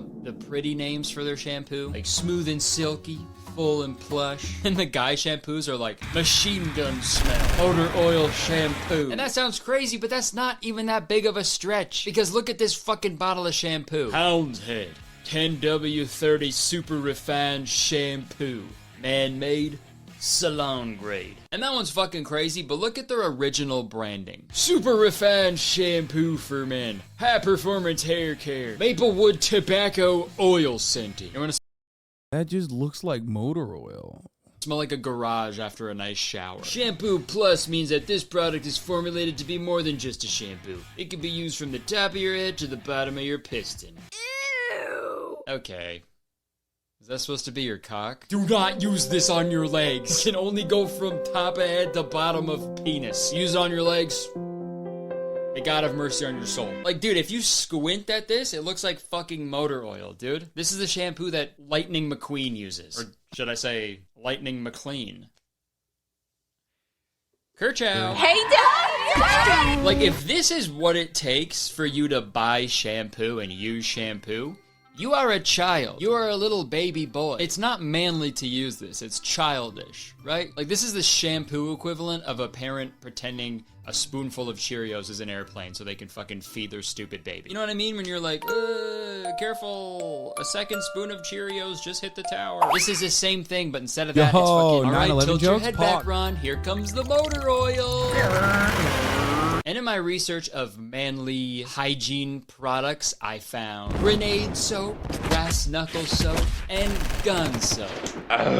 Hey guys, not everything has to be violent. You can have just a nice, relaxing shower with a normal bar of soap and regular shampoo. You can hang out without just being like, and trust me, the rabbit hole of like hygienic products that are advertised towards men is crazy deep. During my research, I stumbled upon a pretty interesting company that makes makeup for men, and it's called War Paint. It is makeup for men, and it's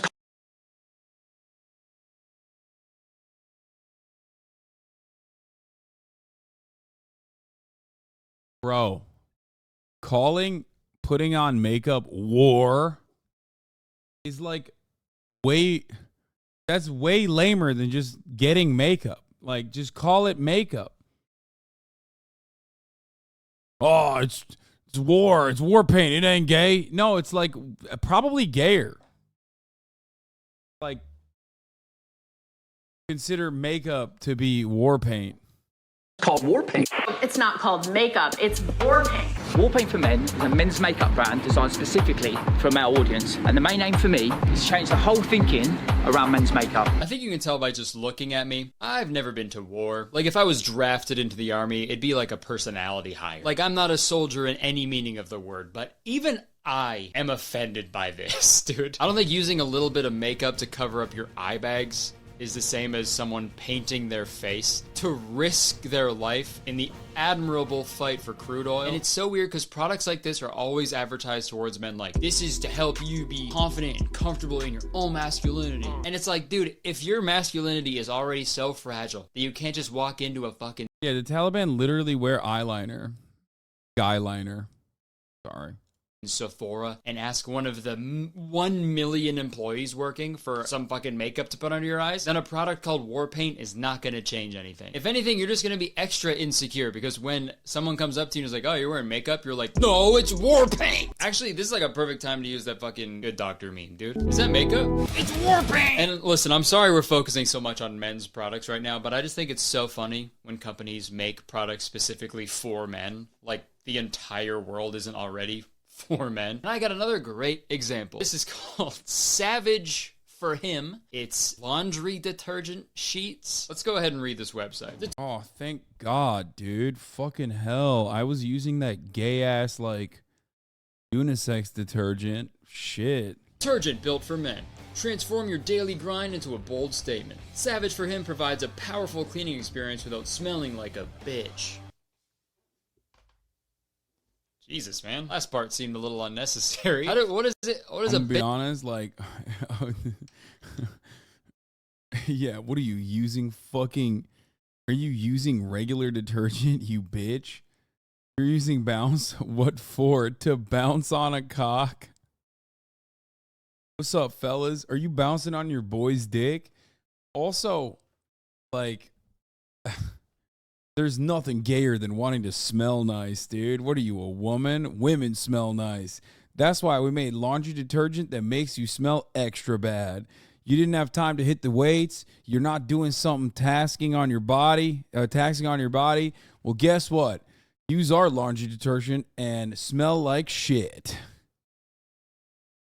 Bitch even smell like? Comment below what a bitch smell like. So that's super funny, but what's even funnier is the picture right underneath this one. They made this little diagram showing why Savage for him is better than regular laundry detergent, and it's so fucking good. Let's look at it. All right, so first up, regular laundry detergent's got floral scent, and that's bad. Savage for him, manly scent. This one is heavy plastic jugs, and that's bad. And Savage for him is a lightweight box. Wait a minute. That's caring about the environment. That's kind of lame. Women care about the environment. Men fucking destroy the environment. What do you mean? Okay, hold on. Isn't the whole thing with hypermasculinity like, I'm super strong. I'm strongest man ever. so why is this bad that it's a heavy plastic jug, right? That guys love heavy plastic jugs. Seriously, if Savage for him really wanted to cater to men, they should ship these in like a stone box. This should be 100 pounds, dude. Okay, next one. It says this one is difficult to store, but this one, easy to store. Also wrong. I mean, maybe this one is so difficult to store because it's so heavy, right? You can't get it up on the shelf. It's so heavy, right, fellas? You guys fucking know, dude. There's nothing heavier than laundry detergent. Hard to measure. No measuring needed. That's wrong, too. Laundry detergent is the easiest thing to measure. There's a cup. There's line. Wait, what the fuck is hard to measure about laundry detergent? What the hell? They're like, yeah, if you're a man like me, you're fucking stupid, dog. You don't know what lines mean on the top of that cup. You know what I'm saying? Fellas, am I right? Who amongst us has had a hard time measuring laundry detergent? We're so fucking stupid, dog. Yeah. I hate that. A lid? Lines on it. You pour it, you put it in. This diagram is making it seem like men are like children, incapable of doing anything without fucking it up. Like, is that what men are? Don't answer that, actually. Don't. And last but not least, pouring leaves a mess versus easy-to-use sheets. Okay, yeah, so I guess the average man is a fucking infomercial actor. Okay, let's see what else is on Savage for him. How to use... What the fuck? I didn't see this yet. How to use laundry sheets. Beat the shit out of some fucking pussy. Kill him fucking fuck him up. Do your laundry. Motorcycle! Oh my god, guys, come on. Okay, I think that's enough about products for men. Let's move on to the girls stuff. Over the years, there's been a lot of, frankly insulting That's my products. day, dog. What's so funny about that? It's fucking pummeling on my boy's bussy and then getting on a motorcycle with my sister. What? I don't get it. I do my laundry every day, too, because I want to be a clean boy. Marketed towards women. I think it's gotten a little better, but it's still pretty brutal sometimes. But like 10, 15 years ago, dude, shit was crazy. You had the Bic pens for her, you know, because girls can't use blue ink. I had blues for boys. You had those old Secret commercials. Strong enough for a man, but made for a woman. And then you had awesome products like chick beer. If you didn't know, it was beer for chicks. It was low in calories, and they made the packaging look like a little purse. They tie an outfit together once you're tying one on. It's just so wild because all of these products, they're pointless, but also just like so condescending. Like every product for women is like, oh, you want to use the same stuff that the boys do? Aw, that's so cute. That's so cute that you want to do what we do. Yeah, sure. I'll let you have that. Yeah, I'll let you do that. Just let me use this pink paint and I'll get it ready for you. Like these. Delcolax Stool Softener. It's blue. It's for boys. #1 doctor recommended ingredients. All right, what does the girl one look like? From the makers of Delcolax Pink. Delco Ease Pink. Stool Softener. #1 OBGYN recommended ingredient. Also, I love that they made the packaging pink, but Japan is Wakanda for white people. PewDiePie says he's finally from a content grind after moving to Japan. That's kind of funny. I mean, the reason why I like Japan is probably different than the reason why a lot of other people like Japan. My interest, or me liking Japan, revolves very much around trains and train activities and public infrastructure projects.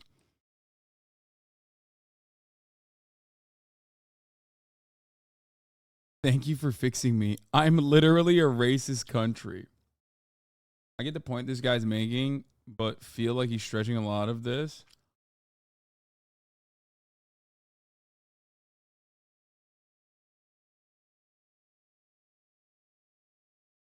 I was worried the reply was going to be around the other Japan news today.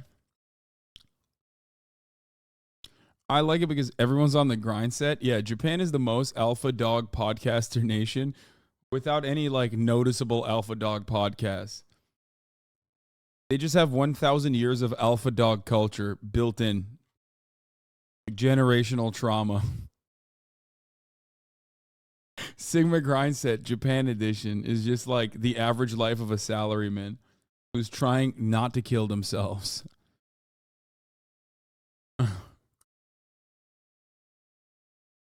What's the other Japan news? Japan rewrote their rape laws to resemble rape laws like we have in the rest of the planet, in developed nations. And also on top of that, they raised the federal age of consent from 13 to 16.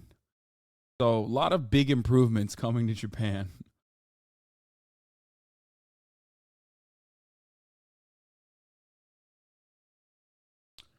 For the record, it wasn't like, so it was 13, but it wasn't like actually fucking 13 across the board, I'm pretty sure. Like different prefectures, I think, have like different sets of standards, if I'm not mistaken. And this just basically says like across the board, which by the way, it's still insane. Like, it's still absolutely insane that that was in the books. Nowhere in the country was it 13. A lot of laminated info cards being updated this weekend.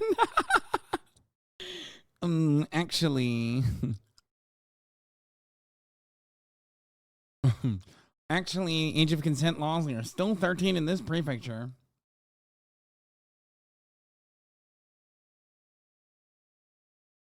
It was 16, 18. Tokyo was 18. This just updated the floor to match that. Yeah, also, 16 is just disgustingly low, too. Like, what the fuck? I mean, 16 is also low. I think it's a reasonable standard to put it at 18.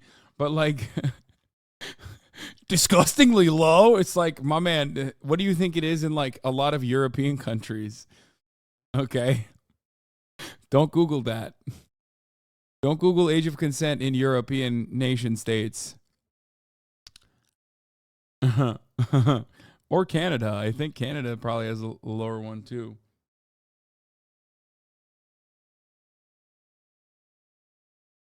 The age of consent should be 30.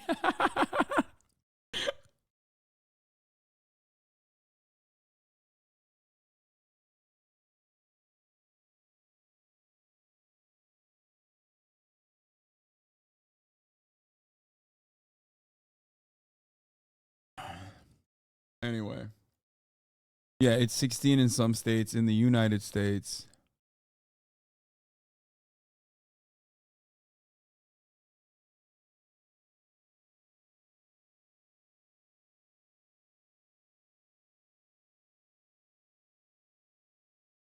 Here in France, it's 15. And my high school teachers once told us once we reach 15, we can fuck any adults we want.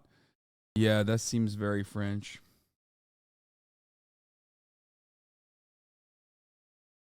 Wasn't Kaya brown? Yeah, but I'm racist. I fucking made her blonde.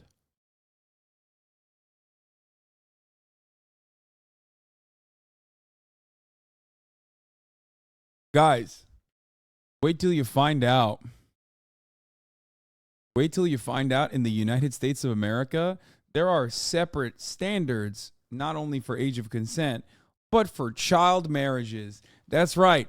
There are always opportunities for libertarians to avoid the age of consent laws in any given state by doing child marriages. Hell yeah. Tokyo, Japanese lawmakers on Friday adopted legislation to raise the country's age of sexual consent from 16 to 16 from 13, an age limit that had remained unchanged since 1907 and was so low that it made Japan an outlier in the developed world. Okay, listen. Let me just fucking like, it was so low it made it an outlier in the developed world.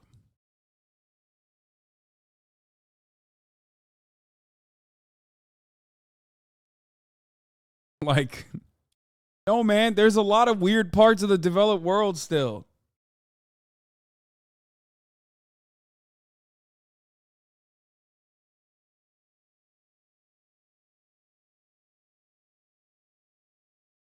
Anyway, the change came as a part of an overhaul of Japan's laws on sex crimes. The new laws were prompted by growing public outcry over repeated acquittals of sex abusers and increasing instances of people taking sexually exploitative photos and videos without consent, including footage of girls. Advocates of stricter sex crimes welcomed the changes, but said more need to be done to ensure greater protection of women and girls in Japan. It is still far from the reality of sex crimes and only really scratches the surface. Never ask why all of the phone cameras in Japan have a shutter sound, even if the phone is on silence. Don't ask that question. Biggest mistake of your life, okay?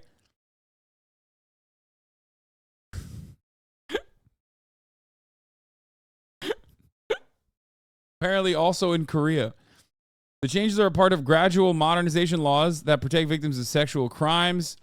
In 2017, Japan revisited its penal code and criminal procedure for the first time in more than a century to clarify what constitutes rape and to remove the stipulation that only women can be victims of forced sexual assault. Wow. Guys got woke in 2017. Never again, folks. Japan went woke. Also, Japan went broke.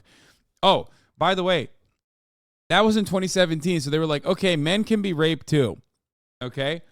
But hold on. There's more. This new patch note that came for rape basically restructured sexual assault to mean physically raping someone. They took it away from only physically raping someone to like other forms of sexual assault as well. So where is it? Did they talk about that here somewhere? It created a culture of the fact that age of consent was all 13, created a societal move that teenagers starting at 13 can be exploited sexually and be viewed sexually, created a culture and move where everyone assumes that teenagers have the ability to make decisions around sexual consent and therefore people don't question sexual exploitation. Age at 13, Japan had the lowest age of consent among the group of 7 advanced economies and among the lowest in the developed world. The age of consent is 16 in Canada, most states in the United States, 15 in France, 14 in Germany, and Italy. Not good. Japan's laws regarding sexual consent came under the spotlight in 2019 when a string of defendants charged with sexual crimes was acquitted. The most shocking case was Nagoya, where a man was found not guilty after raping his daughter when she was between the ages of 14 and 19. Jesus fucking Christ. Prosecutors had to prove that the daughter was unable to resist and therefore raped, but the court rejected their argument. Hundreds of people protested the acquittal, leading to a nationwide movement of flower demonstrations expressing solidarity. Prosecutors appealed, and the man was convicted and sentenced to 10 years in prison. Advocates also noted that had the girl been younger than 13 when she was first sexually assaulted, the court would have automatically ruled her case as rape in the first hearing. Japanese law requires 2 conditions for a crime to be punishable as sexual assault: non-consensual sex and proof that it was significantly difficult to reject. By the way, most OP incel nation, literally, you have to it has to be significantly difficult to reject. That's the second condition that they just revamped. Either due to physical violence or threat of such violence. Second condition is ambiguous and burdensome on victims to prove that they could not reject the attack. Proponents of the change say the requirements exclude people who could not outright repel an attack, such as when they're in shock or too frightened to fight back. As a result of these requirements, Japan still fails to meet international rape legislation standards. They called on Japan to clearly state all non-consensual intercourse is rape, but the changes adopted Friday fell short. Wait, what? They didn't change it? Wait, I was wrong. I thought they actually changed it. I thought they literally changed to eliminate the second distinction. It seems that they did not do that. Oh my God. I was wrong. My bad. Oh.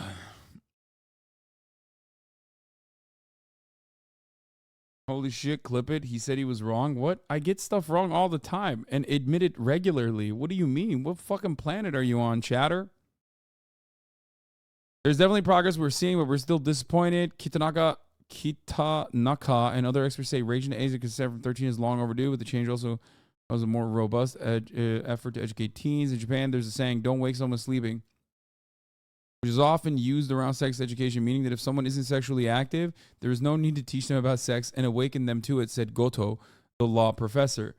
Yeah.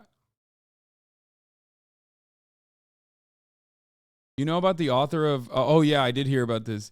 The author of Rurouni Kenshin got caught with so much child pornography that the Japanese police thought he was distributing it, and then he got only fined $1,500. What the fuck? Oh, is Myth here?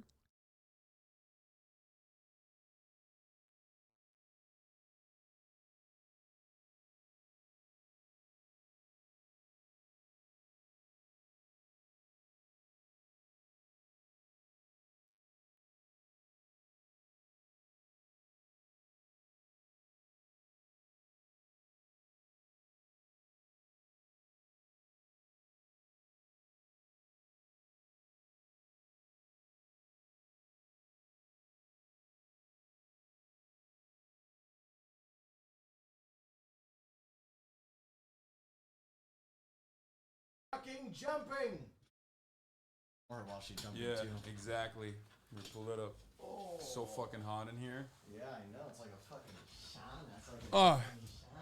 We were working out this morning, and I told Myth that he hasn't shown up and seen fucking Kaya because he's a bad friend. He's fake and phony. I am fake and phony. Oh my God, Kaya's going crazy right now. Kaya, down. Get down. I don't acknowledge. Sit. I don't acknowledge, nor do I condone any of the bullshit she's doing. You can pet her now. She's sitting. Okay. Hi. First, get my sniff. No nipping. She being a little puppy. She just got groomed today too. Oh. She's so goofy. It's so cute. Ball ass motherfucker. Oh, you're just railing your face against that, aren't you? What y'all doing today? Learning about rape law changes in Japan that just happened. Is it like a W rape law change or like an L? No. It's a partial W. There's a lot more to change still. Kaya, sit. Okay. Partial W. Yeah. Wait, hold on. You know what? Here, I got you something. Oh my God. Here, you can play her. Oh. With her. Kaya, wait. Okay, come. Hi, you want to play with this? Yeah. Because your teeth are coming in, huh? Your big girl's teeth are coming in, Kaya, so you need something to chew on, don't you, girl? Probably got to take her out to pee as well. First time I've seen Myth come over and it wasn't Valorant. Yeah. What the fuck? Come on. You balling later, and that's why Myth came so we can ride in your Porsche? I'm not going to be balling later. I'm not balling either. Yeah, I'm definitely not balling. Our trainers are probably balling. They are balling right now. So what you're saying is Andrew Tate should have gone to Japan instead of Romania? Yeah, except it's incredibly difficult to immigrate to Japan versus Romania, which is much easier, I assume. Kaya, stop being a little bitch. The author you mentioned is Oda's mentor, and Oda called him an amazing person in 2021. Okay, well, why you gotta fucking bring Oda into this, okay? Shut up. Why you gotta do that? I don't believe you. I will refuse to believe you. Oh, you like getting the whole thing. Stop digging. Shut up. Don't ask Japanese people stuff like that, okay? What's next? You're going to tell me that French philosophers are pedophiles? Like, shut up. I don't want to hear that either. Oh, was she going for my foot? Stop digging. Stop digging. We've dug too far. We're digging holes? Oh, I thought she was peeing. Oh, my God. Dude, I have PTSD. I got to take her out immediately after this. Go ahead. All right, you talk to them. All right, Speak I'll on. continue the news for today. Come closer to it. It'll be great. Good girl. I got got so scared. She was just drinking water. Is that what her pissing sounds like? Sometimes. Bro, that's how much PTSD I have from her pissing. How much has she pissed around the house? Well, she's a puppy. She be pissing? Yeah, she pisses a lot. That's what, well, yeah, no, I'm just wondering. I wanted to quantify the information, that's all. She pisses a lot in the house, unfortunately. That's what's up. Kaya, this is your house now, girly. Oh, fucking hell yeah. Let them know. Fucking Wait, it's a girl, right? Damn, I'm such a bad fucking uncle. It's terrible. Yeah, dude. Damn, she was thirsty. Wait, do people... You don't have to neuter female dogs, right? Yeah, you do. Really? Oh, wow. Bro, I thought that was only a guy thing. Female dogs get periods, brother. Really? Every 6 months they go to heat. They get in heat, and when they're in heat... They bleed? Yeah, you have to put a diaper on them, especially big ones. Wait, so is that why you get them neutered as well? Well, you get them neutered because you don't want accidental fucking pregnancies and then have to take care of a litter. But then the bonus is like there's no period blood everywhere. Well, yeah, that too. Oh, wow. Cool. What's up, chat? How's the stream been today? It's called Sprayed. Oh, Sprayed. Sprayed. Dude, I didn't know they did that. That's wild. Ali, shout out from Hamtramck. Shout out to Hamtrammy. Fucking Hamtramck. Dude, I love it when people shout out places in Michigan. Like, yo, shout out. Because it's like we're such... Everywhere in Michigan is like, for the most part, such a little shithole where there's nothing else to do. So it's like, hell yeah, man. I'm glad you're representing Hamtramck. I'm glad we got a few Hamtramck people on here just fucking woo. Shout out to Kalamazoo. Spade, not sprayed. Oh, spade. Wait, is it sprayed or spade? I don't fucking know. What have you guys been learning today? What has been the topic of discussion here on the HasanAbi broadcast? Spade. Okay, got it.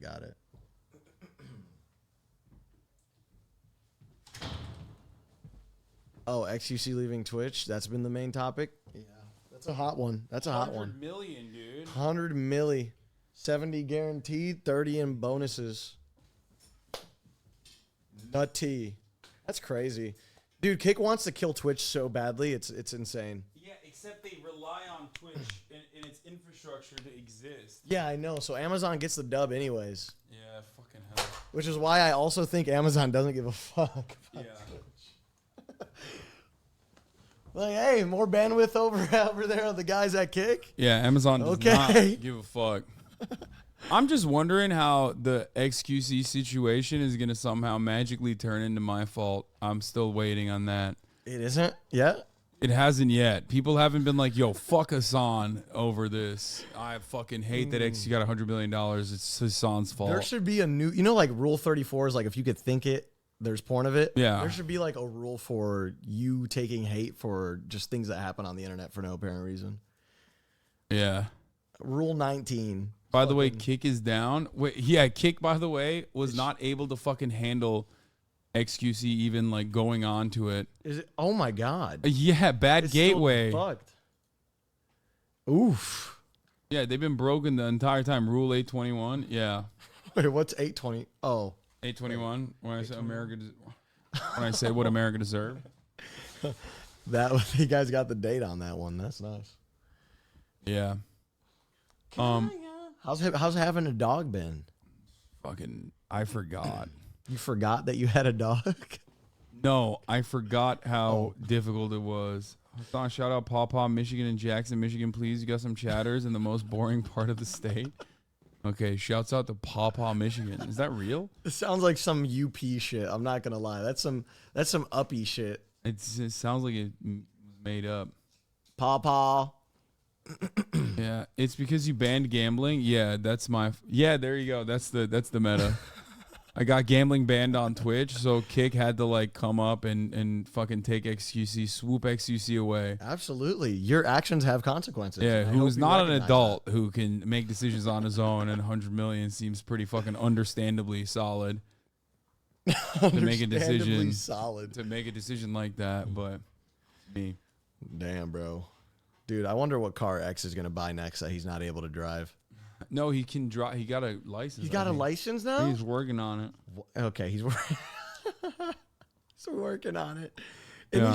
Any streamer is working on it, specifically working on it. ETA 3 years. Yeah. But why the fuck did you write socialism so hard to make it look lame that my juicer took the bag to get away from your grifter ass? Oh no. What's the definition of a grifter? Someone who's like lying for profit. Con man. That's funny. Yeah, people that say I'm a grifter believe that like I'm. Wait, so there are people that just like I could not be in my private life maintaining the positions that the values that I espouse. Wait, so are there like right wing grifters that do not believe in like loving Trump as much as they make it out to be? Oh yeah. Oh really? Yeah, a lot. Yeah. They're just like they're closeted like socialists. Yeah, like no, but Tucker Carlson's a great example. Is like Tucker Carlson hates Donald Trump. Okay. Private text messages showed when they got sued by Dominion, and in that Dominion actually subpoenaed like private correspondence between some of the lead hosts on Fox News, and Tucker Carlson was literally like, "I want Trump to die. Like I hate him. I hate him so much." Oh. Yeah. And dude, he had a video come out on like social media recently. It was like 16:9, but the quality was really good. It looked like a movie. It was great. I don't know what the fuck he was talking about in it, but random side note. Keep going. Oh, Tucker Carlson? Wow, look at that. We got him, boys. He said he likes Tucker Carlson. Show myth this. Marxist Leninist by choice, Youper by disgrace. What the fuck is this? Palestinian by choice? Youper? What the fuck? What the fuck are these? What the fuck? Are these like people that are born in the UP that like don't affiliate? Youper Democratic Republic, don't you know? Oh my God. I didn't know Michigan had memes. Specifically the UP. That's brilliant. You go. We need more Henry Ford memes. How are you Palestinian by choice? You don't need more Henry Ford memes. Really? Are there a lot of them? Bro, Henry Ford is a Nazi. No, I know. Dude, what kind of memes you want about Henry, dude? You can make some funny shit about him. I guarantee it. Christie is gaining on DeSantis in New Hampshire. Oh, no. Dude, I told you. They cannot resist a big boy, dude. Anyway, we're not going to talk about politics. Why not? Do you see your show? I'm here. Yeah, I mean, I already did it for like 8 hours. Oh, I see. Son, don't you know it's Minnesotans? Stop. Man, whatever. They're saying myth. They think you should have won Master Baker. I should not have won Master Baker. My cake was dick. But thank you. I appreciate you. This person wants me to play WarioWare. He says, reasons to play WarioWare. Video games.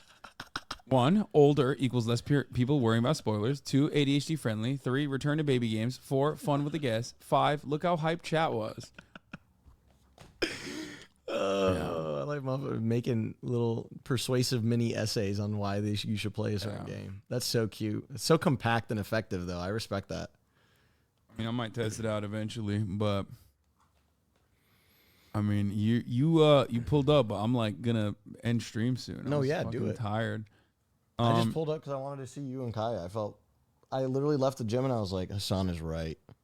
What is the fastest you ever seen a new coworker get fired? First day of work, coworker asked for a short break and some space in the storage closet to put down his prayer rug, was fired almost immediately. About 6 months later, we were all laid off when the company went bankrupt, paying out his discrimination lawsuit. That's awesome. MashaAllah. Yeah, you fucking deserve it, bitch. Not this guy, but dude, my brothers. The company. Okay, this is really fucked up. But my brothers used to like. I think one of my brothers used to work at Chuck E. Cheese, and like he would pray in places in like the break room while other people were in there, and not like he just had to pray, but like low key in the back of his head, he was hoping that he would be told to like not pray where he's praying, so that he could fucking sue Chuck E. Cheese. Damn, dude. And I was always rooting for him every day before. Charles Entertainment Cheese, baby, and hey, they never ate the bait. Because Chuck E. Cheese also I don't know if you know this. Charles Entertainment Cheese said the Shahada. They what? He said the Shahada. He found the glory of God, Allah's light. When did this happen? Yeah, he's actually a Muslim. Really? Yeah. Wow. He reverted to Islam. Oh my, reverted. Yeah. Every Chuck E. Cheese location faces Mecca. Another fun fact. Bro, we're lying. Why would you take any of that seriously? No, Chuck E. Cheese's do not face Mecca. Yeah, they face the Kaaba, dude. You should have seen the image in my mind of like the earth and all Chuck E. Cheese's on it facing toward the Kaaba. You aren't lying. Muslims flock to Chuck E. Cheese. What is this? Wait, why? I love the intro. Proof that everyone could use a little Chuck E. Cheese in their lives. Yeah, like, this is Muslims an article. aren't human beings. This is an article from 2009. Back then, Muslims were not human You're beings. right. Yeah, this is so close. This is still too close to 9/11 for Muslims to be considered human. Proof that everyone needs a little Chuck E. Cheese. Yeah. Reportedly, the establishment got hundreds of Muslim Americans flocking to their spot in the Atlantic Terminal Mall as a part of the 3-day Eid al-Fitr festival on Sunday. That's right. It's tradition dating back to around 2004. During these past 5 years, Muslim families have congregated at the Quirky Kids Zone on Eid, marking the end of Ramadan. Where else would they go after all that fasting? What the fuck? Anecdotally, my Muslim friends always have their kids' parties there. I wonder why. They still have pepperoni pizza. Like, it's just a place where you could take your kids and have them fuck around without you having to worry about it. That's just like the main appeal. There aren't many places like that, I feel like, nowadays. And it's the cheapest, arguably. One 10-year-old critic declared that, I have a feeling that Yemen would be better. My mom showed me pictures, and there were girls with henna. It looked really fun. This lady, white lady Jen Carlson wrote this article. You go, Jen Carlson. You go. The Gothamist. Chuck L. Cheese. Chuck L. Cheese. Chuck L. Cheese, welcome. I'm Muslim and I went to Chuck E. Cheese. This is true. I mean, I fuck with Chuck E. Cheese when I was younger. I've been to Chuck E. Cheese. That shit was fire. I'm Muslim and I've been to Chuck E. Cheese. It's true. The reason why Kick crashed again is because xQc ended stream. Oh, it seems. So then that's wild, bro. This platform is fucking falling apart, brother. Like they're having a hard time holding it together with one guy. Nah. Oh my It'll be god. all right. It'd be funny if they just never fix it though. Every time X went live, the entire site just exploded. Yeah. Just fucking 100 million down the drain. So X's views are real because Aiden never crashed it? Yeah, maybe. It does seem like that. XQC probably got like 80,000 views and it fucking crashed a website when Aiden got like 80, 90,000 views. This certainly never crashed a website. What's up with that? Awfully suspicious. I said that earlier. Today was the actual first test. They're probably knocking on Amazon's doorstep right now, fucking buying more bandwidth from. Yeah, the irony is like they gave xQc 100 million, and then they have to give another couple racks to fucking Amazon to maintain the bandwidth necessary to have xQc stream on the platform every now and then. They have to be like, Felix, you got to tell us before you fucking sign on because like we have to call in extra servers. Need to juice it up. That means Aiden's numbers were completely fake. Bruce got like 40K views and it crashed as well. Wait, Bruce crashed Kick too? Jesus Christ. What the fuck you eating? You got snacks in there? Yeah, bully stick. Oh, okay. Shit. Kick will need to get a limit increase approved. No joke. They won't let them infinitely scale. Yeah. What's up? What was that comment? Kick needs to Kick will need to get a limit increase approved. They won't just let them infinitely scale like Amazon. AWS won't. Yeah. Yeah. I was wondering. I was literally gonna ask your chat because I feel like they would have a better idea, and you'd have a better idea on how that fucking even works. Like them operating under Twitch's technology that's owned by Amazon and the cost of that, etc., and how that even works. Because I have no fucking idea. Because I'm memeing about them having to buy more bandwidth from AWS. No, they but do. Is that real as fuck? Yeah, no. Bro, you know how expensive servers are? No, Like yeah, you don't have they don't have their own servers. Yeah. They have to go with like one of the big boys. Like they have to go with Microsoft or they have to go with Amazon. Yeah. And they went ironically with Amazon. And I think it's even more than that actually. I think like I don't know if they just got like AWS to run their servers or if they got like a white glove like Twitch reskin or something. No, that's they did. that's what I remember. I'm pretty sure they got their streaming service technology from Amazon, which acquired it in the acquisition and in the wait, what's the word? Not acquisition. No, yeah, acquisition. Oh yeah, it's called IVS. Yeah, Amazon sells Twitch as AWS IVS. Yeah. Jesus Christ. Yeah, they do white label. They're white label Twitch. Like they copied the Twitch UI. That's so funny. That's crazy. That's awesome. You know, Papa but hey, wins at the end of the day. But hey, listen, they got some money, okay? They will give up Twitch one day to make that their source of income, quote me. I mean, you could argue that was already their long-term plan, maybe. I think their long-term plan was to fucking figure out how to monetize the unlimited amount of inventory and live streams on Twitch while keeping CPMs relatively high. What as happened? Twitch basically monopolizes the entire live streaming space that many companies thought was going to be the next wave of content creation. And, Wrong. Well, I think on the one hand, people are going towards shorter and shorter forms of content, but on the other hand, like live streaming could technically replace television. Yeah. So, and there's always going to be a need for long form content like that. No, I agree. I think it's strong like enough. you can't fucking like, you can't do like esports on TikTok. Yeah, exactly. You know what I mean? Nobody's like, oh man, I want to consume an esports. I want to consume the VCT in like 15-second increments. Yeah. What year did Amazon acquire Twitch?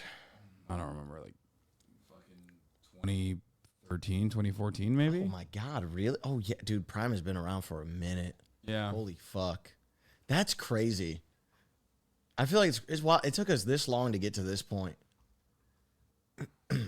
God bless Amazon Prime though. That shit set up my kids. God bless. Bezos. It's a niche unless you become someone bigger than streaming itself, like Ninja Kai or xQc or HasanAbi Piker, bitch. Okay. Fuck do you mean? Television is only valuable right now because of sports. For whom that isn't 40 plus hasn't live streaming replaced TV already? Plenty of people. I think there's significantly more under 40 population that watches TikTok than Twitch. Yeah, when he means TV, is he talking about fucking cable? Or streaming services that would be considered television as well? Because when I think of TV, that's what I think of now, is just streaming services. Is that not what we're talking about as well? Oh, like Netflix and shit? No, Yeah. I wasn't thinking that. Oh, shit. Cable's fucking donezo already, brother. I mean, there's still audiences on there that are pretty fucking sizable. Let's be real. Like, yeah, but they're like the dinosaurs. They're like, dying. Sooner or later. The way I say it is like I have reached television numbers with my concurrence during the election cycle, but other than that, I come nowhere near the average TV show like late night television, like primetime television. What's that number? That's like comparable to television. Concurrent viewers are not the same as ratings. Ratings are literally unique viewers that tune in over the course of an hour. Oh. Like on Nielsen families, like on Nielsen rating families, that's like supposed to be adjusted to the broader population. Okay. And with that, I would say like it's usually around like 5 to 10x, whatever your concurrent viewership is. Mm-hmm. That would be your unique. That would be like your rating. That's the metric that they use. So on that front, like let's say I have 30K. Yeah. Let's say I have 40K. That's 400K. That's still like a shitty TV, a shitty news. But like, what's show. like a good TV show? Good TV like primetime. Tucker Carlson was getting, Bill O'Reilly primetime was getting like 4 million, I think. Yeah. Like something crazy. Okay. And then Tucker Carlson primetime was getting like 2.6 million, I think. And that was still like the king. That was the dominant in primetime news television. I see. I mean, news broadcasting. Chat, Kaya's chewing on your umbilical cord. Your mama delivered it to Hasan's house. Damn, Deal with that's it. rough. Cable will continue in local businesses and more low, medium income people. Kaya, was it yummy? Yeah? Oh, Still eating it. Sit. Oh, sit. Kaya, sit. Game of Thrones season 2 had 13 million average concurrent, if I recall correctly. You want to buy me and shit. Average concurrent? That's insane. It's like fucking Super Bowl numbers. Super Bowl. Myth is such a dog person. Still had nothing on old TV. Yeah, old TV was the fucking shit, dude. Look. Old TV? Seinfeld finale got 80 million. Finale. 80 million motherfuckers tuned in to watch Seinfeld's finale. Oh my God. And it's like Seinfeld, dude. It's like. That's good TV, though. That shit was popular. It is, right? but like, that's crazy. Hey. That's what I thought. Oh, shit. Death and State Funeral of Elizabeth II. What the fuck is that? To BBC? Most watched TV broadcast of all time in total viewers. These British motherfuckers, bro. Wait, this is in Australia. Who gives a fuck about Australia, dog? Oh, wait. Is that the death of the Queen that was the most viewed? Wait, what the fuck? Why is this showing me Australia? I don't give a fuck about this shit. Get the fuck out of here. Yeah. Most watched television broadcast, Apollo 11 moon landing, 125 to 150 million viewers. And it was fake. They staged it. That's what I call good television. XQC and Mitskiff have made a combined $101 million in streaming deals over the past month. That's good. That's funny. Where the fuck is that photo from? What the fuck? XQC and Mitskiff, bro. What do you mean? Dude, the Super Bowl. Super Bowl, Super Bowl, Super Bowl, Super Bowl, Super Bowl. Richard Nixon's resignation speech. Super Bowl, Super Bowl. MASH, goodbye, farewell, and amen. Super Bowl, Super Bowl. Roots. Roots Part 8. The day after. What the fuck is the day after? Super Bowl, Super Bowl, Super Bowl. Police pursuit of O.J. Simpson, 95 million. Super Bowl, Super Bowl, Super Bowl, Super Bowl. Leon Spinks versus Muhammad Ali. Super Bowl, Disneyland grand opening. That shit was televised? Yeah, in 1955, Oh bro. They God, got nothing. They had no content, dog. They had no fucking content, homie. Yeah, I know. So they were watching the dumbest shit.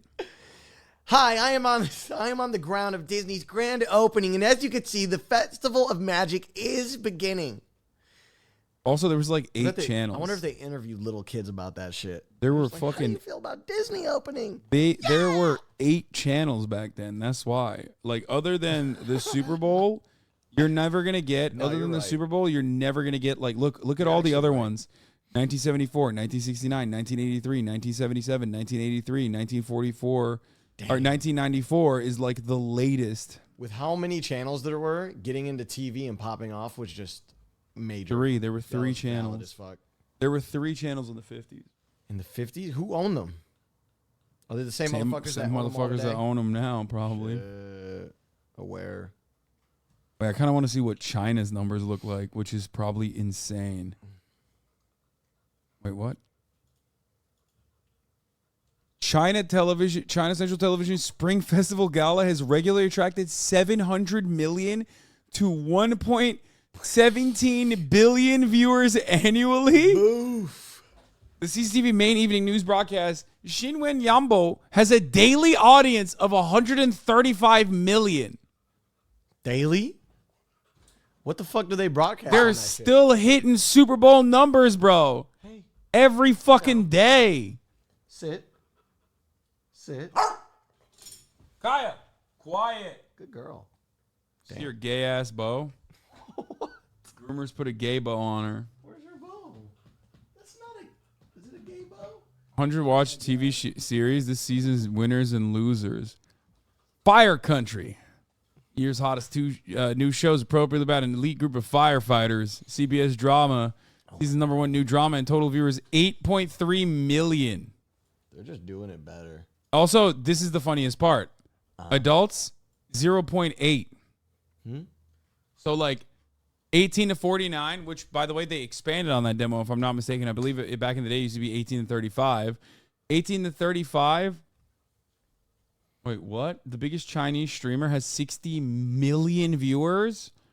The top influencer Li Jiaqi's online return gives Alibaba a renewed edge in huge live streaming sales channel, analysts say. Don't even look at her when she barks, because then she tries to get attention that way. Truing. Guys, sit! Good girl. Quiet. It's like a fucking karate instructor. The return of China's leading live streamer Austin Li Xiaoqi to Taobao Live will likely give Alibaba Group holding a renewed edge in competitive field of live streaming and e-commerce. The way I imagined Austin in my head, just like, hey guys, I'm here, live again. Hello, China. I'm back. He's known as the Lipstick King, and he returned to Alibaba's live streaming platform on Tuesday night, winning over 60 million views for his show. My God. Where he showcases household goods. It's a QVC thing. Dude, he is QVC. Wow. Lee's reappearance came 3 months after he abruptly ended the show without a full explanation. Oh no, Top G got to him. This dude's a fucking plant, isn't he? He's gotta be. Wait, what the fuck? Lee's the only top influencer to have made a comeback since China took down the country's top 3 live streamers for a variety of reasons over the past 12 months, including content breaches and personal taxation issues. Huh? His return to the platform sparked huge discussion among the country's 1 billion online users. Bro, what are we doing here? Bro, we got nothing, dog. I know. China is the wave, dude. These homies are out here popping off. We want to talk about being, being in a bigger pond, being in the ocean, whatever. We need to move to China. Well, okay, but the problem is they're like, what? They're kind of xenophobic. You're not gonna get a lot of play. No. In China, I'm not gonna get a lot of play in China either. Like neither of us are gonna get a lot of play in China. I think we could change that. No, we can't. Oh no, we can't. If I would do it. They call them white monkeys. White monkey? What? Americans? When a white person goes to China, and companies will often like hire them. Yeah. To basically, xenophobic sounds like a fancy word for racism. Does it not? It's just like race, not race based, but like ethnicity based, kind of. You know what I mean? Like foreign. They just don't like foreigners. Like xenophobia doesn't sound as bad as just calling them racist. So white monkeys are like they'll have like white people do like dumb shit. Yeah. And like the only use for there's like a ceiling for it. Do they record that shit and upload it on the Chinese TikTok? They do actually. Oh, we need to watch that. So shit. Bart Baker is the famous one that did that white monkey shit. Here. Oh, we have this? We have the access? Yeah. I've watched this before. So Bart Baker used to be out here. It's fucking thumbnail. Oh my God, I used to live there. Come on. Around that area. Talks. It's okay, I don't live there anymore. Let's go. Bart works from home. And he's got a routine.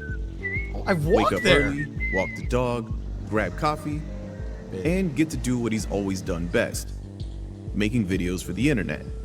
By 8 a.m., he's already clocked in. 我要搬到中国. Do you love China? 我爱中国. 是的. Why do you think I got Huawei? 我爱华为. 你好. 我是 Butter. Mushi Butter. He's good. Okay, so bye. 투표给我. I see you tomorrow, or maybe I'll see you tonight. I don't know. I'll see you in the morning. Bye. Okay, just like in under a minute, I understand why the Chinese feel the way that they do. This is Bart what he used was to a do. classic YouTube success story. Oh my God, yeah, I know this dude. I know this video. His specialty was parody music videos, imitating pop stars like Taylor Swift and Justin Bieber. He'd get tens of millions of hits on his most popular videos. But a couple years ago, YouTube started dropping channels that weren't family friendly from their preferred program in order to attract advertisers.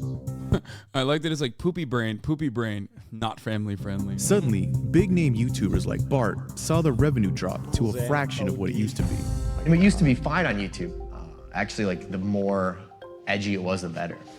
Fast forward a year and a half maybe, and I'm like super miserable. Going to a therapist. Because of YouTube? Yeah. You don't know how many YouTubers are depressed because of YouTube. So anyway, all this shit was going on. And Dude, I used to look like White- an interviewer. White monkey work peaked like 10 years ago where they'd hire a white person to look like a doctor or CEO and shake hands at a wedding or a conference to add legitimacy. Where they'd have a white person to look like a Yeah. doctor or CEO, just so that they like. I'm not even kidding. I'm pretty sure Blau has done a little bit of white monkey work in China. What? Yeah. What the fuck? I remember him telling me, yeah. Like, well, he would like actually work for a company. Yeah. And then they would put him in like a meeting to offer more legitimacy or like. Okay, wait. So it's a good thing. Yeah, yeah. It's still It's like wow, demeaning. look at our white person. We are a business. It's a little bit demeaning still. Yeah. Yeah. No, of course. But I thought it was like white monkey. Like, look at my white guy. He looks so stupid. Which I mean is no. This is the other side of it. Yeah. But still bad. But there is But yeah, I got definitely. it. So here's what it is though. There's definitely like a ceiling to it. You know what I mean? Yeah. No white guy is hitting like beyond a certain level of prominence. No problem.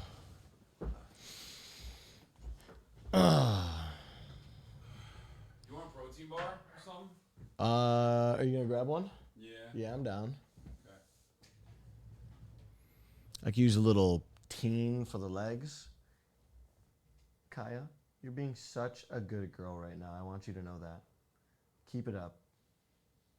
Good girl. I just had to let her know. Hey, Myth. Hi. Here you go. Fuel my legs. Anyway, so that's wait, hold on, watch out, go forward. Trying. Go forward. Oh, Rolling forward. my big fat ass. Anyway, that's how it works. All right, well, white foreigners or immigrants in China being hired for modeling, advertising, English teaching, and promotional jobs. That's it. All right, everybody. I'm hungry. I'm starving. This fucking protein bar is not gonna cut it. And I'm gonna go hang out with we're gonna hang out with Kaya. Do a little bit of training. So, I'll see you tomorrow. Okay?